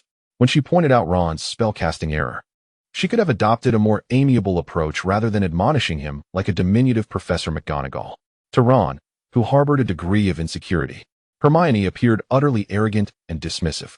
This perception led Ron to feel overwhelmed by her presence, prompting him to utter such words towards Hermione. Kyle felt a twinge of helplessness. Ultimately, it was up to Hermione to discern the proper way to interact with her classmates. In the subsequent class, Hermione was conspicuously absent, leaving Kyle somewhat astonished that this model student had taken to skipping class. Not only was Hermione missing, but Hannah was also unaccounted for. Concerned for the duo, Kyle inquired with Hermione's roommate, Parvati Patil, about their whereabouts. Upon learning that Hermione was crying in the girls' restroom with Hannah offering her comfort, Kyle felt his worries dissipate. As afternoon classes drew to a close, students flocked to the Great Hall to partake in the Halloween Eve feast. The hall was adorned with a kaleidoscope of Halloween decorations, with 1,000 bats flitting across the walls and ceiling. Additionally, another 1,000, resembling low-hanging dark clouds, swirled above the dining tables, causing the candle flames nestled within the pumpkins to flicker wildly. Delectable dishes materialized on golden plates, reminiscent of the grand feast at the start of term. Kyle glanced at the vacant seat beside him, contemplating whether to pack some food for Hannah and Hermione or to escort them to the kitchen for a proper meal. At that moment, Professor Quirrell burst into the dining hall, his scarf askew, his face etched with terror. All eyes were fixed upon him as he approached Professor Dumbledore's chair. Leaning against the table, panting, and exclaimed, "The troll is in the dungeon classroom. I thought you ought to know." With that, Professor Quirrell collapsed onto the floor, unconscious. The dining hall erupted into chaos. Dumbledore was compelled to use his wand to conjure a series of piercing fireworks to restore some semblance of order among the students. Prefects, escort your housemates back to the dormitories at once. As the Gryffindor prefect, Percy was well accustomed to such situations. Follow me. Stay together, first years. While the prefects were directing the students, Dumbledore cast a glance toward the Gryffindor table, only to discover that the individual he sought had vanished without a trace. With a weary sigh, he rubbed his forehead and cast a hopeful glance toward a certain old bat at the same table. He wished that Snape would ensure the safety of Harry and Ron, those two particularly reckless boys. To Dumbledore's surprise, Snape merely gestured toward the Hufflepuff table upon catching his eye. What could this mean? Following Snape's gaze, Dumbledore then realized that his son had also disappeared. Well, no need for Snape to intervene. He was well aware of Kyle's capabilities. He hoped the troll would not cause any harm. Meanwhile, upon hearing of the troll's intrusion into the dungeon classroom, Harry immediately recalled that Hermione was completely unaware of the situation.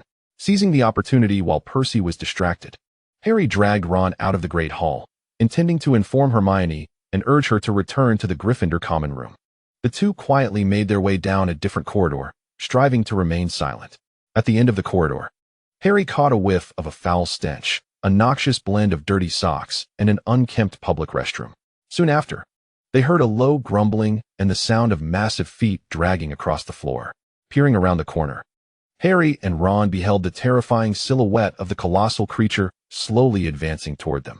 Alarmed, they quickly retreated into the shadows.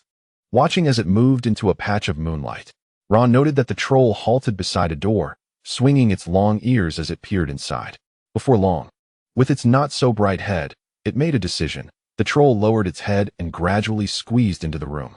In that moment, embodying the quintessential Gryffindor spirit, Harry summoned an unprecedented courage. He dashed toward the door, seized the key, and forcefully slammed it shut, locking the creature inside. "Done!" Harry exclaimed, his face flushed with exhilaration at having successfully trapped the troll behind the door. Surely, Professor McGonagall would commend their brave deed if she witnessed this, Harry mused. However, the next moment, he was startled by two blood-curdling screams that nearly stopped his heart. Hermione and Hannah were shrieking in sheer terror. "Oh no," Ron gasped, his complexion as pale as a ghost.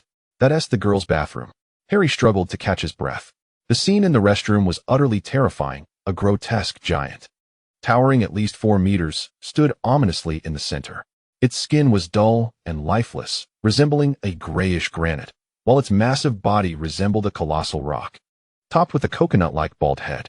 Its stubby legs were as thick as tree stumps, ending with flat, calloused feet.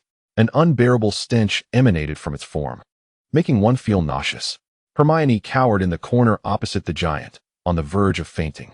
Although Hannah was equally terrified, she protectively shielded the small beaver behind her. The giant lumbered closer to the two of them, crashing into the sink, dislodging it from the wall. Given the dire circumstances, Harry seized a metallic faucet and, with all his might, hurled it towards the back of the giant's head, hoping to divert its attention. Fortunately, the giant was rather dim-witted. Harry's clumsy tactic bore some fruit, and it halted a few paces away from Hermione and Hannah. However, this shift in focus placed Harry and Ron squarely in the line of danger. The giant clumsily turned around, blinking its small eyes in confusion, attempting to discern the source of the noise. Upon spotting Harry, it hesitated momentarily before advancing, raising a wooden club in its hand. Ron recalled some techniques that Professor Dumbledore had recently taught them. Anxiously, he yelled at Harry from the restroom entrance, "Lie down, hold your breath, and play dead." Harry, glancing at the approaching giant, realized his short legs would never outrun it. Although he still harbored doubts about the methods Cal had taught him, he had no choice but to give it a try. With the giant closest to him and a potential escape route, he lay down, held his breath, and feigned death in one swift motion. The giant's hot breath washed over Harry, nearly compelling him to jump up in fright, but fortunately, it finally moved its head away from him. It looked past Harry, focusing instead on the foolish groundhog, Ron, who was still hurling stones at it from the restroom entrance. The stones Ron threw were not particularly harmful, but their insult was undeniable. The giant roared and began to advance toward Ron. In that moment, Harry did something both incredibly brave and utterly foolish. He lunged forward, wrapping his arms around the giant's neck in an attempt to execute a crosslock. However, he soon realized that his strength was utterly insufficient to budge the giant even slightly, leaving him awkwardly dangling from its nape. If only he had a knife, he could have delivered a fatal blow. Alas, he did not. All he could do was wield his small, unimposing stick, his wand, and perform a nasal swab test on the giant. When Kyle arrived at the scene, he was greeted by a rather ludicrous sight. A gigantic creature, its nostrils pierced by a wand, was bellowing in agony, thrashing its body and wildly swinging a wooden stick in a desperate attempt to dislodge Harry, who clung tightly to its back out of sheer instinct for survival. Meanwhile, Ron, lacking even the levitation charm, stood frozen nearby, trying to summon an extreme rage that would empower him to deliver a blow capable of penetrating 50 meters of steel, thus vanquishing the beast. Earth evasion, earth barrier. Just as the creature's club was about to crush the two young witches, a massive earthen wall rose from the ground, providing timely protection. Kyle, with his hands in constant motion casting spells, conjured an earth quagmire, transforming the ground beneath the creature into a vast puddle of mud, causing the lumbering beast to sink deeply into it. Kyle dashed to the two terrified young witches, swiftly lifting one in each arm and carrying them to safety away from the perilous restroom. As for Harry, He could remain entangled with the creature a little longer. He seemed to be enjoying this intimate encounter. Perhaps Harry would even pen a book titled Walking with Giants in the future. Kyle crouched down to assess the condition of the two witches, relieved to find no visible injuries, just signs of overwhelming fright. Confirming their safety, he withdrew his wand and returned to the restroom. Moments later, Kyle's voice echoed from within, "Golden Splendor, unleash." Following this, a resounding crash of a heavy object hitting the ground was accompanied by the sounds of a certain savior retching. "Ugh, don't vomit on me." Kyle's voice dripped with disdain. After a chaotic flurry, he emerged from the restroom, dragging a bloodied Harry behind him. Once Kyle released him, Harry collapsed onto the corridor floor, retching once more. The other three individuals in the corridor were rendered speechless by Harry's blood-soaked appearance, their minds seemingly frozen in disbelief. Kyle calmly explained that Harry was unharmed. The blood was merely that of the giant. Upon his return to the restroom, he had used the water whip to pull Harry down from the creature's back. The clumsy giant, ensnared in the earth quagmire, was rendered immobile the more it struggled, the deeper it sank. With a mere flick of his wand, Kyle executed the creature with the severing charm, his most potent offensive spell. However, this spell had a downside. It tended to leave the scene rather gruesome, as was evident now. In the distance, a cacophony of hurried footsteps approached. Finally, the professors had arrived. Professor McGonagall was the first to reach the scene, closely followed by Snape, with Quirrell trailing behind. Upon seeing the bloodied Harry, who had collapsed from retching, McGonagall's heart twisted in terror. No, the scream that escaped her lips was horrifying. Kyle had never imagined Professor McGonagall would emit such a harrowing sound. Professor McGonagall stumbled towards the fallen Harry. As she pressed her ear against his chest, hoping to discern the heartbeat of the savior, Harry weakly raised his hand. "Professor McGonagall, I am still alive." At this, she transformed her sorrow into joy, hastily examining Harry's injuries. Severus Snape also felt a slight sense of relief, at which point he cast his gaze towards the door behind the young wizards, from which a thick stench of blood emanated continuously. Quirrell followed Snape into the restroom, glancing only briefly at the headless corpse of the troll before letting out a feeble sob, sitting on a toilet while clutching his chest tightly. Snape regarded him with a derisive smirk. Quirrell's sorrow appeared too superficial, like a talentless actor, and Snape could see through it instantly. In the corridor outside, after confirming that all of Harry's blood was from the troll and that only a few minor abrasions required attention, Professor McGonagall finally regained her composure. After swiftly assessing the condition of the troll's body, Snape emerged from the restroom, casting a piercing glare at a certain young dark wizard still attempting to console a small girl. The spell Kyle had used to slay the troll was unmistakable, having been deceitfully relayed to him as Dumbledore's words. Professor McGonagall, her face stern, turned to the audacious young wizards. "What on earth are you playing at?" Her voice was laced with icy anger. "Why were you not dutifully remaining in your dormitories? Count yourselves fortunate that you were not killed." At that moment, Hermione, somewhat recovering from her fright, stepped forward. "Professor McGonagall, they were looking for me." She had intended to deceive the professor, claiming she had read about trolls and believed she could confront one. However, to her surprise, Hannah stepped up. "Professor McGonagall, after our charms lesson this afternoon, Ron and Hermione had a quarrel." The blunt truth from Hannah disrupted the little beaver's plans. "I spent the entire afternoon with Hermione in the girls' restroom. We were unaware that a troll had invaded the castle." Kyle also spoke up. "I was worried they might encounter the troll, so I came to find them." Professor McGonagall scrutinized the trio before her, aware of their close friendship. "Is that so, Miss Granger?" Hermione could only nod helplessly, acknowledging the truth of the matter.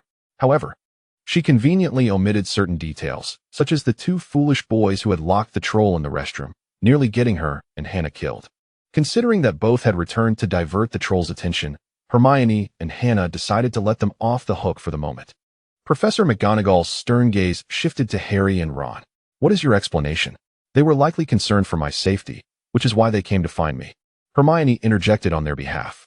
Professor McGonagall's expression softened noticeably as she regarded Harry and Ron, her tone gentler than before. "If that is the case, for your brave actions, I shall award each of you 5 points."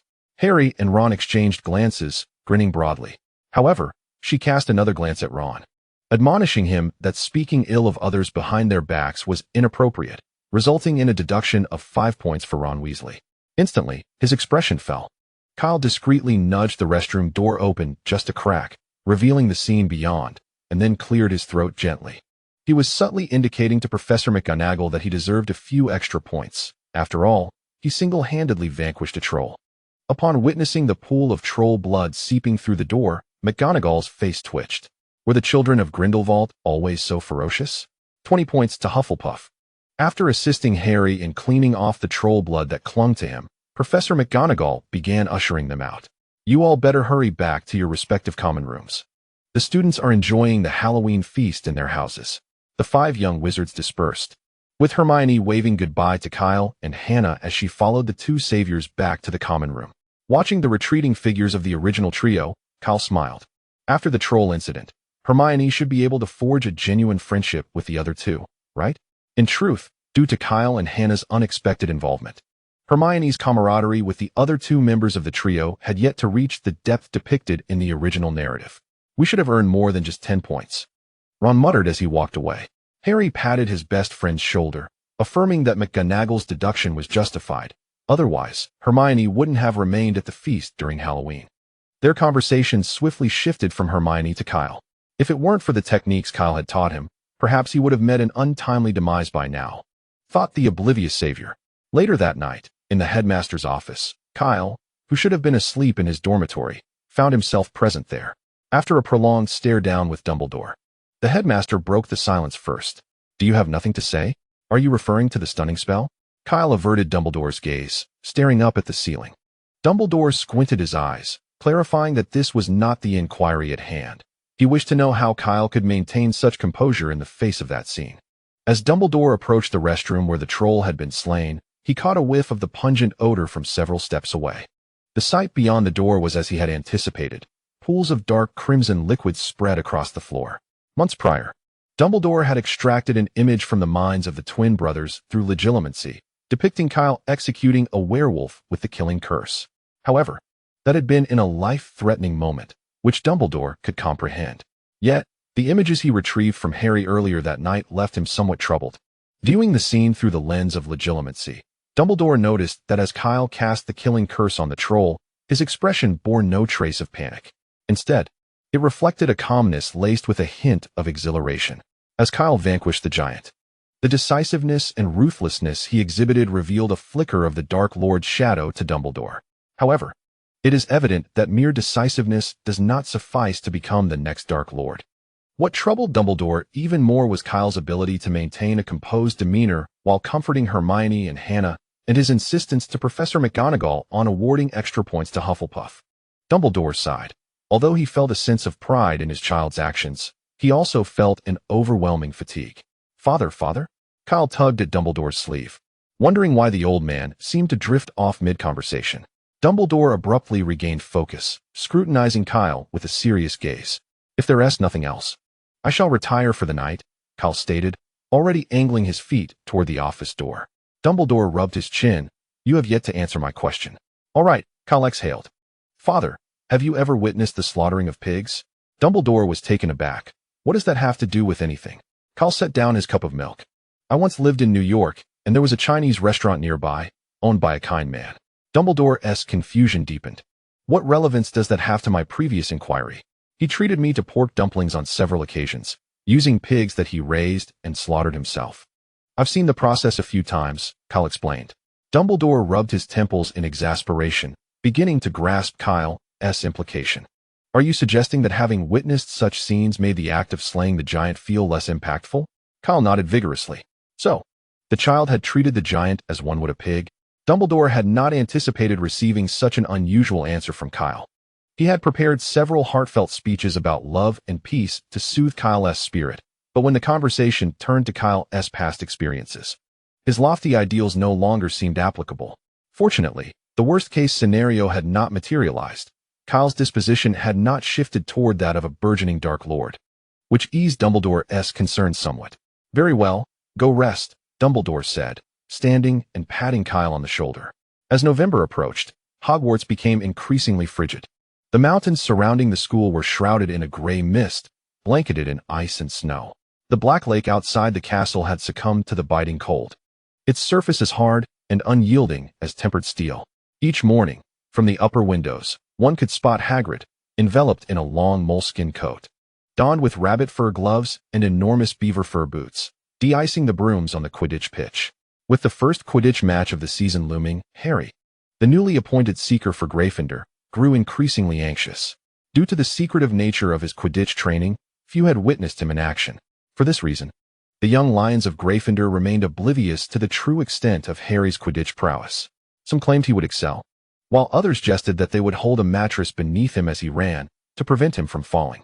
Harry found himself uncertain which assertion was more disheartening. Regardless, the cacophony of opinions circulating within Gryffindor added considerable pressure upon him. In contrast, Kyle, another budding Quidditch star, appeared remarkably at ease. The incident with the Halloween troll had swiftly subsided, leaving only faint ripples in the tranquility of Hogwarts, which soon dissipated. This had no bearing on Kyle, the very individual who had vanquished the beast. That morning, during breakfast in the Great Hall, Kyle received an enormous parcel delivered by 6 owls, and he was currently engrossed in unwrapping it. Previously, he had penned a letter to old Alfred, entrusting him with the task of procuring various textbooks on subjects such as physics and chemistry. It seemed that acquiring materials related to nuclear science was no simple feat. Hence the delay in Alfred's procurement of a sufficient quantity of books. "Hey, Fred, come here. I have something for you." Indeed, Kyle intended to gift all these books to Fred. George, on the other hand, was entirely absorbed in puppetry. With ample resources at his disposal, given time, George could very well become Hogwarts' very own Scorpion. Having secured the Scorpion, it was only fitting that his partner, the exploding madman Deodara, should not be overlooked. Who could be more suited to embody Hogwarts' exploding madman than Fred, George's twin brother? Kyle was eager to witness the extraordinary chemical reaction that might arise from the fusion of Muggle technology and alchemy. The plethora of substantial tomes naturally piqued the interest of a diligent young beaver, who, upon catching a whiff of the ink from the books, promptly approached. Upon inspecting the titles, her expression transformed into one of sheer astonishment. "What are these books?" she exclaimed. "Fundamentals of Physics, Fundamentals of Chemistry, Theory of Explosives, Introduction to Astrophysics, Nuclear Reaction Theory." Fred stared at the books Kyle was shoving into his hands, his mind momentarily bewildered. "Did you not say that art should be a momentary burst of beauty?" Kyle pointed to the volumes on nuclear physics in Fred's grasp. "You ought to take a look at the Muggle atomic bomb." The eavesdropping young beaver's heart skipped a beat. Were they truly contemplating a nuclear strike on the wizarding world? However, Hermione would not believe that this lot could possibly create such a device. After all, peace bombs were not easily constructed. Fred glanced down at one of the books detailing atomic bombs, the cover adorned with a towering mushroom cloud that represented the ultimate expression of art that Muggles could conjure. Beyond it lay a creation known as the hydrogen bomb. Kyle extracted another nuclear physics book from the pile in Fred's hands.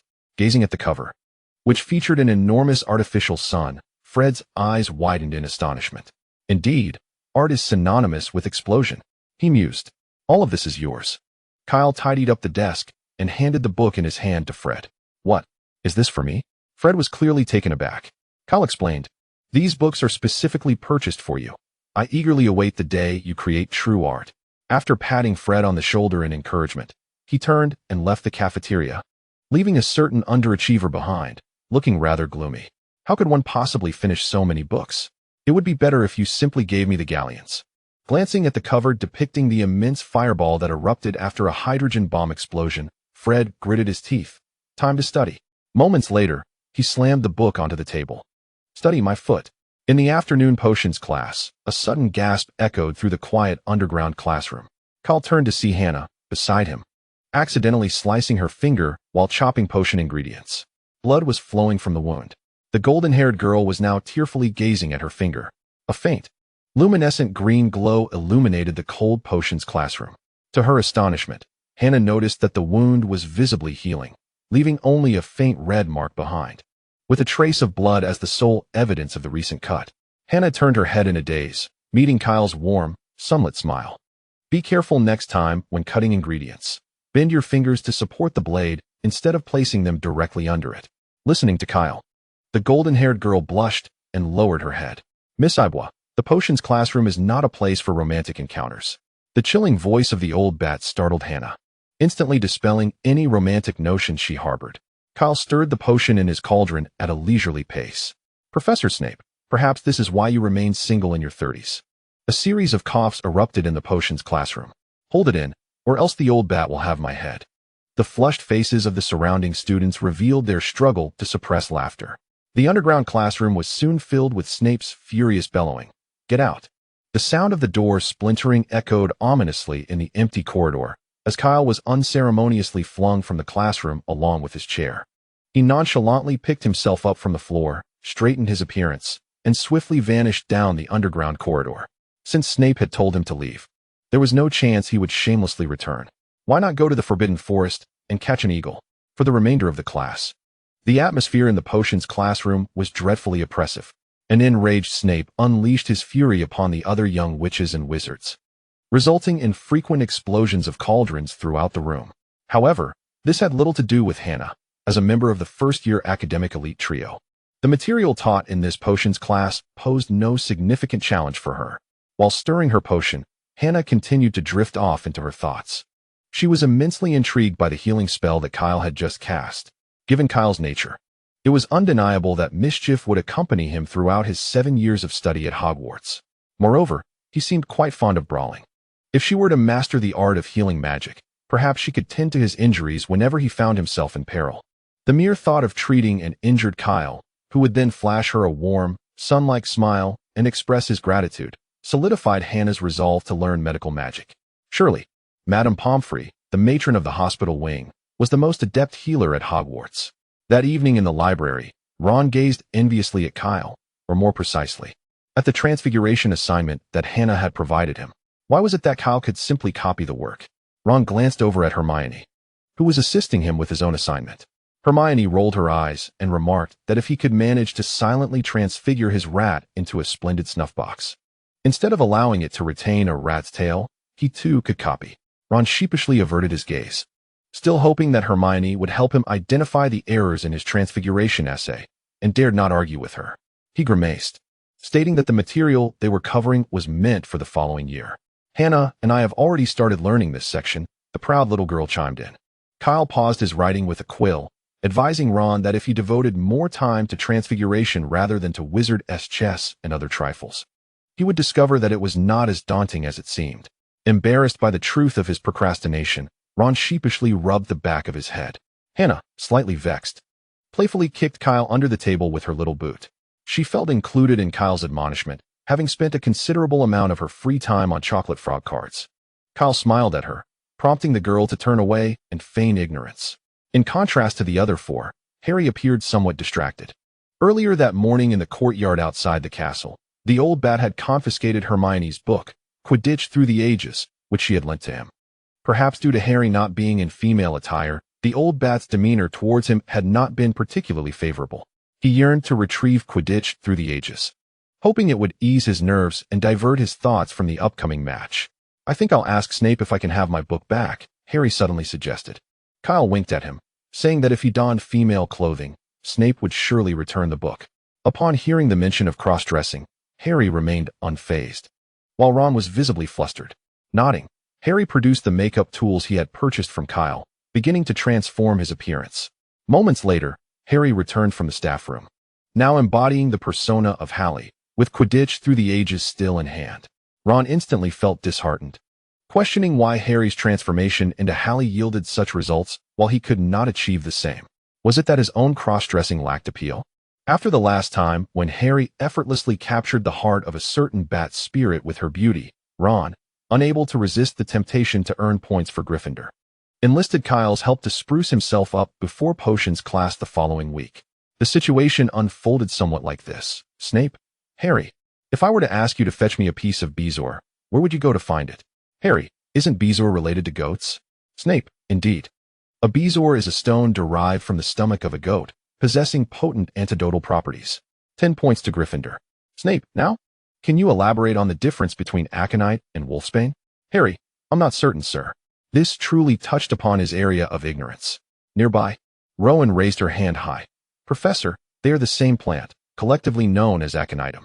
It was then that Snape noticed Rowan, who was also dressed in female attire. After a moment of stunned silence, Snape's roar echoed throughout the potions classroom. Ron Weasley, what kind of trickery is this? 20 points deducted from Gryffindor. At that moment, Rowan felt as though the entirety of the world was conspiring against her. Born a toad, she felt regret. The following morning dawned clear and cold. The tantalizing aroma of roasted sausages wafted through the dining hall, as everyone eagerly anticipated an exhilarating Quidditch match, chatting animatedly. Harry entered the hall bearing 2 heavy dark circles under his eyes. The scene he had witnessed the previous night, while seeking Quidditch through the ages from Snape, still haunted him. Upon pushing open the staff room door, he had seen Filch attending to Snape's injured leg, which was bloodied and mangled. Damn it, he had heard Snape exclaim. How could you possibly keep an eye on 3 heads at once? Harry recalled the 3-headed dog he had encountered on the 4th floor, along with the trapdoor beneath it. Did this imply that Snape intended to steal whatever the 3-headed dog was guarding? Moreover, could the troll from a few nights prior have also been set loose by Snape? The more Harry pondered, the closer he felt to uncovering the truth behind the events. However, in just a few hours, he was to partake in his very first Quidditch match, compelling him to temporarily cast aside these troubling thoughts. A few hours later, the entire Hogwarts staff and student body gathered at the Quidditch pitch. Soon enough, the inaugural match of the Hogwarts Quidditch season was officially announced to commence. Shortly after the match began, Cedric squeezed his way through a throng of first-year Badgers and sat down beside Kyle. He had just arrived from the Ravenclaw stands. Wherever Cho was, Cedric was sure to follow, a true devoted admirer. Next Saturday, we face Ravenclaw. The intensity of that match will be considerably less. Do you have confidence? Cedric gestured toward the Quidditch field ahead. If this is the only level of play, all you need is for one of our other chasers to send all the bludgers my way. Kyle brimmed with confidence. Are you certain? Is that truly feasible? Kyle cast a sidelong glance at Cedric, acknowledging that a man should never utter the word no. He then redirected his attention back to the game unfolding before him. Harry, currently lacking synergy with his teammates, ought to actively engage in the team's offensive and defensive strategies despite his role as a seeker. Cedric recognized the issue Kyle had pointed out. Harry was distinctly detached from the Gryffindor team dynamics. He hovered high in the air, solely focused on tracking the golden snitch, neglecting all other responsibilities. Oliver would soon rectify this deficiency, Cedric thought as he glanced towards the Gryffindor goalposts, for he was an exemplary captain. As for their Hufflepuff Quidditch captain, it was better not to dwell on him. At that moment, while the 2 mainstays of the Hufflepuff Quidditch team quietly criticized their unreliable captain, something unexpected occurred on the Quidditch pitch. Harry's broom went haywire. The fact that he managed to stay aloft under such circumstances showcased his considerable talent. With a bit of training, he could rival you. And it is you who should feel the pressure, Cedric mused. A commotion erupted in the staff stands, but soon Harry's broom regained its stability. Before long, the match concluded with Harry capturing the golden snitch, securing victory for Gryffindor. Another Saturday unfolded, and the Quidditch pitch was once again teeming with spectators. Prior to the match, there was typically a classic pre-game banter. Yet here, the atmosphere between the Ravenclaw and Hufflepuff teams was harmoniously cordial. Madame Hooch, the referee, expressed her hopes for both teams to perform with skill and style, a sentiment that Kyle wholeheartedly endorsed. When Ravenclaw's newly appointed seeker, Zhang Xiao, approached him to shake hands, Kyle remarked, "From your neatly pressed uniforms and friendly demeanor, I can genuinely sense your sincerity and sportsmanship." "Thank you," Zhang Xiao replied with a bright smile. However, no sooner had she spoken than a gleaming, oversized wrench tumbled from Kyle's robes. The players from both sides, drawn by the commotion, looked down and fell into an immediate silence. Unfazed, Kyle picked up the wrench and assured everyone, "Do not be alarmed. I possess a Muggle vehicle. And this wrench is simply for tightening its screws. Perfectly reasonable, wouldn't you agree?" The Ravenclaw Eagles nodded in dazed agreement. In the following moment, yet another hammer fell from Kyle's robes, plunging both teams back into an eerie silence. As I mentioned, I own a Muggle car, so having a hammer on hand is also quite logical. "All right, enough of this, Mr. Dumbledore," Madame Hooch interjected with a hint of impatience. "Please relinquish any prohibited items from your clothing." "Certainly," Kyle replied, removing the pouch of ninja tools from his waist and handing it to Madame Hooch. Upon inspecting its contents, her expression transformed into one of disbelief. She has officiated countless Quidditch matches, enduring all manner of tumult. However, she had never encountered a scene quite like this. Kyle's bag contained an assortment of tools: sickle, hammer, wrench, axe, eru, swana, swords, and spears, all manner of implements. Ever since Dumbledore expanded Kyle's bag with the undetectable extension charm, he had stowed away everything, including those seldom used items that could prove pivotal in critical moments. A chaotic heap of various objects had formed a small mountain within the bag. Fortunately, Madame Hooch, a trained professional, quickly regained her composure and announced the commencement of the match. The intrigue of this contest paled in comparison to the last. Hufflepuff's chasers and keeper were woefully inadequate, conceding points in rapid succession. Ravenclaw, similarly, was lackluster. However, their overall skills slightly surpassed that of Hufflepuff, swiftly creating a 50-point gap. Kyle, who had been merely coasting through the match, squinted. If this continued, even if Cedric managed to catch the golden snitch, it would be futile. They had initially planned for Kyle to bide his time, revealing his prowess only when facing established powerhouses like Gryffindor and Slytherin. Yet it appeared that Kyle would have to intervene sooner than anticipated. With a sudden burst of energy, he propelled his broom toward the distant black ball soaring through the air. Ravenclaw had seized the quaffle once more. Roger Davies broke through Hufflepuff's defense. He was about to shoot. Lee Jordan shouted hoarsely, "He shoots. He scores." Bang! A streak of black light surged through the air, precisely deflecting the quaffle just as it was about to cross the goal hoop.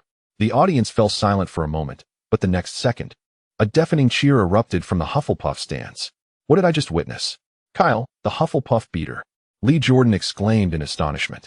He had managed to knock the quaffle away with a bludger. Was it mere chance?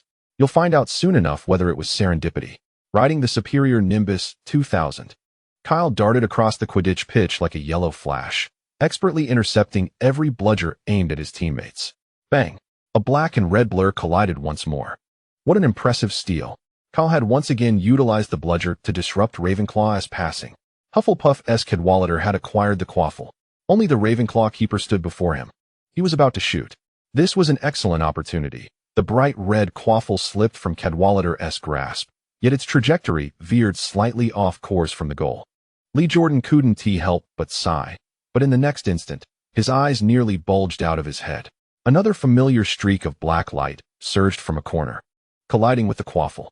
Amidst the incredulous gazes of everyone, the quaffle arced gracefully through the air, angling its way into the Ravenclaw goal. A wave of exuberant cheers erupted from the Hufflepuff stands, surpassing the excitement of previous matches.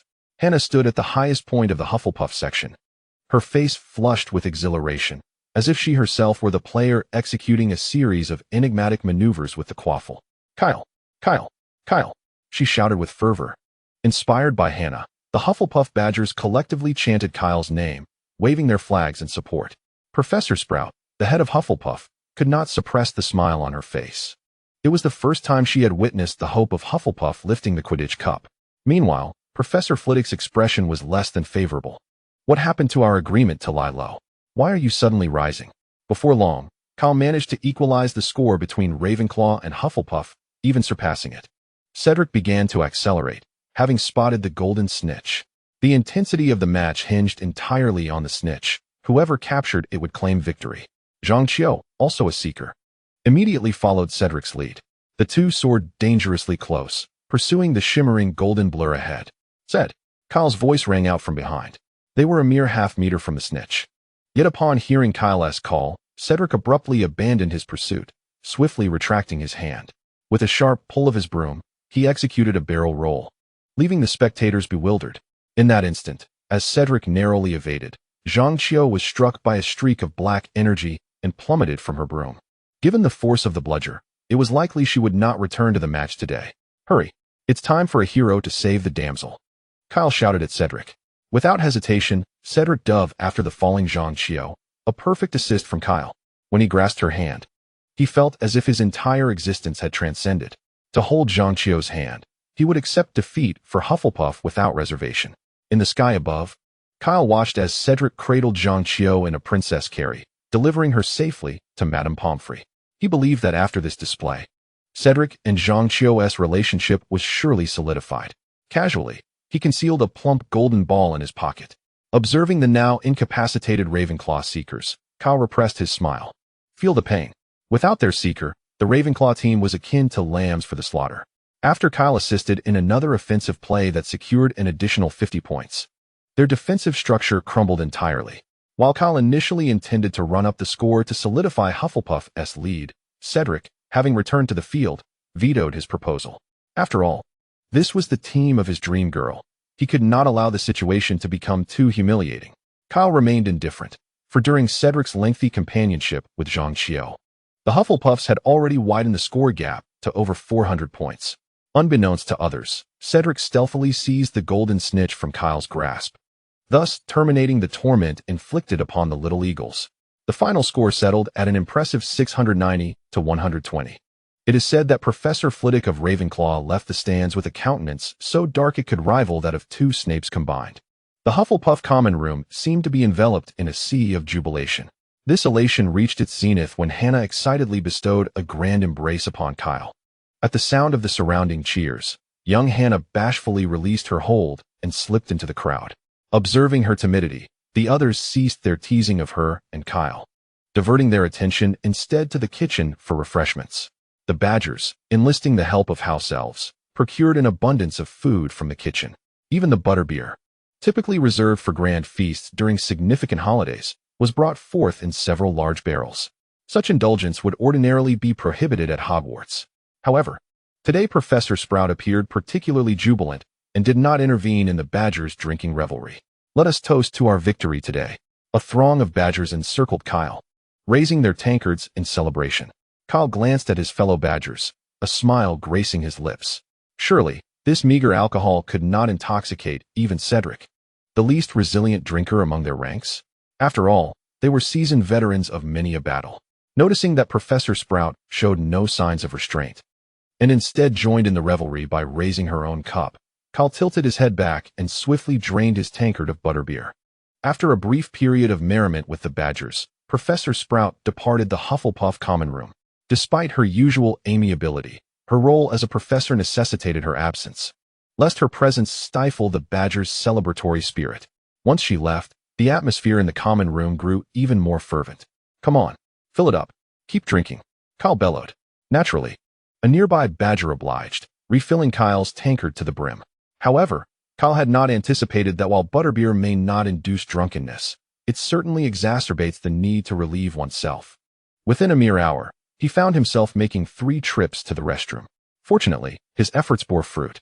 After a few rounds of drinks, few in the Hufflepuff common room could still walk in a straight line. "You're saving it for fishing. Get up and drink." Kyle vigorously shook their captain. From beneath the table, a wobbly arm clutching a white napkin was raised. Captain Jack had surrendered, waving a white flag in defeat.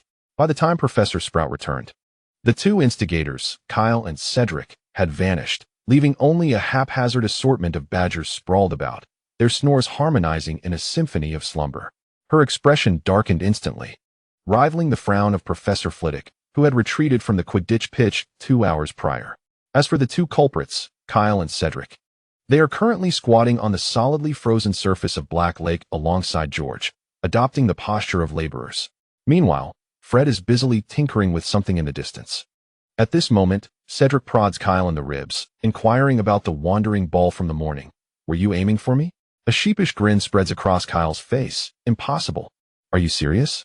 Cedric, the earnest man with prominent features, seems to have learned his lesson and remains dubious. "Unless you assert that an Englishman does not deceive another Englishman. I cannot trust you. I swear, I am not lying. If there is even a hint of falsehood, Fred will fall into the lake this very second." Suddenly, with a resounding splash, the surface of the lake cracks open, and Fred truly tumbles into Black Lake.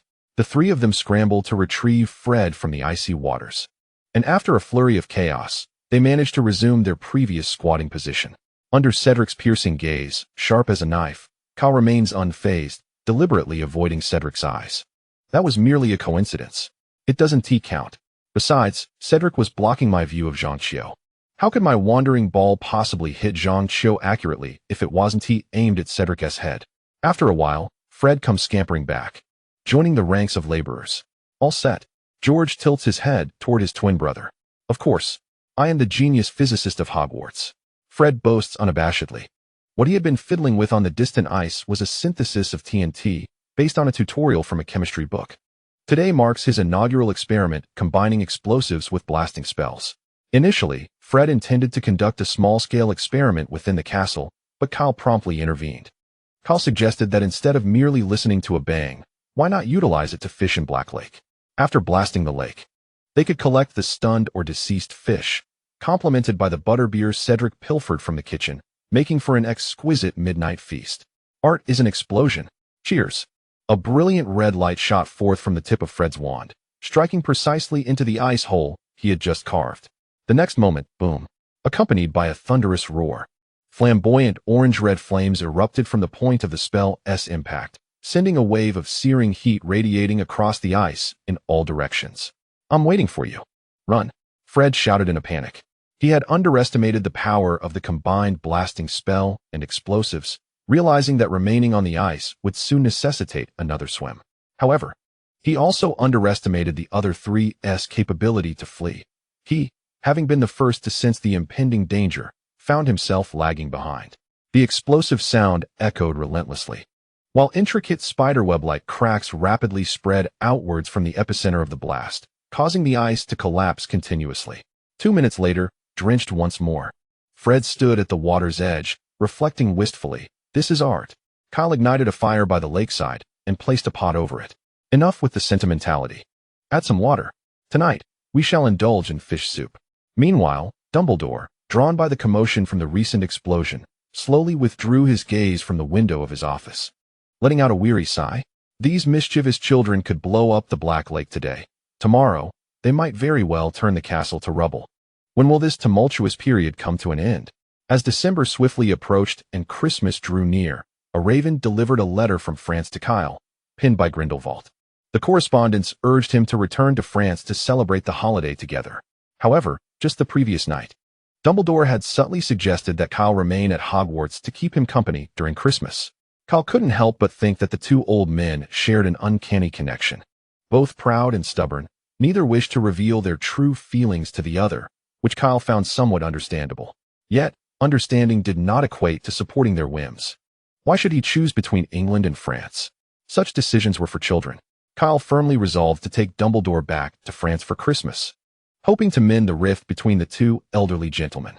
Even though they collectively possessed the wisdom of decades, it did not preclude the possibility of rekindling their spirits. Did it? "Come, Father, let us return to France together." Kyle rested his chin on Dumbledore's desk, gazing earnestly at the elder. "Absolutely not," Dumbledore replied, not even glancing up from his pudding.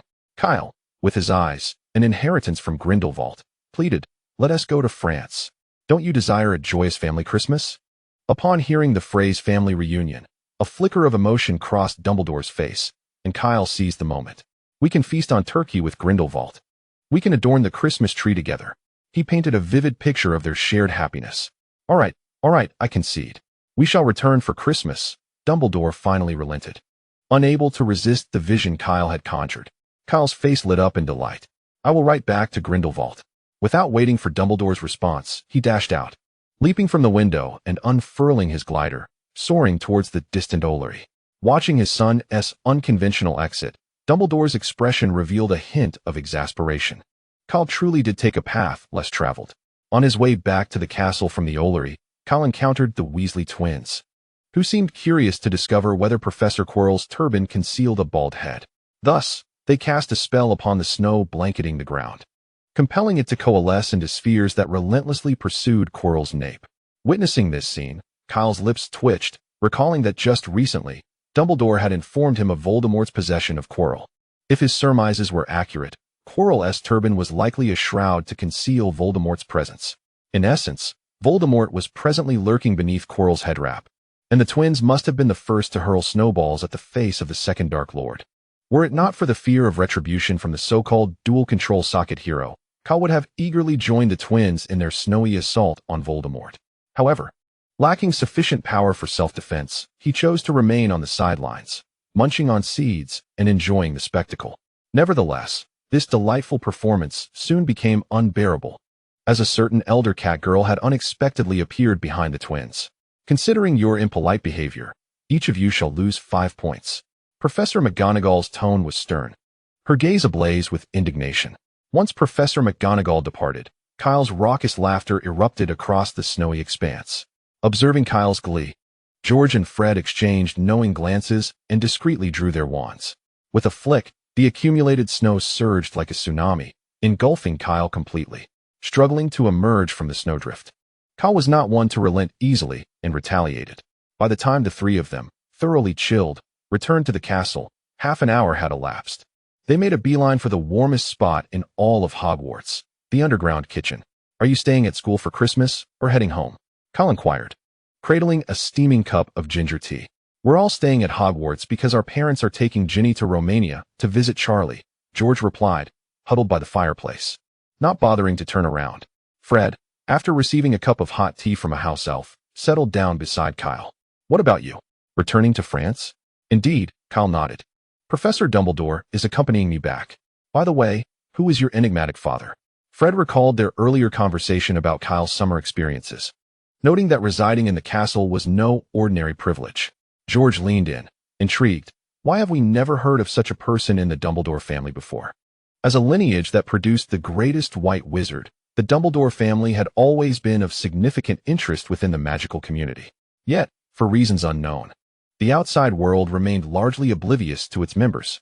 The only other Dumbledore family member the twins were aware of was the proprietor of the Hog's Head Inn, Aberforth Dumbledore, Albus Dumbledore's brother. They had previously ventured to the inn for drinks, only to be unceremoniously ejected by a furious Aberforth. Driven by curiosity, the brothers had conducted some investigation and unearthed this information. However, they still could not comprehend why Aberforth had reacted so wrathfully upon catching sight of Kyle's eyes. Kyle, on the other hand, was well aware of the events that had transpired in the past. The two fathers of Aberforth found themselves embroiled in a quarrel for reasons unknown. Although both were visibly agitated, neither resorted to lethal force against the other. However, Aberforth's brother, Albus, sought to escalate the conflict to a matter of life and death. Amidst the chaos of their struggle, a spell was inadvertently ricocheted, resulting in the tragic demise of Ariana Dumbledore, their sister. It was at this moment that Grindelwald and Dumbledore severed their bond. Aberforth attributed Ariana's death to the two other men involved. And when he beheld the visage of Gellert Grindelwald, the fact that he refrained from unleashing a killing curse upon him was a considerable act of restraint. Gellert had not yet reclaimed his true surname publicly, and the twins were oblivious to his escape from Nurmengard. In truth, only a select few of the summoned saints were privy to this matter. Thus, Grindelwald was naturally regarded by the twins as a member of the Dumbledore family. This assertion, though unconventional, held a kernel of truth. Despite their estrangement, the essence of familial love between the two old men remained undeniable. After sipping his ginger tea, Kyle set down his cup. Perhaps due to his prolonged residence in France, he had little connection to England, explaining why they had not heard of him. Grindelwald's lineage could not yet be unveiled to the magical community, not even to his friends. Hence, Kyle felt compelled to fabricate a plausible excuse to placate the twins, who showed little genuine interest, merely indulging in idle gossip. The following morning, Kyle gazed sorrowfully into his teacup. If his judgment was correct, their mode of transport to France would be a porte-quay, an experience he had previously encountered. Dumbledore appeared in high spirits. Well, it seemed they would have to rely on the portkey for their journey. Apparition was too taxing on magical energy. Even a Jinchuriki like Dumbledore could not transport Kyle directly from the Scottish Highlands to the Alps. Perhaps a full-fledged nine-tails Jinchuriki could, but the magical world lacked tailed beasts, necessitating the use of a portkey. Upon arrival, Kyle led Dumbledore along a rugged mountain path. After passing through a barrier, the familiar castle unfurled before them. Unlike Kyle's previous visit, he was greeted at the castle entrance not only by the venerable Alfred, but also by a striking young lady with flowing black hair. "Welcome, esteemed Dumbledore." Alfred inclined his head slightly before turning to the young master beside Dumbledore. "Welcome home, Master Kyle." Kyle intended to introduce his long-caring butler to Dumbledore. But surprising him, Dumbledore spoke first. "Good morning, Alfred. Do they know each other?" Kyle mused, finding this revelation entirely unsurprising. According to the venerable Alfred, in the early 20th century, his father served as a loyal disciple by Grindelwald's side. Upon maturing, he felt immensely privileged to inherit the role of steward of the Grindelwald family from his father, dedicating himself faithfully to their service ever since. Given such an extensive timeline, it is entirely reasonable for Dumbledore to have known Alfred. Kyle's gaze shifted towards the dark-haired maiden who had been observing him quietly beside the steward. What piqued Kyle's curiosity was the girl's visage, which exhibited a quintessentially Eastern beauty, graceful and dignified, reminiscent of a princess from an ancient celestial court. Noticing Kyle's attention, the girl turned her clear, starry autumn eyes towards him and offered a gentle smile, causing his heart to skip a beat. Alas, it was the sensation of infatuation. Alfred took the initiative to introduce her. This is my granddaughter, Catherine Auguste, currently a 7th-year student at Beauxbatons Academy of Magic. She has come to accompany this lonely old man for Christmas. Catherine gracefully lifted the hem of her gown and executed a refined curtsy towards Kyle. This sudden formality caught Kyle off guard. However, thanks to a recent crash course in noble etiquette under Alfred's tutelage, he managed to respond appropriately. After exchanging brief pleasantries, the steward led them into the castle. In the sitting room, Grindelwald stood with his back to the entrance, gazing serenely at the distant snow-capped mountains, exuding an air of tranquility, as if Dumbledore's arrival stirred no ripples in his composure.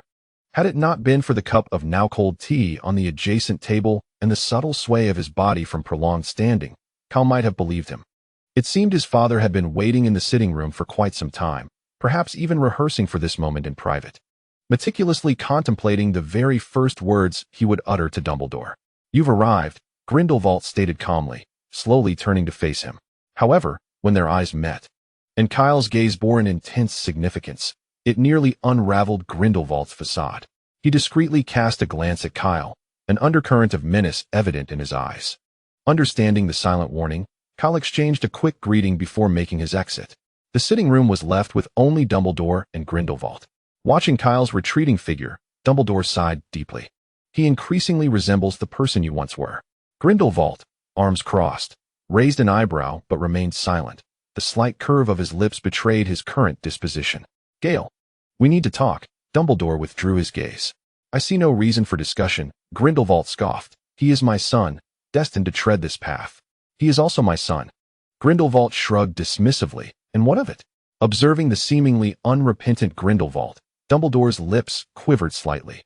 He still found it perplexing that, despite being the first to arrive, Kyle, who had merely spent 2 months living with Grindelwald, shared an exceptionally close bond with him, as if they were inseparable. Could it be attributed to the strength of bloodline? It was infuriating. Watching Dumbledore's expression darken, Grindelwald smirked with satisfaction. What was wrong with a son inheriting his father's unfinished grand ideals? "We have discussed this matter extensively." Gale Grindelwald interjected, raising his hand to interrupt Dumbledore. "Albus, you aren't going to resort to your usual argument that, whether he is ordinary or extraordinary, as long as he finds happiness, it suffices?" Grindelwald let out a mocking laugh. "Do you truly believe that bearing the name Grindelwald is an easy burden?" Dumbledore fell silent for a moment, contemplating. Kyle had inherited both of their magical talents and possessed a maturity far beyond his peers. His brilliance was undeniably radiant. Grindelwald stepped closer, scrutinizing his former lover. "Unless you confine him in Nurmengard, even without my guidance, those fanatical followers will inevitably seek him out one day." Kyle's appearance was unmistakable, a mirror image of the young Grindelwald.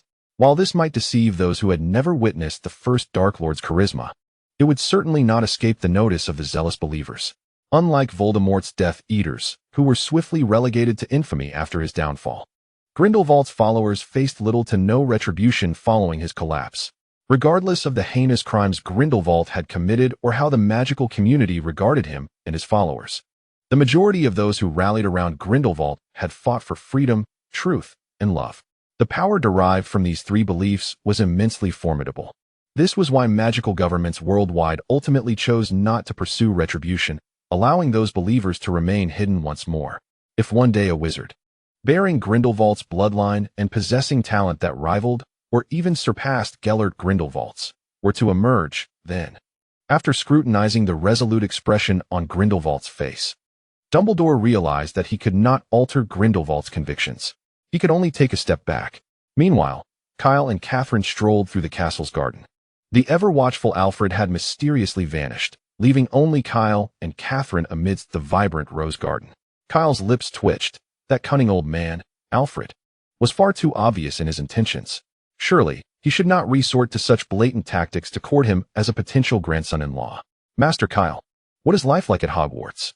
Catherine inquired with genuine curiosity. The magical school she attended, Beaux Batons, nestled in the Pyrenees, boasted a magnificent estate that left visitors in awe, surrounded by vast lawns conjured by magic and breathtaking mountain vistas.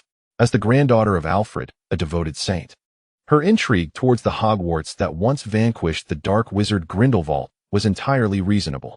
Hearing her formal address, Kyle found it overly distant. "Miss Catherine, you may simply call me Kyle. Is that so? Then I shall address you as Kyle," she replied, her smile radiant as a blossoming flower. "And you may call me Catherine." In the distance, Alfred, who had been observing their interaction discreetly, couldn't help but smile at the sight of his granddaughter engaging in lively conversation with the young wizard. After a brief exchange about various subjects that could undoubtedly incite a display of the headmaster's fury from Dumbledore, Kyle finally broached the question that had been on his mind. "By the way, Catherine, why do you possess an Eastern visage?" Catherine immediately understood the nature of Kyle's inquiry. "I apologize if my question seems a bit presumptuous," he added, feeling somewhat awkward. "Not at all," Catherine replied with a gentle smile. "I was adopted, and my name was changed after that." "Adopted? That explains it," Kyle remarked. "So, where were you originally from?" "I am of Chinese descent," she disclosed. "What was your name before?" Kyle asked, intrigued by the peculiarity of a girl of Chinese heritage bearing a Western name. "Xiaonan," Catherine replied with a soft smile. Kyle's expression shifted to one of surprise. "Xiaonan? Is it the same Xiaonan I am thinking of? You are darkness, where there is no light. Flowers can only wither." His demeanor grew contemplative. Perhaps he needed to find time to develop a dance for Xiaonan. If she donned the uniform of Akatsuki. The question arose, was she Nagato or Yahiko? If she were Nagato, would it necessitate the unfortunate demise of a dear friend? Wait, he recalled that before Akatsuki fell into darkness, Xiaonan was indeed with Yahiko. Kyle stroked his chin, contemplating whether it was wiser to preemptively extinguish any potential crises. In the village of Ottery St. Catchpole, Cedric suddenly noticed an incessant twitch in his right eyelid, an unsettling premonition filling his mind, as if something ominous loomed ahead. In the castle's magical training room, Catherine stood poised, her wand raised before her, a shimmering barrier of ethereal white light intercepting the 3 incoming blasts from a large shark spell. Indeed, she was engaged in battle with Kyle, a challenge he had proposed himself. Kyle sought to ascertain the extent of his current abilities. However, within the expansive castle, he struggled to find a suitable sparring partner. Not to mention, any random individual Alfred could summon from his ranks would undoubtedly be an elite wizard he could not hope to best. Kyle was reluctant to allow his opponent to suppress his abilities before confronting him again, even if he were to win without the other party going all out. Such a victory would hold little pride. Therefore, as a 7th grade student at Busbarton, Catherine was the most fitting challenge for him. Earth style, Earth flow wall. After momentarily halting Catherine's offensive with a great shark bomb, Kyle abruptly pressed his hand against the ground. Walls adorned with dog heads sprang up instantaneously, enclosing both him and Catherine within a vast, sealed arena, plunging their surroundings into darkness. This was precisely Kyle's intention, to utilize the earthen walls to isolate external light, creating a completely dark environment. Engaging in direct confrontation was out of the question. Catherine was far from a slacker student at the magic school. Kyle had no illusions about being able to match Catherine in a direct magical duel. In this darkened atmosphere, however, Catherine's reaction was not as he anticipated. Ensuring the stability of her iron armor charm, she immediately cast a luminosity charm for illumination. Kyle shielded his eyes and withdrew his wand. "Close your ears and listen." With a brilliant flash of light, an overwhelming radiance erupted within the confined space. Accompanying this creation-like brilliance was a deafening cacophony exceeding 180 decibels. The destructive power of sound and light was maximized within this pitch-black enclosure.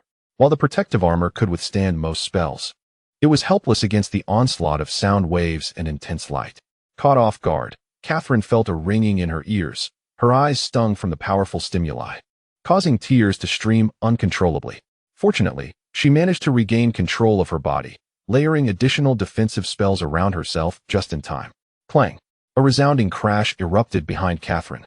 Her hearing was still engulfed in a roar, rendering her unable to discern the source of the sound, but she could sense its presence. Kyle discarded the broken shuriken from his hand and lifted the forehead protector obscuring his eyes. He had initially held back slightly to avoid injuring her, but he anticipated the armor's defense would be so robust His steel-crafted shuriken had snapped against it. Nevertheless, he had no intention of retrieving another shuriken from his tool pouch. He aimed to attempt a different technique. A flicker of electricity surged across Kyle's right hand. And as his magical energy accumulated, the spark grew larger, expanding until it could envelop his entire palm. A cacophony akin to 1,000 birds chirping erupted from his hand. Feeling the pain pulsating through his hand within an acceptable range, Kyle could not contain his excitement. He was finally able to use the Chidori in actual combat. On Catherine's end, sensing the pause in Kyle's assault, she seized every fleeting moment to restore her vision. The instant her sight returned, she could only perceive a flash of lightning rapidly enlarging in her field of view. Lightning release, Chidori. Kyle's assault was so swift and fierce that his body could not keep pace with his mind, leaving him to helplessly witness the bolt of lightning shatter the protective barrier formed by his armor, only to collide with him moments later. This was Kyle's first instance of unleashing Chidori with his body cells activated by electricity. He had underestimated the velocity he had attained, mistakenly believing he could come to a halt after breaching the armor's defenses. The two collided, tumbling into a chaotic heap. Kyle managed to shift his position, placing himself between Catherine and the earthen wall before crashing heavily against it. The soft sensation against his face momentarily distracted him from the excruciating pain radiating from his arms and back. He recalled that Catherine seemed to be wearing high heels, and given their height difference, this position was rather precarious in his mind. The melody of the rice-carrying song reverberated in his thoughts. "Grandma, caress you, little lecher." Catherine, her cheeks flushed, gently pushed Kyle's head away from her. Perhaps it was residual static electricity from his use of Chidori, but Catherine felt a tingling sensation after their collision. It must be the static, she reassured herself inwardly. Kyle feigned an innocent expression, knowing nothing, merely a pure-hearted 12-year-old boy. Rather than lingering on the taste of the facial cleanser he had just used, he had more pressing matters at hand, namely tending to his injuries. Chidori had indeed inflicted some damage upon his arm, yet the situation was far better than when he had first attempted the technique. He now understood how to harness his magical energy to mitigate the intense heat generated by the electric current. And with 4 months of physical conditioning under the thunder's might enhancing his resistance to electricity, a simple healing spell sufficed to mend his arm. His most significant injury stemmed from cushioning Catherine's fall, followed by multiple abrasions sustained during their tumble. The kinetic energy contained within their rapid movements was immense. And while Catherine appeared delicate, she was surprisingly heavy. That collision had nearly fractured his lumbar vertebrae. Catherine, noticing Kyle's injuries, felt a pang of guilt. After he had knocked her down, she realized he had shielded her from the wall during their roll. In less than an hour since their first meeting, Kyle had already found himself in such a disheveled state. If Alfred were to learn of this, he would undoubtedly be furious with her. She crouched down, using her magic to gently heal the various scrapes on Kyle's body. "How did you manage that?"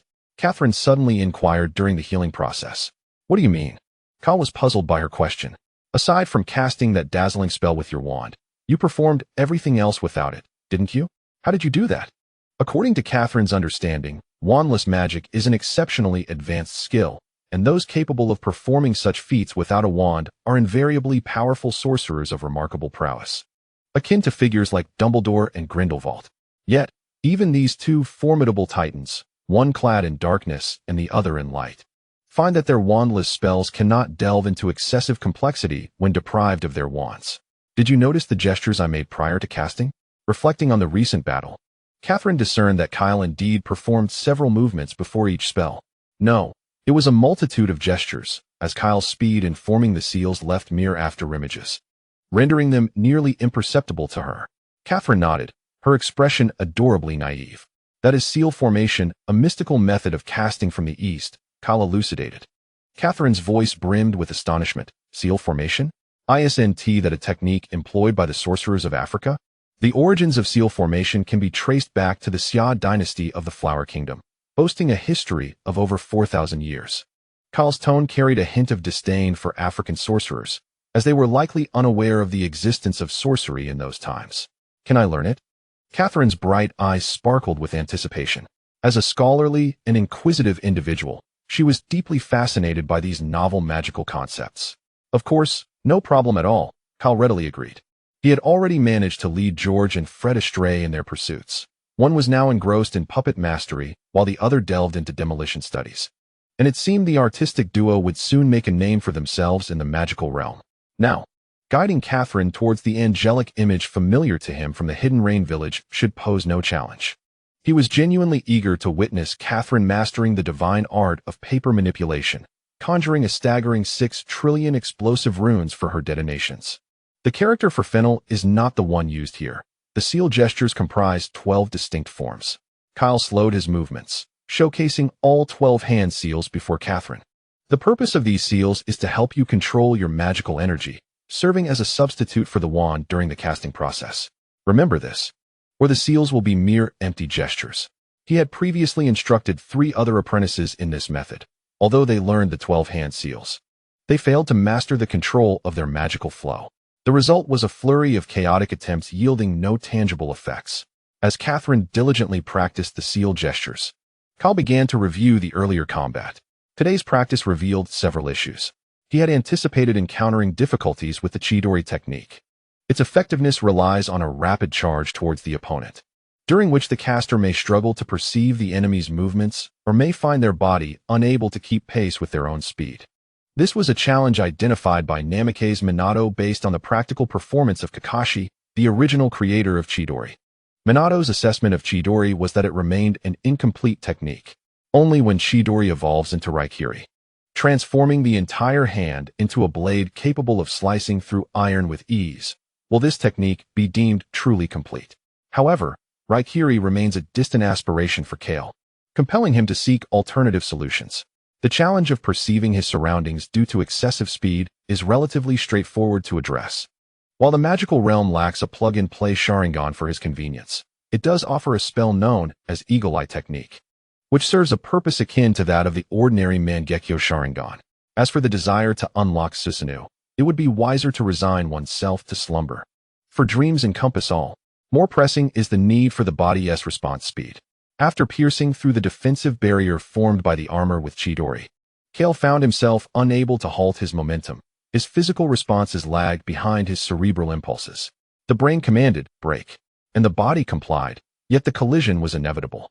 Kale meticulously recalled the magical tomes he had perused in the library, discovering that the magical realm seemingly lacked spells to remedy this particular issue. It is, after all, not the way of wizards to rely on physical prowess. Thus, he pondered whether the ninjutsu of the Naruto world might offer a solution. Unlike the myriad of ninjutsu, the realm of taijutsu is rather limited, with the most representative being the forbidden technique, 8 gates. This technique temporarily grants immense power by unlocking the chakra pathways confined within the human body. Kale distinctly remembered that the initial gate, the opening gate, serves to remove the limitations on brain function. Upon its activation, one can unleash their full physical potential. The function of the opening gate perfectly addresses the dilemma Kale currently faces.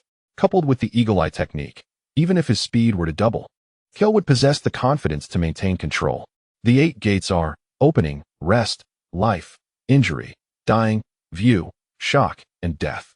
Kale recalled the locations of these gates, with the first 2, opening and rest, situated within the brain, while the remaining 5 extend from the chest down to the lower abdomen.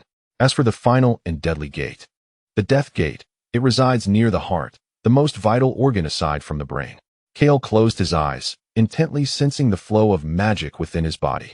To his delight, he quickly identified the locations of the 8 gates that restricted his magical energy. However, he was not foolish enough to attempt to unleash his magic on the first gate of the 8 gates, for doing so could lead to dire consequences. Casting a glance at Catherine, who was still practicing her ninjutsu hand seals, Kale faced a choice between staying in the training room with her or visiting the library to gather more information.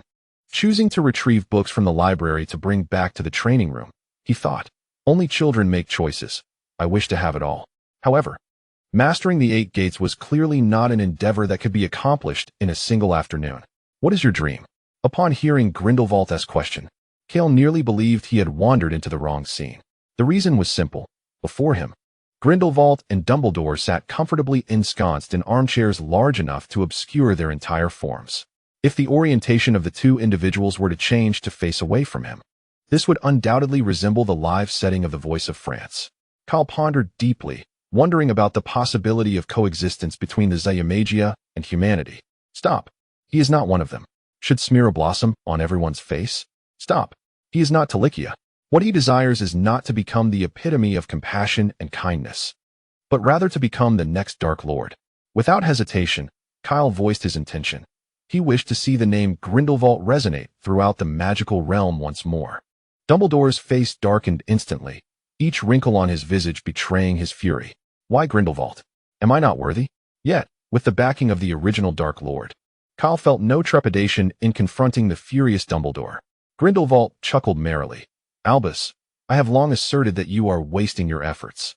Faced with this father-son duo, who were so close they could share a pair of trousers, Dumbledore wearily rubbed his forehead. Unable to defeat them, he realized he could only join them.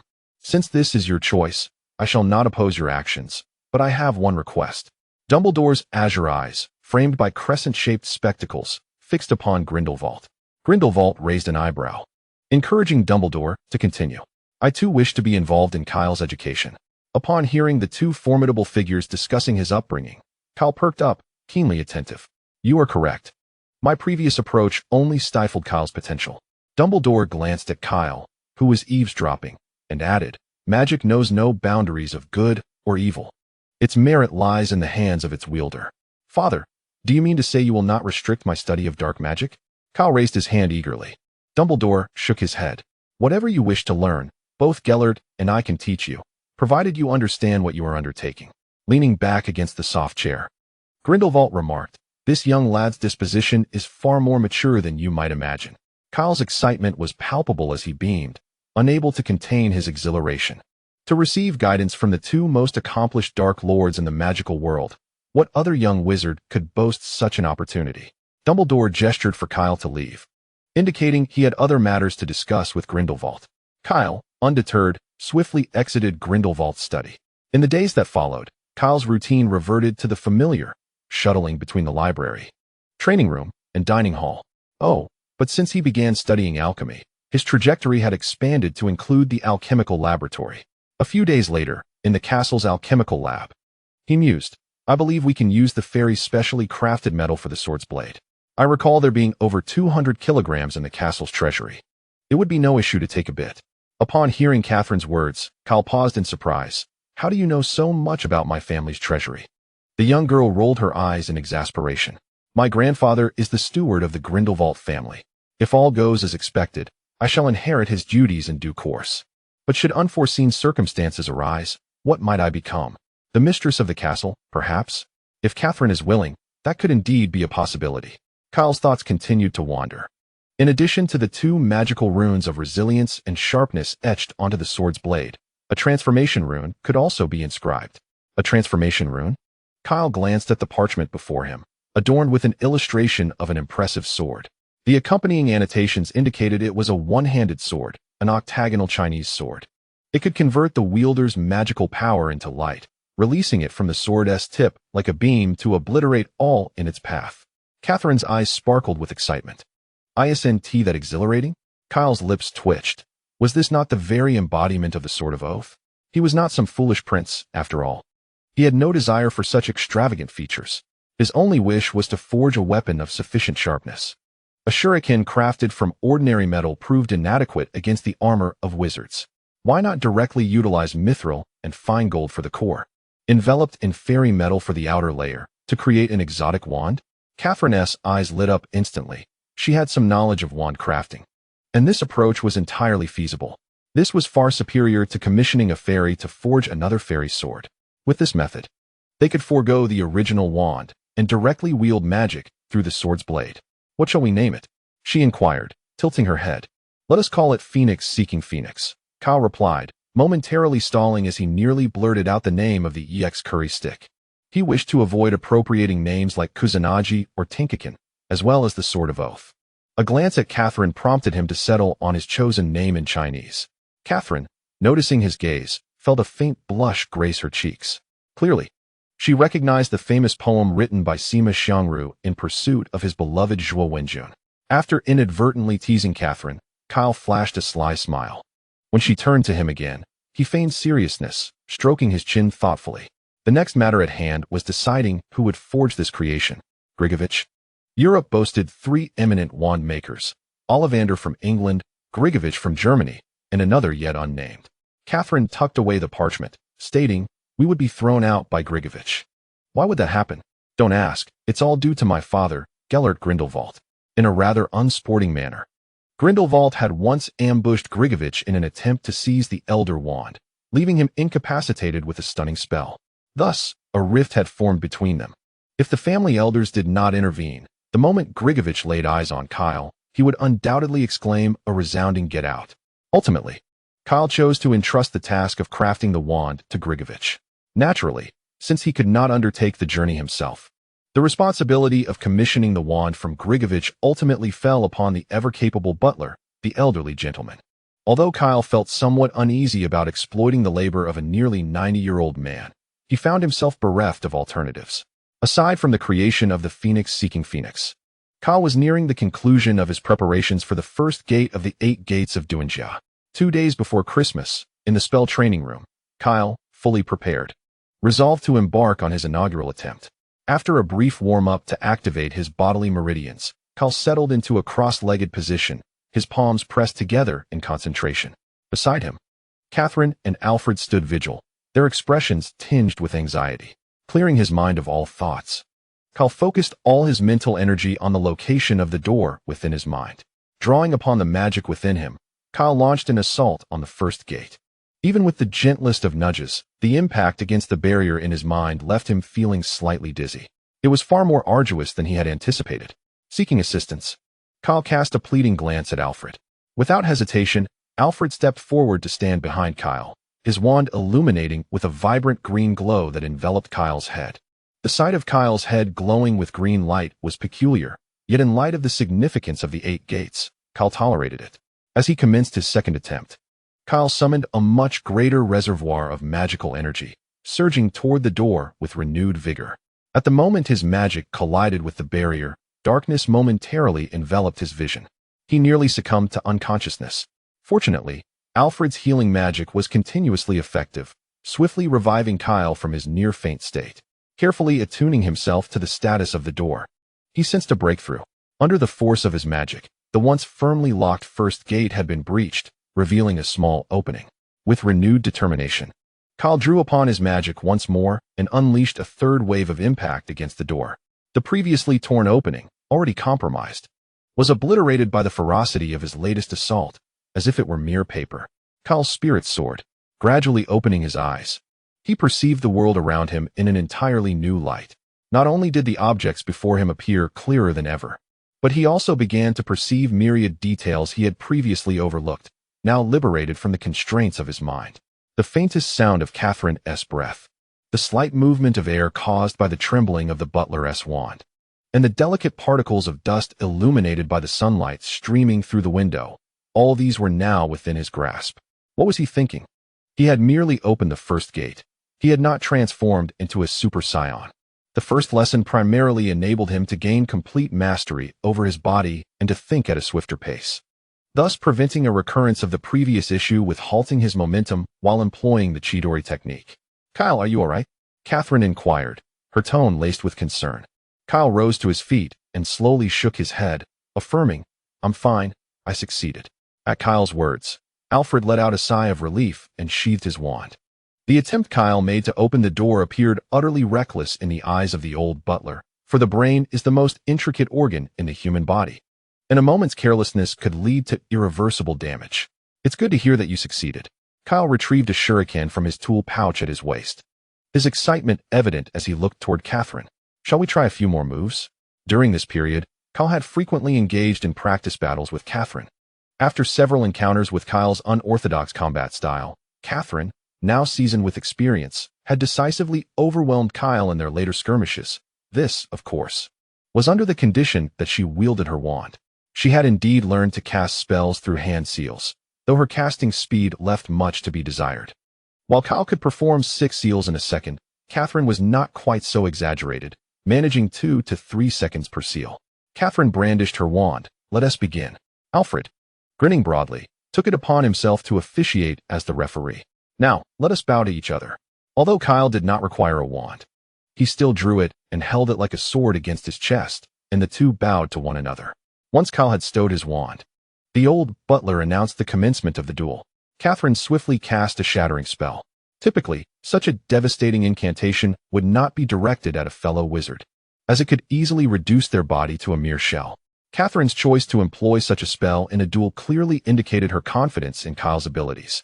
With a resounding clap of his hands, Kyle conjured an earthen barrier that surged upward, effectively blocking the destructive spell. The cry of the Chidori echoed within the confines of the spell training chamber as Kyle's figure burst forth from the obliterated earthen wall, transformed into a streak of lightning racing toward Catherine. In the face of Kyle's aggressive advance, Catherine remained unfazed, raising her wand with a flick. "Three uncles come to fix the door," she silently chanted. She could not fathom why Kyle always proclaimed this phrase when summoning 3 earthen walls, while the invocation for 5 walls became 5 uncles come to fix the door. Moreover, it seemed unnecessary to intricately sculpt a dog's head atop the earthen wall when a simple summoning would suffice, yet she found no reason not to mimic Kyle's antics. She understood that while utilizing the Chidori, Kyle would find it challenging to change the direction of his attack during such a rapid advance. Thus, conjuring several earthen walls to obstruct his path was the most effective defensive strategy. However, this instance differed significantly. Kyle's form suddenly emerged from the side of the earthen wall. After navigating an exceedingly difficult acute turn, Kyle swiftly lunged towards Catherine from her side rear. With a flick of her wand, a viscous, oily substance cascaded from the tip, splattering across the ground between her and Kyle. Should Kyle step upon it, he would undoubtedly slip and fall. Unexpectedly, at the very moment before his foot would land, Kyle suddenly exerted force through his legs and leaped high into the air, successfully evading the treacherous ground below. Catherine had nearly timed the release of her spell to the very limit of Kyle's reflexes. In the past, he would have been unable to escape such a trap, inevitably losing his footing and tumbling spectacularly. This tactic had consistently proven effective against Kyle's close-range assaults, compelling him to draw his wand and engage her with conventional spells from a distance. Yet, for the first time, this specially designed spell intended for Kyle had failed. Fortunately, Catherine was quick to react. She raised her hand and cast a disarming spell that sent Kyle, now airborne and devoid of leverage, flying away. Fire release, great fireball. Wind release, great breakthrough. In midair, Kyle expelled a massive, searing fireball, subsequently amplifying its ferocity with a gust of wind. His current speed allowed him to execute a combination of ninjutsu within a mere second, forcing Catherine to resort to a protective armor for defense, interrupting her pursuit. Kyle landed steadily, his hands weaving through seals without pause, creating fleeting afterimages. Water release, water dragon bullet. Lightning release, lightning strike. A fierce water dragon, entwined with crackling lightning, surged towards Catherine. The power of the lightning water dragon was formidable, yet Alfred exhibited no intention of intervening. He held unwavering confidence in his granddaughter, believing that such an assault would not suffice to defeat her. A dazzling red light struck the head of the lightning water dragon with precision, shattering it while maintaining its relentless momentum towards Kyle. To Catherine's astonishment, Kyle merely tilted his head slightly, causing her disarming spell to miss its mark. Previously, while Kyle could discern the trajectory of her attacks, he had never demonstrated such precision. Could it be the effect of the 8 gates? A subtle smile crept upon Catherine's lips as she quickened the release speed and frequency of her spells. On the other side, having temporarily abandoned offense, Kyle focused intently on Catherine's hand movements, constantly calculating the landing points of her spells. He minimally adjusted his body, effortlessly evading Catherine's barrage. Wood release, wood giant. Hearing Kyle's strange exclamation, Catherine, slightly irked, employed an advanced casting technique. At the moment the spell was unleashed, she rapidly flicked her wrist, imparting horizontal acceleration to the incantation, thereby achieving a turning effect.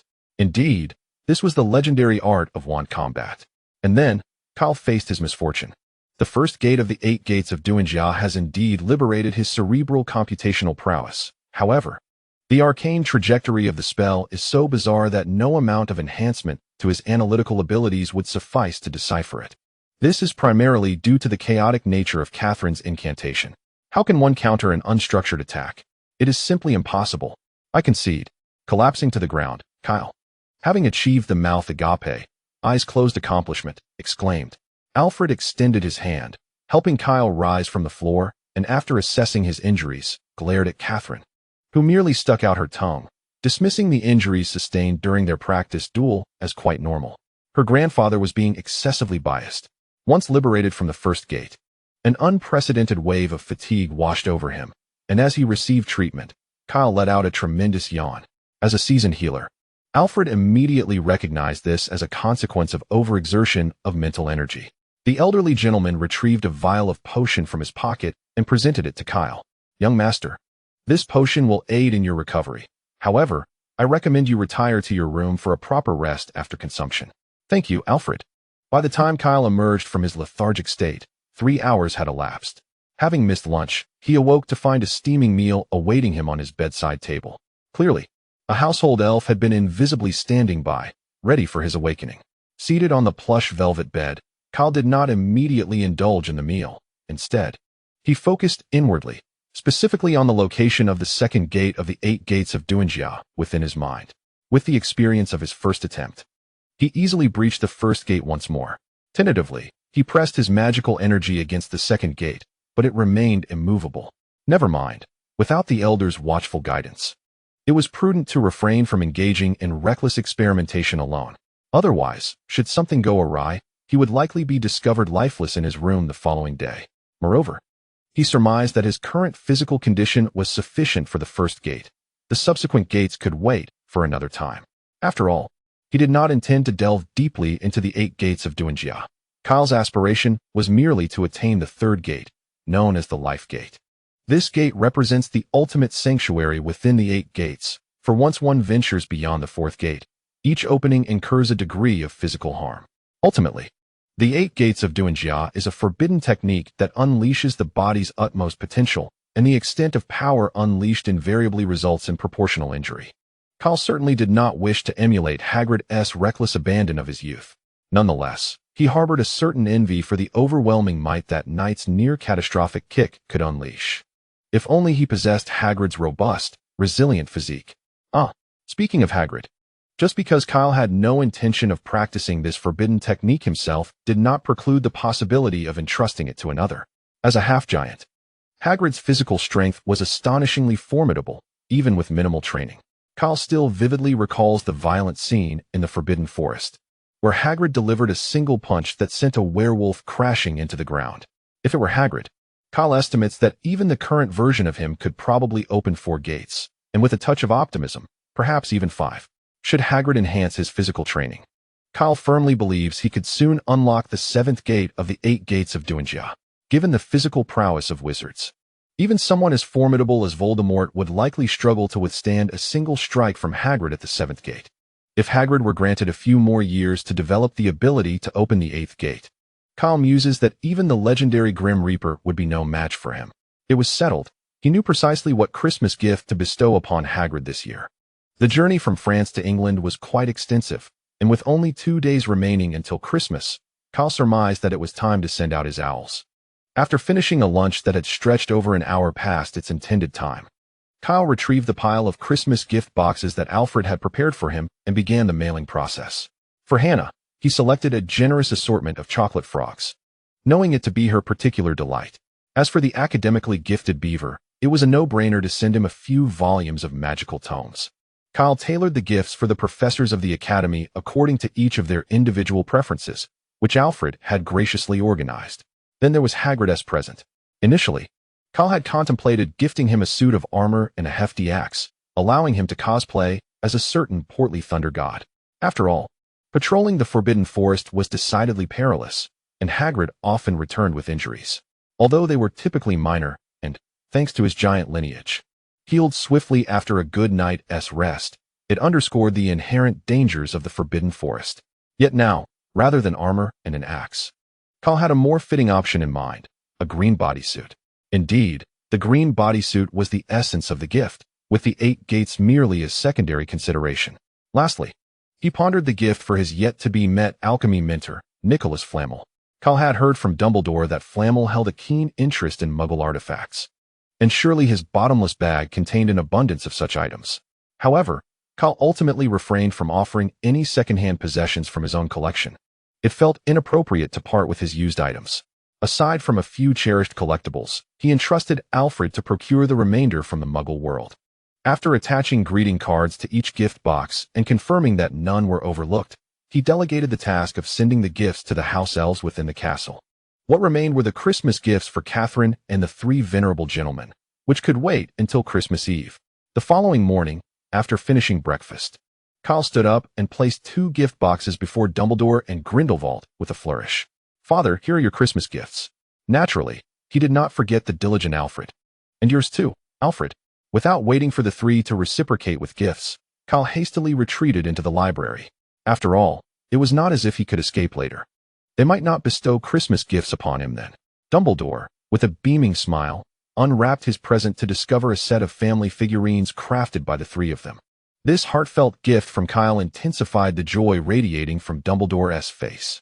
Grindelwald shot a disdainful glance at Dumbledore, remarking on his childishness, "You truly are regressing, Albus, to be so elated over such a juvenile gift." Subsequently, he opened his own gift box and was momentarily taken aback to find the same figurine set as Dumbledore's. As the Dark Lord, possessing a thick skin was a fundamental trait. Grindelwald, maintaining his composure, repacked the gift, intending to take it back to his study as a mere ornament. Observing Grindelwald meticulously stow away the figurine, Dumbledore let out a derisive snort. "If you find it childish, then why not simply set it aside? I merely worry that Kyle might be disheartened if he sees me treating his carefully prepared gift with indifference. After all, it is the sentiment of a child." Grindelwald retorted without hesitation. Alfred found amusement in watching his seemingly contradictory master, who, despite his advanced age, still exhibited such pridefulness. While these two cantankerous old men bickered, Kyle was immersed in the boundless sea of books within the library, searching for the magical tomes he desired.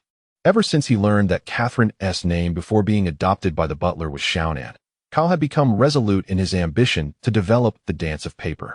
He had even suggested to Shippuden that she cut her hair short, dye it a bluish purple, and tie it into a bun.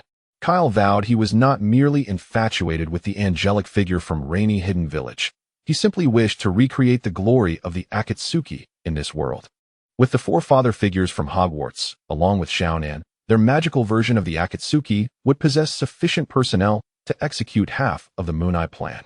Of course, Kyle had no intention of collecting the 3 Deathly Hallows or sealing the 9 Horcruxes within himself. He merely sought to establish his own faction. Although Grindelwald's escape had yet to spread widely, it circulated among a select few loyal followers, forming a considerable force. Should Grindelwald rise and call upon them, that power could rapidly expand once more. Yet, it still would not belong to Kyle. Instances of ancient dynasties witnessing the previous emperor being sidelined by the new ruler were not unheard of. Thus, he needed to gather his own cadre. Kyle ardently supported the twin brothers and Cedric for this very reason. However, each field has its specialists. While Cedric and the twins excelled in inventiveness and combat, they remained utterly clueless regarding the management of a faction. Who better than the future steward of the Grindelwald family to serve as a professional administrator among the future Dark Lord's inner circle? It could only be Shippuden. Let Shippuden dye her hair a mesmerizing shade of blue-purple and fashion it into a stylish bun. This whimsical notion is merely a manifestation of Kyle's peculiar desire to assemble the 10 members of the Akatsuki in this world. However, the development of paper ninjutsu is far from a mere whimsy. Recently, during his idle moments spent studying the 8 gates of Duinjia, Kyle ingeniously devised a promising new ninjutsu known as the mutual exploding tag. By affixing a single explosive tag onto an adversary, one can infinitely summon countless explosive tags and trigger a series of continuous explosions. Naturally, this is contingent upon possessing an ample supply of explosive tags. What ninjutsu could be more suited to complement the mutual exploding tag than the paper ninjutsu capable of producing 600 billion explosive tags? Thus, Kyle deemed it imperative to prioritize his research on paper ninjutsu. Having recently concluded his studies on the 8 gates, he found himself with a bit of leisure. The creation of the dance of paper is not overly challenging. Its effect transforms the user's body into innumerable paper fragments, allowing for fluid movement and transformation. Additionally, while assuming this paper form, the practitioner gains immunity to physical attacks, alongside the ability to fly. Such magical effects are not uncommon within the realm of sorcery. The true challenge lies in the mass production of explosive tags. Producing such relatively simple alchemical products as explosive tags is not particularly arduous. Kyle can sketch one in merely 2 or 3 minutes. If a magical factory were established for assembly line production, the time required to manufacture explosive tags could be further reduced. Yet, this is not the avenue Kyle wishes to pursue. Even with a factory in operation, amassing 600 billion explosive tags would take an eternity. Setting aside the time constraints, the cost of alchemical materials poses a considerable headache. A few jugs of alchemical ingredients suffice to create hundreds of explosive tags. But if Kyle were to demand that his home factory ramp up production to 600 billion tags, Grindelwald would undoubtedly reprimand him for his extravagance. Thus, a different manufacturing method must be devised. By expending a relatively insignificant amount of magical power, he could effortlessly conjure a multitude of explosive tags at will. This way, the mutual exploding tag he developed could achieve its utmost potential. Once a method for mass-producing explosive tags is established, the task of producing them can be entrusted to Xiaonan. Of course, this does not mean she would be required to craft the tags personally. The wizards under Alfred's command are certainly not mere decorations. Even considering just 1 billion explosive tags, Kyle mused that eliminating Voldemort might not be an impossible feat. Given the existence of various spatial transportation techniques akin to time-space ninjutsu in the wizarding world, it is also prudent to prioritize the study of reverse spatial transportation barriers. With this thought in mind, Kyle retrieved a notebook from his pocket and inscribed the words "for purple flame formation" on a blank page. The world of Harry Potter also harbors the existence of barrier magic. Regardless of whether it pertains to Naruto or Harry Potter, the art of barrier techniques is undeniably a considerable drain on magical energy. It would be prudent to await our return to Hogwarts to collaborate with the other 3 parental figures in its development, as they conveniently form a complete quartet. The crafting of the alien wand is not a task that can be accomplished in a brief span, and ultimately, Kyle was unable to procure his long-desired Phoenix and Phoenix during the Christmas holiday. Simultaneously, he failed to devise a method for conjuring explosives by hand. Upon returning to Hogwarts from France, Kyle's first order of business was to locate Cedric and Jack. After dinner, let us convene in the common room and gather the Quidditch team in my chamber. As Jack was indulging in 2 chicken legs, he suddenly paused mid-bite. Kyle, do you have something to say? I believe it is imperative to elevate the overall proficiency of our Quidditch team. Kyle shrugged. After all, one cannot expect Cedric and me to carry the team to graduation single-handedly. Jack chuckled awkwardly, his expression betraying a hint of embarrassment. As the captain of the team, his own Quidditch skills could be described as rather dismal. He and Gryffindor's Oliver Wood were both goalkeepers, while Oliver could defend his goal with impeccable skill. Jack's goal resembled a sieve, riddled with gaps. Had it not been for Cedric's insistence, he would have long requested Professor Sprout to transfer the captaincy to Cedric. Actually, I suppose that wouldn't be entirely out of the question, Jack murmured, only to be met with the deathly glares of the 2 others, rendering him incapable of voicing the latter half of his thought.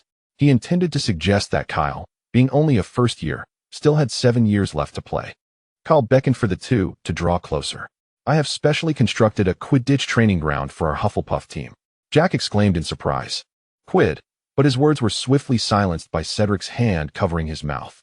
Cedric, with a hint of disdain, drew his wand and magically cleaned his oil-slicked palm. I believe our team's shortcomings stem from a lack of regular training, Cedric remarked. The Quidditch players from Hufflepuff were acutely aware of their team's deficiencies. Thus, their training was far less rigorous compared to the often rivalrous Gryffindor and Slytherin teams. Cedric had long recognized the issues plaguing their team, yet felt powerless to instigate change until Kyle's arrival. Kyle narrowed his eyes to enhance their collective skills. The most straightforward and forceful approach would be to intensify their training regimen. If it doesn't break them, they ought to train to the brink of exhaustion. During this Christmas holiday, he had learned a great deal from the venerable Alfred, elevating his mastery of the art of wandless magic to a new pinnacle, provided that no one suffered immediate demise. Kyle could sustain their spirits until the injured were delivered to Madame Pomfrey. What if they refused to comply with the arrangements? Jack timidly raised his hand. Kyle clenched his fist, the knuckles cracking ominously. Then they shall have to reckon with my fist. By the way, when you say they, you are referring to yourself, correct? As Jack felt threatened, he shook his head vigorously like a rattled drum, standing tall with an unwavering posture. As the captain, I must undoubtedly lead by example. Cedric's remark immediately cast a shadow over Jack's expression. Kyle shook his head, observing Cedric's large, expressive eyes, and remarked, I never imagined you harbored such devious thoughts. He poked Cedric in the chest. How could you act in such a manner? Does your conscience not ache? Upon hearing Kyle's words, Jack's face instantly brightened with joy and an ingratiating smile. Before Cedric, who was about to unleash a tirade, could respond, Kyle interjected. An additional half would be more appropriate. With a sharp click, Jack's smile vanished as he rigidly turned his neck, the sound of his cervical spine echoing ominously. Cedric chuckled, knowing all too well that one should not expect pearls from Kyle's mouth. Later, in the Hufflepuff common room, Kyle placed a familiar suitcase belonging to Cedric onto the floor. You can't possibly be suggesting we practice Quidditch in the target range, can you? Cedric inquired. This is not a bottomless pit. Kyle pointed to another identical suitcase atop his bedside table. That one is. He then stepped into the suitcase, descending the staircase.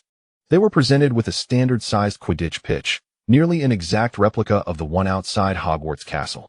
However, this pitch was encircled by numerous lengthy cylindrical tubes, the purpose of which was unclear.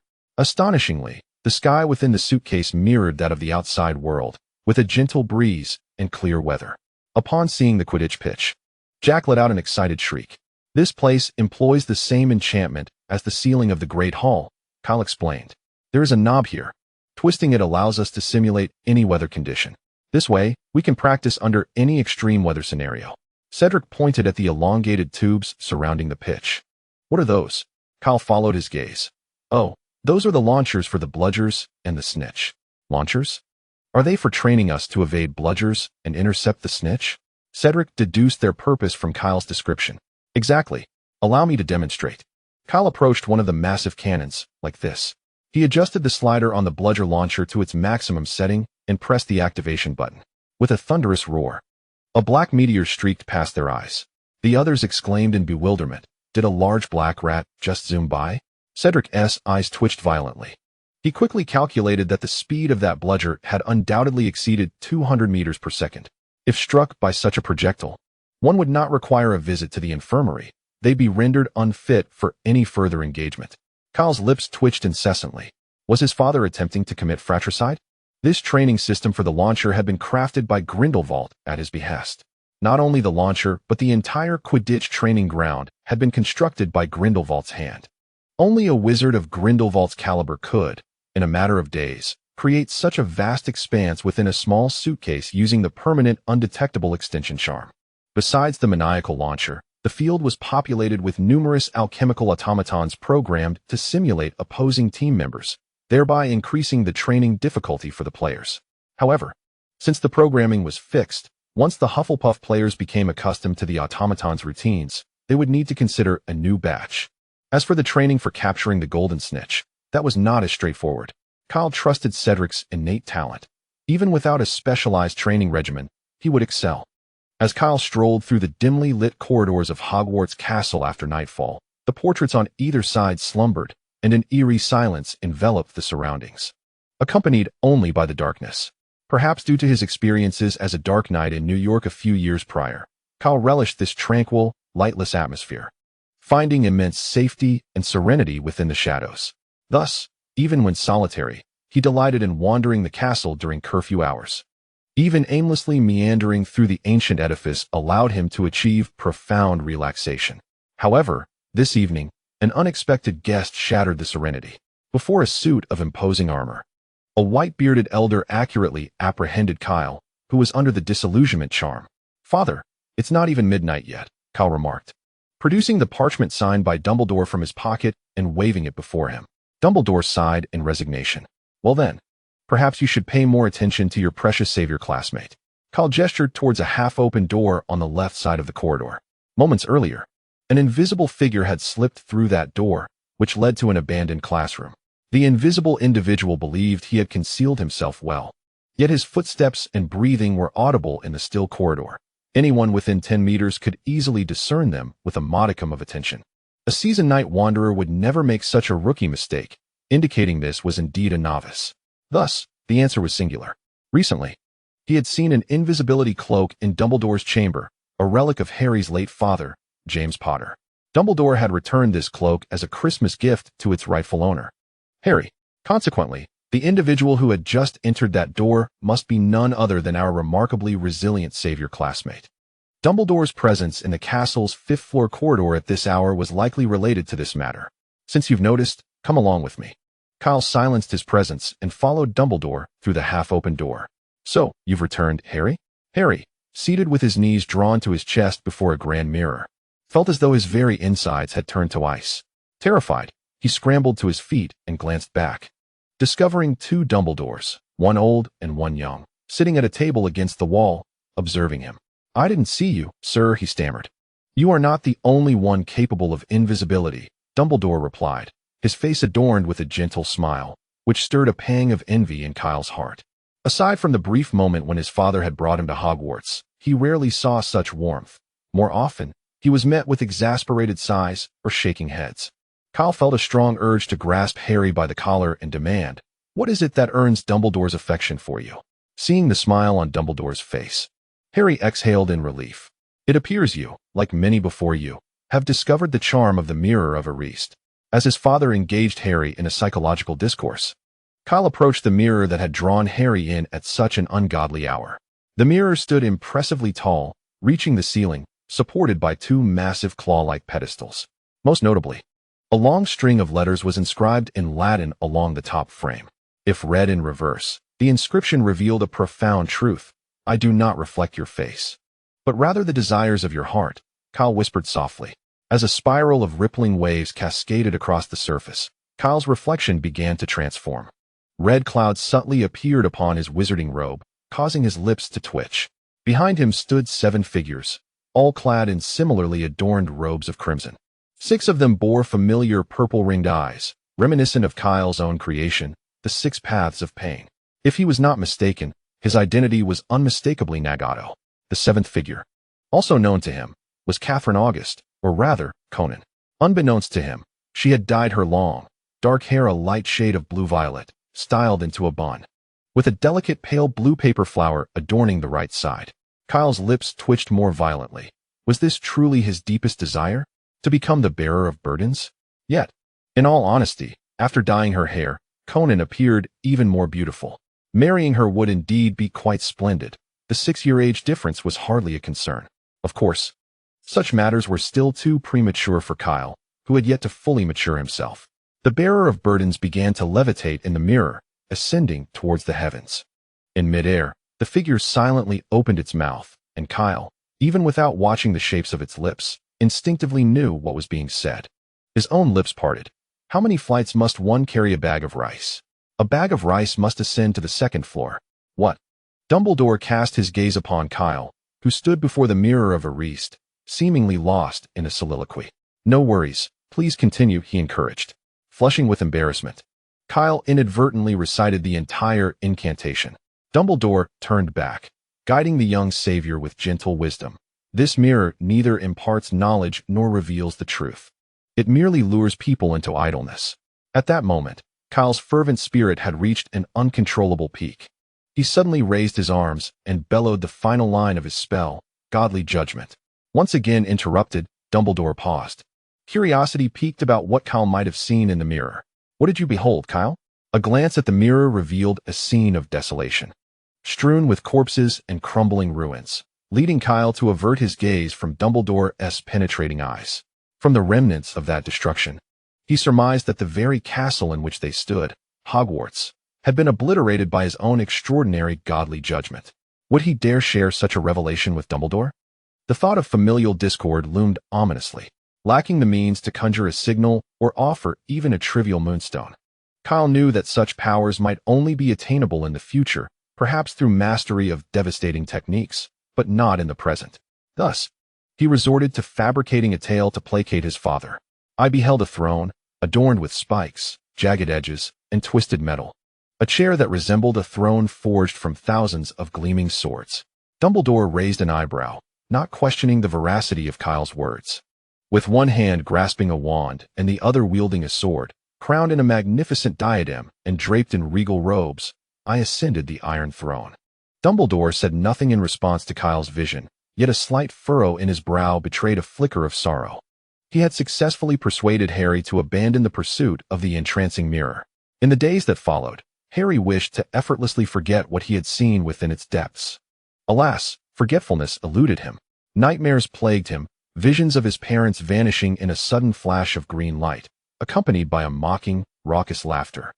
Harry confided in his two closest friends about this troubling experience. "You see, Dumbledore was right.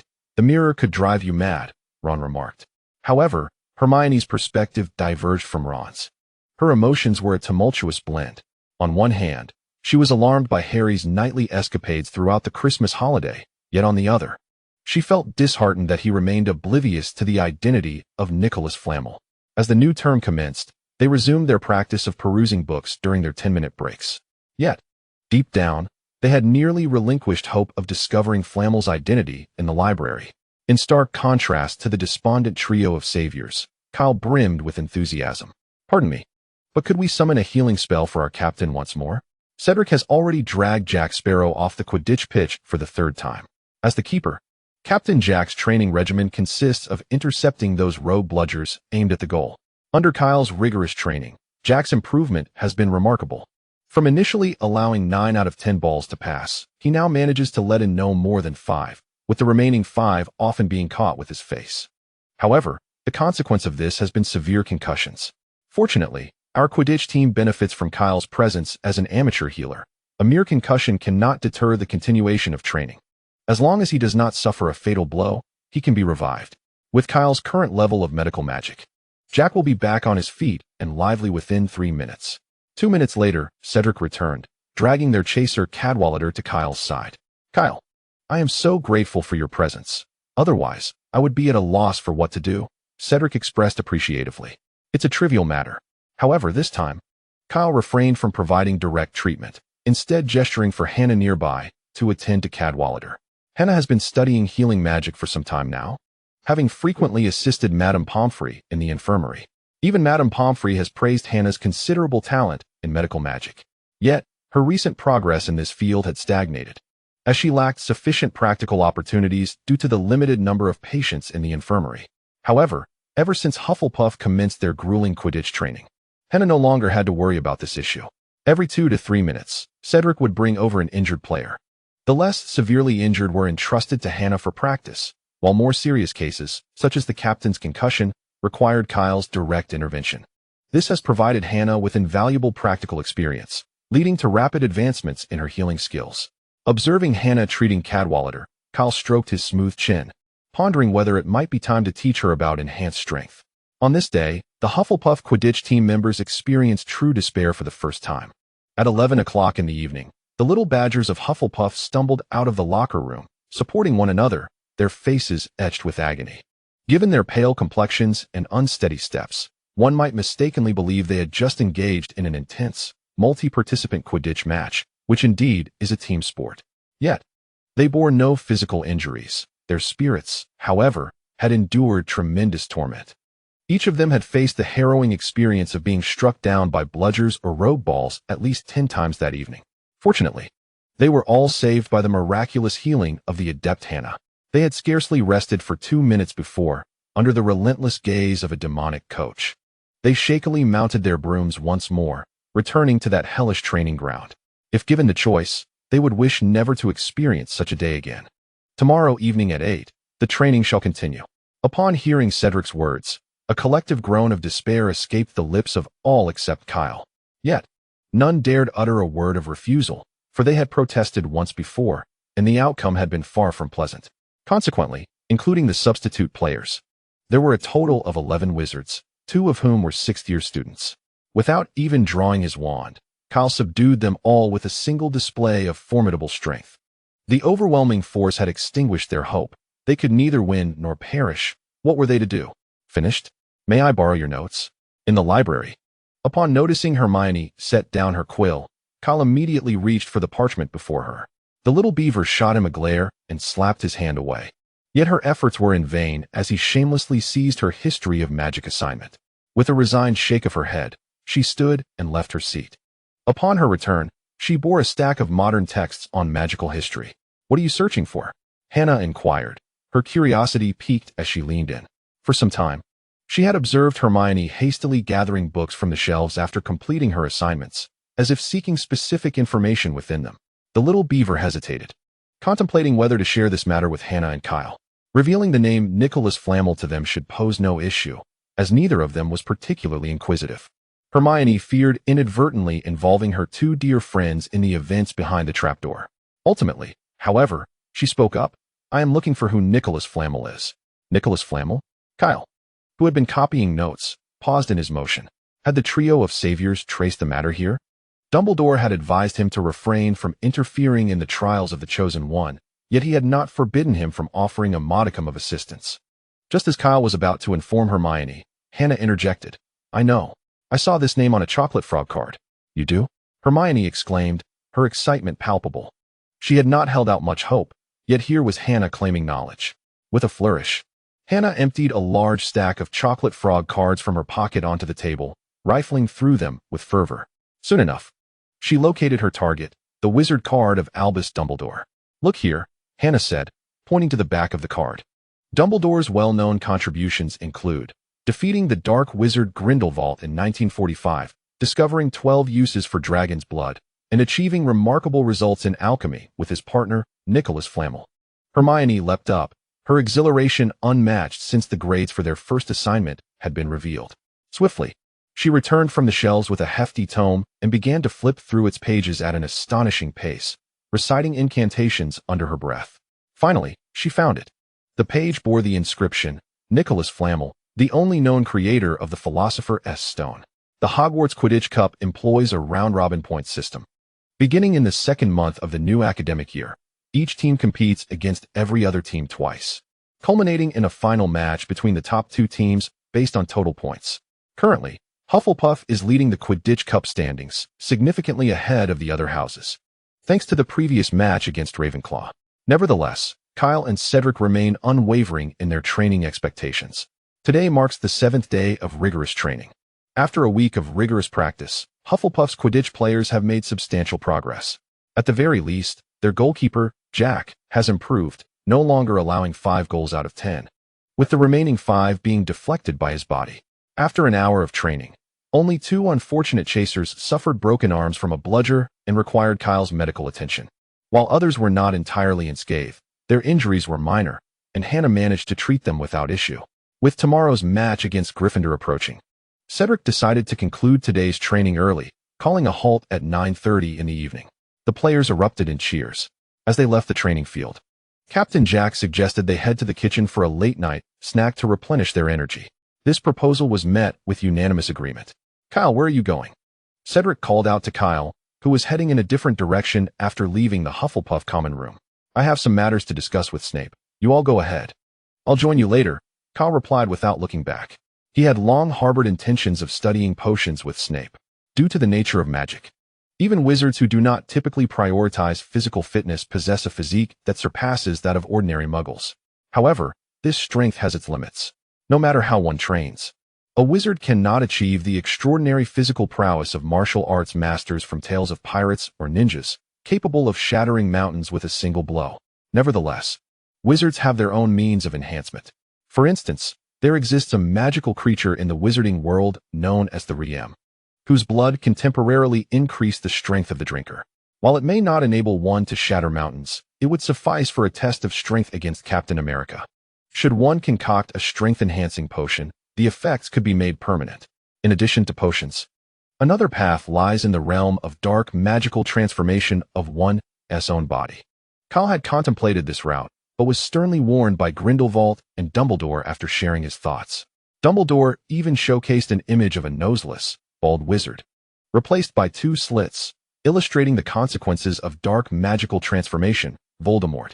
The mere thought of becoming something akin to that figure extinguished any desire Kyle had to pursue dark magical alterations. Cursed be the dark arts of transformation. He had no desire to lose his hair, even if it promised greater strength. Thus, the only path before him was to resort to potion consumption. As his physique grew ever more formidable, his capacity to endure electrical currents increased correspondingly, yet the efficacy of the lightning body tempering diminished continuously. To sustain the efficiency of his physical training, he would require a considerable amount of rare potions to assist in his cultivation. Although Grindelwald possessed the skill to concoct potions for him, he could not always be relied upon. Hence, Kyle conceived the idea of learning potion making himself. Seeking instruction from Snape appeared to be the optimal choice. Would the pursuit of both alchemy and potion-making consume too much of his time? In truth, Kyle held little interest in delving deeply into alchemy. He had no need for the Philosopher's Stone to prolong his life. His desires were limited to modifying the sports car languishing in the depths of his bag and the tank that Alfred had procured for him. Comparatively, potion-making bore greater significance. Upon arriving at Snape's office door, it swung open of its own accord before he could knock. "What do you want?" Snape inquired, his attention fixed on the cauldron as he brewed potions, without looking up. "Professor Snape, I wish to learn potion-making from you. Not teaching. Leave." Snape gestured towards the door with a calm, yet indifferent demeanor. Kyle forced a smile onto his face. "Professor, do not be so unapproachable. Leave," the old bat reiterated, his expression impassive. The mere thought of Kyle daring to gift him a set of Potter family shampoo as a Christmas present after learning about his tumultuous history with the Potters provoked a desire to unleash a particularly harsh reprimand upon the boy. He pondered where this unfortunate child had procured such a set of shampoo, given that the Potter family's magical factory had ceased production long ago. Noticing Snape's grim countenance, Kyle gradually retracted his smile. "Well then, I shall take my leave, Professor." Snape remained silent, merely observing him. As Kyle took a couple of steps towards the exit, he paused and turned back. "Professor, I truly am leaving." Snape still did not respond. As he reached the doorway, Kyle deliberately muttered at a volume intended for Snape's ears. "I was just thinking of telling you a way to see your beloved Lily again." Knowing the depth of Snape's affection for Lily, he was confident that the lure of the Resurrection Stone would entice Snape. Should he develop techniques for reincarnation or resurrection, he believed that Snape would not hesitate to serve him. "Come back." Snape's reaction was unexpected. However, Kyle did not halt. Instead, he quickened his pace and made a hasty retreat. "If you want me back just like that, wouldn't that be quite humiliating for me?" Snape, in a flurry, chased after Kyle, yet given his lack of physical exercise, he stood no chance against Kyle's agility. He could not catch up with Kyle at all, only able to watch helplessly as the distance between them grew ever wider. "Professor, I no longer wish to study potions," Kyle shouted while running, glancing back at Snape with a cheeky grin. "Don't let me catch you." Snape bellowed ferociously. He abruptly drew his wand, intending to use a trip jinx to hinder Kyle's progress. However, at such a distance, once Kyle activated the first door, he effortlessly evaded Snape's attack. Snape was also unable to employ powerful spells. His intention was to impede rather than to harm, for if he intended to kill, would Kyle still be able to frolic before him? Thus, they continued their chase within the castle. Kyle, the mischievous rascal, would slow his pace whenever he felt the distance between them was slightly too great. Just as Snape was about to close the gap, Kyle would pick up speed once more. Eventually, Snape could run no longer, gasping for breath as he stood still, exasperatedly shouting at the figure ahead, "Kyle, stop right there." As it was not yet curfew, several students still lingered in the corridors of the castle, casting curious glances at Snape and Kyle. However, intimidated by the presence of the old bat, none dared to approach and witness the spectacle. Under the oppressive aura surrounding Snape, they instinctively retreated. Soon, only Kyle and Snape remained in the corridor. Snape leaned on his knees, panting heavily. How could this rascal run so fast? Kyle ambled over, stopping in front of Snape. "Professor, your physical fitness is lacking. How can one dedicate oneself wholeheartedly to the noble profession of teaching without a robust physique?" Snape glared at Kyle, lunging forward to seize his collar. Yet, Kyle merely spun aside, evading Snape's fierce attempt. Seeing Snape stumble after missing his target, nearly tumbling head over heels, Kyle's grin widened. Snape, his expression fluctuating between anger and consternation, retrieved a vial of potion from within his robes, its hue resembling molten gold. "I offer you this Felix Felicis in exchange." Felix Felicis, often referred to as the luck potion, grants the drinker extraordinary fortune. In truth, the so-called luck bestowed by Felix Felicis primarily enhances the drinker's various abilities, social skills, magical prowess, reflexes, and so forth, to their utmost potential, hence the feeling of everything going smoothly. The concoction process is exceedingly intricate, requiring 6 months and a plethora of rare potion ingredients. Typically, Felix Felicis commands a high price in the potion market, often unattainable. Though this small vial in Snape's possession contained but a single sip, if it were to surface on the black market, it could fetch thousands of galleons. "No," Kyle replied, his face betraying no hint of desire. "I have plenty of this. I could drink it like spring water."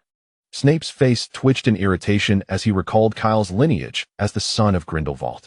The escape of Grindelwald from Nurmengard has been a source of speculation among several informed professors ever since Kyle was taken away in Hogsmeade, and Dumbledore returned to Hogwarts with a somber expression. Recently, during the Christmas season, Kyle sent him a substantial box of potion materials, which was worth at least 1,000, if not nearly 2,000, galleons. For an ordinary wizard, this would amount to nearly 2 years' salary, not to mention that some of the materials were exceedingly rare and difficult to acquire on the market. Yet Kyle, with his abundant wealth, presented gifts without a flicker of hesitation. What do you truly desire? Snape's brow furrowed deeply. Did I not express my desire to study potions? Kyle nonchalantly dug at his ear. I can answer. Kyle interrupted. I have no interest in studying it anymore. Snape's expression twitched in irritation.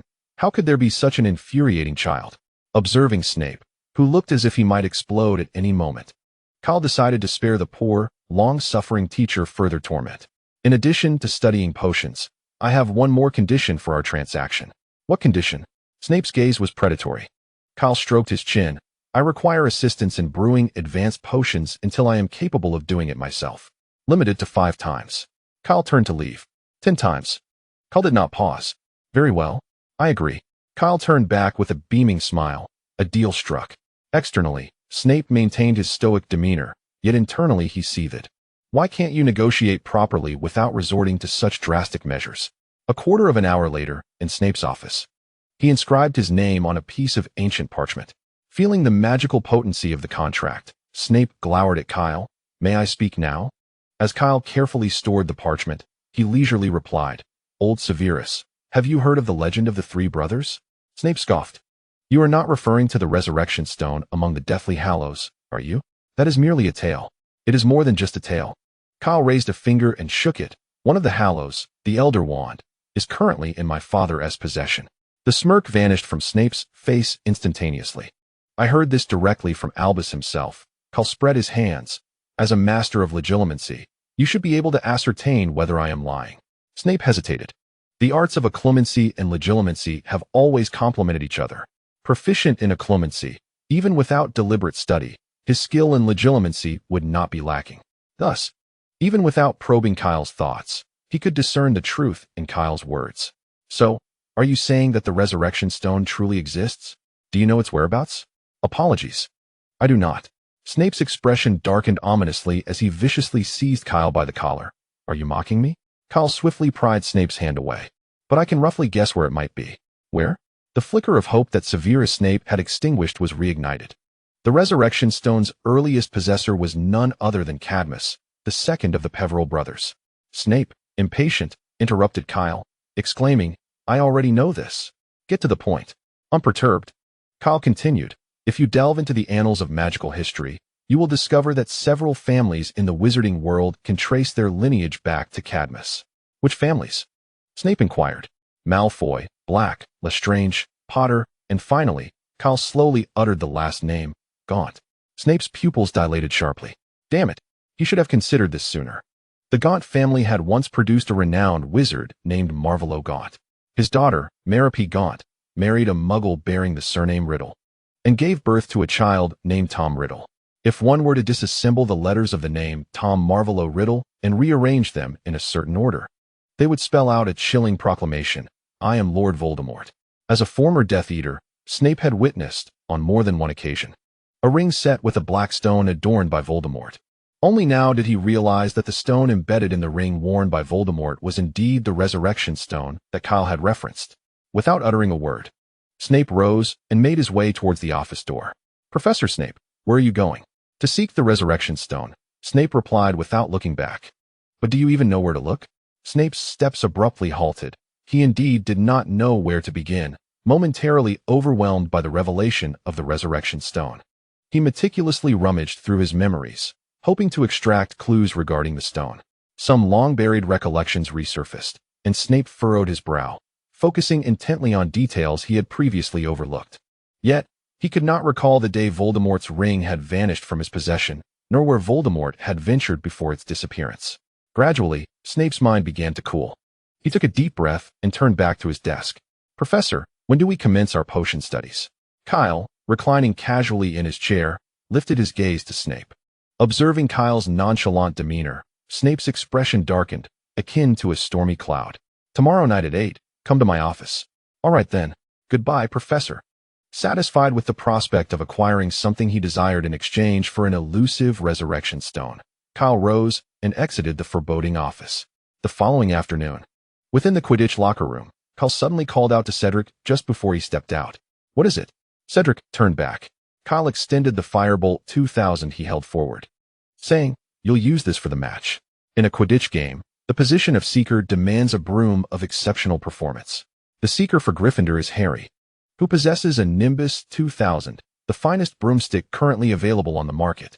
If Cedric continues to wield his antiquated Clean Sweep 7, he will undoubtedly be at a disadvantage when vying for the Golden Snitch against Harry. Cedric is well aware of this reality, which is why he graciously accepts Kyle's offer. "Thank you. I am determined to capture the snitch in this match," he asserts. Kyle nods with a smile, reassuring him, "You've got this." He then turns to his fellow beater, David Jones. "In a moment, the Weasley brothers from Gryffindor will undoubtedly target me fervently. Direct every bludger you can towards me without concern for friendly fire." David nods in acknowledgement, indicating his understanding. Once Kyle and Cedric finalize their strategy, Captain Jack exuberantly shouts, "Let us go, lads. Let us obliterate Gryffindor." As the match commences, George and Fred, as anticipated by Kyle, orbit him like satellites, denying him any chance to make contact with the bludgers. "Is this your strategy? To hold me back while the rest of you face 6 opponents?"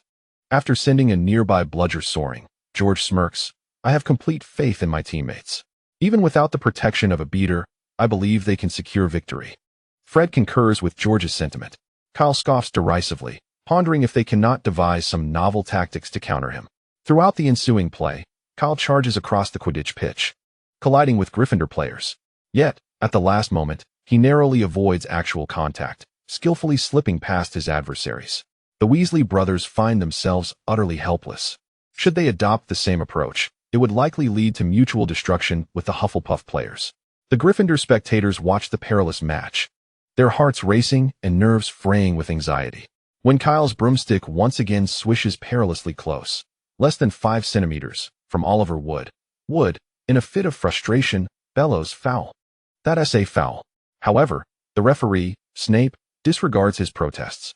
Professor McGonagall helplessly shakes her head. As a fervent Quidditch enthusiast, she knows the rules by heart. As long as Kyle refrains from making actual contact, no foul can be called. Chaos ensues, and Gryffindor's defense crumbles under Kyle's relentless assault. Seizing the opportunity, Hufflepuff players capitalize on nearly every scoring chance, wildly sending the quaffle through Gryffindor's goalposts. They even abandon any pretense of assisting Jack in defending their own goal. As soon as their chaser secures the quaffle, they surge towards Gryffindor's goal with frenzied determination.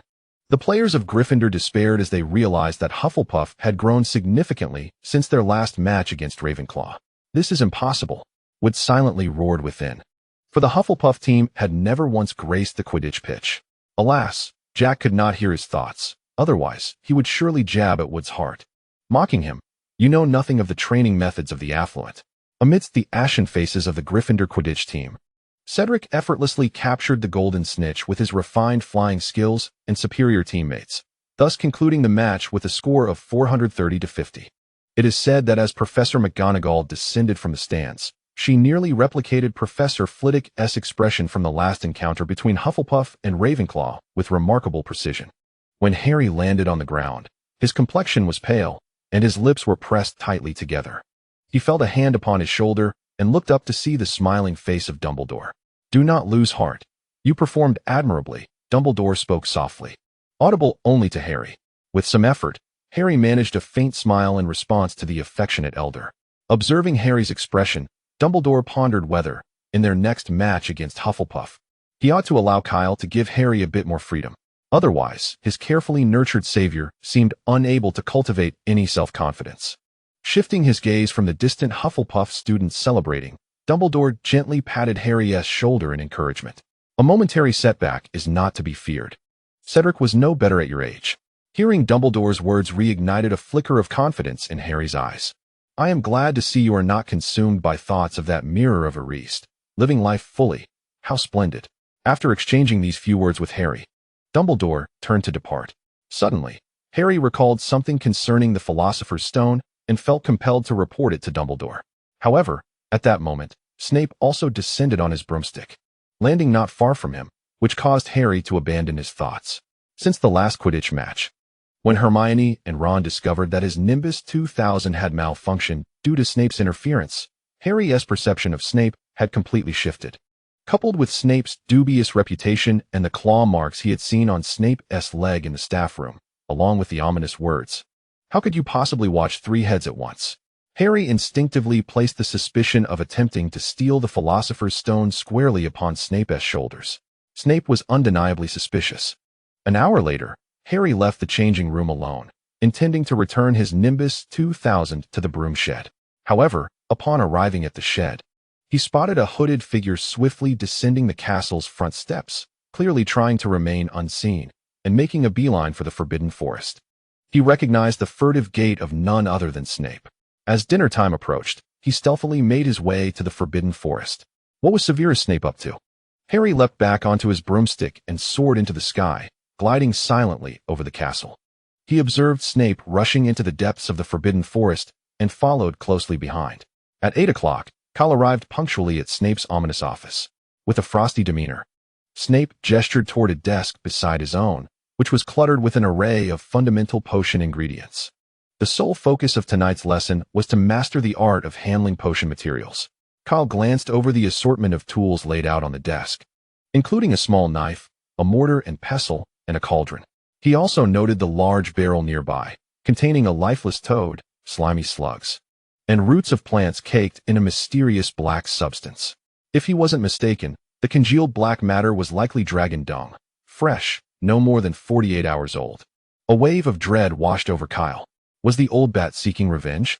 After all, just yesterday, he had maneuvered Snape like a kite, leading him on a frantic chase from the castle's dungeons to the 3rd floor, exhausting him and causing him considerable embarrassment.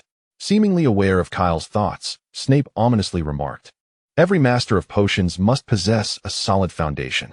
If you wish to excel in potion making, you must begin with the fundamentals of handling potion materials." He tossed a tattered notebook toward Kyle, who flipped through its pages filled with techniques for processing potion ingredients. Many of these methods differed from those in their current textbook, suggesting that Snape had developed more effective and advanced techniques through his own research. Very well, let's get to work. Before proceeding, Kyle cast a bubblehead charm upon himself to shield against the nauseating odors emanating from the various animal materials. With a solemn expression, he took his seat at the table, as if preparing for a heroic sacrifice at the gallows. "Begin by practicing your cutting techniques," Snape instructed as Kyle reached for the toad. Redirecting his hand, Kyle opted instead for the daisy root. Before picking it up, he used his wand to cleanse the root, removing the dragon dung that clung to it, and then cautiously grasped the daisy root. Snape scrutinized Kyle's cutting technique, surprisingly finding no faults. He let out a cold snort, then returned his attention to his cauldron. Resuming his potion brewing tasks, the quiet office was filled only with the bubbling of potions and the soft sound of a knife slicing through the daisy root. Suddenly, a loud crash shattered the tranquility. Snape was startled by the unexpected noise. He whipped around to find Kyle wielding a massive cleaver, vigorously chopping the daisy root before him. A thick cutting board had mysteriously appeared on the table, and the recent sound was the result of the cleaver colliding with it. Snape bellowed, "What are you doing? Do you take this place for your Hufflepuff kitchen?" Hearing Snape's words, Kyle brought the cleaver down with force, embedding half of its blade into the cutting board. This violent action caused Snape's brow to twitch. He almost instinctively reached for his wand in self-defense. "Professor, I believe the small knife is far too inefficient." "The cleaver would expedite the process," Kyle calmly explained. Snape's expression darkened as he approached the table, casually picking up a daisy root for inspection. He realized that the pieces Kyle had cut with the cleaver were, astonishingly, identical in size to those he had previously cut with the small knife. Not only did they match in dimensions, but their shapes were also impeccably suited to the standards required for potion ingredients.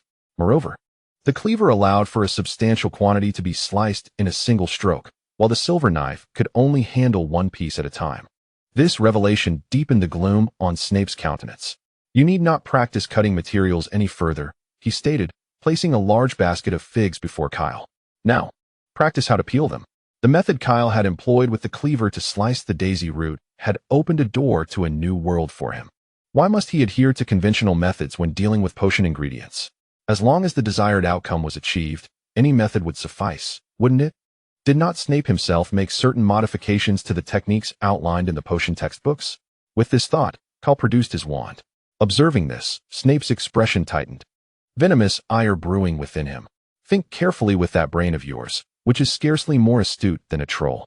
Does peeling a fig require the use of a wand? Unperturbed, Cal set a fig on the table before him and raised his wand, uttering, Sectum Sempra. An invisible blade sliced through the air, and with a flick of his hand, the skin of the fig was effortlessly removed. Snape's face contorted in disbelief. Are you using dark magic to peel a fig? Is that what I intended for you to do with Sectum Sempra? He was tempted to pry open Kyle's skull to comprehend his thought process. As Kyle reached for a second fig, Snape snatched it from him with an impassive tone, declaring, use a toad instead. The nature of Sectum Sempra, a dark magic, would imbue the wounds it inflicted with a curse, preventing the healing of the inflicted area. While this was inconsequential for the fig, employing it on a toad would render the creature unusable as an ingredient. However, this did not imply that Kyle was out of options. An invisible blade extended from the tip of his wand. This time, he did not employ Snape's original Sectum Sempra, but instead a variant of the cutting spell he had learned during Professor Flitwick's charms class. With a delicate stroke, he sliced through the skin of the toad's back, dissipating the blade at the tip of his wand before deftly peeling the toad. He did not need to directly engage with the toad at any point, thereby thwarting Snape's plan to prank him. A slimy slug was unceremoniously tossed onto the table before Kyle by Snape. Disembowel it, then steam it, he instructed. This was the very lesson they had covered in their first potions class, a subject Kyle had mastered with ease. Now, as Snape presented the slug again, claiming it was not meant to disgust him, Kyle was far from convinced. Nevertheless, he was not without recourse. A thorough cleansing could effectively serve as a vanishing spell. By limiting the scope to the slug's innards, he could achieve impeccable results. In no time, Kyle had processed an entire barrel of slugs and commenced their steaming. Utilizing transfiguration, he conjured a towering stack of steamers, arranging the slugs neatly within, layer upon layer, before skillfully igniting a flame beneath them. Observing the office's transformation into something resembling a kitchen, Snape, expressionless, handed Kyle another substantial batch of materials. Grind, he instructed succinctly. Kyle glanced at the materials, snake fangs. With a flick of his wand, the previously cleared table morphed into a colossal stone mill. He poured an entire bag of fangs into it. And under the influence of magic, the mill began to turn of its own accord. Moments later, Kyle scooped out a generous portion of powdered fangs. Snape, his eyelids twitching, provided another ingredient. Juice. When Kyle conjured a juicer once more, Snape seemed to surrender. Get out. Return at 8 tomorrow night. Faced with Snape's stern demeanor, Kyle felt no fear. Rather, he was inclined to chuckle. As he turned to leave the office, he abruptly halted. Professor Snape, is there anything else? The old bat's tone was laced with impatience. You ought to wash your hair, Kyle quipped, before making a hasty retreat, his voice echoing in the air. I can smell the grease in your hair from this distance. A sharp spell severed the office door. After Kyle had departed, Snape, scowling, approached the damaged entrance and cast a restoration charm. He regretted his earlier impulse, realizing now that he would have to reapply the protective enchantments on the door. Time flowed swiftly, and before long, a month had passed. During this period, Kyle finally received the long-awaited Phoenix and Dragon letter from Alfred, sent from France. He had been visiting Snape's office nearly every evening. Despite the old bat's acerbic tongue, irritable disposition, greasy hair, and somewhat pedestrian tastes, he possessed one notable virtue: his profound expertise in potions, an ability achieved through the sacrifice of other skills, such as emotional intelligence. Thus, after decades of dedicated study, Snape's mastery in this field was not to be underestimated. As a master of potions, Snape was more than capable of guiding a novice like Kyle. Under Snape's meticulous tutelage, Kyle's proficiency in potion making was rapidly advancing. Of course, aside from his studies, the rigorous training for the Hufflepuff Quidditch players was also progressing without neglect. Kyle entrusted the care of his suitcase to Cedric. As the Badgers' Quidditch skills improved, instances of injury diminished significantly. At least they no longer needed to stand vigil by the training grounds as they had in the beginning, ready to provide treatment at a moment's notice. Serious injuries were taken to the infirmary, while minor ones were attended to by either Hannah or Kyle after practice. Cedric had garnered ample experience and established a comprehensive protocol for handling various situations that arose during Quidditch training, alleviating Kyle's concerns. One afternoon during lunch in the Great Hall, George and Fred approached Kyle. "Kyle, I have something fantastic," Fred exclaimed, proudly producing a large clump of white, sticky mud from his trousers. Kyle felt a surge of excitement. Could this be what he thought it was? "I call it exploding clay." Fred's declaration confirmed Kyle's suspicions. "You made it? Can it be mass-produced? What's the cost?" Rather than focusing solely on the explosive potential of the clay, Kyle was more concerned about its practicality. "Absolutely. I can create several tons for just a few galleons. It mainly drains the user's magical energy," Fred replied, beaming with pride. George, however, was quick to deflate Fred's enthusiasm. "Where are you going to get galleons? You can't even scrape together 10 sickles." Fred's face darkened in an instant, glaring at George. All right, no fighting. After we finish eating, let us head to the Black Lake to test its power." "No need for that," Fred waved dismissively. "We can test it right here in the Great Hall." He tore off a small piece of the clay and began to knead it casually, soon rolling it into 3 tiny spider-like figures. They were rather grotesque. If not for their 8 legs, one might not recognize them as spiders at all. One spider leapt onto his unfortunate brother's shoulder. Sitting opposite Ron, Hermione noticed the creature on his shoulder and promptly alerted him. "Ron, there's something on your shoulder." Ron turned his head and, startled, leapt from his chair. "Ah, Harry, get it off." His greatest fear was indeed spiders. Fred bellowed. "Art is an explosion. Cheers." Suddenly, the spider on Ron's shoulder erupted in a small burst of fire, showering Ron and Harry, who had rushed to assist, with a cloud of black ash. The mischievous twins erupted in laughter, while Kyle face-bombed in exasperation. If the exploding clay spider's power was truly that minimal, it was time to reconsider its effectiveness. Observing his brother's reactions, Ron quickly realized he had been the target of their prank and was ready to charge at Fred in retaliation. Fortunately, Harry remained somewhat lucid and quickly embraced Ron, urging him, "Ron, you cannot contend with him." The commotion had drawn Percy's attention, prompting him to rise and reprimand Fred before turning his gaze towards Kyle. "Kyle, I sincerely hope you will limit your interactions with those two, lest you be led astray and disappoint Professor Dumbledore." The diligent student, Little Beaver, nodded in agreement. Kyle, perplexed, thought to himself, "What have I done to merit this ire directed at me? I was merely a spectator observing the unfolding drama." After dismissing Percy and Little Beaver with a wave, Kyle returned to discussing the explosive clay with the twins. The potency of the explosive clay depended on the amount of magical energy infused. Fred, once more, fashioned several creatures that bore no resemblance to spiders save for their 8 legs. For those 3 I just created, I infused only a minuscule amount of magic. If fully charged, their explosive power would rival that of a hand grenade. Kyle nodded, acknowledging the potential. "And what of the magical energy expenditure?" Fred sheepishly scratched the back of his head. "About 10 kilograms would deplete my magical reserves. 10 kilograms wouldn't even suffice to mold a life-size doll bomb, let alone conjure a Patrick star. Moreover, considering the combined weight of those 3 spiders is at most 20 to 30 grams, if we scale that equivalently, utilizing explosive clay would be less efficient than employing a blasting spell. A long road lies ahead. Enough of this half-baked nonsense. Don't embarrass yourself by bringing it out." George interjected, pushing past Fred to approach Kyle. "Kyle, I am nearing the completion of the 2nd generation of my puppet." Kyle raised an eyebrow, remaining silent. But if his instincts were correct, George was hinting at something. Could you lend me 5 galleons?" George asked, somewhat bashfully touching the back of his head. Indeed, it was a request for money. Kyle casually retrieved a handful of galleons from his pouch and placed them in George's hand. "No need to repay me. But once you finish the final product, you must assist me in crafting one as well." Kyle had previously contributed to the design of the 2nd-generation alchemical puppet. At his suggestion, George had fashioned it to resemble the wearable structure of the scorpion from Naruto.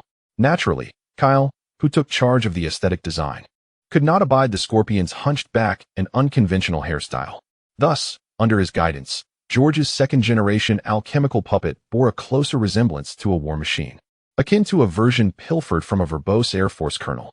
However, the aesthetic value of a product typically correlates with its production cost. And this marked the 3rd time George had borrowed money from Kyle. Beyond the galleons, Kyle had also sold George a substantial quantity of firearms and ammunition at a bargain price. The affluent Kyle did not expect repayment. Given the Weasley family's financial situation, George, burdened with debt, had limited options for repayment besides leveraging his charm on a wealthy benefactor. Yet, Kyle's preferences had not mirrored those of his two fathers, and it seemed the wealthy ladies of Hogwarts would not take notice of George. As the affluent ladies predominantly reside within Slytherin, George, hailing from Gryffindor, ought to take a moment to reflect and perhaps indulge in some restful slumber, where dreams hold limitless possibilities. Yet, even if Kyle harbors no expectations of George repaying him, George cannot simply dismiss the debt with a clear conscience. Such actions would undoubtedly tarnish their friendship. Thus, having George craft a set of alchemical puppets after completing the second generation would serve as the most fitting method of repayment. Furthermore, what young man could resist the allure of Iron Man's suit? Is it truly necessary to commence preparations for final examinations at this moment?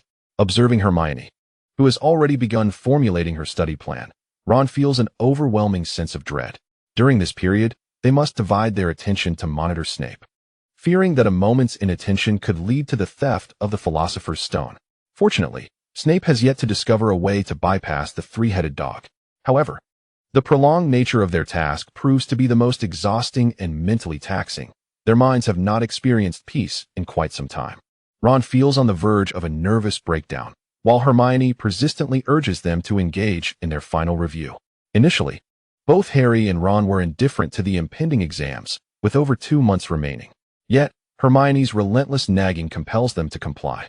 Do you realize that we must pass these exams to advance to the second year? The little beaver chastises, its brow furrowed in seriousness. They are of utmost importance. I should have commenced my revision a month ago. I cannot fathom what was occupying my mind. Harry glances over at Hannah and Kyle, who are engrossed in a game of wizard's chess, and timidly inquires, "What about them?" Kyle turns his head and replies, "If your potion studies are akin to mine, already delving into content meant for 4th year, then you need not burden yourself with that tome." He gestures towards the hefty book titled A Thousand Magical Herbs and Fungi in Harry's hands. Harry feels a wave of despair wash over him. The first-year potions class is already pushing him to his limits, and now the prospect of 4th-year material looms ominously. What sort of madness is this? Has Hogwarts truly descended into such a state of academic competition? Kyle is a prodigy, not to mention his surname, Dumbledore, only heightens Harry's sense of inadequacy. Therefore, he shifts his hopeful gaze towards Hannah, seeking to reclaim a semblance of superiority as the supposed savior, while simultaneously searching for justifications for his indolence. Recently, Hannah has been studying healing magic with Madame Pomfrey and often assists her during her free time. Hermione's words strike a profound chord within Harry, and Kyle adds to the weight of the revelation. According to Madame Pomfrey, Hannah possesses a remarkable aptitude for medical magic. Should Hannah excel in her Newt's examinations in her 7th year, Madame Pomfrey could write her a recommendation for St. Mungo's Hospital for Magical Maladies and Injuries. With Madame Pomfrey's connections, her endorsement could allow Hannah to bypass the internship phase and directly attain the status of a healer. In the Muggle world, this would be akin to a medical student securing a residency position at a top-tier hospital before graduation.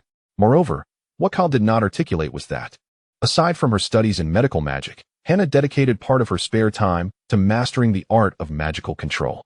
Indeed, Kyle had taken it upon himself to impart his knowledge of magical control techniques to both Hannah and Hermione, perhaps due to the meticulous nature required for learning medical magic. Hannah's progress in mastering magical control was quite swift. Soon, Hogwarts would witness the emergence of a magical equivalent to Tsunade. Harry, still somewhat bewildered by the intricacies of the magical world, could not comprehend the discussions between Kyle and the others, yet he understood that they were indeed impressive. Conversely, Ron, sitting nearby, was on the verge of despair, feeling utterly overwhelmed.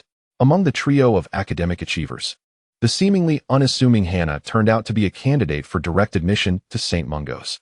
Blushing slightly from the praise bestowed upon her by the two, Hannah shyly waved her hand, insisting, "I'm not that remarkable." Gazing at Hannah before him, Kyle found himself entranced, pondering whether she could one day possess the same expansive heart as Tsunade. Sensing Kyle's gaze, the pink hue on Hannah's face deepened. "What are you staring at?" "It's your turn." "Oh." Kyle suddenly snapped back to reality, redirecting his attention to the chessboard, murmuring an apology. Surrounded by such prodigies, Ron, feeling despondent, had resigned himself to the notion of no longer competing with them. At least he had Harry, who was similarly outclassed, to keep him company. In a moment of self-pity, he discarded his quill and turned his gaze towards the window. The sky was pristine and clear, a brilliant blue reminiscent of forget-me-not flowers. And the air carried a hint of the approaching summer, a rare occurrence of such splendid weather in recent months. It seemed Ron had forgotten that Harry was also quite affluent. Harry possessed a considerable inheritance left by his parents, a veritable fortune of at least 10,000 galleons stored in the vault beneath Gringotts. Just as Hermione was diligently revising, and the other four were idly passing time, Hagrid clomped over. With summer fast approaching, he was inappropriately clad in a moleskin coat, evidently concealing something behind him. Due to the presence of Kyle and Hannah, the trio of saviors refrained from broaching the subject of the Philosopher's Stone with Hagrid. Although Ron had a fleeting desire to boast to Hagrid about their discovery of who LeMay was, he ultimately kept his silence. For the past month, Kyle had been visiting Snape every evening for extra lessons, a fact he had not concealed, as those present were well aware.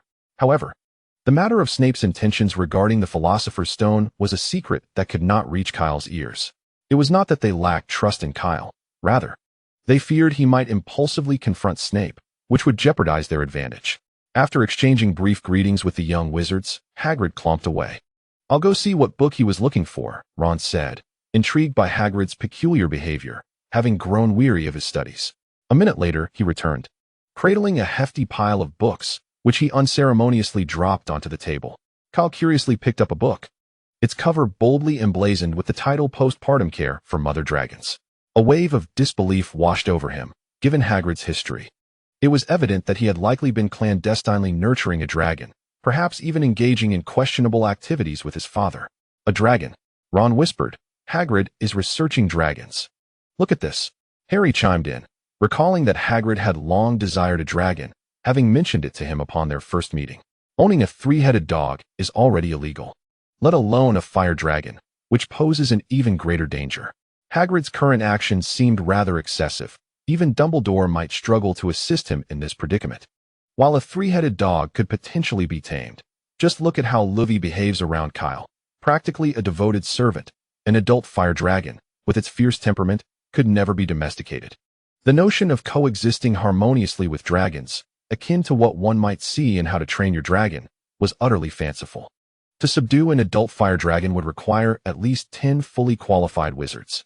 Kyle harbored doubts that Hagrid could manage such a creature alone, especially in Dumbledore's absence, unless Hagrid had significantly advanced his skills in magical arts. Curiously, Kyle wondered how Hagrid's training in the elusive Eight Gates was progressing. Shifting his focus from the pile of books Ron had brought, he commanded his chess pieces to checkmate Hannah's king. "Let us see what mischief Hagrid is up to." An hour later, they knocked on the wooden door of Hagrid's hut at the edge of the Forbidden Forest. Hagrid, exercising caution, verified their identities through the door before inviting them inside, and promptly shutting the door behind them. In such sweltering weather, the curtains were drawn tightly, and a roaring fire blazed in the hearth, an atmosphere that certainly felt suspicious. "Hagrid, where did you get a dragon egg?" Kyle inquired as he entered, immediately spotting a large, dark egg nestled in the center of the flames. "I won it," Hagrid replied, having no intention of concealing the truth from Kyle after the incident with the three-headed dog. "Last night, I was in Hogsmeade, playing cards with a stranger, and I won it. Frankly, that fellow seemed eager to be rid of it. Since acquiring it, I've been studying diligently, borrowing books from the library, including Raising Dragons for Fun and Profit. Of course, it's somewhat outdated, but it contains comprehensive information." As he spoke, Hagrid served them tea alongside a peculiar item known as a rock cake, a form of defensive weapon. Indeed, it was a defensive weapon. The rock cake appeared rough and hard, adorned with small, raisin-like confections, its irregular shape giving it a rugged look that could easily be mistaken for a stone at first glance. Its hardness surpassed that of Russian rye bread and French baguettes, almost rivaling that of diamonds. Out of curiosity, Kyle had once taken a piece home and tested it with a sharp blade, failing to cut through it. If fashioned into the shape of a fan, he had no doubt it could deflect a tailed beast's attack. Had Gara possessed sufficient rock cakes for defense during Daidara's invasion of Sunagakure, he might have avoided capture by the Akatsuki. "This is illegal." Hermione furrowed her brow, her voice imbued with concern. The growth rate of the fire dragon was astonishing.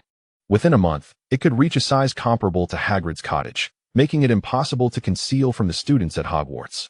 There must be a solution, mustn't there? Hagrid, somewhat restless, nervously twirled his beard and cast a pleading glance towards Kyle. He was aware that Kyle also had a fondness for magical creatures. Previously, Kyle had sought Dumbledore's assistance to resolve the issue with the three-headed dog, so surely this fire dragon would pose no problem. To Hagrid's surprise, however, Kyle shook his head. The space required for raising a fire dragon could be resolved with a box enchanted with the undetectable extension charm. Yet, Kyle shifted his tone. But Hagrid, have you considered how you alone could manage a fire dragon and ensure it doesn't escape from the box? When Dumbledore first met Kyle, he was accompanied by that aloof, elderly gentleman, the renowned magical zoologist Newt Scamander. Old Scamander possessed such a suitcase, enhanced with the undetectable extension charm, spacious enough to rival New York City, specifically for the illicit keeping of various magical creatures. Even he, however, would not be so reckless as to cram a fire dragon into his suitcase. At that moment, if the fire dragon were to cause any trouble, as its owner, you would find yourself incarcerated in Azkaban, Hannah reminded. Hagrid's complexion paled. What shall we do then? Kyle pondered, stroking his chin. Perhaps I could invest in a dragon sanctuary. Ron sputtered, spraying his tea. Is this what it means to be wealthy?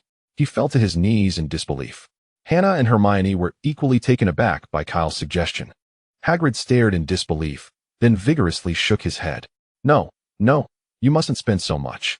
He was acutely aware of the exorbitant costs associated with a dragon sanctuary. The land alone sufficient for a fire dragon's habitat would cost thousands of galleons. The necessary equipment, the magical barriers to ward off muggles, and the defensive spells to prevent the dragon's escape would add up to at least 10,000 galleons. Furthermore, a considerable number of dragon trainers would need to be employed, resulting in substantial monthly salary expenditures. Even if the financial burden of a dragon sanctuary were mere trifles for Kyle, Hagrid could not bear to witness such extravagance.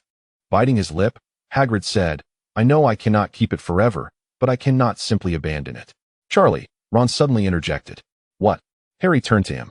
My brother Charlie works at a dragon sanctuary in Romania. We could send the fire dragon to him. Charlie can care for it for a while, and then release it back into the wild. That's brilliant, Harry exclaimed. What do you think, Hagrid? Kyle clasped his hands together on his lap, his eyes shining with hope. Or perhaps I should still buy a dragon sanctuary. I would truly love to own a fire dragon. The others in the room chose to ignore his lavish remarks. In the end, Kyle was unable to persuade Hagrid to entrust the fire dragon to him. With a face of despondency, he rested his chin on the table before him, yearning deeply for a dragon. I am uncertain whether there exists a dragon breeding business at home. Upon his return, I must write a letter to Alfred inquiring about the industrial affairs of the Grindelwald family. To be precise, I shall inquire about the industrial matters concerning the August family. The assets of the Grindelwald family were thoroughly divided among the various ministries of magic across Europe after the downfall of his father. The meager possessions left in Gringotts for Kyle were retained solely out of respect for Dumbledore. Conversely, the August family, which had followed Grindelwald, remained largely unscathed. After Grindelwald's emergence from Nurmengard, the devoted Alfred immediately offered the entirety of the August family's wealth to him, having no heirs. His son and daughter-in-law perished during the tumultuous global wizarding war.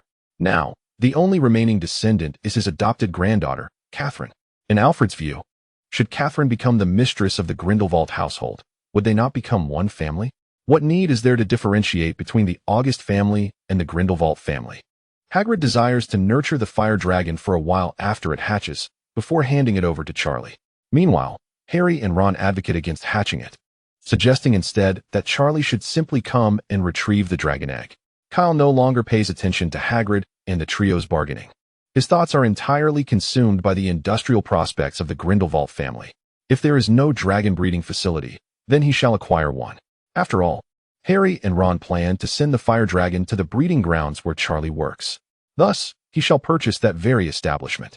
After much negotiation, Harry and Ron finally acquiesced to Hagrid's request. It was impossible to resist the sight of a 4-meter-tall half-giant shedding tears in such a manner. However, before proceeding, they must first send an owl to Charlie to inform him of this development.